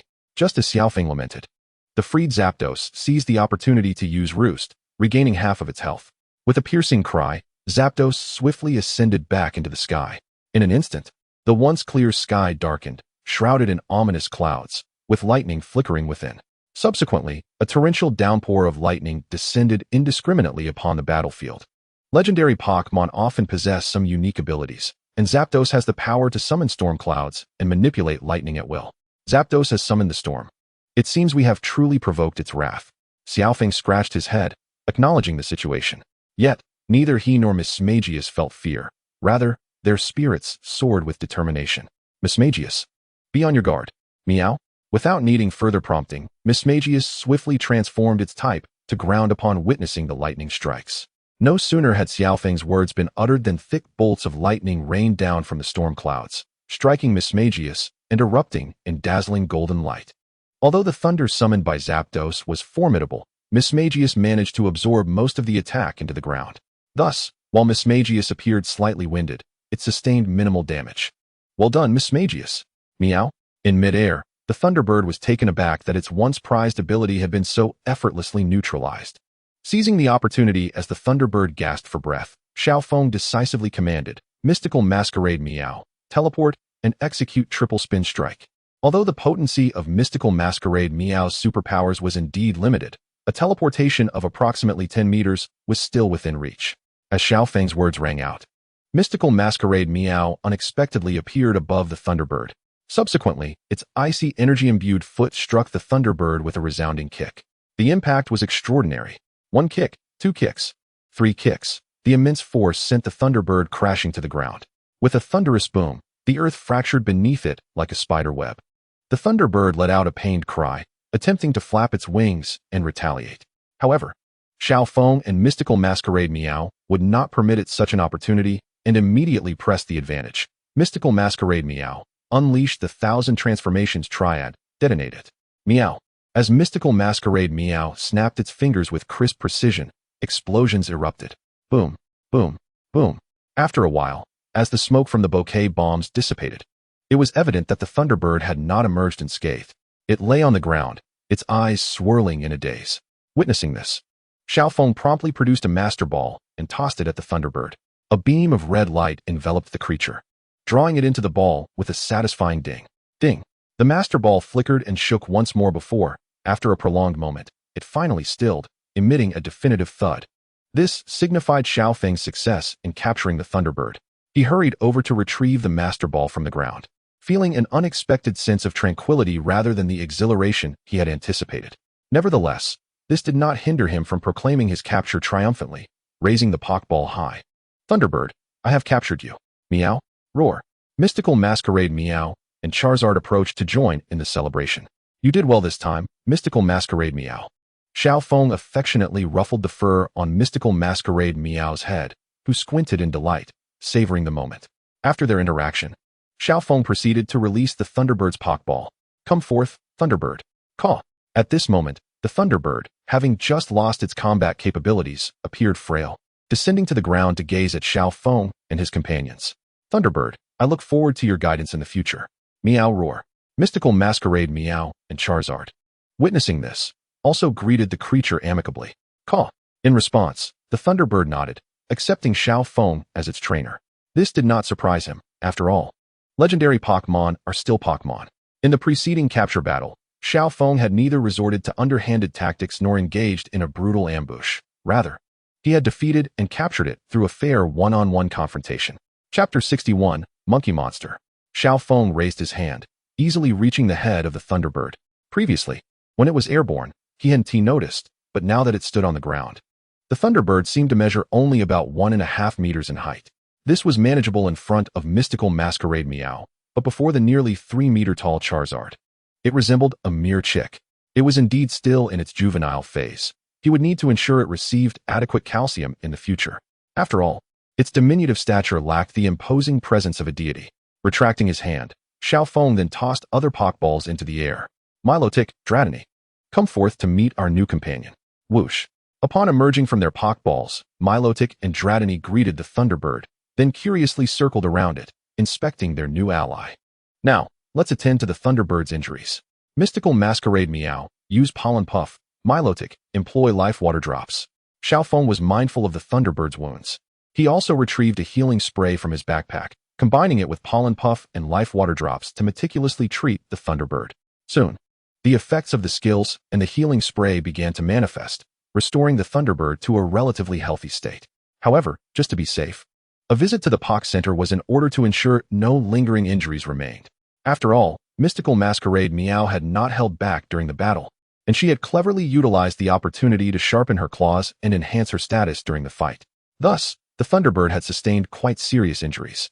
Conversely, one must acknowledge that the stamina of legendary Pokmon is indeed quite remarkable. Subsequently, Xiao Feng recalled his Pokmon. Riding on Charizard, he made his way to the nearest Pok Center, where he entrusted his Pokmon to Nurse Joy for examination and recovery. While the Thunderbird was a legendary Pokmon, there was no need to conceal it. Nurse Joy could certainly be trusted. He only needed to maintain a low profile and remain vigilant against Team Rocket. After all, Xiao Feng had his own backing. Professor Oak was no pushover. An hour later, Nurse Joy emerged from the treatment room. Your Pokmon have regained their vitality. You truly are impressive, having captured the Thunderbird. She had been visibly astonished while treating the Thunderbird, taking quite some time to compose herself. Although Xiao Feng regarded the Thunderbird as rather ordinary, one could not deny that the legendary birds held a lofty status in the Kanto region. After all, the flame of the sacred fire at the Quartz Conference belonged to the Molters. It was merely a stroke of luck. Xiao Feng scratched his head modestly, recalling that Nurse Joy had once owned a Latias. However, to avoid unnecessary complications, he requested, "Please keep this a secret, Nurse Joy." Nurse Joy smiled and nodded in agreement. "Rest assured, I shall." Upon departing the Pok Center, Xiao Feng released Charizard once more, setting his sights on the location of the next gym, Rainbow City. Although Charizard's flying speed did not match that of Dragonite, they still managed to return to Goldenrod City in merely a few hours. After resting for a night in Goldenrod City, the next day, Xiao Feng resumed his journey to Rainbow City, traversing Route 7 that connected both cities. At present, he found himself upon this very route. As for why he did not fly directly to Rainbow City, the reasoning was simple. Flying directly would be akin to taking a bus with Little Mew, which would deprive his Pokmon of any training. After careful consideration, Xiao Feng decided that unless absolutely necessary, he would prioritize traveling on foot. Dratini, use Quick Attack to finish it. On the grassy expanse of Route 7, facing the Bugcatcher-esque Caterpie, Xiao Feng calmly issued his command. Whoosh! Dratini promptly responded, vanishing in an instant before colliding headfirst with the Caterpie. The Caterpie was sent flying, losing its combat capability and falling into unconsciousness. I lost. The Bugcatcher, wearing a face of regret, recalled his Caterpie into its Pokeball and quickly turned to leave, likely to return home for treatment. Throughout the journey, Xiao Feng encountered numerous challenges from trainers and wild Pokemon. He naturally did not refuse the experience that was presented to him, sending out the weakest member of his team, Dratini, to engage in these battles, thus honing its practical skills. The other Pokemon were not utilized, as there were no trainers as formidable as the Bugcatcher. Dratini used Dragon Tail to take it down. Whoosh! After defeating yet another wild Rattata that had dared to obstruct his path, the time had reached noon, and the frequent battles had caused Dratini's stomach to rumble audibly. Are you hungry? Then let us have lunch here. Everyone, come out. Xiao Feng found a patch of grass and set down his backpack. Meow? Mystical Masquerade Meow had been trailing beside him, but throughout the journey, her assistance had been unnecessary. She had simply floated along, practicing her psychic abilities. Whoosh roar whoosh ka. The enchanting masked Meow and the fire-breathing dragon promptly ventured nearby to gather some firewood.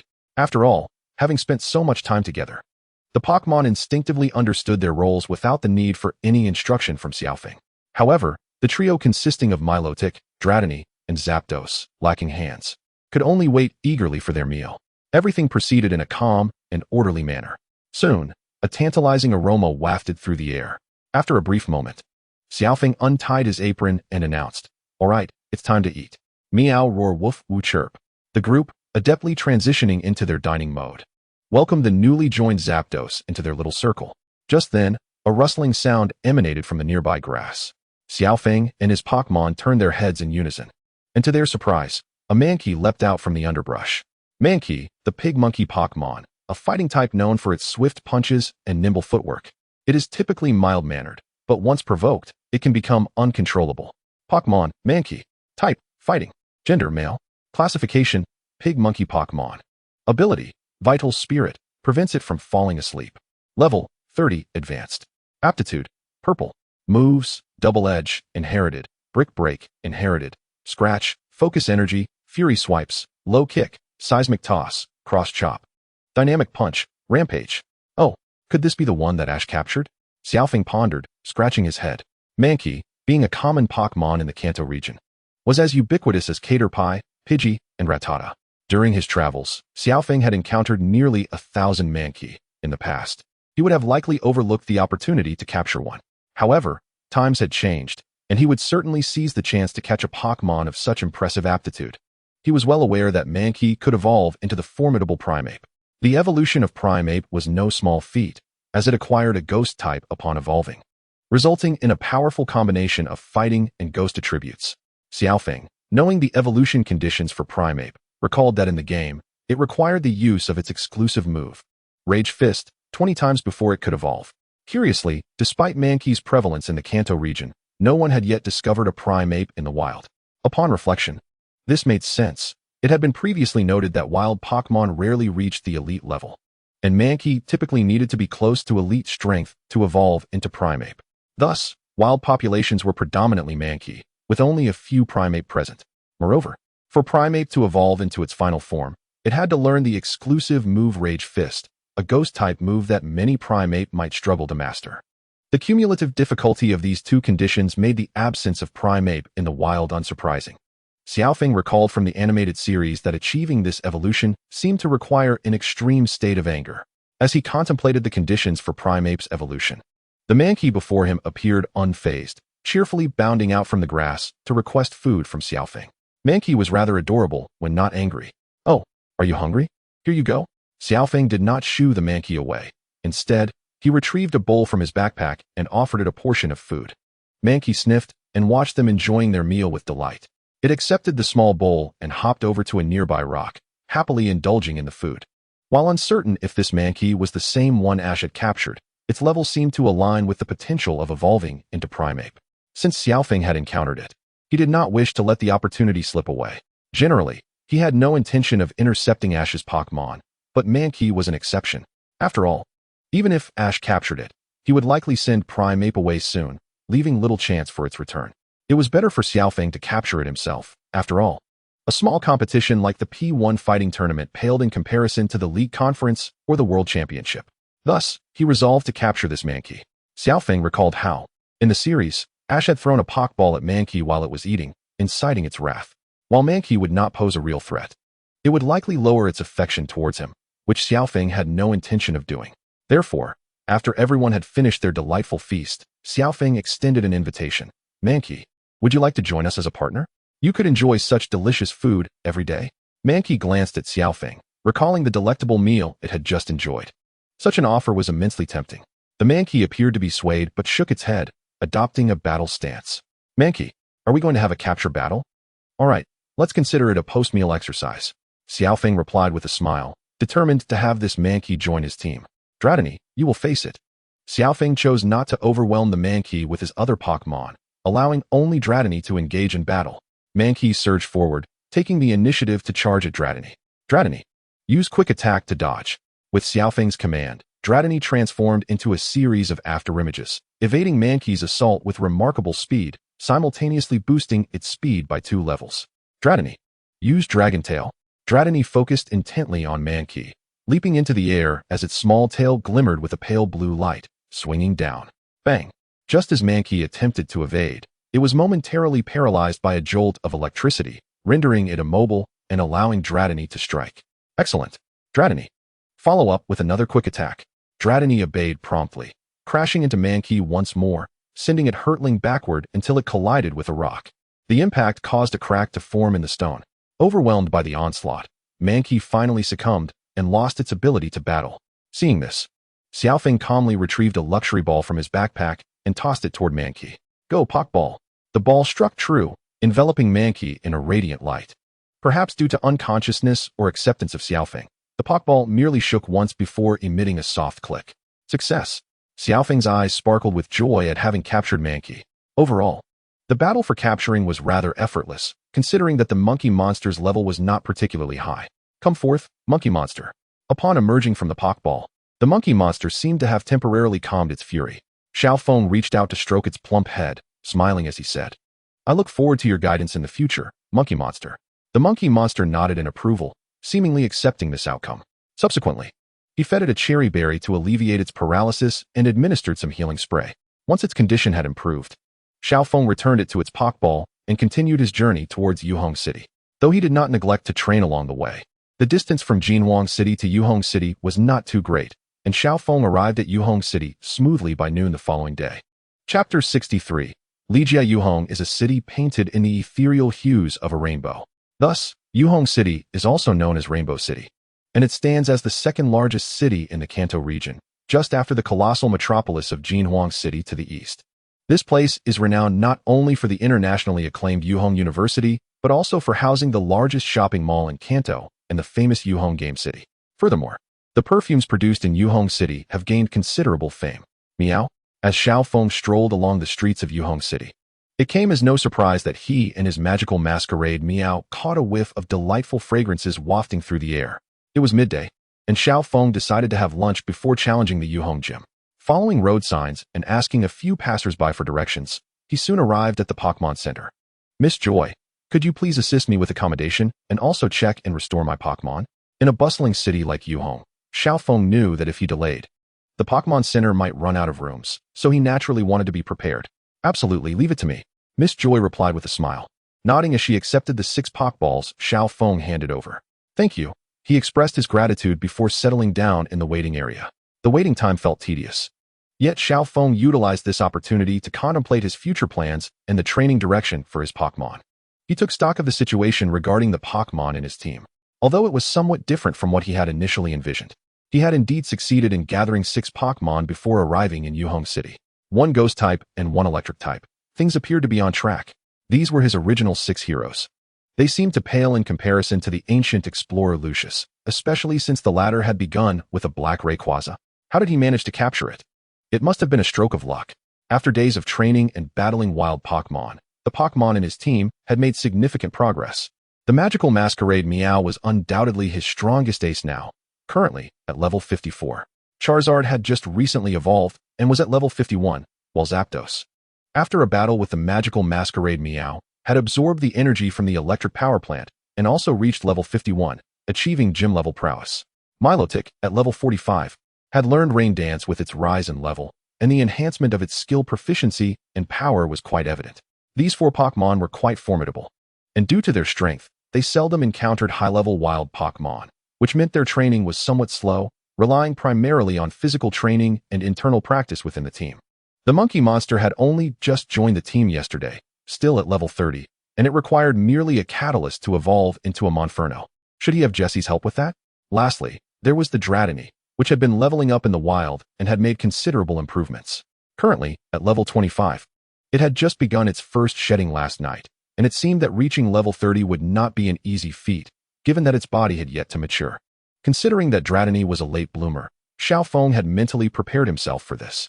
Moreover, every shedding was a source of income. He could afford to be patient. Thank you for your patience. All the Pokmon entrusted to us have fully recovered. Thank you, Miss Joy. After retrieving his Pokmon from Miss Joy, Xiao Feng had lunch with them, and then set off towards the commercial street of Yuhong City with the magical masquerade Meow. After searching for a while, they arrived at the perfume shop run by Ligia, the trainer at Yuhong Gym. From what Xiao Feng knew, Ligia usually spent her time at the perfume shop, so heading directly to the Yuhong Gym would likely result in her being absent.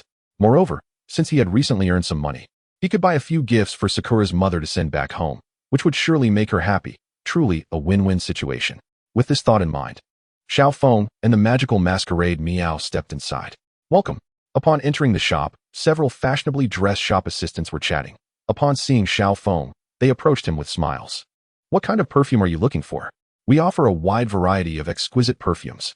Xiao Feng scratched his head. It was his first time buying perfume, and he was utterly clueless about how to choose from the dazzling array of options. A green-haired girl approached him, scrutinizing him from head to toe, and speculated. Is it a gift for someone? Xiao Feng nodded, replying, Indeed, it's a gift for my mother. After all, he had no need for perfume. And neither did the magical masquerade Meow. Since the magical masquerade Meow was the evolved form of the new leaf Meow, it naturally inherited the ability to emit a sweet fragrance from its body. Thus, the magical masquerade Meow always exuded a delightful aroma, making it a natural perfume.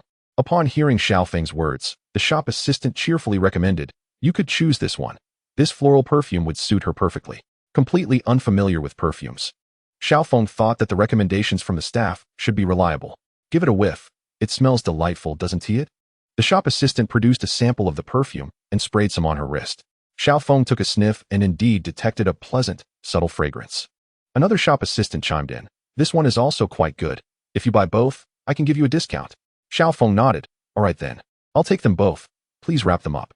However, he was cautious not to purchase too many, deciding that a few selections would suffice. Otherwise, Sakura's mother might be displeased, as frivolous spending was not acceptable. After completing the transaction with his card, Xiao Feng directly inquired of the shop assistant. Is Miss Li Jia in the shop? Are you looking for the manager? I suspect you're here to challenge the Yuhong Gym. The shop assistant smiled. Yes. Upon hearing this, she called out towards a room in the back of the perfume shop. Manager, a trainer has come to challenge the gym. After a moment, Li Jia, clad in a blue kimono, gracefully emerged and asked Xiao Feng, do you enjoy perfumes? Though he didn't know much about them, he certainly did not harbor any aversion. Xiao Feng refrained from expressing disdain for perfumes, remembering how Ash had once claimed that perfumes were merely tools used by women to deceive men, rendering them meaningless. This had resulted in him being denied the opportunity to challenge the gym, eventually leading him to don a disguise to gain entry. Li Jia nodded in satisfaction, smiling as she asked, are you here to challenge the Yuhong Gym? Xiao Feng affirmed, indeed, Miss Li Jia, I am Xiao Feng from Pallet Town, and I wish to challenge the Yuhong Gym. May I engage in a gym battle with you? A gym challenge? Certainly, please follow me. Li Jia agreed readily, pleased with Xiao Feng's demeanor, and led them to the Yuhong Gym. Chapter 64. Yuhong Gym and Monferno. Did you know? Perfumes can relax the mind, calm one's spirit, and rejuvenate the soul. They even possess the ability to heal the heart. Li Jia patiently explained to Xiao Feng as they walked. Is that so? Xiao Feng nodded, indicating his understanding. Meow. The magical masquerade Meow responded in kind. What an adorable Pokmon. Xiao Feng, I take it you have an affinity for grass-type Pokmon. Li Jia suddenly inquired. Indeed, grass-type Pokmon possess an undeniable charm, and my initial companion, the fantastical masked Meow, holds a special place in my heart. As she spoke, Xiao Feng reached out to gently stroke the head of her fantastical masked Meow, smoothing its fur.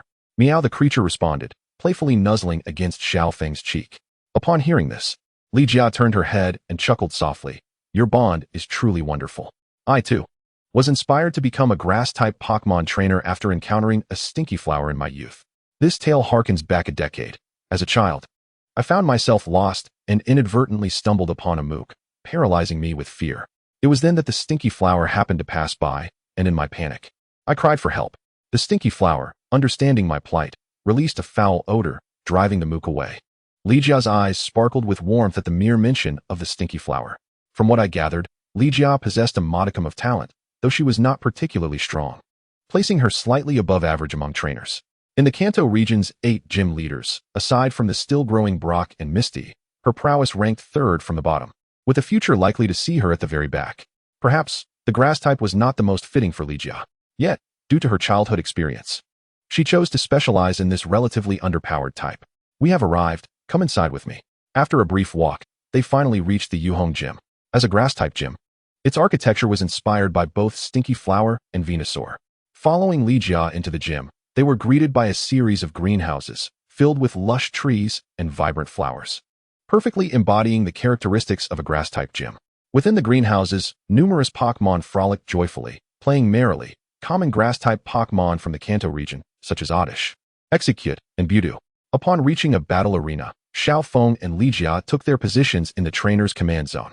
Despite the abundance of flora surrounding them, the battlefield was a barren, ordinary space. As she pondered, Li Jia addressed Xiao Feng. You may use 3 Pokemon, and only the challenger can switch Pokemon. Are you ready, Xiao Feng?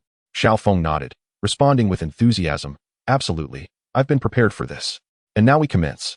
The gym trainer Li Jia will battle the challenger, Xiao Feng from Pallet Town for the badge. The challenger shall attack first, and there is no time limit for this match. A blonde girl stepped into the center of the arena, acting as the referee, announcing the commencement. As the gym leader, it was Li Jia's duty to send out her Pokemon first. She tossed a Pokeball gently into the air. Firstly, go forth, Vine Whip.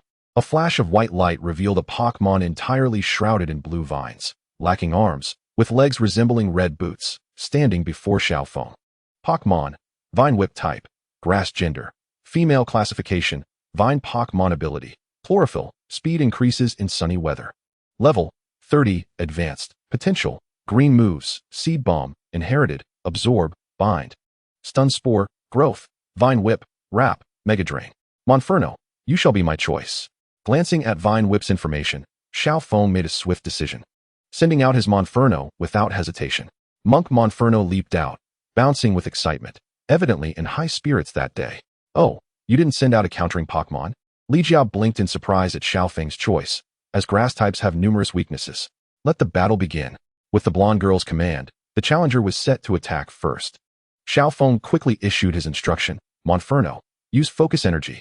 Hearing this, Monferno stood still, taking a deep breath and concentrating to enhance its state. "Vine Whip, use Vine Whip." Vine Whip immediately unleashed two tendrils, attempting to ensnare Monferno. However, Monferno reacted swiftly, leaping to evade the attack. Observing this, Xiao Feng nodded in satisfaction. "Vine Whip, use Wrap." Li Jia struck a graceful pose before issuing her command. The blue vines of Vine Whip took the opportunity to extend, tightly binding Monferno's arms and legs. Yet, attempting to close the distance for a melee against a fighting-type Pokemon played directly into Monferno's strategy. "Vine Whip, use Stun Spore. Stop it with a cross chop." Monk. As Vine Whip attempted to disperse Stun Spore, Monferno seized the moment, yanking it forward. Following this, Monferno crossed its arms over its chest, forming a distinct X shape, and charged forward. "Oh no!" Li Jia exclaimed anxiously. "Vine Whip, quickly release." However, it was too late. Monferno's cross-chop struck Vine Whip with a resounding thud, causing a dull echo. The focus energy combined with the cross-chop landed a critical hit. Under this blow, Vine Whip lost consciousness entirely. The referee promptly announced the outcome. Vine Whip is unable to battle. Monferno is the victor. Li Jia was taken aback by the sheer power of Monferno's move, as it had incapacitated her Vine Whip with just a single strike. Monk. At that moment, a brilliant white light enveloped Monferno. "Oh, it's evolving." Xiao Feng was not overly surprised, having anticipated this moment with the right level and opportunity. As the light of evolution shone, Monferno's form rapidly expanded, its fur vanished. Replaced by black rings, its hands transformed into fists, and its feet resembling human feet. Its tail disappeared, its eyes became a line, and a prominent cross vein bulged on its forehead. This was indeed Monferno's evolved form, Infernape. Soon, as the light of evolution faded, Infernape stood proudly before Xiao Feng. "Congratulations, Infernape." "Haha." Infernape joyfully examined its new physique. Despite its typically fiery temperament, it was not enraged today, instead smiling back at Xiao Feng.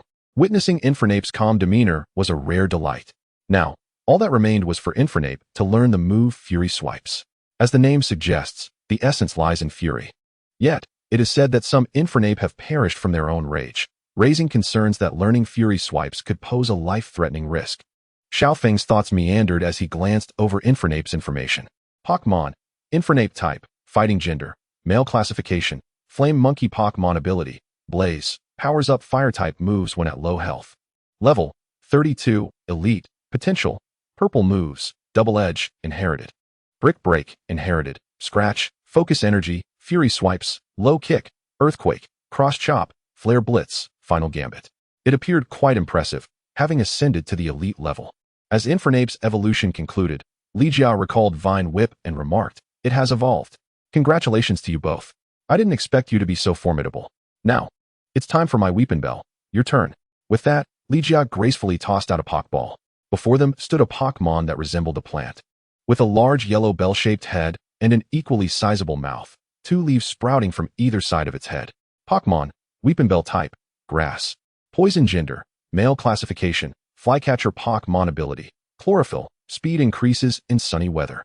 Level, 32, elite, potential, blue moves, photosynthesis, inherited, vine whip, growth, sleep powder, stun spore, acid. Sweet scent, leaf blade. Continue the battle, Infernape. As the fiery monkey evolved, its spirit soared, and Xiao Feng had no intention of replacing it.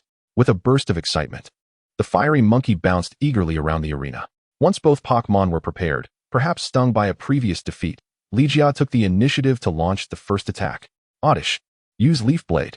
Oddish promptly spun its body, unleashing a barrage of razor-sharp leaves aimed directly at the fiery monkey, though it was evident that the assault lacked strength.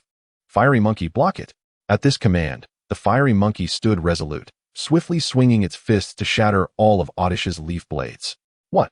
Li Jia exclaimed in astonishment at this display, but she did not forget her strategy, intending to employ a common grass-type powder move to immobilize the fiery monkey. Oddish, use sleep powder.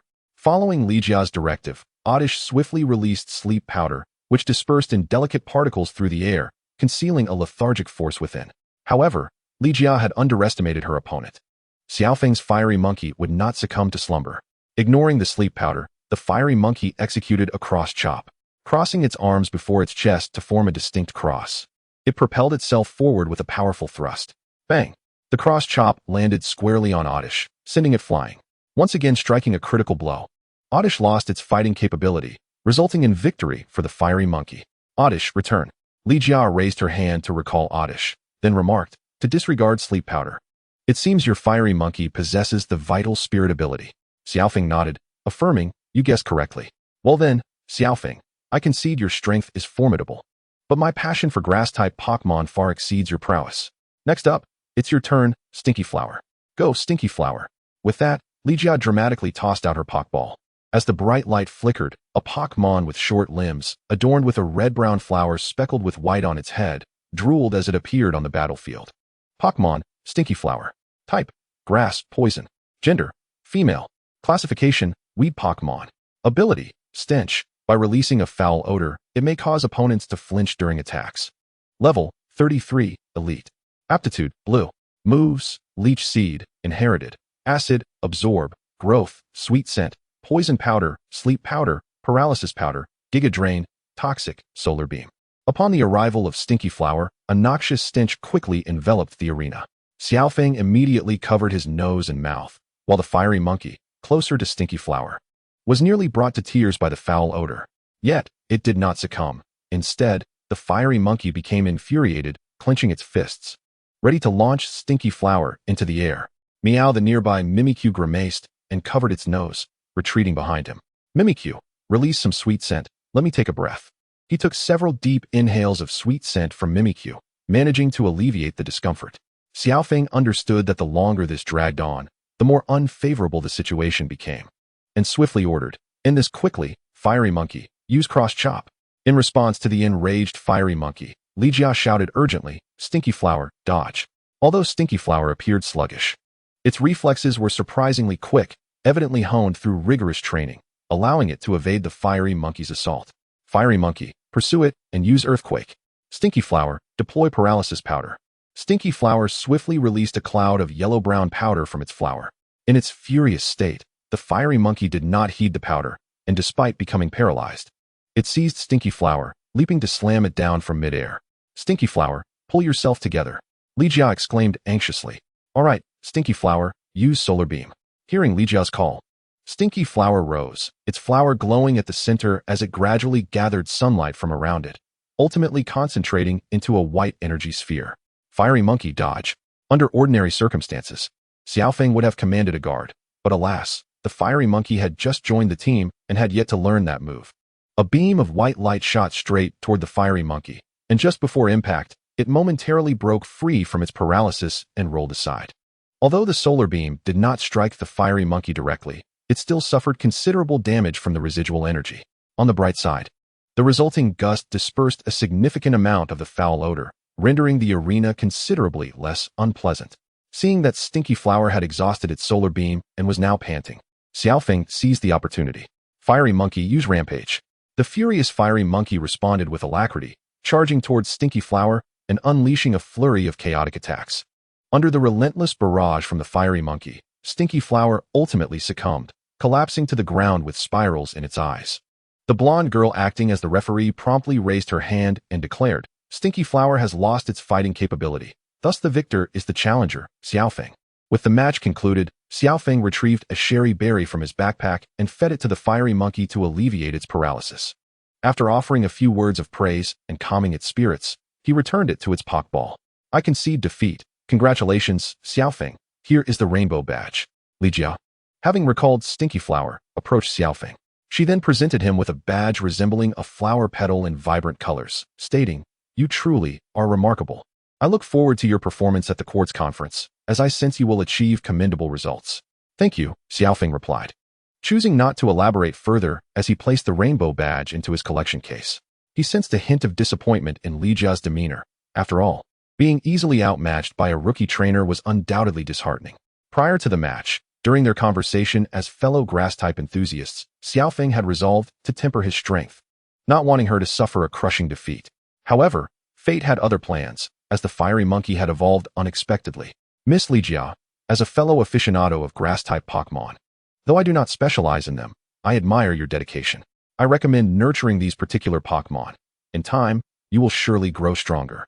Upon hearing Xiaofeng's words, Lijia's interest was piqued, and she chuckled lightly. Oh, are you referring to Mimikyu? I only nurture beautiful Pokemon. Not quite, Xiaofeng shook his head. Without the versatility of Mimikyu, it has too many weaknesses, and since gym leaders cannot switch Pokemon during battles, I wouldn't recommend it. He recalled that Ligia seemed to believe all grass-type Pokemon were beautiful, so regardless of their cuteness, she would likely accept them as long as they were grass types, such as Conkeldurr, Fungus, Flabby, Venusaur, and Tropius. Xiaofeng still remembered how the champion, Diantha, had once single-handedly defeated 4 challengers with her Conkeldurr. It was truly remarkable. Aside from Venusaur, the others appeared to be grass types from different regions. At this, Ligia blinked thoughtfully. As a gym leader, she surely aspired to grow stronger. For whether teaching challengers or protecting Yuhong City, formidable strength was essential. Can nurturing these Pokemon truly lead to strength? Ligia resolved to trust Xiaofeng, as she felt he would surely become powerful in the future, perhaps already stronger than she was now. This indicated that Xiaofeng possessed exceptional talent. Thus, he could not be attempting to deceive her. Determined, Ligia decided to capture the Pokemon Xiaofeng recommended for training. She was eager for progress. Indeed, Xiaofeng nodded. As aside from Venusaur, the grass types from the Kanto region were not particularly strong. Let's not linger here. Follow me. At that moment, Ligia led Xiaofeng to a tea room, promptly preparing tea and snacks to entertain them. Upon witnessing the scene, Xiaofeng and the magical masked Meow were quite at ease, sipping tea while savoring the delectable pastries. Xiaofeng took a sip of the tea. Although he was not well versed in the intricacies of tea and its accompanying rituals, he was aware that drinking tea could cultivate tranquility and enhance one's spirit, fostering an appreciation for the finer things in life. Setting down his teacup, he sampled a piece of pastry, and his eyes lit up with delight. It was simply exquisite. Where did you procure these treats? I must purchase some before leaving Yuhong City to enjoy on my journey. The magical masked Meow beside him nodded in agreement. Ligia chuckled softly, covering her mouth. Thank you for the compliment. I made them myself. If you enjoy them, I can gift you some later. Really? Thank you, exclaimed Xiaofeng. After indulging in light conversation, they returned to discussing the Pokemon that had been previously recommended. Xiaofeng shared his insights openly, from the traits to consider when capturing Pokemon to subsequent training techniques, hoping to assist Ligia. After all, he held great admiration for trainers who specialized in underappreciated types. Moreover, with Xiaofeng aspiring to become the champion of the Kanto region, Ligia had become an ally in his journey. After their discussions, he glanced at the time. Realizing that evening had approached, it was time to take their leave. Standing up, Xiaofeng said, Well, the hour is late, Miss Ligia. Thank you for your hospitality. We must take our leave. No need to call me Miss. Just Ligia will suffice, or you may refer to me as sister if you prefer. She replied with a smile. All right, Ligia. Xiaofeng scratched his head, feeling hesitant about calling her sister. Don't forget to take these with you. Ligia handed over the neatly packaged pastries. The magical masked Meow received them with delight, clearly pleased. Be careful on your way, and do your best in the upcoming gym battles. Remember to visit again the next time you're in the area. Ligia invited. Then, farewell, Ligia. Xiaofeng waved goodbye as he and the magical masked Meow departed from the Yuhong Gymnasium. Unbeknownst to him, this seemingly innocuous act would render the Yuhong Gymnasium not the strongest, but certainly the least desired challenge for future contenders. Upon returning to the Pokemon Center, Xiaofeng first entrusted his Infernape to Nurse Joy for examination and recovery. Your Pokemon has fully regained its health, she informed him. Thank you, Nurse Joy. Once the examination was completed, Xiaofeng took back Infernape's Pokeball with gratitude. After a restful night at the Pokemon Center, he awoke the next morning to sunlight filtering through the curtains, illuminating the room. Rubbing his sleepy eyes, he sat up, stretched widely, and finally rose from bed. The magical masked Meow, who had been sleeping beside him, stirred at the sound and joined him in the bathroom after stretching. Good morning, magical masked Meow. Meow? After a simple morning routine, they enjoyed a sumptuous breakfast with the Pokemon. Xiaofeng, accompanied by the magical masked Meow, set out for their destination, Yuhong Department Store, the largest shopping center in the Kanto region. The department store, located to the northwest of Yuhong City, was quite a distance from the Pokemon Center, and Xiaofeng took some time to arrive. Although it was still morning, the department store was bustling with activity, filled with a throng of eager shoppers. Here, one could undoubtedly find anything one desired. Magical masked Meow, stay close to me. There are many people, and we mustn't get separated, Xiao Feng cautioned. Meow, replied the magical masked Meow obediently. Welcome. As soon as they entered, a store attendant swiftly approached to greet them and led them to a layout board of the store. Chapter 66, Yuhong Department Store. The layout board clearly indicated the primary functions of each area, proving to be quite convenient. Xiao Feng's primary purpose for this visit was to procure TM, technical machine, discs, berries, nutritional potions, and various travel supplies. After committing the necessary areas to memory, he guided the magical masked Meow to the section dedicated to essential travel items. Welcome. How may I assist you? A cheerful saleswoman inquired as they entered. I would like to take a look at the latest model of space backpack, specifically the one with the largest storage capacity. With the increase in his team's size, Xiao Feng felt that his current backpack's capacity was insufficient, especially since he planned to purchase many berries, prompting his decision to acquire one with maximum storage. Please hold on for a moment, the saleswoman replied before fetching the newest model. This is the latest space backpack developed by the Shurruff Company, featuring remarkable storage capacity. I'll take it. Xiao Feng decided promptly after listening attentively, as he trusted the quality of products from a reputable company. He then selected additional travel supplies before proceeding to the checkout. Your total comes to 450,000 league coins. Would you prefer to pay in cash or by card? The saleswoman asked respectfully. The latest model of the space backpack was priced at 500,000 league coins, but he was able to benefit from a trade-in, saving him some coins. Opting to pay by card, Xiao Feng presented his bank card. After all, who carries a large sum of cash when going out? Please take care, and we look forward to your next visit. After completing the transaction, he and the magical masked Meow ventured to the Denwen Manufacturing Company's store. They needed to purchase suitable training equipment for Zapdos, Dratini, and Infernape, while also updating the gear for the magical masked Meow and Charizard following their evolutions. Furthermore, they had a variety of nutritional potions for the other Pokmon, as well as attribute stones for new members, which would amount to a considerable expense. Additionally, based on the formula for energy cubes, Xiao Feng planned to buy over 100 boxes of various high-grade berries to prepare energy cubes for storage. He also needed to gather some medicinal herbs and medicines, which were relatively inexpensive. Next, Xiao Feng visited the section for TM discs, selecting moves to enhance the coverage for 6 of his Pokemon. The magical masked Meow had already mastered many skills, while TM discs offered the opportunity to learn moves such as Water Gun, Power Gem, Hyper Beam, Ultimate Impact, Aura Sphere, Taunt, Trick, and others to adapt to unforeseen circumstances. Charizard could learn powerful moves such as Flamethrower and Fire Blast, as well as moves like Dragon Pulse, Solar Beam, and Earth Power to diversify its attack options, potentially countering its greatest fear, Rock-type Pokemon. Milotic seemed to have fewer options, so he would select a few based on the situation, such as Sing, Ice Beam, Blizzard, and Scald. Zapdos could learn Electric Terrain, along with Tailwind, Heat Wave, and Volt Switch to cover any weaknesses. Infernape required moves like Fire Punch, Ice Punch, Bulk Up, Drain Punch, and Earthquake. Dratini could learn moves that other Pokemon on the team already knew, so he would teach it later. Additionally, he stocked up on popular moves that might come in handy at any moment: Toxic, Substitute, Shadow Clone, Bug Buzz, Sleep, and Dream Talk. During this shopping spree, Xiao Feng purchased over 50 different TM discs. Coupled with his previous acquisitions, he had nearly gathered all the popular moves and likely wouldn't need to procure any TM discs in the foreseeable future. After a morning of shopping, he felt hungry. Magical masked Meow, shall we head to the rooftop restaurant for a meal? We can also enjoy the scenic views of Yuhong City. Meow, the magical masked Meow replied softly, as she had always been supportive of Xiao Feng's decisions. After enjoying a sumptuous meal at the rooftop restaurant, Xiao Feng and the magical masquerade Meow took a moment to relax and admire the breathtaking scenery of Yuhong City, the tallest building in the area. Standing atop the roof, they were greeted with a panoramic view of the entire city, where the intricate network of streets wound through countless towering skyscrapers, epitomizing the phrase reaching the pinnacle and overlooking the mountains. At 2 in the afternoon, rejuvenated from their break, Xiao Feng and his companions rejoined the throng of shoppers. They visited a clothing store, purchasing several new outfits. Upon leaving the apparel shop, Xiao Feng and the magical masquerade Meow wandered into a Pokemon plushie store within the department store. Entering this exquisitely decorated shop filled with an array of Pokemon plushies, they were captivated by the assortment, ranging from the adorable Pikachu to the majestic Charizard. Xiao Feng, intrigued by these finely crafted toys, found them reminiscent of collecting figurines.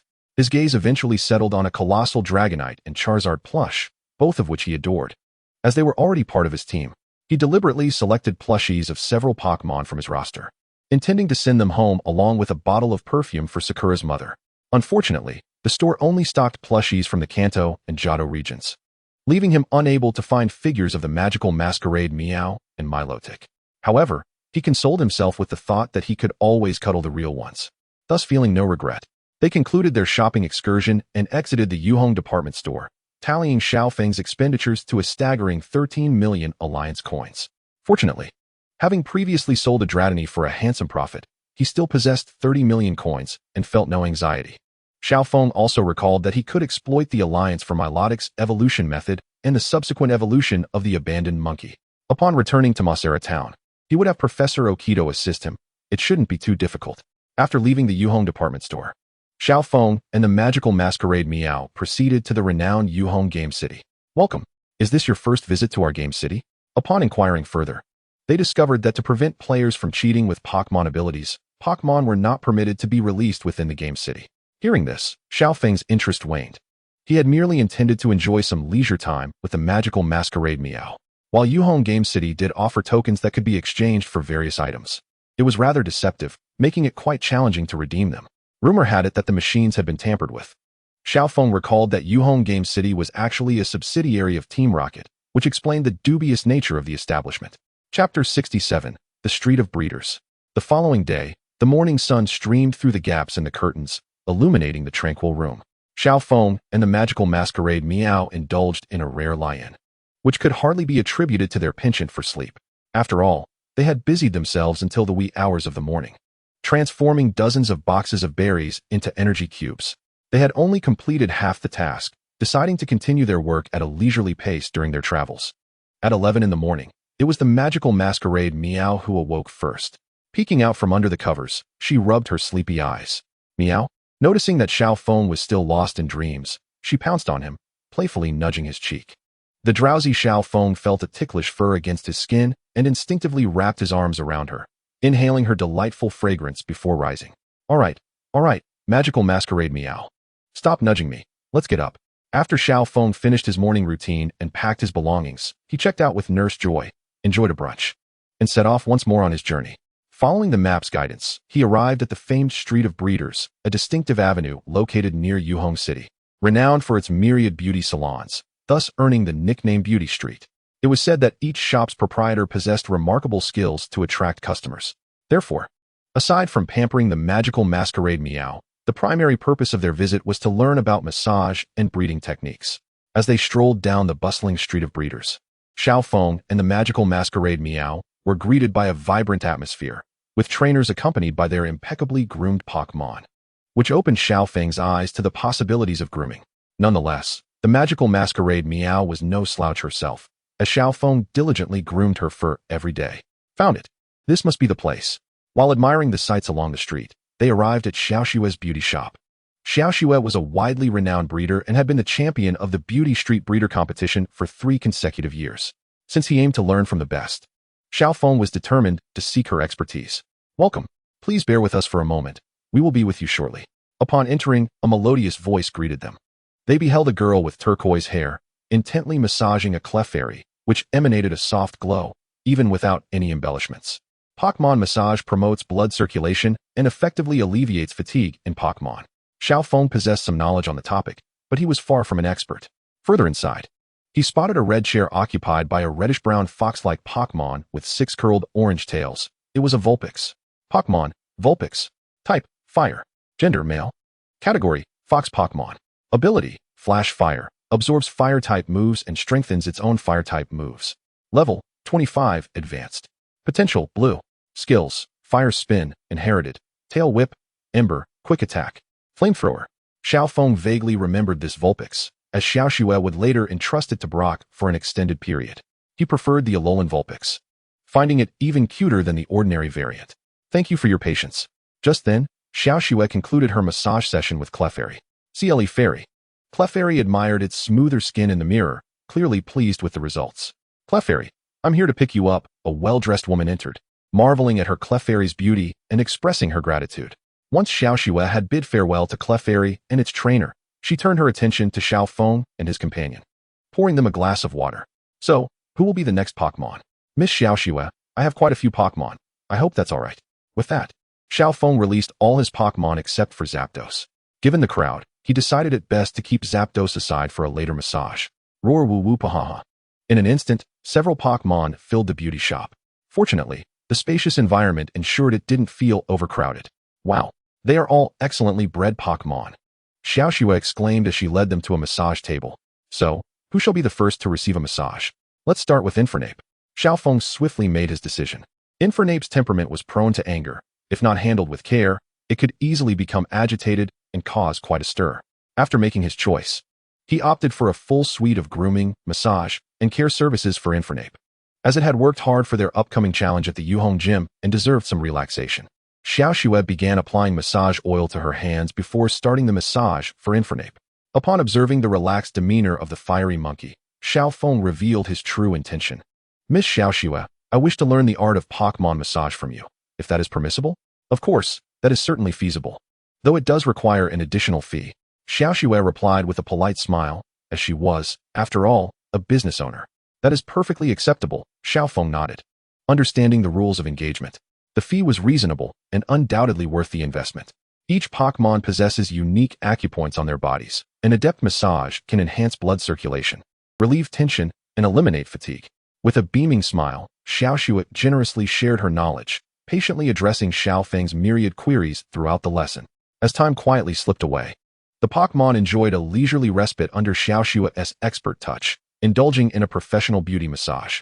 Once the session concluded, each of Xiao Feng's Pokmon radiated vitality, and he had amassed a wealth of specialized massage knowledge. Wiping the sweat from her brow, Xiaoxue cheerfully announced, all done. It certainly took time with the sizable Charizard and Milotic. Thank you, Miss Xiaoxue. Xiao Feng expressed his gratitude, promptly settling the payment for the Pokmon's beauty treatments as well as his tuition. Well then, we shall take our leave. Meow, she replied. Thank you ever so much for your patronage. Xiaoxue bowed in appreciation. Xiao Feng and his whimsical Miss Magius waved goodbye with smiles, joyfully exiting the salon. Chapter 68. P1 Fighting Tournament. Time flew by like a fleeting shadow. A week had passed since Xiao Feng departed from the beauty street to continue his journey. Currently, he found himself training intensively on the outskirts of a certain town, motivated by the desire to enter the upcoming P1 Fighting Tournament with his fiery monkey. The P1 Fighting Tournament is renowned among martial arts enthusiasts as a grand event for fighting-type Pokmon, dedicated to showcasing their combat prowess. However, the rules are not strictly limited to fighting-type Pokmon. Virtually any humanoid Pokmon is eligible to compete, provided they utilize only fighting moves or fighting-type techniques. Thus, Miss Magius could technically participate, yet Xiao Feng resolved to let the fiery monkey take the stage to hone its skills. Fiery monkey dodge. Pahaha. Utilizing its exceptional reflexes, the fiery monkey deftly evaded the onslaught of a charging Rhydon. Seizing the moment, it executed a powerful kick, sending the Rhydon crashing to the ground. Now, for the final blow, use Brick Break. Pahaha. Following Xiao Feng's command, the fiery monkey swiftly approached the Rhydon and delivered a decisive chop to its gray head. Concluding the bout, Xiao Feng approached, affectionately patting its head, and praised, excellent work, fiery monkey. Make sure to give it your all in tomorrow's tournament. Pahaha. The fiery monkey squinted happily in response, clearly in high spirits. Well then, it's getting late, let us call it a day. After administering care to the incapacitated Rhydon, Xiao Feng and the fiery monkey wrapped up their training session and began their return to camp. Fiery monkey, level 34 elite. After several days of rigorous training, the fiery monkey's strength had indeed improved, yet achieving victory in the P1 Fighting Tournament with its current prowess would still pose a challenge. As the sun dipped below the horizon, Xiao Feng and the fiery monkey arrived back at their campsite. The night passed in silence. The following morning, Xiao Feng arrived early at the P1 Fighting Tournament venue, completing his registration and awaiting the commencement of the event. Meanwhile, at the town's entrance, Ash and his companions had also arrived. Spotting a training Machoke, Ash sent out Pikachu to engage in a boxing match. Although Pikachu managed to land a surprise hit, it quickly found itself outmatched. The trio learned the backstory from the daughter of a local trainer. A father had abandoned his family in pursuit of dreams, lacking the capability and willingness to return home. Given that Ash and his friends were Pokemon trainers, the daughter requested their help in defeating Machoke to win back her father's heart. Without hesitation, Brock agreed to assist. On the other hand, the Team Rocket trio, having followed Pikachu, spotted a poster showcasing the championship prize, a gold belt, and their minds began to scheme. This championship belt is meant for us, Jesse exclaimed. Exactly. We'll sell it and indulge in every item on the diner menu, James added. That sounds splendid. I want hamburgers, ice cream, and cake. Meow, Meowth chimed in. But we don't have any suitable Pokemon to compete. If we lack one, we'll just steal one. This was the Team Rocket way. They set their sights on a passing trainer accompanied by a Hitmonlee. As registration neared its end, Xiao Feng noticed Ash and his companions and approached, greeting, Hey. ISNT that Ash. Long time no see. Recognizing the familiar voice, Ash turned and asked, Xiao Feng, is that you? Since you're here, you must be entering the P1 fighting tournament. Indeed, Xiao Feng nodded, countering with a question, Are you competing as well? He was curious if the fiery monkey he had captured was the same one Ash had in the original story. I don't have a suitable Pokemon. Just accompanying Brock today. Ash recounted the morning's events, and Xiao Feng realized that the fiery monkey indeed belonged to Ash. However, he felt no guilt, knowing that in the original story, Ash would part with the fiery monkey today. Bang, bang, bang. Soon, after a brief exchange, the grand celebration of fighting-type Pokemon, the P1 fighting tournament, officially commenced amidst the booming sounds of fireworks. The venue was packed, and as the host announced the event, thunderous applause erupted, echoing continuously. Thank you for your patience, everyone. The competitors are about to enter the arena. First up was the confident Machoke and its trainer, the renowned Hitmonchan, who was a leading candidate for the championship. As the platform rose, the trainer and his Machoke confidently appeared in the spotlight. Next was Hitmonlee, known for its kicking prowess. Along with its trainer, a giant clad in a coat and hat, waving to the audience while staggering as if intoxicated. Finally, the newcomers, Xiao Feng and Brock, who signed up at the last minute, took the stage, leaving everyone eager to see how their Pokemon would perform. As the platform slowly elevated, Xiao Feng and Brock appeared on the stage, yet neither had summoned their Pokemon just yet. The competition commenced, and Xiao Feng was the first to step into the ring. The host proclaimed, Now, facing the self-assured Machoke, what Pokemon will Xiao Feng choose? Pokemon, Machoke. Type, Fighting. Gender, Male. Classification, Superpower Pokemon. Ability, Guts. If affected by a status condition, its attack power increases. Level, 28, Advanced. Potential, Green. Moves, Karate Chop, Focus Energy. Low Kick, Seismic Toss. Then it shall be you, Fiery Monkey. Xiao Feng cast a fleeting glance before dispatching his fiery monkey without further contemplation. As the fiery monkey emerged, it immediately locked its gaze on the Machoke before it, entering a state of combat readiness. With the match underway, the opponent made the first move, Machoke. Charge forward and use Karate Chop. Upon hearing this, Machoke promptly complied, launching a fierce attack with its sharp hand blade aimed at the fiery monkey. Show it your prowess. Fiery Monkey. Use Brick Break. Xiao Feng commanded. With unwavering courage, the fiery monkey faced the incoming Machoke, swinging its hand blade in a counterattack, ultimately proving its superiority. Seizing the opportunity, it delivered a decisive Brick Break to Machop's head, knocking it out and advancing to the next round. Chapter 69. The Fury of the Fist and the Champion's Belt. Host. Next up, the second match features Flying Kick versus Geodude. Let the battle commence. Indeed, it was Brock's Geodude.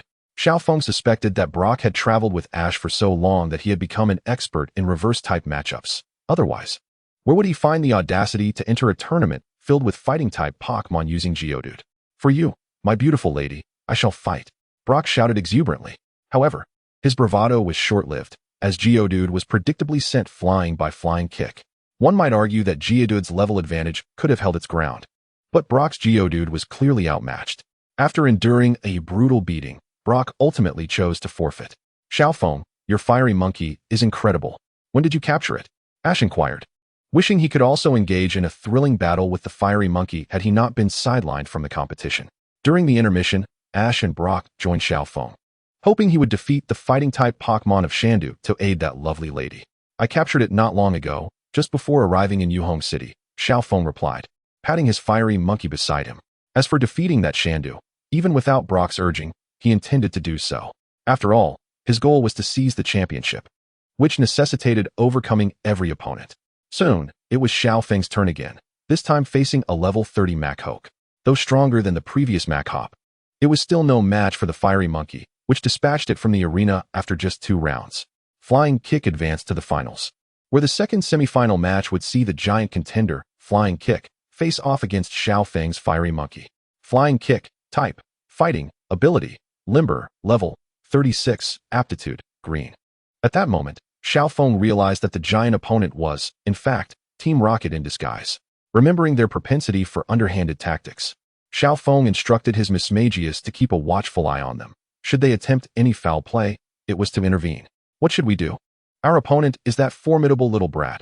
A head-on clash may lead to defeat, Musashi whispered. Jessie, peeking out from beneath, suggested, don't worry, I have a plan. Can we switch positions? No. Unbeknownst to them, their Meowth was already bound by Mismagius, preparing to cheat with glue. With a resounding ding, the match officially commenced. Flying kick. Show no mercy. Kick, kick, kick, kick it to pieces. Musashi ordered the attack. Shouldn't we use skills? Machoke was met with a defensive stance from the fiery monkey, which then unleashed a cross chop. Noting Musashi's command, Xiao Feng was unsurprised. While not utilizing skills could inflict some damage, it paled in comparison to those that did. Upon receiving the command, Flying Kick raised its foot and executed a rapid kick toward the fiery monkey, only to be blocked by its crossed arms. With that, as Flying Kick's onslaught slowed, the fiery monkey retaliated with a cross chop, sending it crashing against the ring's pillar. Musashi, use your skills. Jessie whispered urgently. I don't know what skills it has. Musashi's face flushed with embarrassment. Quickly, Jessie retrieved a book, rapidly searching for Flying Kick's information. Got it. Use spin kick. All right. Flying Kick, unleash a spin kick. Just kick it hard. Musashi shouted. The fiery monkey, summoning its spirit, countered with a trip kick. As Flying Kick spun around to deliver its kick, the fiery monkey deftly ducked, then struck forcefully at its supporting leg, toppling Flying Kick onto the arena floor. Now, deliver the finishing blow with a cross chop. Leaping high with springs from the arena's edge, the fiery monkey crossed its arms in a prominent X, delivering a powerful blow to Flying Kick. In pain, Flying Kick collapsed, losing its fighting ability. Ding, ding, ding. Flying Kick cannot rise. The fiery monkey is victorious, and Xiao Feng advances to the finals. As the host announced the result, the crowd erupted in enthusiastic applause and cheers. Thank you for your patience, everyone. The finals are about to begin. The underdog, Xiao Feng, alongside his fiery monkey, had easily made it to the finals, surprising all as an extraordinary fighter. His opponent was the renowned fighting machine, Flying Kick, and its trainer, Shandu, who would ultimately claim the championship. Let us wait and see. Xiao Feng gazed at Flying Kick on the arena, and with a mere thought, its information appeared before him. Pokmon, Flying Kick. Type, fighting. Gender, male. Classification, boxing Pokmon. Ability, keen eye. Thanks to its keen eyesight, its accuracy cannot be lowered. Level, 39 Elite. Aptitude, green. Skills, Sonic Punch, Inherited, Tackle, Focus Energy, Consecutive Punch, and Heavyweight Punch. This opponent was indeed significantly stronger than the fiery monkey, as Shandu had trained for many years, reflecting a slight edge. Just a slight edge. Xiao Feng found it hard to imagine if the original story depicted him training the fiery monkey effectively. After all, he noticed that in this P1 fighting tournament, without a dark horse, it was relatively easy to claim victory with a Pokmon around level 40. Xiao Feng, fiery monkey, you can do it. Ash and Brock rallied to support him. All right, Xiao Feng waved his hand. Underestimating an opponent can lead to lifelong scars. Be wary of the cross chop. Shandu also cautioned Flying Kick. Be careful, and watch out for the cross chop. Fiery monkey, unleash your spirit. I believe in you. With a triumphant roar, the battle bell rang, signaling the start of the finals. Though neither Xiao Feng nor Shandu issued commands, the fiery monkey and Flying Kick had already engaged in a fierce exchange of blows. Fiery monkey, use cross chop. Upon hearing the command, the fiery monkey immediately crossed its hands over its chest, forming a distinct cross shape, and charged at Flying Kick. Luxurious and dazzling, like the furious winds and raging waves. Meanwhile, Shandu shouted out some peculiar techniques that Xiao Feng could not comprehend. Yet, Flying Kick, being well trained, exhibited remarkable agility, adeptly evading the fiery monkey's cross chop. In quick succession, a flurry of punches rained down upon the fiery monkey, striking with such speed that it quickly subdued its opponent. The host exclaimed loudly, "The fiery monkey is in peril." Flying Kick's consecutive punches are landing relentlessly. The fiery monkey endured the onslaught, its fury igniting as veins bulged from its forehead, and its eyes turned a vivid crimson. A faint black, ghostly energy began to emanate from its body. Witnessing this, Xiao Feng shouted, "Fiery monkey, unleash your fury." Flying Kick, deliver the final blow with heavyweight punch. Shandu, filled with anticipation for victory, felt this was the closest he had ever been to the championship after many years. Fiery monkey, use Fist of Fury. With a powerful surge, Flying Kick launched a heavy punch, toward the fiery monkey. However, the fiery monkey transformed its rage into formidable strength, delivering a powerful punch that sent a shadowy fist crashing forth, striking the oncoming Machoke into the air. The wrathful punch, boasting a full power of 350. What could Machoke possibly use to counter this? Unsurprisingly, Machoke was sent flying from the arena, losing its ability to fight. Ding, ding, ding. The fiery monkey turned the tide of battle, and Machoke was unable to rise again. The fiery monkey emerged victorious, claiming the championship title. With the announcer's declaration, Xiaofeng's fiery monkey proudly secured the championship gold belt. Xiaofeng leaped onto the stage, accepting the belt from the referee and fastening it around the fiery monkey's waist. Truly splendid. Congratulations to you, fiery monkey. Puff.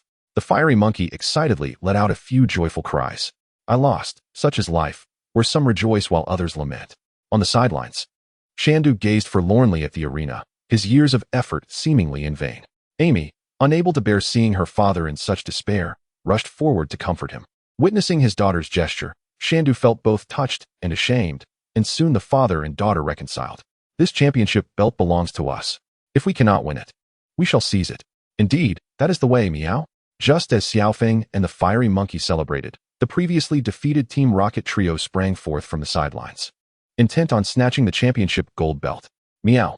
However, as they attempted to make their move, they were swiftly repelled by the magical masked Meow's dazzling attack, sending them soaring into the sky. After the match, it was no surprise that Shandu approached Xiaofeng, suggesting that his fiery monkey might possess the potential of a fighting genius.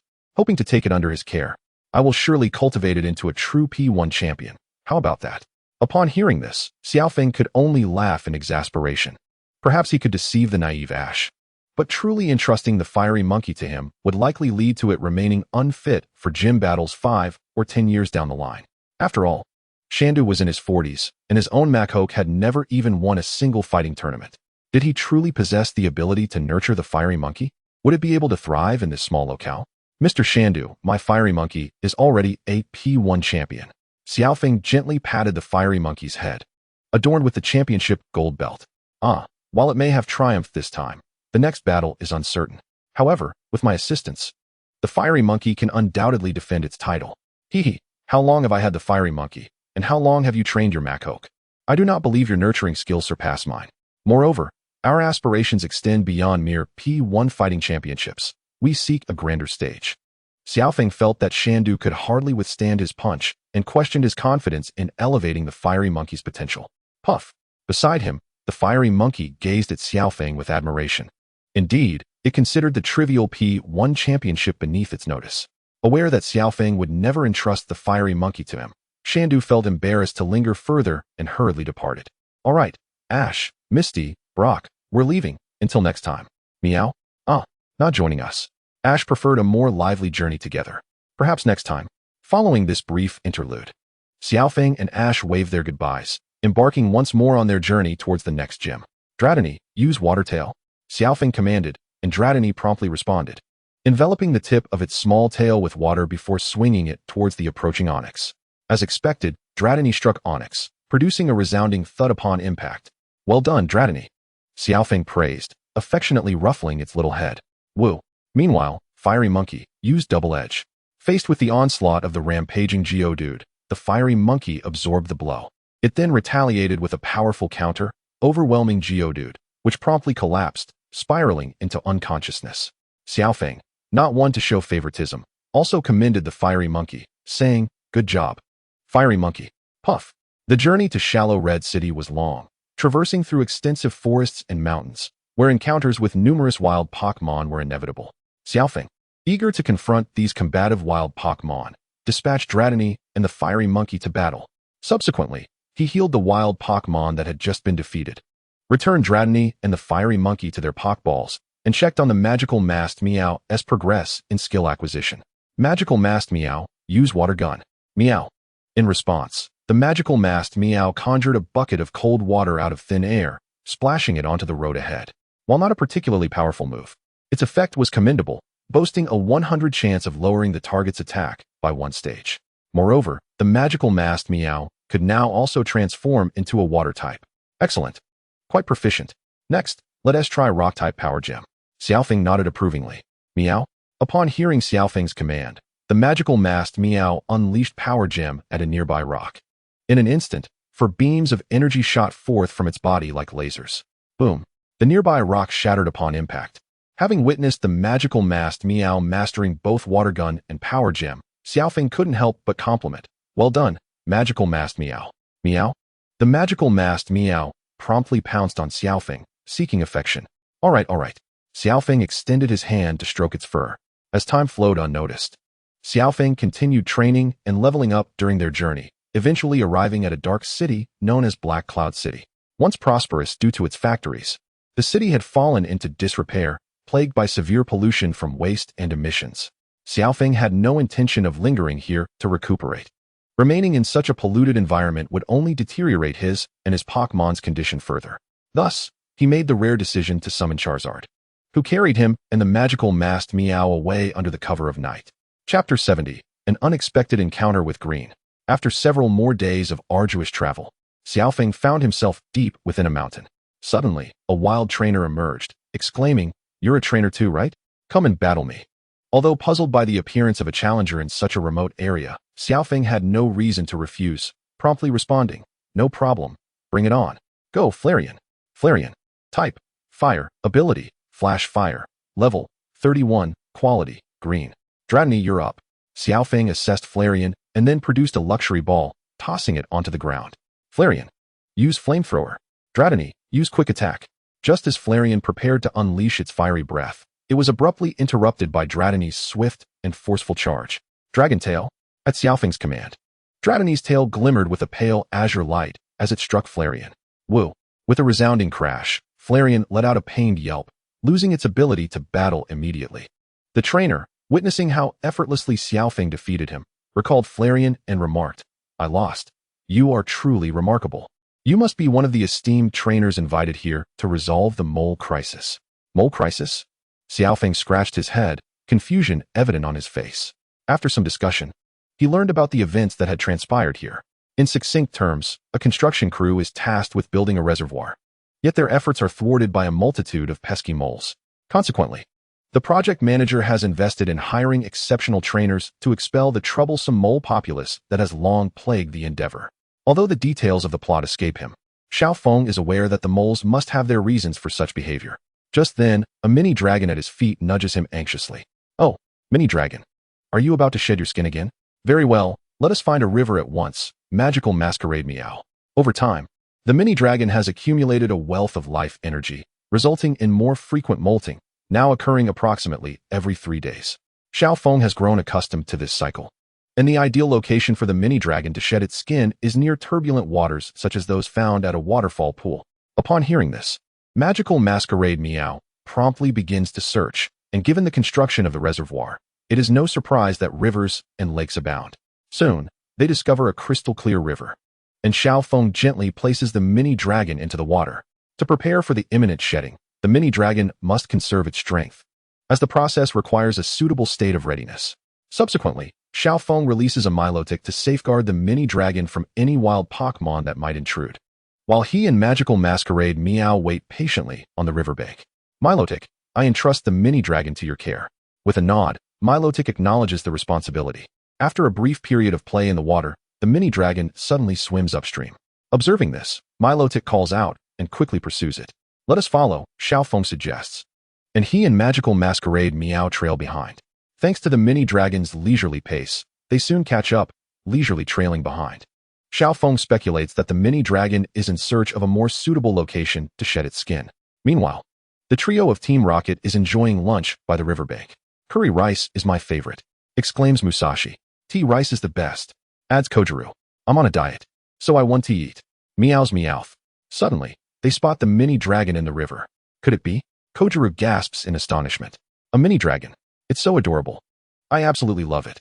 Musashi is instantly captivated by the charm of the mini dragon. "Don't let it escape.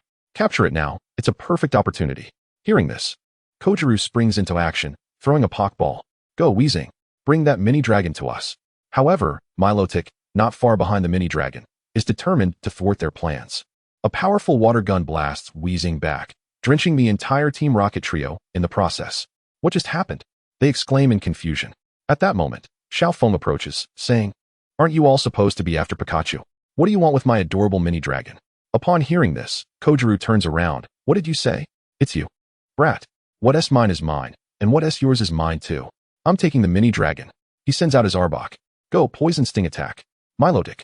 Use water gun. Xiao Feng responds confidently.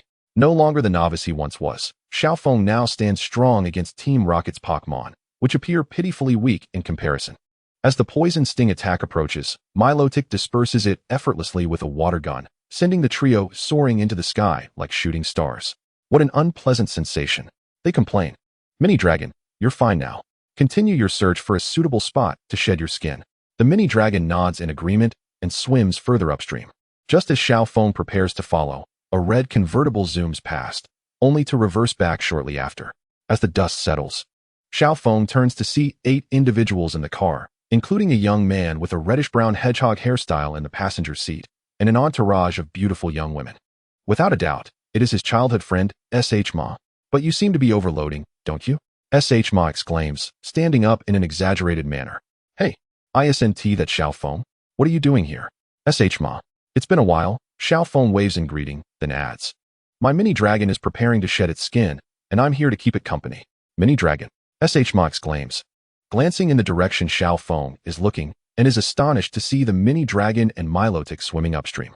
Although he has captured many Pokmon, he has yet to encounter such rare ones. Is Milotic yours too? Xiao Feng smiles. Indeed, isn't it lovely? Just average, S.H. Ma retorts, seeking to regain his pride. After a moment, he asks, Xiao Feng, how many badges do you have now? 5 badges, Xiao Feng replies, gesturing towards a certain direction. But I'm about to challenge the nearby Coral Gym and will soon earn my 6th badge. Oh, only 5 badges. That's rather slow. It seems your skills are on par with Ash's. After saying this, S.H. Ma proudly displays his badge collection box. I've collected 7 badges. Once I acquire the final one, I can participate in the Indigo conference. S.H. Ma, that's so cool. S.H. Ma, that's amazing. The cheerleaders in S.H. Ma's car chant enthusiastically. Xiao Feng smirks, but feels no displeasure at S.H. Ma's remarks. He recalls the disheartening defeat at the Indigo conference that shaped S.H. Ma's arrogant demeanor. Meanwhile, Magical Masquerade Meow is not pleased, unwilling to let anyone belittle Xiao Feng, and considers teaching S.H. Ma a lesson. Noticing this, Xiao Feng chuckles. How about a battle then? Sure, we promised to battle next time we met. And I'm stronger now than ever. I haven't lost yet. S.H. Ma boasts. Neither have I, but I need to wait for my mini-dragon to finish shedding. Although tempted to teach S.H. Ma a lesson, Xiao Feng remains mindful of his mini-dragon. Alright, I'd like to see the scene of mini-dragon shedding as well. S.H. Ma is not in a hurry, for among the 4 new trainers who set out together, only Xiao Feng is worthy of being his opponent. Having traveled for nearly half a year, he is eager to gauge Xiao Feng's strength. Then let us proceed together. With that, Xiao Feng and Magical Masquerade Meow follow along, and after a brief exchange with his cheerleaders, S.H. Ma disembarks to catch up with them. As they trail the mini-dragon upstream, they arrive at a small waterfall. The river cascades down, and the mini-dragon approaches a smooth rock, gently rubbing against it. It seems ready, as its body begins to emanate a soft blue-white glow. Is the mini-dragon about to shed its skin? S.H. Ma inquires curiously. Xiao Feng nods, encouraging. That's right, go for it, mini-dragon. In the presence of the onlookers, the mini-dragon soon completes its shedding, revealing delicate skin that glistens. Xiao Feng refrains from approaching immediately, waiting for the mini-dragon to regain its composure before gathering the shed skin. At last, the long-awaited duel between the two is set to commence. S.H. Ma, sorry to keep you waiting. No problem. I'm honored to witness the mini-dragoness shedding. Let us see your strength. S.H. Ma gestures confidently. How would you like to compete? In a 1-on-1, 3-on-3, or 6-on-6 all-out battle? It seems that the current Shigeru may possess a slight edge over Satoshi, yet not by a considerable margin. His main Pokemon are likely at around level 35. During my last correspondence with Professor Okido, I heard that this young man had captured over 60 Pokemon, and given the passage of time, he must have exceeded 100 by now.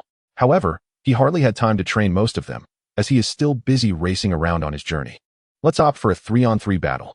Although Shigeru yearned for an all-out confrontation, he realized he had only brought 3 main Pokemon, the other 3 being newly caught. And thus he had to concede. Let us go, Mutuo. Shikaz knew she also wanted to take the stage to teach Shigeru a lesson. Meow. Upon hearing this, Mutuo promptly stepped forward. Allow me to showcase my current prowess. Come forth, Rapidash. With that, Shigeru retrieved a Pokeball and threw it into the arena. Woof! Accompanied by a mighty roar, a large canine Pokmon adorned with fluffy flaxen fur manifested before Shikaze. Pokmon, Rapidash. Type, Fire. Gender, Male. Classification, Legendary Pokemon. Ability, Blaze. When hit by Fire-type moves, it absorbs the flames, enhancing its own Fire-type moves. Level, 35, Elite. Aptitude, Purple. Skills, Ember, Leer, Bite, Roar, Crunch, Flame Wheel, Tackle. Flamethrower, Fire Spin, Overheat, Quick Attack. Rapidash, Unleash Flamethrower. Shigeru commanded the offensive. Mutuo Quick Attack. After receiving the command, Rapidash opened its mouth and unleashed a scorching pillar of flame towards Mutuo. In an instant, Mutuo transformed into a flash of light, effortlessly evading Rapidash's flamethrower and swiftly closing in on Rapidash. Observing this, Shikaze seized the opportunity and declared, Mutuo, execute a sneak attack. Meow. Mutuo casually swiped a paw, unleashing a claw strike imbued with dark-type energy that sliced into Rapidash. Woof! Under the immense level disparity, Rapidash let out a mournful howl, succumbing to defeat. What? Shigeru could hardly comprehend the situation. In a mere instant, his Rapidash had lost. How infuriating! Go, Nidoking! After recalling Rapidash, Shigeru swiftly tossed another Pokeball. Pokemon, Nidoking. Type, Poison Ground. Gender, Male. Classification, Drill Pokemon. Ability, Poison Point. May poison opponents that make contact with it. Level, 33, Elite. Aptitude, Blue. Skills, Poison Sting, Focus Energy. Fury Attack, Horn Attack, Double Kick, Tackle, Ice Punch, Super Horn Attack. With a mere thought, Shikaze had Nidoking's information displayed before him. As he had suspected, Shigeru's current strength was merely at the initial elite level, while Nidoking appeared formidable, standing at a height of only 1. For meters, it was even shorter than Mutuo. You may attack first, otherwise, you might not get a chance. Shikaze chuckled lightly. Meow. Mutuo nonchalantly waved a paw, wearing an expression of utter disdain. It clearly looked down on Nidoking, as if to say, you are rather weak. How dare you underestimate us? Nidoking, use Ice Punch. Shigeru, incensed by Shikaze and Mutuo's lackadaisical demeanor, shouted the command. Hearing this, Nidoking charged towards Mutuo, gathering a chilling aura around its fist, and unleashed the Ice Punch. Triple Kick. The simple phrase flowed from Shikaze's lips, and Mutuo, seizing the initiative, executed a spinning kick imbued with Ice-type energy, sending Nidoking flying. Unsurprisingly, the downed Nidoking lay dazed, its eyes swirling. Come back, Nidoking. I entrust the next battle to you, my darling. Shigeru recalled Nidoking and then produced the Pokeball of his very first partner and hurled it with vigor. Chapter 72, The Mole Disaster. Kame. A flash of white light flickered, and a colossal, bipedal turtle-like Pokemon equipped with 2 massive cannons appeared before Shikaze. As expected, it was Shigeru's initial Pokemon, now evolved into Blastoise. Shigeru's Blastoise was impressively raised, standing an impressive height of around 1.8 meters. Blastoise, type, Water, ability, Torrent, level, 38, aptitude, Orange. Return Mutuo. Since it's Blastoise, go forth, Charizard. Meow. Shikaze recalled Mutuo and then retrieved another luxury ball, sending forth Charizard, one of the starters obtained on the same day. Roar Charizard emerged from the Pokeball, fiercely spewing flames into the air. It then glanced at its opponent, entering battle mode. Upon seeing Shikaze's Charizard, Shigeru was momentarily taken aback. How could your Charizard be so enormous? Standing nearly 3 meters tall, Charizard left Shigeru questioning everything. Before Charizard, Blastoise appeared like a diminutive Squirtle. Shikaze, size does not equate to a Pokemon's strength. My Blastoise still holds the type advantage. Blastoise, use Hydro Pump.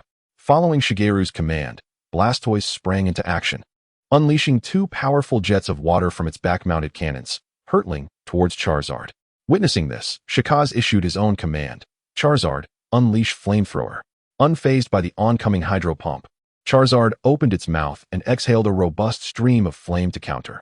Water may indeed counter fire, but when fire is stronger than water, it can evaporate it. The Hydro Pump and Flamethrower collided midair, creating a thick cloud of steam from their contrasting temperatures. After a brief struggle, Charizard's Flamethrower overpowered Blastoise's Hydro Pump, advancing toward Blastoise. What? Even though Charizard is weak to water-type moves, we cannot overcome it? Shigeru, observing Blastoise's strained expression, realized it had already exerted itself, but even so, it struggled to withstand Charizard's Flamethrower. As Charizard intensified its assault, The flames swiftly engulfed Blastoise. Once the smoke cleared, Blastoise had not yet lost its battle capability, thanks to its high special defense and resistance to fire types, yet it had sustained considerable damage. Kame. At that moment, Blastoise radiated a soft blue glow, its eyes transforming to a lighter shade of blue. Observing this, the knowledgeable Shigeru recognized that Blastoise had activated its Torrent ability, significantly enhancing the power of its subsequent water-type moves. Excellent. Blastoise, unleash another Hydro Pump. Naturally, Shikaz also took note of this and waved his hand dismissively. Do not presume that a power-up guarantees victory. Charizard, unleash Blast Burn. Kame. Blastoise drew in a deep breath, its cannons firing with even greater vigor, launching a significantly more powerful Hydro Pump towards Charizard. Roar. Simultaneously, Charizard harnessed its internal energy, slamming its fist into the ground, causing the earth to fracture and flames to erupt like a volcanic explosion. The blast burn swiftly shattered Blastoise's Hydro Pump, consuming everything in flames. As the smoke dissipated, Blastoise lay unconscious on the ground, its eyes swirling. Observing the conclusion of the battle, Shikaz remained unfazed, as the outcome had long been predetermined, given the vast level disparity. Shigeru's defeat was hardly surprising.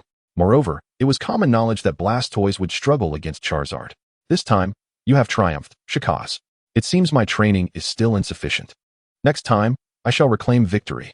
Shigeru withdrew Blastoise and approached Shikaz, pausing briefly before continuing. I must continue my journey to challenge the next gym, until we meet again.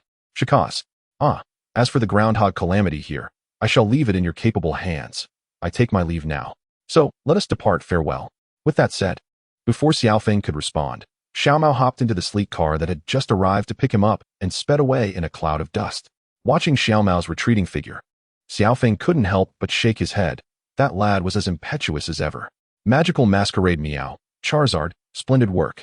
Xiao Feng also took a moment to commend his Pokmon. Meow roar. However, regarding the aforementioned Groundhog Calamity, based on previous experiences, Pokmon rarely attack humans, and groundhogs are not typically ferocious creatures. It is likely that there is a reason behind this, akin to the previous incident with the tentacle. Subsequently, after a careful observation, Xiao Feng speculated that the groundhogs aimed to protect this forest. After all, once the reservoir was completed, this forest would be submerged in floodwaters, leaving the Pokmon homeless. With this thought, Xiao Feng promptly made his way to the construction site of the reservoir to find the person in charge.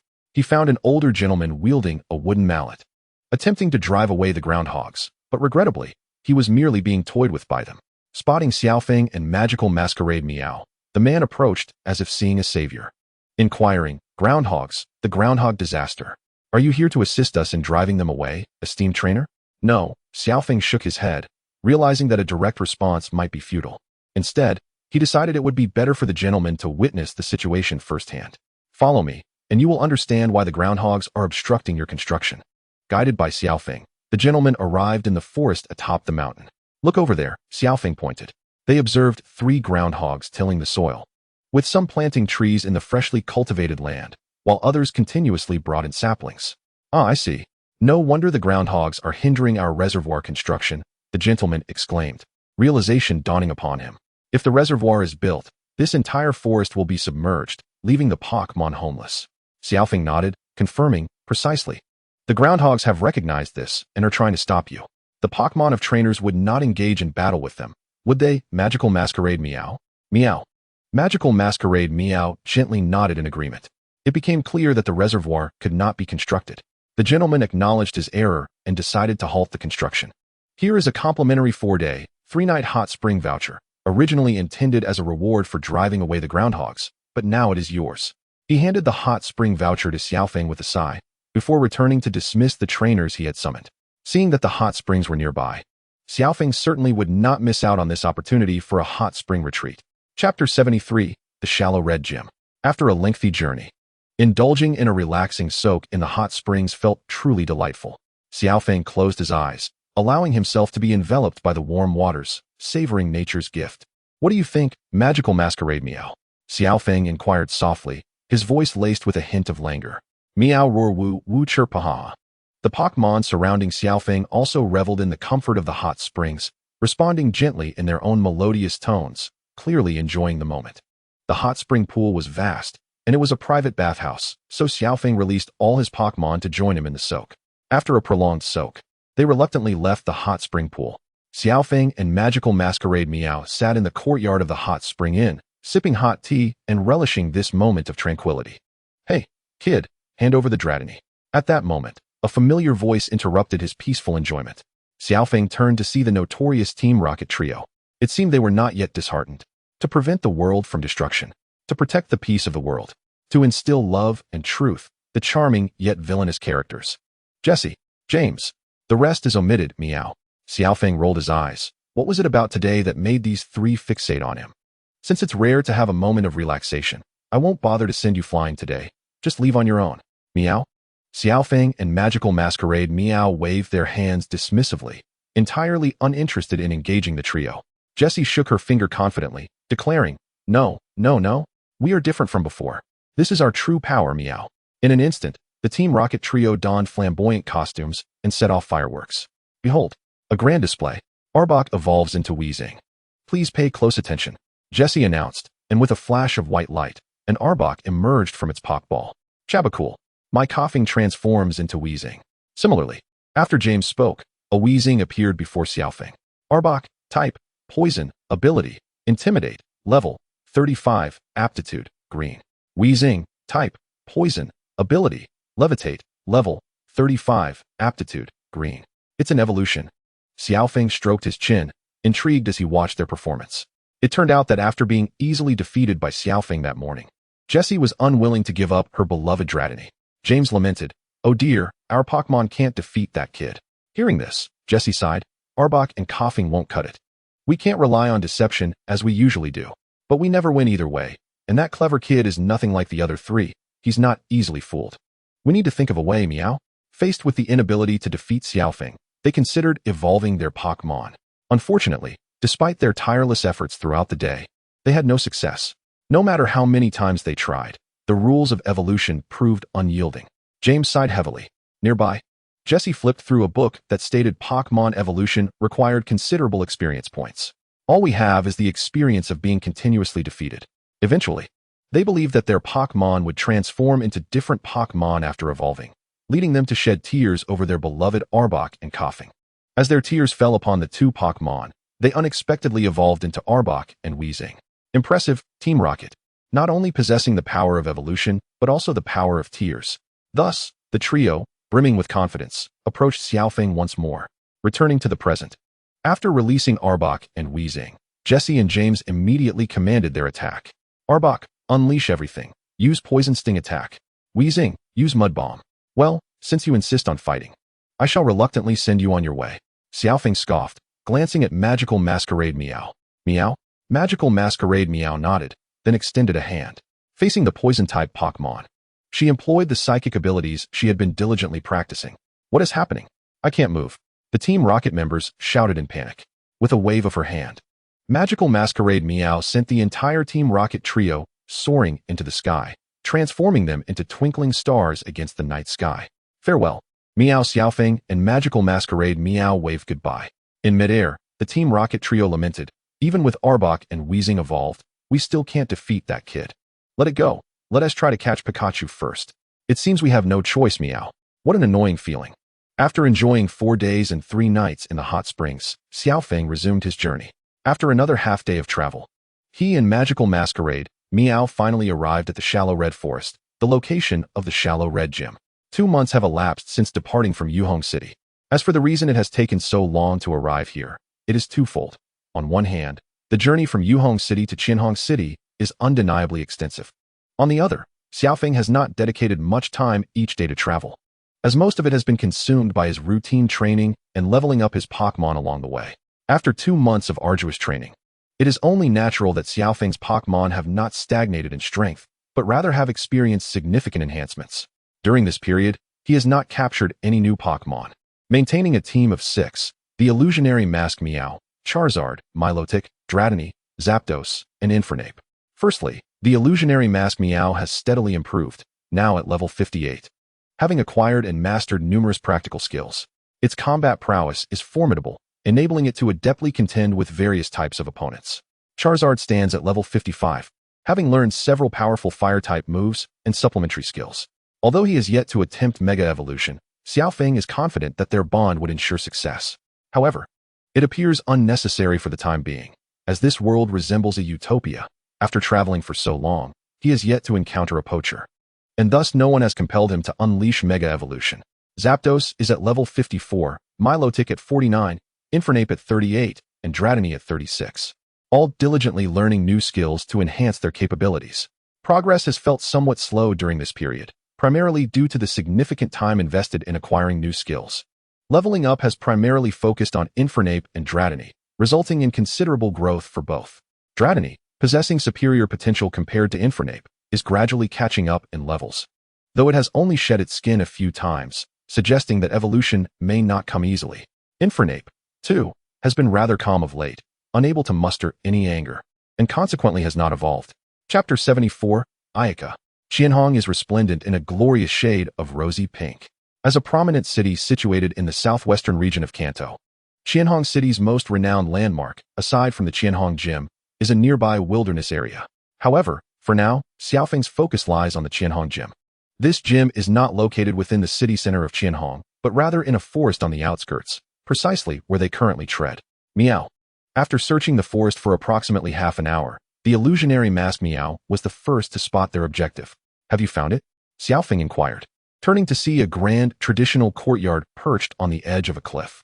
As expected, this courtyard was indeed the Qianhong Gym, sprawling across a vast area and resembling the opulent mansion of an esteemed ancient family. Crossing a narrow wooden plank that measured less than half a meter, Xiao Feng and the illusionary mask Meow approached the entrance of the courtyard. Is anyone there?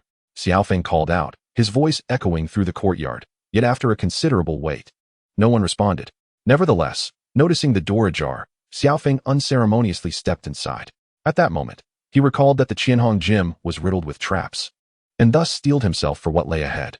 The gym trainer, Ayaka, was likely observing him from the shadows. Perhaps this was a test of sorts. Navigating a gravel path, Xiao Feng and the illusionary mask Meow arrived at the entrance of the house. Thud thud. Just then, a fluffy creature emerged from within, approaching Xiao Feng and his companion before leading them further inside. Not one to let his guard down, Xiao Feng followed closely behind. Sure enough, as they turned the corner of the corridor, Xiao Feng noticed a transparent thread ahead. A mere touch would sever it, triggering a mechanism hidden in the floor, revealing a pulsing electrode.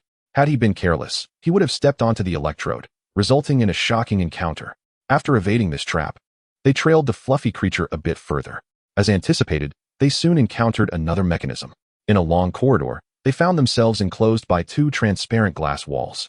With a moment's contemplation, Xiao Feng discerned the method to disarm the mechanism and promptly knocked on the walls, revealing a hidden door. Upon pushing it open and stepping inside, he was suddenly met with a flurry of shurikens whistling through the air, slicing the stillness of the room. Yet, he deftly evaded them with his agile reflexes. Once inside, he surveyed the expansive, empty room, devoid of any presence. Ha ha ha. Just as his curiosity peaked, a burst of laughter erupted, and a girl with a dark green ponytail, clad in a vibrant pink ninja outfit, descended from the ceiling, appearing before Xiao Feng. Born in darkness, living in darkness. Such is the fate of a ninja. The illustrious female ninja, Ayaka, has arrived, she declared, kneeling with her eyes closed while reciting peculiar lines.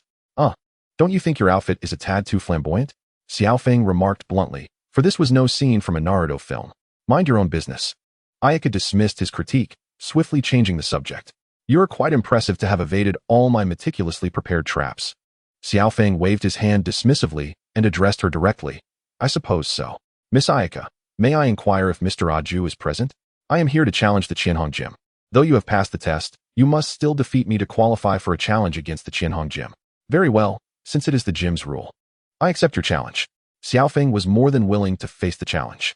The battle will be one-on-one. Feel free to bring it on. Ayaka succinctly announced the battle rules. And at that moment, the creature that had led them earlier stepped forward. Go, Fluffy. Fluffy, type, bug, poison, ability, tinted lens, level, 24, quality, blue. Xiao Feng glanced at Fluffy, noting its level of 24, a rather weak contender, and subsequently sent forth his own Pokmon.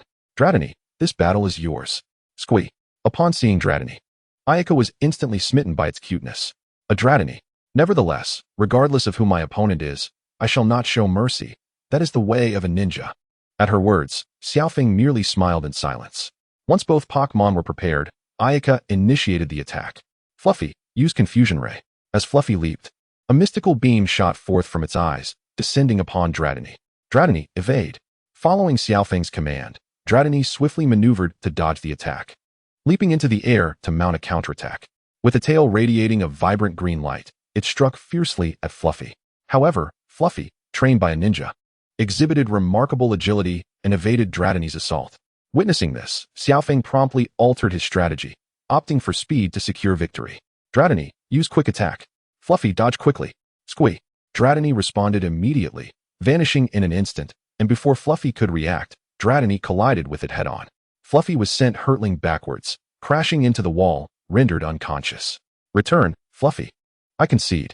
Ayaka sighed in disappointment, retrieving Fluffy into its Pokball. Dratini, you performed admirably. Xiaofeng affectionately patted Dratini's forehead, offering praise before recalling it. Just then, an electrode rolled into view between the two. Boom. The thunderous electric orb suddenly detonated, enveloping the arena in a vast cloud of white smoke. Aya, your immaturity is truly astonishing. As the smoke cleared, a middle-aged man clad in a deep blue ninja outfit, his gaze sharp and penetrating, stood at the center of the arena. Brother, it was my negligence, Aya exclaimed hastily, dropping to one knee. Aya, both you and your fluffy companion require diligent training. With that, Aju turned his attention to Xiaofeng, introducing himself. So, you are the one challenging the shallow red gym, correct? I am Aju, the master of this shallow red gym. Xiaofeng nodded. Hello, Mr. Aju, I am Xiaofeng from Pallet Town, here specifically to challenge the shallow red gym. Chapter 75, The Shallow Red Gym Match. Xiaofeng was not unfamiliar with Aju, knowing that he would later ascend to become one of the Elite Four in the Johto region, a master of poison-type Pokmon and an exceptionally formidable trainer. However, for this ordinary gym battle, Aju would undoubtedly refrain from deploying his strongest Pokmon. Having defeated Aya, you have already qualified to challenge the shallow red gym, Aju stated, producing a scroll to reveal a pink badge. If you manage to defeat me, this pink badge shall be yours. Under Aju's guidance, they swiftly arrived at a room reminiscent of a dojo. Yet, was such a battleground truly suitable? It seemed quite susceptible to destruction. Well, if it were to be damaged, he wouldn't be liable for the costs. In the trainer's command zone, Xiaofeng and Aju positioned themselves on opposite sides. Aju, with a serious demeanor, proposed, shall we conduct this match in a 2-on-2 format? Xiaofeng nodded in agreement. Observing both participants prepared, Aya approached the referee's stand and announced, the rules for the shallow red gym challenge are as follows. We will engage in a 2-on-2 battle, and the match concludes when all Pokmon of either side can no longer battle. Only the challenger may substitute Pokmon during the match. I shall commence with my lead Pokmon, Mothim. As the gym leader, Aju was the first to send forth his Pokmon. Pokmon Mothim. Type, Bug, Poison. Gender, Male. Classification, Poison Moth Pokmon. Ability, Shield Dust. Protected by Shield Dust, it is not affected by additional effects of moves. Level, 40, Elite. Aptitude, Blue. Skills, Toxic Spikes, Inherited. Bug Bite, Inherited. Tackle, Supersonic. Disable, Quiver Dance. Poison Powder, Signal Beam. Stun Spore, Bug Buzz, Sleep Powder, Air Slash. Xiaofeng assessed Mothim, noting that his Fire Monkey was of a comparable level. Alright, you're up first. Go, Fire Monkey. Without hesitation, Xiaofeng released his Fire Monkey. Although Mothim had a quadruple resistance to fighting-type moves, Fire Monkey had learned several new skills to enhance its offensive capabilities during this time. Mothim, Disperse Stun Spore. Fire Monkey. Use Taunt. As expected, Mothim was most adept at spreading various powder moves. Upon hearing Xiaofeng's command, Fire Monkey quickly made a face, taunting Mothim. This action indeed caught Mothim's attention, causing it to forget Aju's orders and abandon the release of Stun Spore. A splendid counter, Mothim, Unleash Air Slash. Aju, well aware of the effects of taunt, praised his Pokmon. In response, Mothim rapidly flapped its wings, sending forth several crescent-shaped blades of high-pressure air toward Fire Monkey. Dodge. Fire Monkey. Following Xiaofeng's command, Fire Monkey swiftly stepped aside, evading the air slash just in time. Flame Punch. Fire Monkey leaped, its fiery fist aimed at the airborne Mothim. However, Mothim effortlessly evaded Fire Monkey's attack with a flick of its wings. It was evident that even ordinary Pokmon could be quite challenging. No wonder Aju was a master-level trainer. Well done, Mothim. Use Bug Buzz to disrupt it, then follow up with Signal Beam. Aju decisively shifted strategies. As soon as the words left his lips, Mothim emitted a resonating bug buzz, launching a sound wave attack at Fire Monkey below. Though fighting types resist bug-type moves, the shrill sound indeed irritated Fire Monkey. Seizing the opportunity, Mothim unleashed a vibrant signal beam towards Fire Monkey. Fire Monkey, defend yourself. A light green spherical shield enveloped Fire Monkey, successfully blocking Mothim's signal beam. Xiaofeng took advantage of Mothim's moment of vulnerability, commanding, "Now, Fire Monkey, use Flame Punch." Fire Monkey did not disappoint, responding swiftly. It soared into the air, its fiery fist crashing into Mothim. "Grab it and use Earthquake." Fire Monkey pressed its advantage, seizing Mothim and slamming it down from the sky. Bang! This strike left Mothim spinning with swirls in its eyes, completely incapacitated.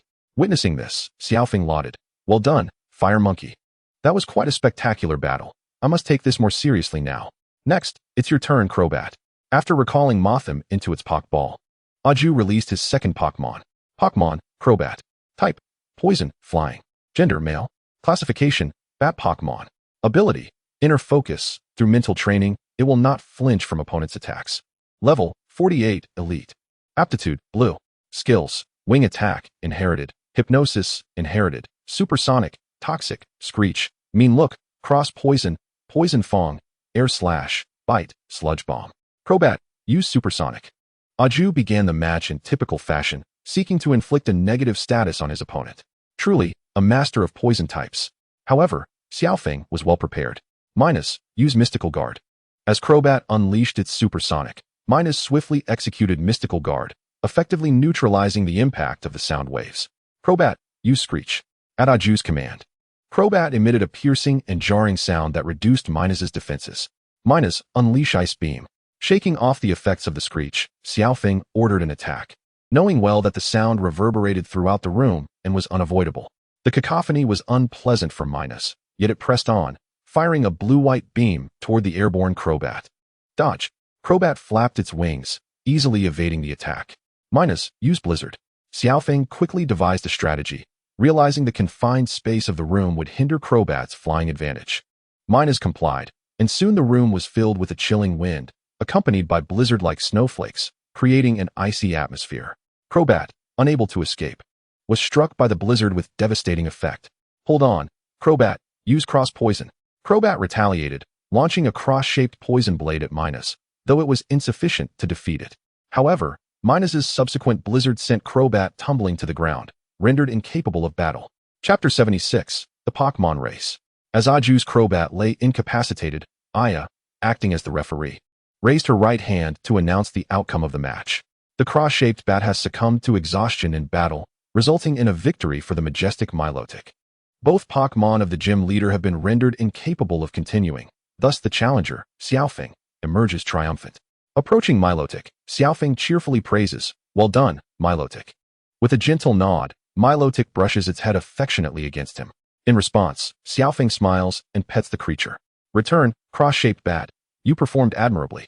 After recalling the cross-shaped bat, Aju strides over, unveiling a previously hidden scroll that bears a pink heart-shaped badge. Congratulations, Xiaofeng. I wholeheartedly concede this match. This pink badge now rightfully belongs to you. Thank you. I have received the pink badge. Xiaofeng exclaims, placing the badge into his collection. Marvelous. The sixth badge has been secured. Nearby, the illusory masked Meow and Milotic join in the celebration with their own cheerful sounds. I am grateful for your guidance, Mr. Aju. We shall take our leave now. Until we meet again. As Xiaofeng and his companions depart, Aju reflects with a sigh. We have yet to mature. The journey of training continues. Aya. Indeed, brother.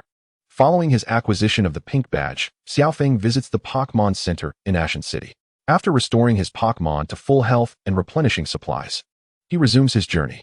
Continuing along the main road, they soon exit the confines of the forest, emerging into a vast expanse of grassland. As far as the eye can see, Xiaofeng exclaims in awe at the sight before him. Meow replies the illusory masked Meow, nodding in agreement. The grassland is alive with herds of toros gallivanting freely, while various Pokemon frolic, play, rest, and enjoy their leisurely existence. Suddenly, a Houndour darts into Xiaofeng's path. Houndour. Type. Fire. Ability. Justified. Level. 30. Aptitude. Blue. After a brief assessment, Xiaofeng refrains from throwing a Pokeball to capture the Houndour. It isn't a matter of disinterest. Rather, he recalls that prior to entering the wild wilderness area, There was a Pokemon sanctuary where capturing wild Pokemon is prohibited, as doing so could lead to legal consequences. Furthermore, it appears this Houndour is likely owned by a trainer, as it vigilantly guards a large group of Tauros, suggesting it is a herding dog.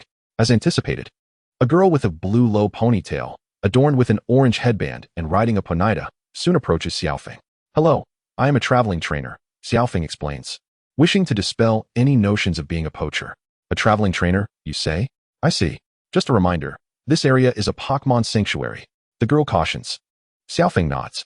I am aware. It is legally mandated to allow Pokemon to grow naturally in this region. You must belong to the Lalamai tribe, correct? Indeed. I am called Fuko, she responds, nodding in affirmation, as the previously encountered Houndour trots over.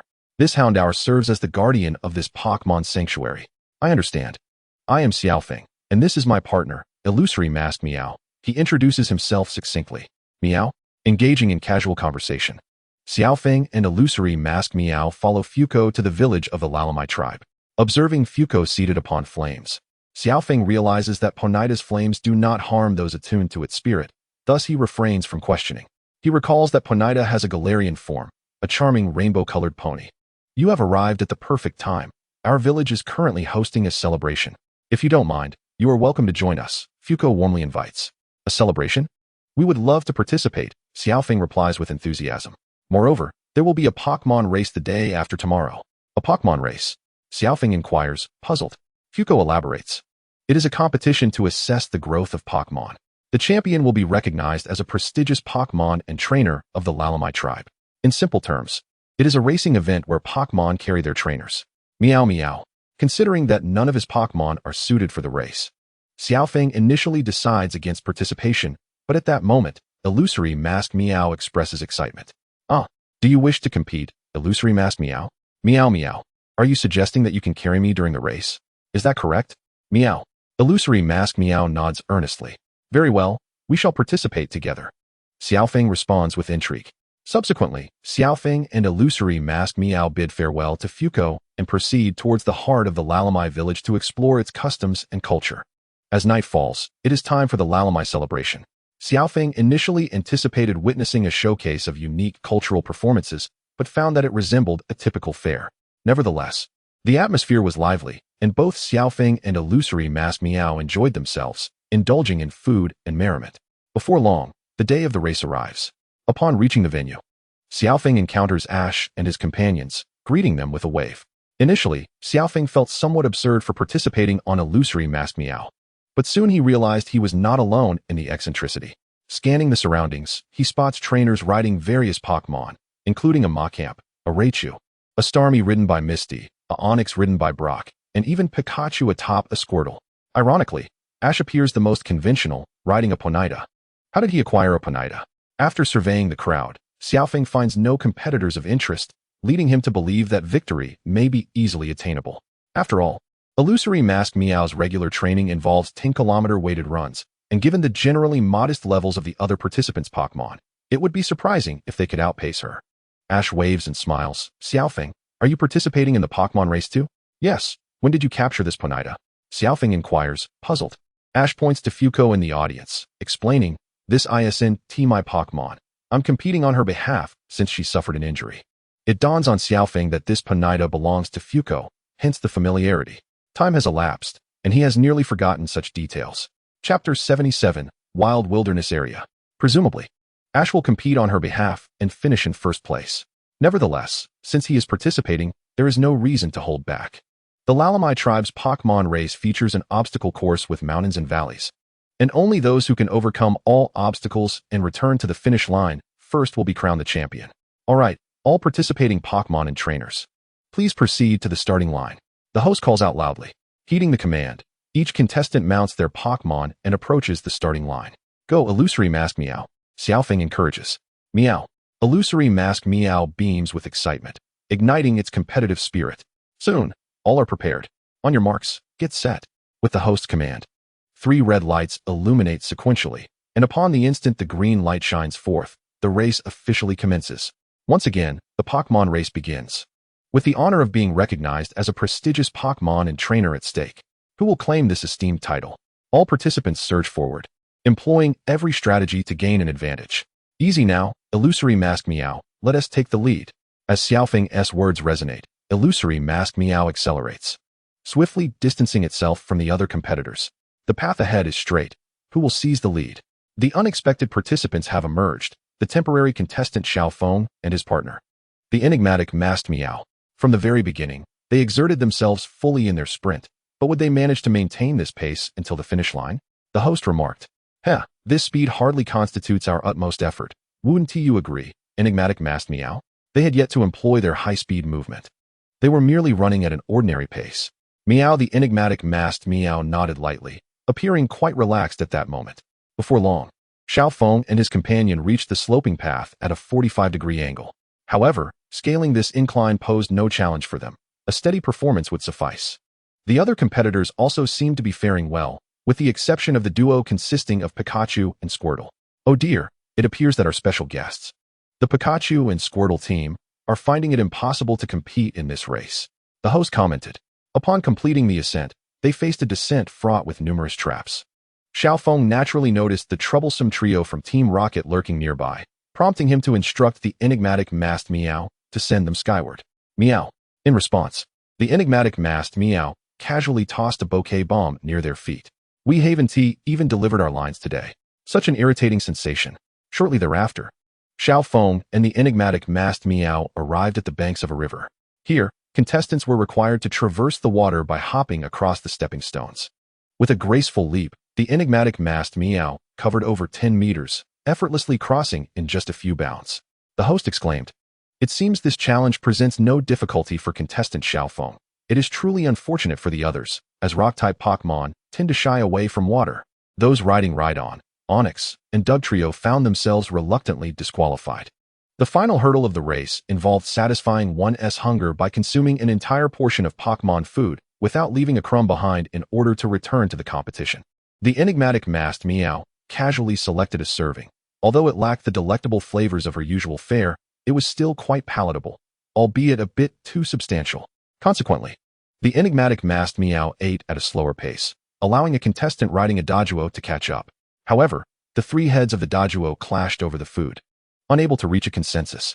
Observing this scene, Xiaofeng felt a sigh of relief. Once they finished their meal, Xiaofeng and the enigmatic masked Meow set off once more, still in the lead. Thus, without any surprises, Xiaofeng crossed the finish line first, claiming victory in the competition. Well done, enigmatic masked Meow. Meow. A few minutes later, at the finish line, Xiaofeng finally spotted the next contestant approaching. As the figure drew nearer, it was revealed to be the contestant riding the Doduo, and at that moment, Ash, atop his Ponyta, also arrived at a modest pace. Just as the situation hung in the balance, Ponyta evolved into Rapid Ash, surging forward. The East Sea Emperor, resurrected in a miracle. Well, it was Ash who secured the second place. The third place was claimed by the contestant riding the Doduo. At this point, the young man atop the Doduo wore a grim expression, for he had resorted to enlisting Team Rocket to cheat in his quest for first place. Yet, not only had he failed to secure first, but he could not even grasp second place. Left with no recourse, he could only stew silently, given that Xiaofeng was so far ahead. Next came the awarding ceremony, where the prize consisted of a banner and the titles of Honorary Pokmon and Honorary Trainer. Congratulations to you, enigmatic masked Meow, and Trainer Xiaofeng. Let us all give them a resounding round of applause. With the host's enthusiastic announcement, the venue erupted in thunderous applause and cheers. After the competition concluded, Xiaofeng and his companions bid farewell to Fuchsia and once again set forth on their journey. Sharing the same destination, they were all headed towards the wild wilderness zone. Thus Xiaofeng, Ash, and Misty departed together. After several days of arduous travel, they finally arrived at the wild wilderness zone, also known as the hunting grounds. This special Pokemon sanctuary differed from previous ones they had encountered, as wild Pokemon here could be freely captured by trainers. However, the wild wilderness zone had its own unique regulations. Only hunting balls provided by the zone could be used to capture the wild Pokemon. By paying an entrance fee of 500 league coins, trainers would receive 30 hunting balls. Within this limited supply, trainers could freely capture their desired Pokemon in the wild wilderness zone. Importantly, capturing Pokemon here was prohibited through battle or coercion. It was entirely reliant on luck. We've arrived. We are now in the wild wilderness zone, where countless Pokemon await my capture. Ash exclaimed with excitement as he spotted the entrance not far ahead. If Xiaofeng recalled correctly, Ash had indeed captured many Pokmon this time. Isn't 30 Tauros a bit excessive? Conversely, Xiao Feng himself did not feel an urgent desire to capture Pokmon. He preferred to let things unfold as fate would have it. Of course, should he encounter something remarkable, he would not let it slip away. However, given the inability to engage in battle, the capture probability of the hunting balls was a cause for concern. He pondered whether success hinged on the whims of the Pokmon regarding their desire to accompany him. The 30 Tauros Ash had captured were undoubtedly eyeing him as their free meal ticket. Thus, upon entering, he would need to remain vigilant of the Tauros herd to avoid being targeted himself. Xiao Feng had no intention of capturing 30 Tauros. Chapter 78, The Legend of Dratini. At the management office of the Wild Wilderness Zone, we should be arriving shortly, Xiao Feng remarked, pulling out a map to check. I can hardly wait. Let us hurry. With that, Ash dashed ahead. After a few minutes of brisk walking, they finally arrived at a small building's entrance. I've arrived at the Wild Wilderness Zone. I will capture Pokmon, Ash sang joyfully along the way. Due to his lack of vocal talent, Brock could hardly endure it any longer. Please, can you refrain from singing while you speak? This is the place where you can freely capture Pokmon. Ash replied. Xiao Feng, Misty, please stop him. Brock pleaded. Xiao Feng waved his hand dismissively. It's indeed wonderful to capture new Pokmon. He is simply too happy to contain himself. Let him be. Meow Pikachu, the enigmatic masked Meow, and Pikachu also appeared quite cheerful. I too wish to capture Pokmon in the Wild Wilderness Zone. Misty interjected with a bright smile. Since that is the case, I won't hold back either. I too shall capture Pokmon. Yay! Yay! Yay! Brock shouted, spurred on by the excitement. What a racket! It seemed that their exuberant voices had become too much for the staff at the management office, who could no longer tolerate it. An elderly man with a head of white hair emerged from the wooden cabin and shouted at them. Your off-key singing is unbearable. Apologies. This is our first visit to the Wild Wilderness Zone, so we got a bit carried away, Xiao Feng quickly explained, not wishing to provoke the irritable old man. The zone prohibits loud noise. I'll let it slide this time since it's your first visit. Following this, the old man introduced himself. My name is Caesar, and I am the manager of the Wild Wilderness Zone. Once inside, after Xiao Feng and the others paid their fees and registered their information, Caesar produced 4 baskets filled with green hunting balls and fishing rods. I must make it clear, within the Wild Wilderness Zone, only the hunting balls and fishing rods provided by the zone may be used. Those who do not adhere to the rules should not expect my leniency. Xiao Feng nodded. Understood. At that moment, Misty, who had been examining the photographs on the wall, seemed to make a significant discovery. Look, they're S.A. Dratini. Hearing this, everyone gathered around. And although the photograph Misty held was quite old, it indeed depicted a Dratini. That must be Mr. Caesar in the picture, Misty pointed out. Ash chimed in. It's true. He looks so young. Little Feng had long been aware that the wild grasslands were home to Dratini, and he already possessed one. So he was hardly astonished. However, what was the matter with Caesar? If he wished to protect the Dratini, he ought to have placed the photograph back in his room. Displaying it here in the hall seemed almost as if he wanted everyone to know about the Dratini's presence. Thankfully, this was the Pokemon world, otherwise, the Dratini would have undoubtedly been snatched away. No, wait, there are no Dratini here. Caesar swiftly dashed over to reclaim the photograph, vehemently denying the existence of the Dratini. This was a clear case of the lady doth protest too much. He might as well have admitted that the Dratini had already been captured. Yet the photo undeniably depicted one. Ash, ever candid, exclaimed, but upon seeing Caesar's readiness to draw his gun, he quickly backtracked. I understand, there are no Dratini here. Mr. Caesar, if you genuinely wish to safeguard the Dratini, you ought not to be so brazen as to hang that photograph in the hall. Little Feng sighed, pausing momentarily before continuing. Moreover, I have no interest in the Dratini here, as I already possess one. Frankly speaking, the Dratini and Dragonair here likely had rather mediocre potential. After all, even a wild Dratini took 30 years to evolve into a Dragonair, which is simply unacceptable. This Dragonair, if it had no fortuitous encounters, would probably struggle to evolve into a Dragonite. As for its offspring, another Dratini, with an average mother and a likely mediocre water-type father from the vicinity, its potential would certainly be inferior to that of a Dratini born on Dragonite Island, which boasts a lineage of pure dragon blood. Little Feng produced a luxury ball and released his Dratini to substantiate his claims. Wah Dratini. Upon seeing the Dratini, Caesar was rendered speechless with astonishment. Mr. Caesar, this is my Dratini, not yours, Little Feng said, cradling the creature and gently stroking its smooth little head. Wah Dratini. The Dratini happily nuzzled against him. How wonderful. After seeing Little Feng's Dratini, I too wish to capture one. Ash remarked enviously from the side. At this comment, Little Feng smiled silently. If his memory served him correctly, Ash's future Dragonite would be captured on Dragonite Island. I realize my mistakes now, Caesar acknowledged, suddenly aware of how egregiously he had erred over the years. And he promptly tucked the photograph away and retreated to his room in solitude. Dratini, I shall never again trouble you. Meanwhile, Ash noticed the video phone nearby and decided to contact Professor Oak. Perhaps he would have some insights. I know Caesar. He is someone I am familiar with. Sure enough, Professor Oak was indeed knowledgeable about the wild grasslands. Approximately 30 years prior, it was Caesar himself who discovered the legendary Dratini, but subsequently, many trainers flocked to the area, capturing every Pokemon they encountered, leaving the wild grasslands desolate. Since then, a regulation was established that allowed each trainer to utilize only 30 hunting balls. 30 balls per person is quite generous. However, considering the capture probability of the hunting balls, it is reasonable, as there are indeed many who fail to capture even one after exhausting 30 balls. And what became of the Dratini afterward? Ash inquired with curiosity. Ultimately, it was never found. As for the true details, I cannot say, for it is an exceedingly rare Pokemon. Familiar with Professor Oak's tendencies, Little Feng discerned that he was likely being evasive. He probably knew more than he was letting on. At that moment, Professor Oak shifted the conversation. You two should capture more Pokemon and bring them back. It has been a while since you sent any Pokemon over. And Little Feng, you don't still lack 6 Pokemon, do you? I know, I won't let you down this time. Ash replied with an awkward smile. Little Feng anticipated that Professor Oak would soon regret saying that. 30 Tauros were on the way. Ah, just right for 6 Pokemon. Little Feng stepped forward, greeting the professor. So you've captured 2 more Pokemon. What are they? They wouldn't happen to be legendary Pokemon, would they? After all, ever since you set out on your journey, you've been incredibly fortunate, capturing a Dratini last time. Professor Oak gazed at Little Feng with eager anticipation. Chapter 79. Why are they all Tauros? What? Professor Oak, have you installed surveillance on me?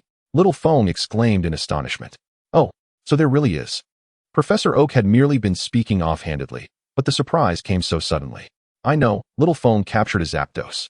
Ash interjected excitedly from the side. Having traveled together these past few days, Little Feng had not concealed the existence of Zapdos, and Ash and the others were well aware. Initially, Ash was unfamiliar with Zapdos. But after the astonished explanations from Misty and Brock, he learned that Zapdos was a legendary Pokemon. Yes, Zapdos and Infernape, Little Feng replied calmly, for in his eyes, Zapdos was not much different from an ordinary Pokemon. Zapdos. You encountered Zapdos and even captured it. Observing Professor Oak's animated reaction on the screen, Little Feng nodded slightly, affirming, Little Feng, could you please send Zapdos back so I can observe and study it? Next time, definitely, Professor, Little Feng politely declined. After conversing for a while longer, they ended the call. Meanwhile, on the rooftop, the trio of Team Rocket followed Pikachu. Jesse, did you hear what they just said? James. Of course, whether it's Zapdos or Dratini, they are all within our grasp. Meowth. As long as we obtain the legendary Pokemon, I will acquire gold. No, I want to capture all the Pokemon in the wild grasslands. Jesse declared confidently. How magnificent, Jesse. Your vision far surpasses that of ordinary villains. James and Meowth praised her. Once all preparations were complete, Caesar led Little Feng and the others to the entrance of the grasslands. Once your hunting balls are exhausted, you must return immediately, understood? Caesar reminded them one last time. Understood. The group responded in unison before stepping into the wild grasslands together. Hey, you little brats. At that moment, Jesse called out to them. Team Rocket. Looking up, they saw the trio of Team Rocket perched atop an archway above them. Witnessing this scene, Caesar, acting as the administrator, scolded, You rascals, what are you doing up there? Get down immediately. We'll come down in a moment. We must first complete what we have to do. Jesse and James replied. In order to prevent the world from being destroyed, to protect the peace of the world. Just as Little Feng had anticipated, their plan was merely to recite their lines. I told you to come down right now, do you hear me? Although Little Feng did not stop them this time, the irate Caesar was not one to tolerate their antics, and immediately drew his gun and fired. The trio hurriedly finished their lines, and James pulled Jesse and Meowth into a confident leap. I was already prepared with a parachute. However, they had forgotten that the ground was less than 10 meters below, and unsurprisingly, they fell to the ground. What are you doing? Magical mask, Meowth. Send them away. Little Feng remarked, exasperated. Wait, this time we want to challenge you to a duel fairly. Jesse quickly shouted. A fair duel? Brock replied with a puzzled expression. Misty was utterly unconvinced. Stop lying. In this wild grasslands, let us see who can capture the most Pokemon and compete against us. James challenged. If you win, We promise never to cause trouble again. It turned out that the Team Rocket trio knew they could not defeat Luo Feng and his friends. So they intended to deceive them into capturing Pokmon, then seize Caesar and interrogate him about the whereabouts of the Dratini in the grasslands. Is that true? Ash surprisingly believed them. A warrior never breaks his word. The trio responded with utmost seriousness. I believe you not. Xiao Feng smirked, letting out a light chuckle. Xiao Xia chimed in. The more you speak, the more absurd it becomes. However, for me, destined to become the world's foremost Pokemon Master, I cannot shy away from challenges. I accept your challenge. Xiaoji declared with fervor. Well, it doesn't matter, after all. The Rocket Trio has never succeeded in their misdeeds. It's merely a matter of time before I send them flying, so Xiao Feng chose to ignore them. After all, with his formidable prowess, he could afford to be a tad reckless. If you lose, all the Pokemon you possess will belong to us. Kojiro took the opportunity to propose a condition. Understood, Xiaoji readily agreed without a second thought. Wait, if we lose, we must relinquish all our Pokemon, while they have nothing to lose. Is that fair? Xiao Feng rolled his eyes, acutely aware of the imbalance in the terms. Xiaoji, how could you agree to that? Indeed, Xiaoji, even Pikachu would be taken away. Brock, standing by, added in disbelief. No problem, I am absolutely confident I will not lose. Xiaoji asserted with unwavering conviction. You are remarkably confident, Xiao Feng remarked, smirking slightly. If their opponents weren't Team Rocket, he felt Xiaoji would certainly end up with egg on his face. At this, Xiaoji nodded. Of course, justice will prevail. Soon after, the group entered the wild area, and after a short walk, they encountered a herd of Tauros. All right, I shall capture a Tauros. Go, Great Ball, Xiaoji exclaimed, pulling out his Pokédex for a quick check before excitedly tossing a Great Ball. Brock, too, threw a Great Ball, evidently intending to capture a Tauros as well. Noticing Xiao Feng's indifference, Xiaoji inquired, Xiao Feng, aren't you going to capture one in such a favorable opportunity? Xiao Feng waved his hand dismissively, explaining, no need to mind me. I simply have no interest in Tauros. Just then, the great balls thrown by Xiaoji and Brock accurately struck two Tauros, capturing them effortlessly. The group ventured further into a patch of grass, where they discovered a solitary Rhydon peacefully grazing. Rhydon, type, ground, rock, ability, rock head, level, 25, aptitude, blue. I've spotted a Rhydon. Go, Great Ball. With that, Xiaoji immediately threw his Great Ball. However, just as the ball was about to hit the Rhydon, a herd of Tauros charged in from seemingly nowhere, obstructing Xiaoji's Great Ball, causing him to capture yet another Tauros. Slightly disheartened, he picked up the Great Ball from the ground.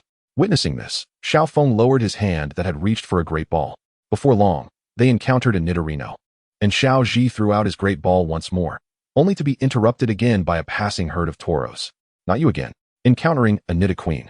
Go. Great Ball. But a herd of Tauros once again crossed their path. Another Tauros. Xiao Feng felt certain that continuing to follow Xiaoji would surely result in him being cursed with 30 Tauros. Thus, he suggested, Xiaoji, let us split up. All right. Chapter 80, EV. Having separated from Xiaoji and the others, Xiao Feng, accompanied by his Mimikyu, embarked on a quest in the wild area to seek out Pokmon. After walking for a while, he encountered several more herds of Tauros. Clearly, Tauros was the most populous Pokemon in this area. Steering clear of the Tauros, he pressed on and stumbled upon a group of Paras and Parasect. With bug and grass types, they were weak upon weak. Xiao Feng had no interest whatsoever. He then encountered a group of Rhydon basking in the sun, which piqued his interest slightly. Although the final evolution, Rhyperior, had a rather unattractive appearance and numerous weaknesses, it was still decent enough. However, this group of Rhydon was lethargic, with mediocre aptitude, seeming ill-suited for battle. Another herd of Tauros. You again? Meow? He then stumbled upon a group of Swablu, but he was uninterested. Sigh, is there truly no rare Pokemon around? What about Chansey? Or Scyther? Tauros? No way. Are the Tauros still following me? Meow. Looking at the seemingly endless herd of Tauros before him, Xiao Feng couldn't help but exclaim. There are just so many Tauros here. At that moment, he spotted a lone Kangaskhan. Kangaskhan, the parent Pokemon, utilizes the pouch on its belly to nurture its young. Once facing extinction, it is now protected and inhabits the outskirts of the wild area. Due to its maternal instincts, it is exceptionally sensitive and possesses formidable attack power. With decent aptitude, he declared, Go, Great Ball. Glancing around and finding no Tauros in sight, Xiao Feng finally threw his first Great Ball. The ball accurately struck Kangaskhan. However, it merely shook once before bouncing off, failing to capture it. Unfazed, Xiao Feng relentlessly threw several more Great Balls, all meeting with failure. Just as he was preparing to throw yet another ball, a herd of toros thundered past him, allowing the Kangaskhan to escape. Darn it, Xiaoji hasn't he done anything? Yet he captures Pokmon with ease. Why did I fail? Xiao Feng consoled himself. That Kangaskhan must have come from the neighboring protected area. Hence it didn't he wish to be captured. It's definitely not my bad luck. To evade the toros and find a Pokmon suitable for himself. Xiao Feng left the grassy expanse and ventured into the forest, hoping to discover new Pokmon. After walking for a while, he encountered a group of Monferno chasing and playing in the trees. Repetitive, not interested. After searching for over an hour, he found nothing but common Pokmon, Caterpie, Weedle, and Budew, none of which caught his eye. Just when Xiao Feng was about to give up and turn back, a Pokmon leaped out from the grass beside him. Its fur predominantly brown with a cream-colored neck and tail and heart-shaped patterns on its tail, capturing his attention. It was an adorable Eevee. Eevee, the evolution Pokmon, possesses unstable genetic traits, allowing for various evolution possibilities, though its population is exceedingly sparse. Pokmon Eevee. Type: normal. Gender: female. Classification: evolution Pokmon. Ability: anticipation. Level: 15, intermediate. Aptitude: purple. Skills: wish, inherited. Double kick, inherited. Tackle, tail whip, helping hand, sand attack, quick attack, baby doll eyes. Hello Eevee. Learning from past experiences, Xiao Feng refrained from immediately throwing his great ball. Instead, he smiled and waved hello. The wild Pokmon in the wild area seemed to understand that trainers could not attack them, which emboldened them considerably. Previously, wild Pokmon encountered by Xiao Feng didn't he mind when he walked past, or even petted them. Bubi, the Eevee exhibited the same demeanor, seemingly unafraid, curiously approaching him. At such moments, it was natural to entice it with food. Eevee, I have some treats for you. I hope you like them. Xiao Feng promptly retrieved a handful of high-grade energy cubes from his backpack and offered them. Although he didn't have any normal-type Pokemon in his team, he had prepared energy cubes of various types for situations like this. Eevee curiously inspected the energy cubes, its little nose sniffing the air. The aroma was simply irresistible. Bubi. Without hesitation, Eevee began devouring the cubes, its tiny mouth swiftly chewing through the treats Xiao Feng had offered. At this moment, Eevee looked up at Xiao Feng, still wanting more. Upon witnessing this scene, Xiao Feng unhesitatingly retrieved an energy cube from his backpack once more. Eat up, there's more, he encouraged. Bui. Once Eevee had feasted to its heart's content, all wariness towards Xiao Feng dissipated entirely. Perhaps due to its indulgence, the little Eevee promptly succumbed to slumber upon the grass. Observing this, Xiao Feng chuckled softly, not forgetting his original purpose. He took out a capture ball and tossed it toward the resting creature. The capture ball struck true, emitting a radiant crimson light that enveloped Eevee and drew it inside. Ding, ding. After a brief moment, the ball ceased its shaking, accompanied by a resounding thud. Xiao Feng promptly picked up the capture ball, pleasantly surprised by the ease of the capture, having anticipated needing to throw 10 or more. I've captured Eevee. A flicker of joy sparkled in Xiao Feng's eyes. Meow, purred the mystical masked Meow softly. In the following hours, it remained uncertain whether luck had run dry or some other misfortune had befallen him, but Xiao Feng encountered not a single wild Pokemon that piqued his interest. Originally, he had hoped to capture a Chansey in this area, yet despite roaming vast expanses of the wildlands, he came up empty-handed and reluctantly decided to abandon the search. Thus, he resolved to return and reunite with Ash and the others. As he strolled along, Xiao Feng and the mystical masked Meow arrived at the lake area within the wildlands. Coincidentally, Ash and the others were there as well. However, they found Misty alone, fishing, while Ash and Brock watched from the sidelines. Xiao Feng speculated that Ash had likely exhausted his 30 capture balls, while Brock appeared disinterested in water-type Pokemon. Hey, so you're all here, Xiao Feng greeted. You're back. Did you capture any Pokemon? Ash inquired curiously, having captured 30 Tauros and eager to know if Xiao Feng had fared similarly. I've only captured one Eevee, Xiao Feng replied. Wow, you encountered an Eevee. How fortunate. Eevee can evolve into Vaporeon. That's wonderful, Misty exclaimed, her thoughts immediately drifting to the water-type Vaporeon. Among Eevee's evolutions, Xiao Feng favored both Umbreon and Sylveon, speculating that it might evolve into one of those two. By the way, Xiao Feng, would you like to join me in fishing? This is my pride and joy, my special Pokemon bait. Today, I'm using a special hook designed after myself. With that, Misty produced a fishing hook resembling her likeness. Sure, I'm quite adept at fishing myself. Xiao Feng, a seasoned angler, accepted the invitation and retrieved a fishing rod provided by the wildlands to commence fishing. Before long, Xiao Feng had caught an array of water-type Pokmon, Magikarp, Tadbulb, and Shelder. However, he opted not to capture them, instead releasing them back into the lake, concluding that his specially formulated water-type energy cubes were indeed more effective. Just then, Misty's fishing rod suddenly reacted vigorously. What strength! She pulled hard on the rod. But the creature beneath the surface was too massive for her to manage alone. "Help me," she called urgently to the others nearby. "Coming." "Oh, don't let go." Hearing this, Xiao Feng, Ash, and Brock rushed over to grasp her fishing rod. With a collective effort, they yanked backwards with all their might. A blue Gyarados emerged from the water, yet it seemed the quality of the fishing rod provided by the wildlands was lacking, as the line suddenly snapped, allowing the Gyarados to escape. Nevertheless, even had they caught it, Misty would likely not have captured it, as Xiao Feng recalled her current fear of Gyarados. At that moment, Caesar appeared behind them, ensnared by a contraption and looking quite exasperated. "Quick, help me get this off." Without a moment's hesitation, Xiao Feng deduced that Team Rocket was behind this mischief. "Mystical Mast Meow, use Brick Break," Xiao Feng commanded, directing the nearby Mystical Mast Meow to dismantle the device. "Meow?" Mystical Mast Meow nodded and executed a precise Brick Break, rendering Team Rocket's machine inoperative. "Mr. Caesar, what on earth happened?" Ash inquired, clearly puzzled. "It's Team Rocket. They aim to capture Dratini. We must hurry to Dragon Valley." After enduring the machine's torment for so long, Caesar was too exhausted to laugh. "Let us go. It's time to send them flying," Xiao Feng declared, having never trusted Team Rocket's claims of a fair duel. Now was the time to bring matters to a close. The group then set off towards Dragon Valley, where Team Rocket, having arrived first, was thrilled to finally encounter Dratini, only to have the creature startled and flee due to an unexpected commotion. "You two fools. I was so close to capturing Dratini," Jesse yelled in frustration. "Then let us unleash Team Rocket's specially designed underwater paralysis bomb." Meowth produced his invention, declaring, "This way, we can capture all the Pokemon residing in the lake at once." Stop. Upon reaching Dragon Valley, Xiao Feng witnessed Team Rocket brandishing a bomb intended for fishing, and shouted out, "Indeed, I've heard the details from Mr. Caesar. You're utterly despicable, Team Rocket," Ash affirmed, knowing he was the only one who had ever believed Team Rocket's words. "Despicable is merely one of our specialties," Jesse retorted, boasting rather than feeling shame. "I've exhausted all my capture balls, so I've won this round," Ash declared, holding up his basket. "The contest is not over until the last moment. I will turn the tables with this," Jesse exclaimed, taking the underwater paralysis bomb from Meowth and tossing it. "You're right, the contest isn't decided yet. Mystical Mast Meow," Xiao Feng added, confident that even if Team Rocket incapacitated all Pokemon in the lake, they would still be unable to capture any. Why do they always make such foolish mistakes?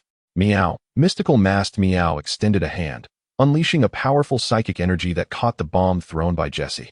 One must admit, psychic abilities are indeed quite effective. Wonderful. Seeing this, Ash, Caesar, and the others all breathed a sigh of relief. How despicable.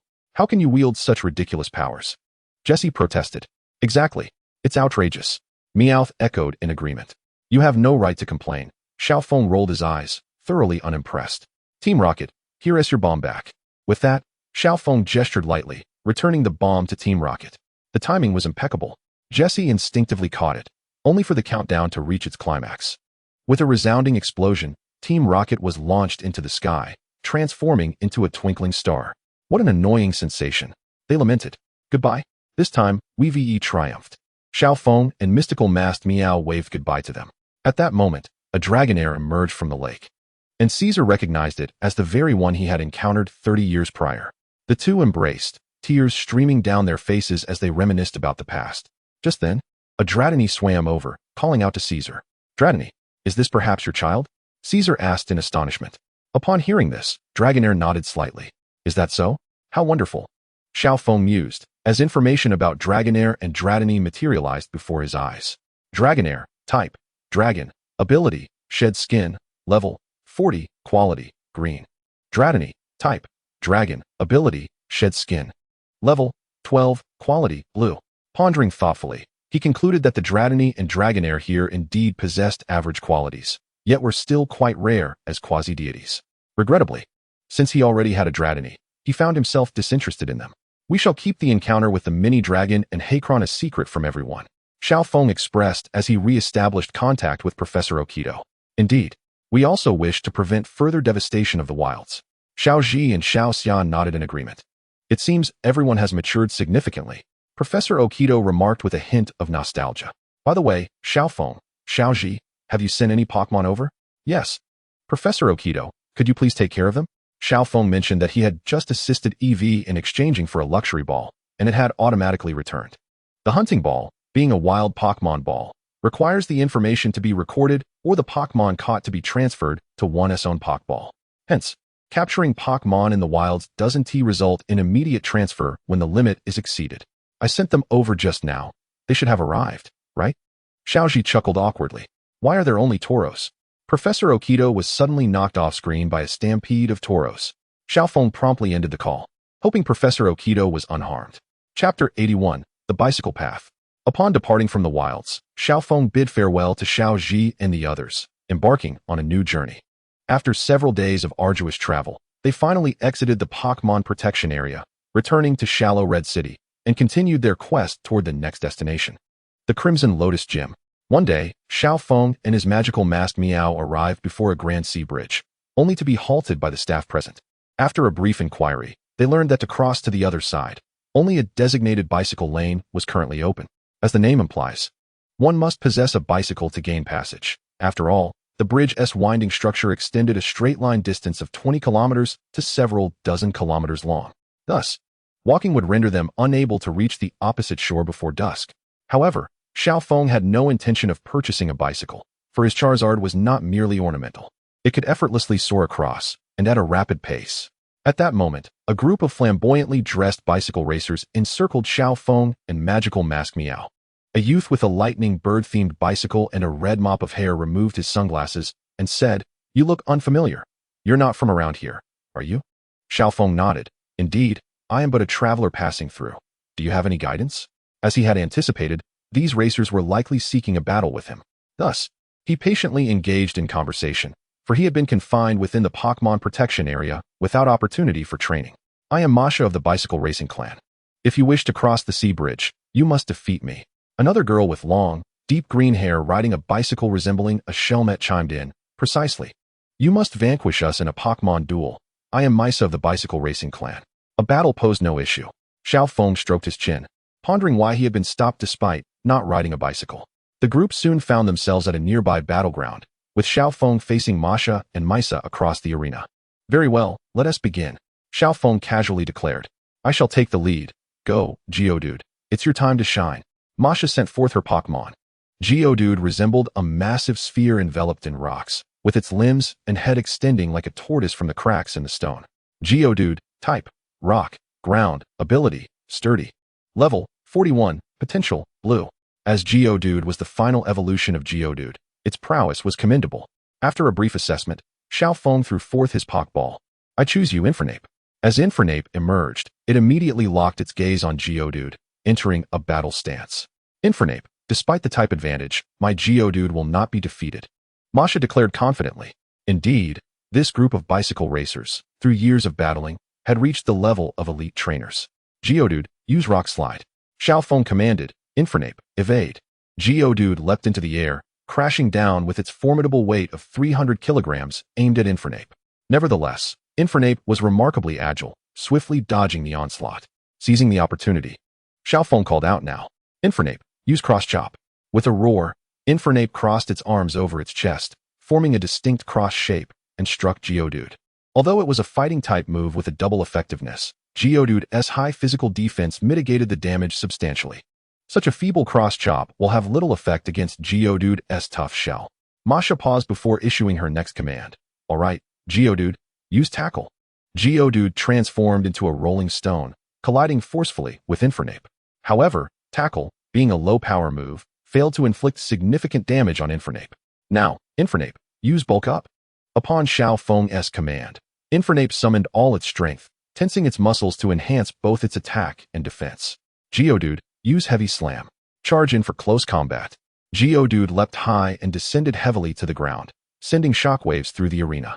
Infernape, enduring the tremor, advanced towards Geodude and unleashed a flurry of rapid strikes. As expected, Geodude could not withstand the assault and succumbed, losing its fighting capability. "Well done, Infernape," Xiaofeng praised without reservation. "Ah, I've lost." Masha lamented as she recalled Geodude. Feigning bravado, you've merely defeated me.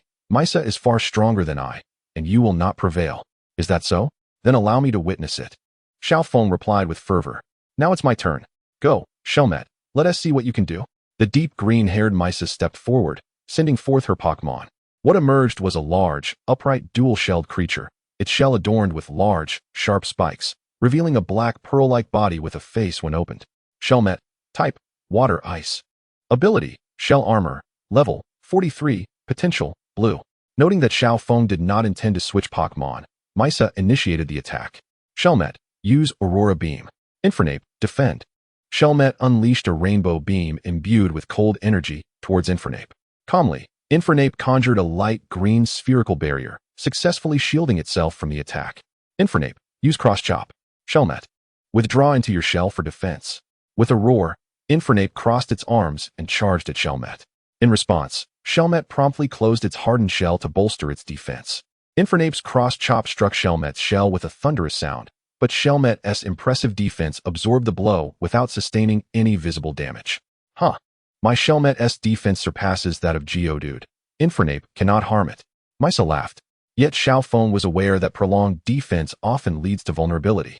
Given the minor level disparity, it was improbable for Shelmet to remain entirely unscathed. Thus, he swiftly commanded, Infernape, grab Shelmet's horn and use Seismic Toss. Seismic Toss was a fixed damage move, effective against formidable defensive opponents. Chapter 82, The EV Brothers. Following Xiao Feng's command, Infernape seized Shelmet's horn. Clawitzer, break free. Meisha shouted anxiously. Clawitzer sensed the impending danger and attempted to wriggle free, yet the strength of the Infernape was formidable. In a swift motion, Infernape hoisted Clawitzer high into the air, spun around several times, and then slammed it down with tremendous force. Bang! Seizing the opportunity, Xiao Feng urged, Infernape, deliver the final blow with your Fury Punch.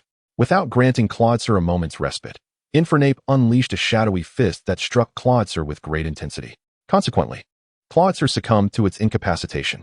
Did Infernape still not evolve? Observing this, Xiao Feng stroked his chin in contemplation. Could it truly be that, as previously speculated, an overwhelming surge of anger was required to evolve, perhaps even to the brink of fury? After all, Infernape had already executed Fury Punch 20 times and met the requisite conditions for leveling up. At that moment, Xiao Feng recalled the episode where Ash's Charmeleon evolved after being provoked by the fossil Aerodactyl. Could inciting Infernape's ire lead to a successful evolution? With this thought, he deemed it worth a try, especially since the big Fulgu was not too far away. What if we lose? Meisha lamented as she retrieved Clawitzer into its Pokeball. Shortly thereafter, Masha and Meisha approached. Although they were street racers, they were not sore losers. Masha exclaimed, "You are truly impressive. We concede this match." Meisha inquired, "I noticed you lack a bicycle. Would you like to borrow mine?" Xiao Feng waved his hand. "No need. I have a flying-type Pokemon." After parting ways with the group of bicycle racers, Xiao Feng and his Mismagius made their way to the nearby Pokemon Center to recuperate before continuing their journey. Your Pokemon has fully recovered. Xiao Feng gratefully accepted Infernape's Pokeball from Nurse Joy, saying, "Thank you, Nurse Joy." Xiao Feng, may I ask for your assistance if you have a moment? Nurse Joy requested. What is it, Nurse Joy? He replied. There are sick and weakened Pokemon in Sunshine Town across the bridge, and I need to deliver this medicine to the Pokemon Center there.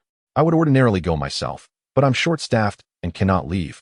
Nurse Joy explained, producing a package of medicine. No problem, leave it to me. It's on my way anyway, Xiao Feng replied, feeling no need to decline. Wonderful, thank you so much. Xiao Feng, Nurse Joy expressed with a smile. Taking the medicine, Xiao Feng and Mismagius exited the Pokemon Center. I entrust this to you, Charizard. After summoning Charizard, he and Mismagius climbed onto its back, finding a comfortable position. As Charizard soared into the sky, they gradually ascended above the ground. Surrounded by an endless expanse of blue sky and ethereal white clouds, with the warm sunlight cascading down upon them. What might take a couple of hours by bicycle across the sea bridge, Charizard accomplished in mere minutes. Xiao Feng soon arrived at the Pokemon Center in Sunshine Town, delivering the medicine to Nurse Joy there. Here you go, Nurse Joy. Thank you immensely. This should resolve the situation for that child. Nurse Joy said as she took the medicine and sprinkled it into the tank housing a large Shelder. Before long, the special medication took effect, and Shelder regained its health. Fantastic. Meow. Witnessing this scene, Xiao Feng and Mismagius shared joyful smiles. Subsequently, Xiao Feng contacted Nurse Joy from across the bridge, reassuring her, Nurse Joy. I have delivered the medicine, and Shelter has fully recovered. That's wonderful. Thank you, Xiaofeng. After departing Sunshine Town, Xiaofeng and Miss Magius continued their journey. Along the way, they encountered a girl named Imity, who aspired to become the world's foremost Ditto master, along with her Ditto. They also assisted Ditto in overcoming its transformation challenges and passed through a forest inhabited by adorable Pikachu, mingling joyfully with them. Throughout their travels, they remained committed to training. And after several days, Xiaofeng and his companions arrived at a quaint town named Stun Town. Nestled at the foot of Evolution Mountain, this town, though lacking a gym and high-rise buildings, was prosperous due to its abundant supply of evolution stones. As Xiaofeng and Miss Magius strolled past a lavish estate, the owner appeared to have noticed them, as three youths clad in tight athletic attire emerged. One, with spiky hair resembling a Super Saiyan, inquired, "Are you a Pokemon trainer?" Indeed, Xiaofeng nodded, as it was an easy conclusion to draw with Miss Magius at his side. "That's splendid. We require your assistance with something and will reward you with the evolution stones you need afterward," he said eagerly. "Oh, do tell," Xiaofeng responded, not swayed merely by the promise of an evolution stone, but recalling the brothers' connection to the matter. "Very well. Allow us to introduce ourselves and explain why we summoned you here," began the youth with blue, fin-like hair. The golden-haired Super Saiyan was the first to throw a Pokeball, declaring, "We are the Eevee brothers of Stun Town. I am the eldest, Reizang. And this is my Pokemon, Raichu." The blue-haired youth followed suit, announcing, "I am the second, Mizuki, and this is my Pokemon, Vaporeon." The red-haired youth then tossed his Pokeball, stating, "I am the third, Aki, and this is my Pokemon, Flareon." Xiaofeng instinctively asked, "What about the fourth?" The eldest, Reizang, called out, "Tai, come out." In response, a reluctant brown-haired boy emerged, cradling an Eevee. The three brothers then simultaneously declared, "Our goal is to have you battle our Pokemon with your own."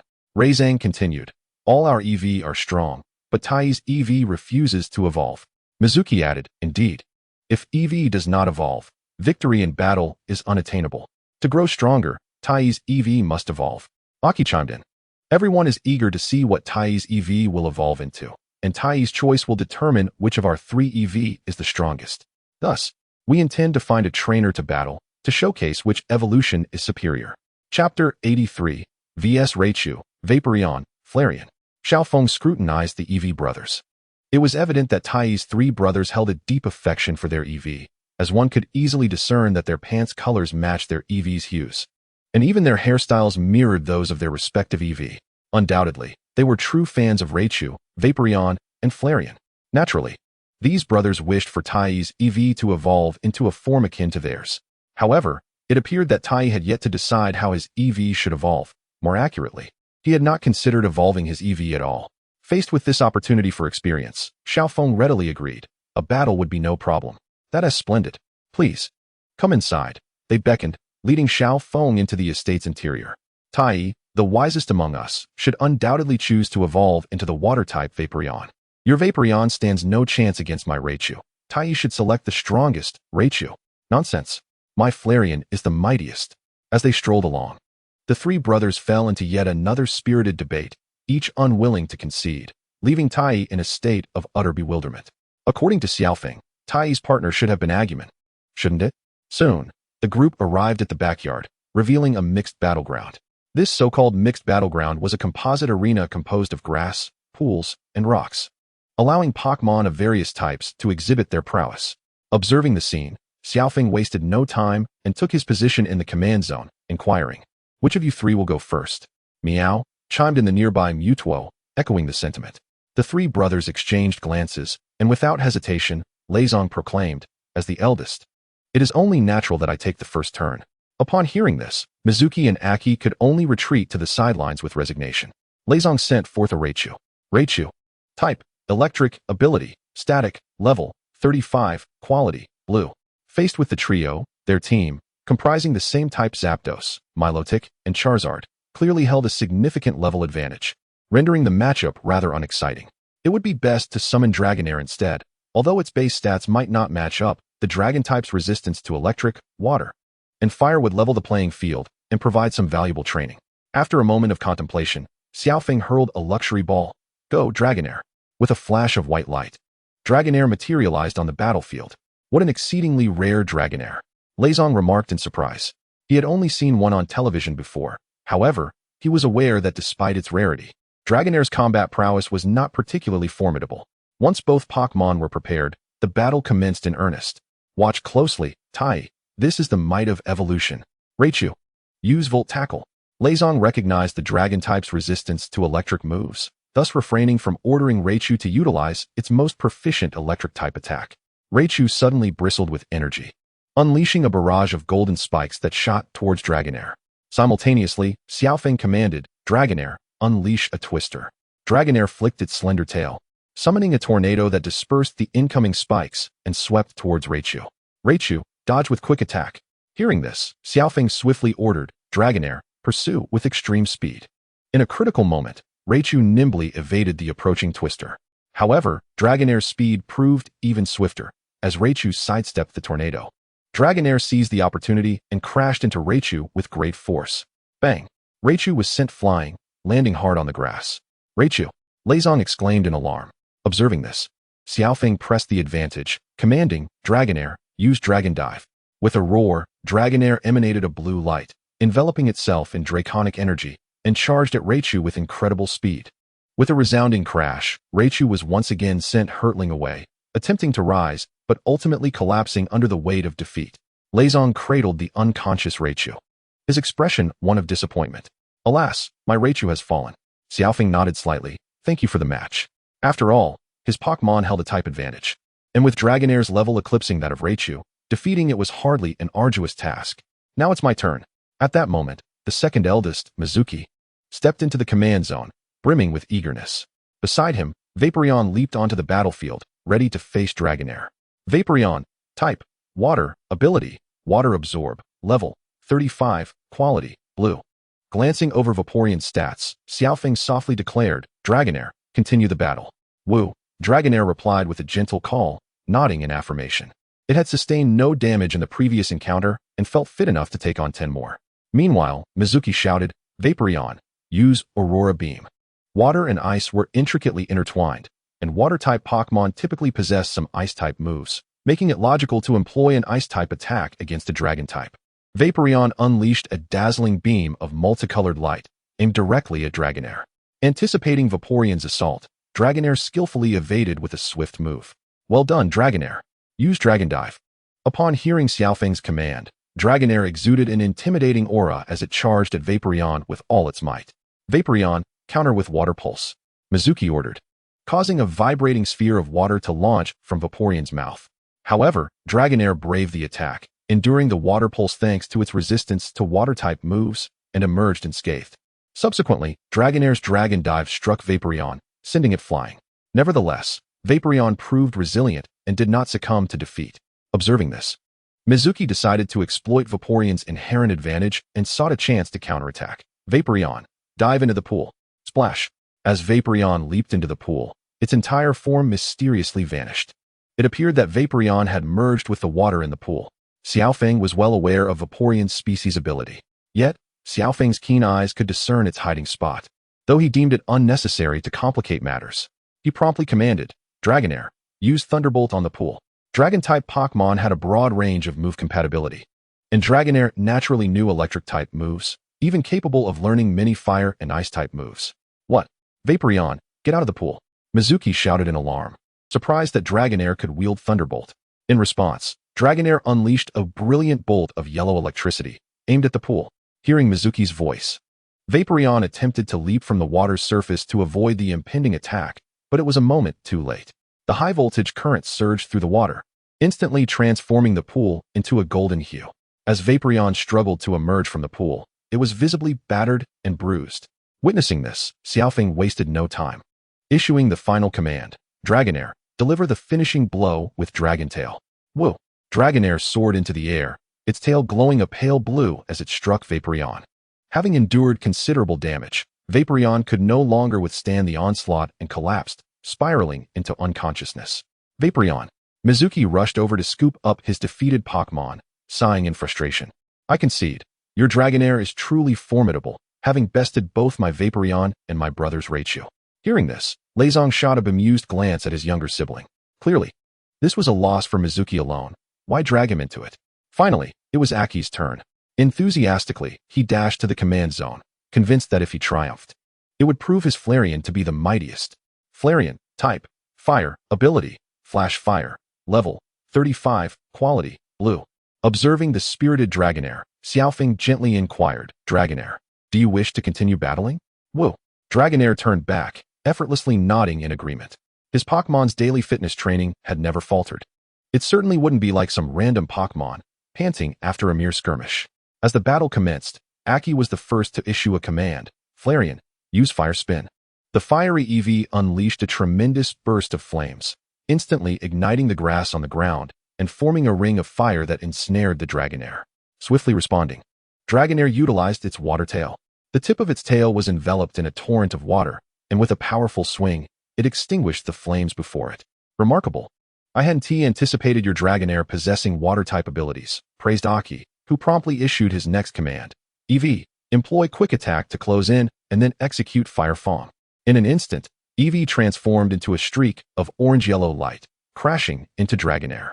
Following this, EV opened its fiery maw, biting down on Dragonair with its flame-enshrouded teeth. Simultaneously, Xiaofeng quickly commanded, Dragonair, use Water Tail. Fire Fong and Water Tail struck one another in succession. However, due to the inherent type advantage, EV sustained far greater damage. Fire EV, unleash Flamethrower. Dragonair, employ Extreme Speed. A pillar of fire erupted from EV's mouth, yet Dragonair, with its remarkable agility, evaded the attack. In an instant, Dragonair forcefully knocked EV back. Now, Dragonair, use Water Tail. Aki anxiously shouted, EV, hang in there, retaliate with Flamethrower. EV opened its mouth, releasing Flamethrower. Yet it was cleaved in two by Dragonair's Water Tail, followed immediately by a powerful strike to EV's head. Overwhelmed by the blow, EV collapsed to the ground, its eyes swirling in disorientation. Alas, we have lost. You are truly formidable. At that moment, Reizang, Mizuki, and Aki approached Xiaofeng. With this outcome, wouldn't our original goal be thwarted? Tai would be at a loss regarding which EV evolution to choose. Indeed, Raichu is undoubtedly the best. Only Reizang would hold such a belief. The most formidable is, without a doubt, Vaporeon. Brother, Tai, who was holding EV, appeared conflicted. EV, type, normal, ability, adaptability, level, 20. Potential, blue. Such an adorable EV. What a coincidence. I captured one not long ago, Xiaofeng remarked with a smile. Thank you. Bui. Really? Upon hearing Xiaofeng, Reizang, Mizuki, and Aki immediately took notice. You also have an EV? Reizang inquired. What evolution path did you choose? Jolteon, Vaporeon, or Flareon? The three brothers were eager to know Xiaofeng's choice. After all, the individual who defeated them chose an evolution, which signified an acknowledgement of that EV. None of those. I intend to evolve EV into Sylveon or Umbreon, Xiaofeng blurted out. Although he currently had no time to nurture EV, he had already considered its evolution direction upon capturing it. However, EV's own desires were paramount. He merely suggested, leaving the final decision to EV itself. Sylveon, Umbreon, are those new evolutionary forms of EV? While they were somewhat skeptical of Xiaofeng's claims, the brothers were indeed unaware. Your information is rather outdated. EV has more than just 3 evolution types of electric, water, and fire. To be aware, there are currently 8 known evolutionary forms of EV. This information wasn't exclusively his.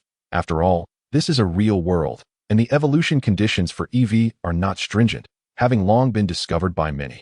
It wasn't surprising that the brothers were unaware, as they didn't seem like trainers who had traveled extensively. Furthermore, personal computers and smartphones were not yet prevalent in the Kanto region, and this small town lacked a Pokemon Center, leading to somewhat outdated information. Xiaofeng's awareness stemmed not only from being a traveler, but also from insights gained from Professor Oak. Additionally, he knew 2 methods for Milotic's evolution. Although no one had published them, he was certain some individuals were already aware, as Milotic was the ace of both Michi and Atom in the Hoenn region. Really? Xiaofeng, please do share with us the new EV evolutions. We implore you. The 3 brothers immediately bowed respectfully, seeking his guidance. Hee, since you've asked so earnestly, Meow Meow, we shall generously impart this knowledge. At this, the enchanting Mutuo also joined in. Chapter 84, Snorlax. Xiaofeng retrieved a sketchbook from his backpack and quickly sketched an EV. Looking at the lifelike EV on the page, he nodded in satisfaction, realizing his drawing skills hadn't diminished much. Listen closely. Xiaofeng tapped the sketchbook with his pen. As previously mentioned, Eevee currently possesses the potential to evolve into as many as 8 different Pokemon. This is due to Eevee's unstable genetic makeup, making it highly susceptible to environmental influences, leading to spontaneous evolutions into various Pokemon types. Perhaps even more evolutionary forms will be discovered in the future. Leaving that aside, the 8 recognized evolutionary forms of Eevee are Jolteon, Vaporeon, Flareon, Espeon, Umbreon, Leafeon, Glaceon, and Sylveon. How can we ensure Eevee evolves into Espeon, Umbreon, Leafeon, Glaceon, and Sylveon? The 4 Eevee brothers eagerly sought to know. Xiao Feng paused before continuing. Espeon and Umbreon require a certain level of friendship before evolving. During the day, Eevee evolves into Espeon, a psychic-type Pokemon, while at night, it evolves into Umbreon, a dark-type Pokemon. Drawing upon past memories, he illustrated the forms of Espeon and Umbreon in his sketchbook. Leafeon evolves when Eevee levels up near rocks covered in moss, while Glaceon requires leveling up near rocks blanketed in ice. Xiao Feng recalled that in subsequent games, these specific locations were removed, leading to Leafeon and Glaceon evolving via leaf stones and ice stones instead. However, the ordinary leaf stone and ice stone were indeed insufficient. Otherwise, the Eevee brothers would have discovered them, as they produced various evolution stones here. Thus, for Eevee to successfully evolve using a leaf stone or ice stone, the leaf stone must be infused with a certain amount of moss, while the ice stone must be imbued with the chill of frost. Lastly, Sylveon also requires achieving a certain level of friendship and learning a fairy-type move before it can evolve into Sylveon. As he spoke and sketched, by the time Xiao Feng finished, his sketchbook depicted 9 distinct forms of Eevee. It turns out Eevee has so many evolutionary forms. We had thought we were the most knowledgeable about Eevee, yet we were completely unaware of its other evolutions. We are truly grateful for your enlightening us. Reizang, Mizuki, and Aki expressed their gratitude in unison. Upon learning that Eevee had so many evolutionary forms, the Reizang brothers no longer pressured Tai's Eevee to evolve into Jolteon, Vaporeon, or Flareon, as their younger brother had far more options. Tai also breathed a sigh of relief, but how long could he delay this situation? Witnessing this, Xiao Feng decided to give him a gentle push, encouraging, Tai, if you don't want Eevee to evolve, you should clearly communicate that to your brothers. I can see they are not unreasonable individuals. I understand. In response, Tai mustered his courage. Brother, I have made my decision. I want to be EVS trainer. Reizang nodded. You wish to become EVS trainer? Oh, I see. You've already made up your mind, and I can accept that. Indeed. If you had communicated this sooner, there wouldn't have been any issues. Mizuki chimed in. Thus, we shall truly become the renowned Eevee Quartet, Aki added. Brother, thank you all. Bui. Receiving the acknowledgement of his 3 brothers, Tai and his Eevee were overjoyed. The 4 Eevee brothers, in a gesture of gratitude for Xiao Feng's assistance, resolutely decided to present him with a set of evolution stones native to Stun Town. Remarkably, these stones were of high quality, each boasting a rating exceeding 85 points. Initially, Xiao Feng presumed they were merely a few ordinary stones, but to his astonishment, they turned out to be of superior quality. Such extravagance came easily with millions of alliance coins at their disposal.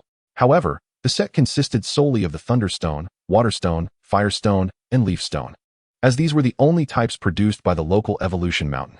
Nonetheless, Xiao Feng felt immensely satisfied. After resting for a night in Stun Town and bidding farewell to the warm-hearted Eevee brothers, Xiao Feng and his enchanting masked Meow resumed their journey, enriched by their newfound treasures. After 2 days of travel, they encountered an elderly gentleman by the roadside at noon.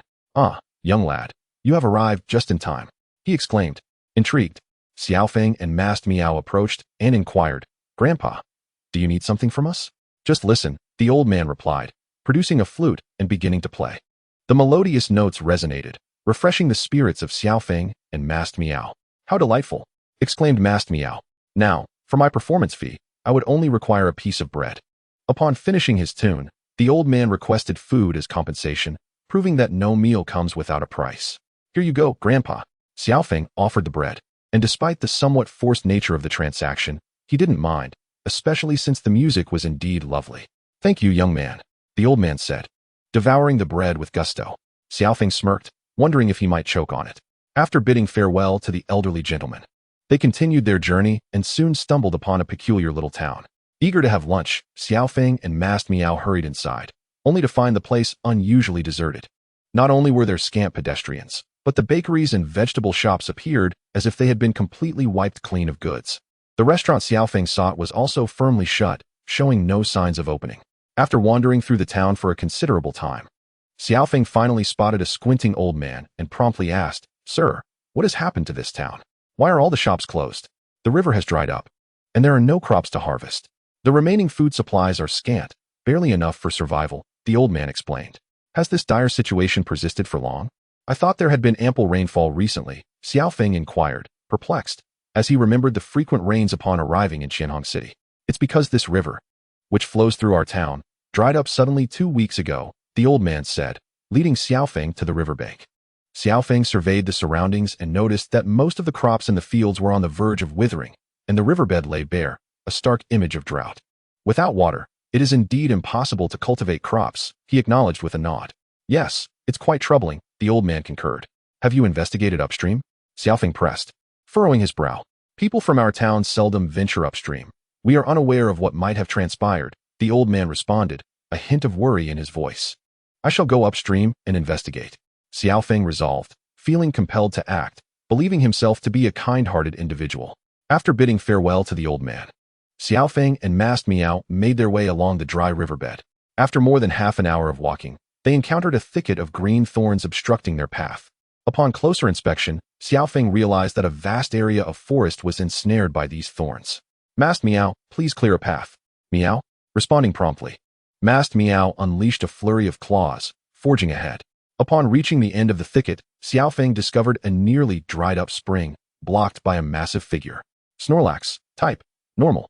Ability, gluttony, level, 41, quality, blue. "Is that a Snorlax?" Xiaofeng scratched his head in confusion. Meow? This Snorlax seemed to be the reason for the obstruction of the river. If they could simply move it, the issue would be resolved. The simplest solution would be to capture it. However, despite his fondness for Snorlax, Xiaofeng was reluctant to do so. After all, a Snorlax leads a life of eating and sleeping, and he could hardly afford to maintain such a creature, much less train it effectively, as it would be difficult to wake it up, and when it did awaken, it would merely consume food. Despite its considerable size, Xiaofeng and Master Meow managed to shift the Snorlax with relative ease. However, to their dismay, no water flowed forth. It turned out that the true blockage was the thorns. "Oh no, to let the water flow into the river, we must clear all the thorns ahead." Xiaofeng found himself in a predicament, realizing this task would likely take a considerable amount of time. Meow.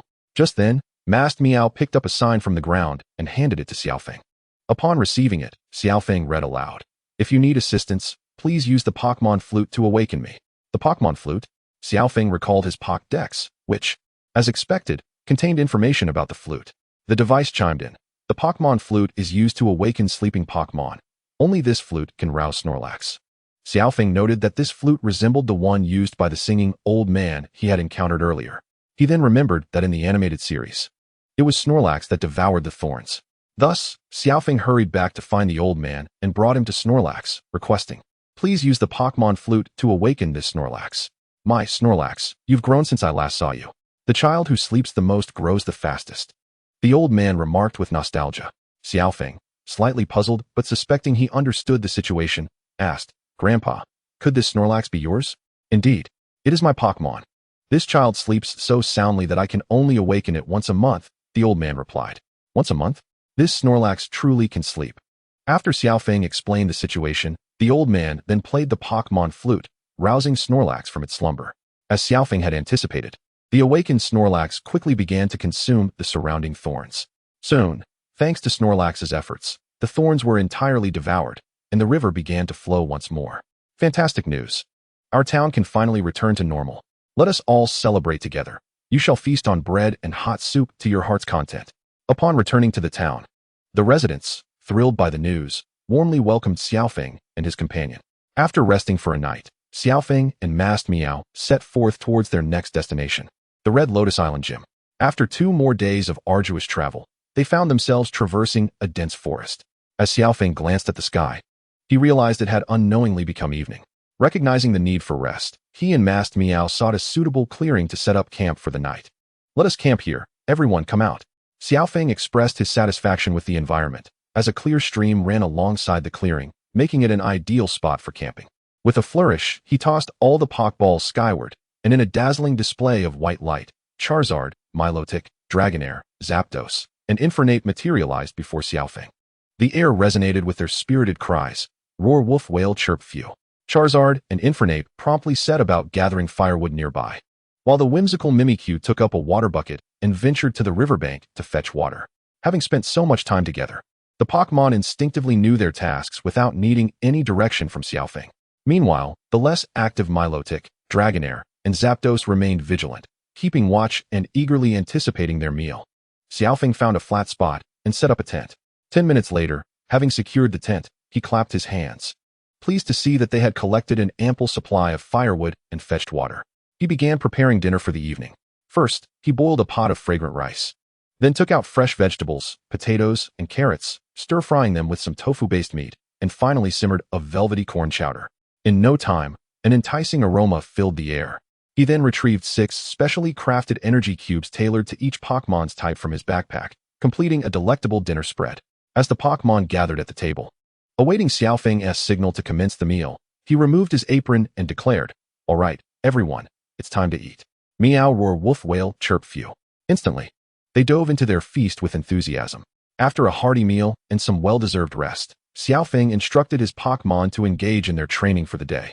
They sprang into action, following their usual routine, pairing off or finding spots nearby to practice or train. Some were honing new skills in the woods, while others sparred in open areas.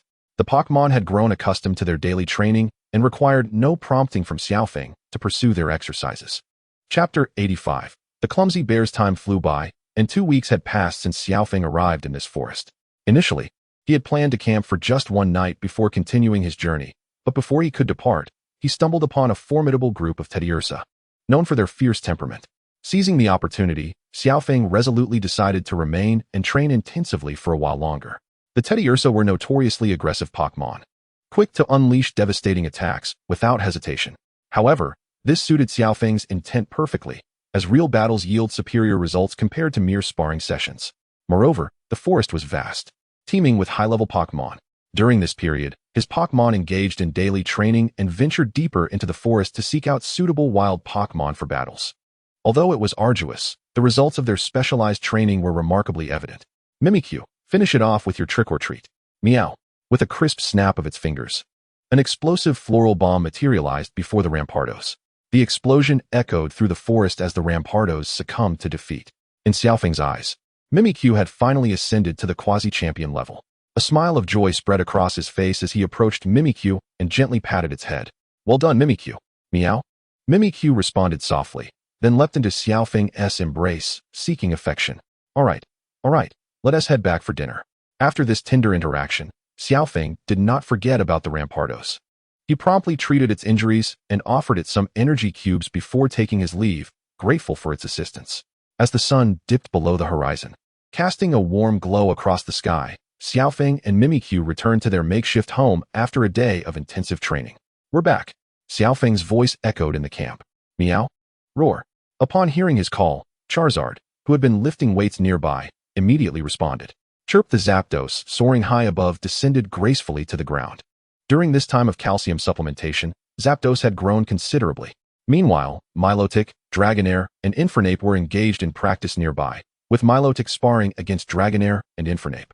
Upon hearing Xiaofeng, they completed their final moves before returning. Wolf Dragonair eagerly rushed into Xiaofeng's arms, grateful for his presence, as any ordinary person might have been knocked over by the impact. "Dragonair, you're full of energy today." Xiaofeng chuckled, catching Dragonair and ruffling its head affectionately. Wolf Dragonair nodded in agreement. "Milotic, Infernape, you've worked hard today. After dinner, I'll give you massages to help you relax." Having learned Pokmon massage techniques from the beauty street, Xiaofeng was eager to apply them. Although it wasn't feasible to provide massages daily due to time constraints, he could certainly manage to do so periodically. Meow. The eyes of Mimikyu and the others sparkled with anticipation as they truly relished the soothing experience. After a satisfying meal and some much-needed rest, Xiaofeng treated Mimikyu and the others to a rejuvenating massage. Observing their gleaming effects, he felt he had indeed reached a level worthy of opening a shop on Beauty Street. The night passed quietly. The following morning, after enjoying breakfast and completing their daily physical training, Xiaofeng packed his belongings and set forth once more. Upon exiting the forest, guided by the map, he arrived at the nearest Pokemon Center. Having trained intensively in the forest for so long, he had been vigilant about managing the training intensity, promptly treating any injuries. Nonetheless, it was prudent to have professionals conduct a thorough examination to ensure no hidden ailments lingered. The examination revealed everything to be in order. And during the checkup, Xiaofeng took the opportunity to research information about the Great Fool Valley online. As expected, news had spread that ancient Pokemon fossils had been unearthed there, sparking a fossil craze. After retrieving his Pokeballs from Nurse Joy, Xiaofeng instructed Charizard to carry him and Mimikyu to the Great Fool Valley. What would normally take over half a month to traverse on foot, Charizard leisurely covered in just 3 hours of flight. The Great Fool Valley, located between the hunting grounds and Red Lotus Town, is renowned for its majestic canyon landscape. I hope we're not too late. Upon arriving at the Great Fool Valley, Xiaofeng found it teeming with people, each armed with a pickaxe, rushing toward the canyon. Xiaofeng was not particularly interested in the fossil Pokemon. His primary goal was still to facilitate Infernape's evolution. After all, while fossil Pokemon may seem powerful, their actual strength is fairly average, generally aligning with that of ordinary Pokemon, rare only by virtue of their extinct status.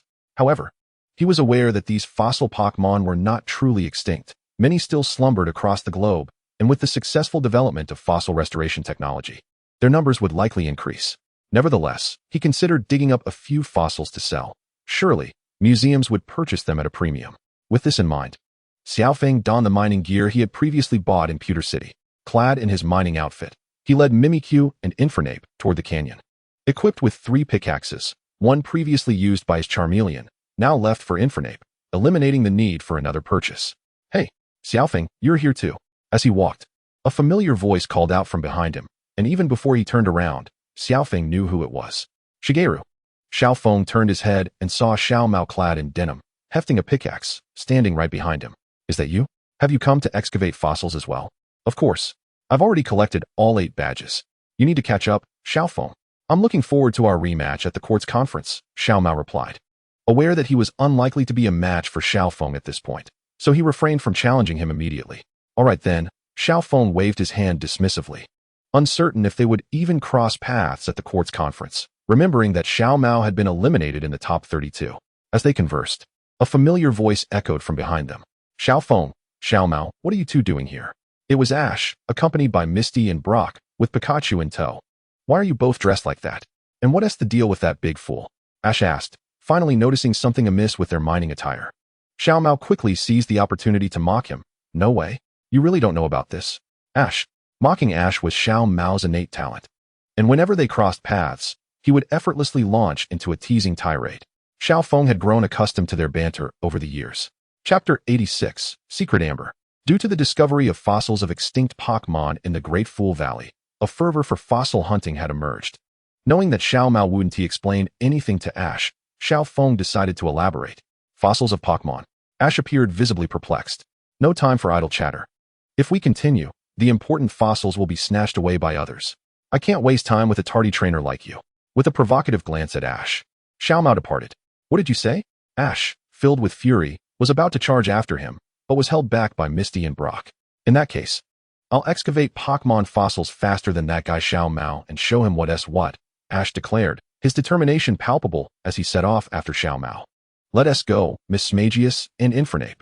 Seeing this, Xiaofeng was equally unwilling to lag behind. After all, he was there to see if he could unearth some fossils for extra profit. As for the fossil Aerodactyl, he would keep a watchful eye.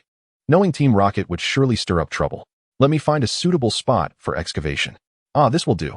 Miss Smagius, Infernape, start digging. Meow. Pua. The efficiency of one person and 2 Pokemon clearly surpassed that of others, and Infernape, true to its vigorous nature, swung the pickaxe with remarkable force. Pua. Did we hit something?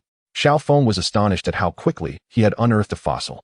Receiving the object from Infernape, he beheld a pale, yellow amber. Secret amber. Xiaofeng was well aware of its significance. It was an item capable of resurrecting the fossil Aerodactyl. He couldn't believe his luck. What a windfall. Beside him, Xiao Mao, vigorously wielding his pickaxe, soon managed to uncover a fossil as well. I did it, Xiaofeng. I found a Pokemon fossil too, he exclaimed, approaching with the fossil in hand. Xiao Mao's exuberance attracted the attention of an elderly scholar, who began examining the fossil under a magnifying glass. What do you think? I found it right away. By the way, do you know what Pokemon this fossil belongs to? Xiao Mao inquired with a proud expression. After a careful inspection, the scholar replied affirmatively, This is a fossilized excrement of a Pokmon. Excrement. Xiao Mao collapsed instantly. Hee. Xiao Mao is still quite immature. Xiao Feng shook his head, then handed the amber to the scholar for authentication. After a thorough examination, the scholar declared, "This is not a fossil." Upon hearing this, the fallen Xiao Mao burst into laughter. Haha, Xiao Feng, yours isn't a fossil either. But this is something far more extraordinary. Before he could finish laughing, the scholar's words swiftly turned the tables on him. This is a substance that has been preserved in resin, akin to stone. It is amber. And not just any amber. It is secret amber. With the scholar's endorsement, Xiao Feng felt assured he had not erred. Secret amber? Ash had now approached as well. Indeed. Unlike ordinary amber, this one contains the genes of Pokmon from that era. Incredible. Xiao Feng, you are exceptionally fortunate, completely unlike Xiao Mao's excrement fossil. Ash seized the moment to taunt Xiao Mao once more. How infuriating. Though angered by the remark, Xiao Mao found himself at a loss for a retort. Well, it was all thanks to Infernape, Xiao Feng said, satisfied as he stowed the secret amber in his backpack. Puh. Hearing Xiao Feng's praise, Infernape's digging speed increased even further. After a while, Xiao Feng then heard Meowth's voice. I wonder how they're faring, Meow. Not far off, Ash, Misty. And Brock instinctively turned their heads back. It's Team Rocket's Meowth. Xiao Feng knew it was time to act. He quickly called for Mismagius and Infernape to sneak up behind Meowth. Meowth stood atop a large boulder, arms crossed, lamenting, given their past records. I wonder if we can rely on them, Meow. Since you sincerely inquired, we shall graciously inform you. Came the sudden appearance of Jesse and James, delivering their modified lines. To prevent the world from destruction. To protect the peace of the world. To uphold love and truth in the face of evil. The charming and delightful villains. Jesse, James. We are Team Rocket, traversing the galaxy. A white hole, a bright tomorrow awaits. Observing the two reciting their introduction lines at such a critical moment, Meowth produced a toy hammer from seemingly nowhere and struck both of them on the head. I hit. Those words are utterly useless. Have you set up the bomb yet, Meow? Jessie snatched the toy hammer from Meowth's grasp. What are you doing? With that single strike, she sent Meowth crashing into the rock. Xiao Feng, who had been covertly observing, couldn't help but smirk at the scene. Jessie truly lived up to her reputation, achieving the effect of a steel hammer with a mere toy. We've definitely set up the bomb. Exactly. Once we blow up this section of rock, the hidden Pokemon fossils will surely be unearthed, Jesse and James said, looking relaxed. Hearing Team Rocket's conversation, Misty exclaimed anxiously. They intend to blow up the Great Fool Valley. If they do that, those digging below will be in danger. Brock quickly chimed in with a warning. I'll go stop them. Ash turned to Misty and Brock, saying, Misty, Brock, you two go warn everyone to evacuate immediately. I'm coming with you, Xiao Feng added. Understood. Without hesitation, Misty and Brock sprinted down the valley, while Xiao Feng and Ash remained to confront Team Rocket. Now all the Pokemon fossils will belong to us, Meow. When Xiao Feng and Ash reached the mountain peak, they found Meowth holding a lighter, ready to ignite the fuse. Hey, stop right there, Ash shouted. You again, little brat. And the formidable little brat. You're here to thwart us once more. Unfortunately, you're too late, Meow. Looking in the direction of the voice, they saw that the fuse had already been lit. Squirtle, you're the one. Pooh, pooh, pooh. Squirtle pursued while spraying water, but every shot missed. Xiao Feng chased after as well, but the fuse seemed excessively long, reaching all the way to the valley floor. Ultimately, it was Pikachu, the ever-reliable comrade, who unleashed a thunderbolt that struck the explosives. Boom. The ground suddenly split open, engulfing Xiao Feng, Ash, Team Rocket, and their Pokemon. Subsequently, falling rocks sealed the newly formed fissure. Chapter 87. Fossil Pokemon. Ash, Xiao Feng, Pikachu, Mismagius. Xiaoxia and Xiaojing only arrived after Xiaofeng and the others had fallen underground. However, they ultimately found nothing but a solitary Squirtle. We must hasten to rescue them, exclaimed Xiaoxia, as she and Xiaojing promptly began to excavate the rocks. Unbeknownst to them, a rotund Pokemon nearby had suddenly become incensed. For Xiaofeng, extinguishing the detonator was not a formidable task. However, upon witnessing the absurdly long fuses of Team Rocket's explosives stretching to the base of the mountain on the opposite side, he realized that even if an explosion occurred, it would not affect those excavating in this vicinity. His true intention was to encounter the fossilized Aerodactyl, so he chose to let events unfold naturally. As expected, Ash was unable to extinguish the fuse, and the explosives ultimately detonated. Xiaofeng and the others plummeted downwards, but he was mentally prepared for such an outcome. Meow? Xiaofeng and the illusory mask Meow landed gracefully and steadily. as he extended his hand to catch the descending Infernape, turning his gaze towards the others. Ash and Team Rocket had collapsed to the ground, unconscious, but they quickly regained consciousness. Kojiru surveyed the surroundings, inquiring, "Where are we? This place is rather eerie." Musashi also awoke. Xiaofeng began to explain, "We are in the underground cavern of the Great Fool Valley. The recent explosion created a large opening above, and we fell through it." "What did you say?" Team Rocket sprang to their feet, with Musashi pointing accusingly at Ash and Pikachu, scolding, "You little brats caused this mess." "Indeed, it is your interference that has led to this predicament," echoed Kojiru. In response, Ash stood up and retorted, "What? Ultimately, it is because you set the bombs." Pikachu chimed in to support Ash's rebuttal. "All right, now is not the time for disputes," Xiaofeng interjected, noticing that both parties were embroiled in a heated argument. "Meow meow." The illusory masked Meow concurred. "Indeed, our priority now is to find a way out of this cavern. The opening above is blocked."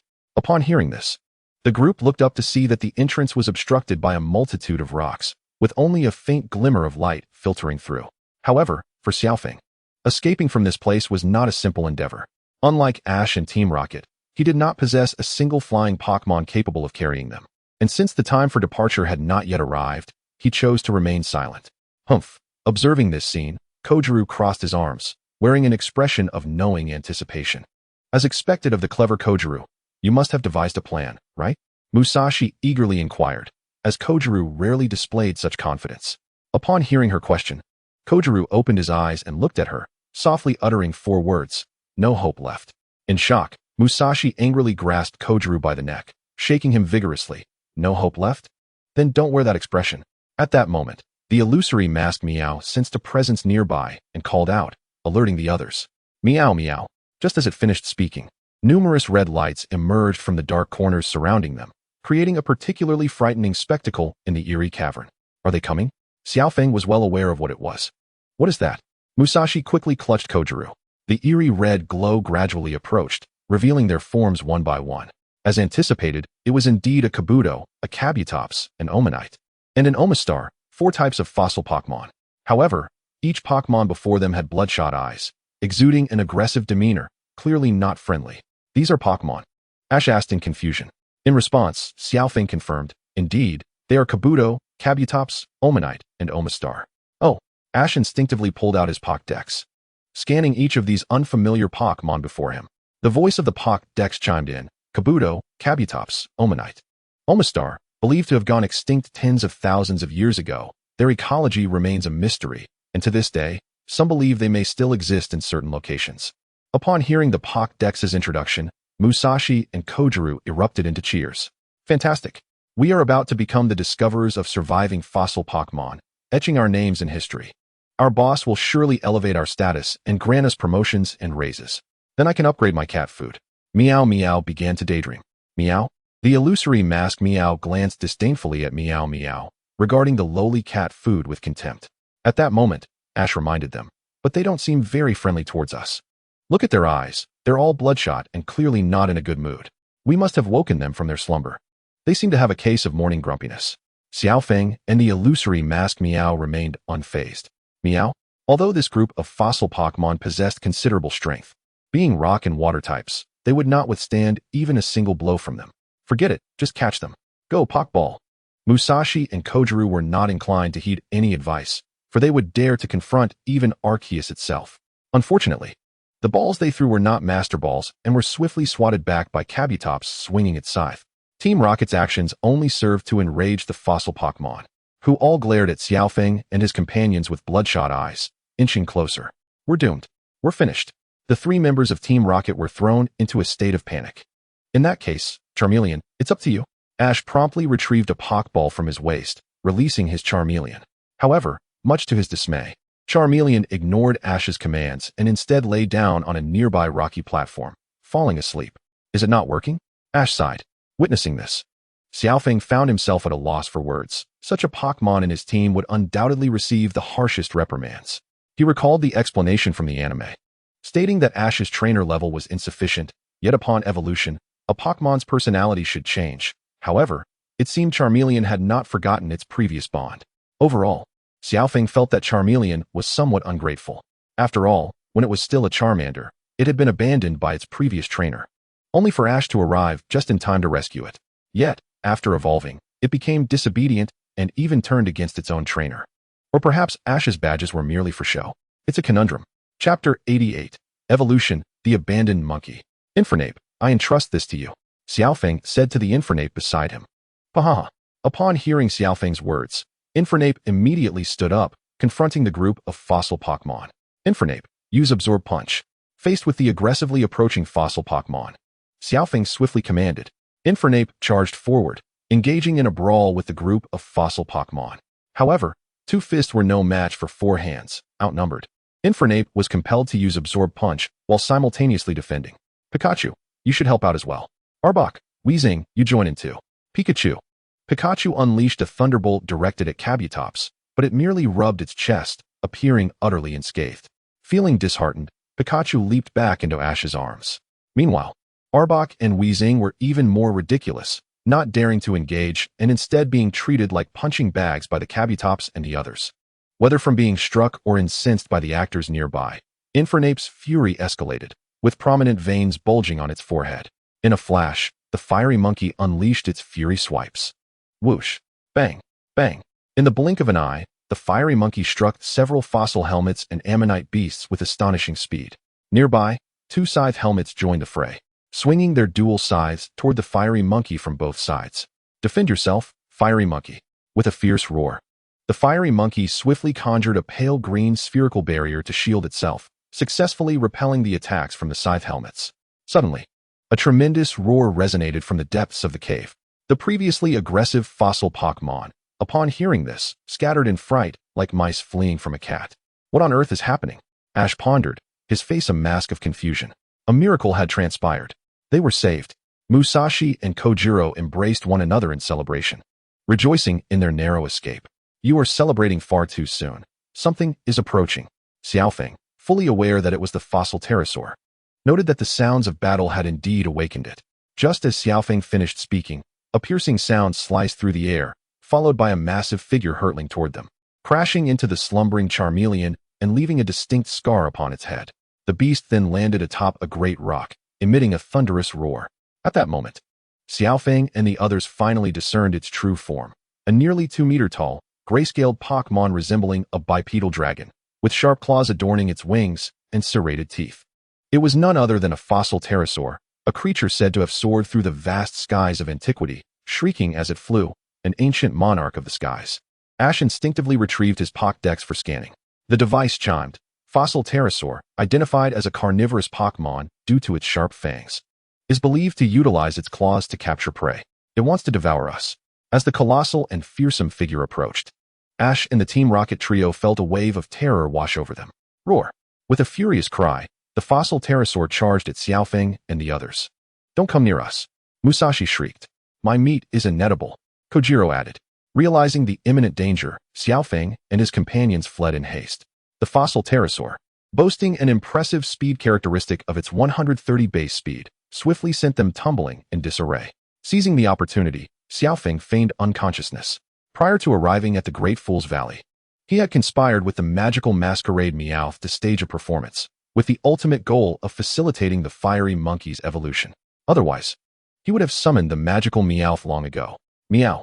The magical masquerade Meowth hurried to Xiaofeng's side, calling out to him. Witnessing this, the fiery monkey dashed over. Meow, meow. That fiend dares to strike Xiaofeng. Go teach it a lesson while I attend to him, all right? Leave it to me. Despite joining the team later, the fiery monkey had been treated exceptionally well by Xiaofeng. Now that someone had dared to harm Xiaofeng, its fury surpassed the previous times it had been struck tenfold.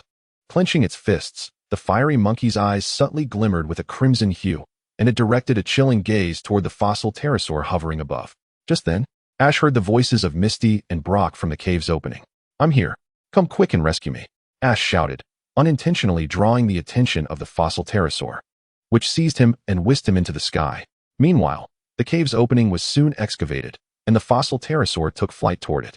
Pikachu, the furious fiery monkey, and the equally enraged Charmeleon, who bore a scar on its head, immediately grasped the fossil pterosaur's tail and followed suit.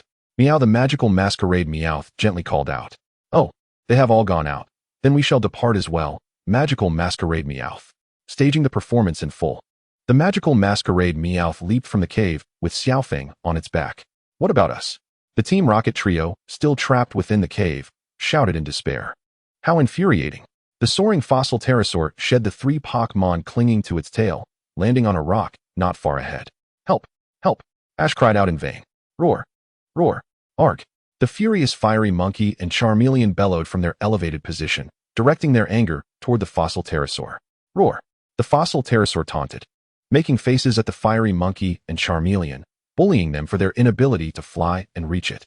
Enraged, the fiery monkey and Charmeleon stomped their feet in fury, their anger surging dramatically. At that moment, their bodies erupted with evolution light. They were truly evolving. Xiaofeng, concealed among the crowd and carried by the magical masquerade Meowth, was taken aback. Soon, the evolution light dissipated, revealing 2 new Pokmon before the astonished onlookers. One was a Charizard, albeit a rather diminutive one, standing at less than 7 meters tall, clearly a product of accelerated evolution. Xiaofeng recalled that Charmeleon had only evolved a few days prior. This height would likely require considerable time to rectify. The other Pokmon was spherical, adorned with light gray fur. Its drooping eyebrows and the top of its floating hair were white. Its limbs were deep gray, and it bore black rings on its feet and left hand. This was the long-awaited evolved form of the fiery monkey, abandoning monkey.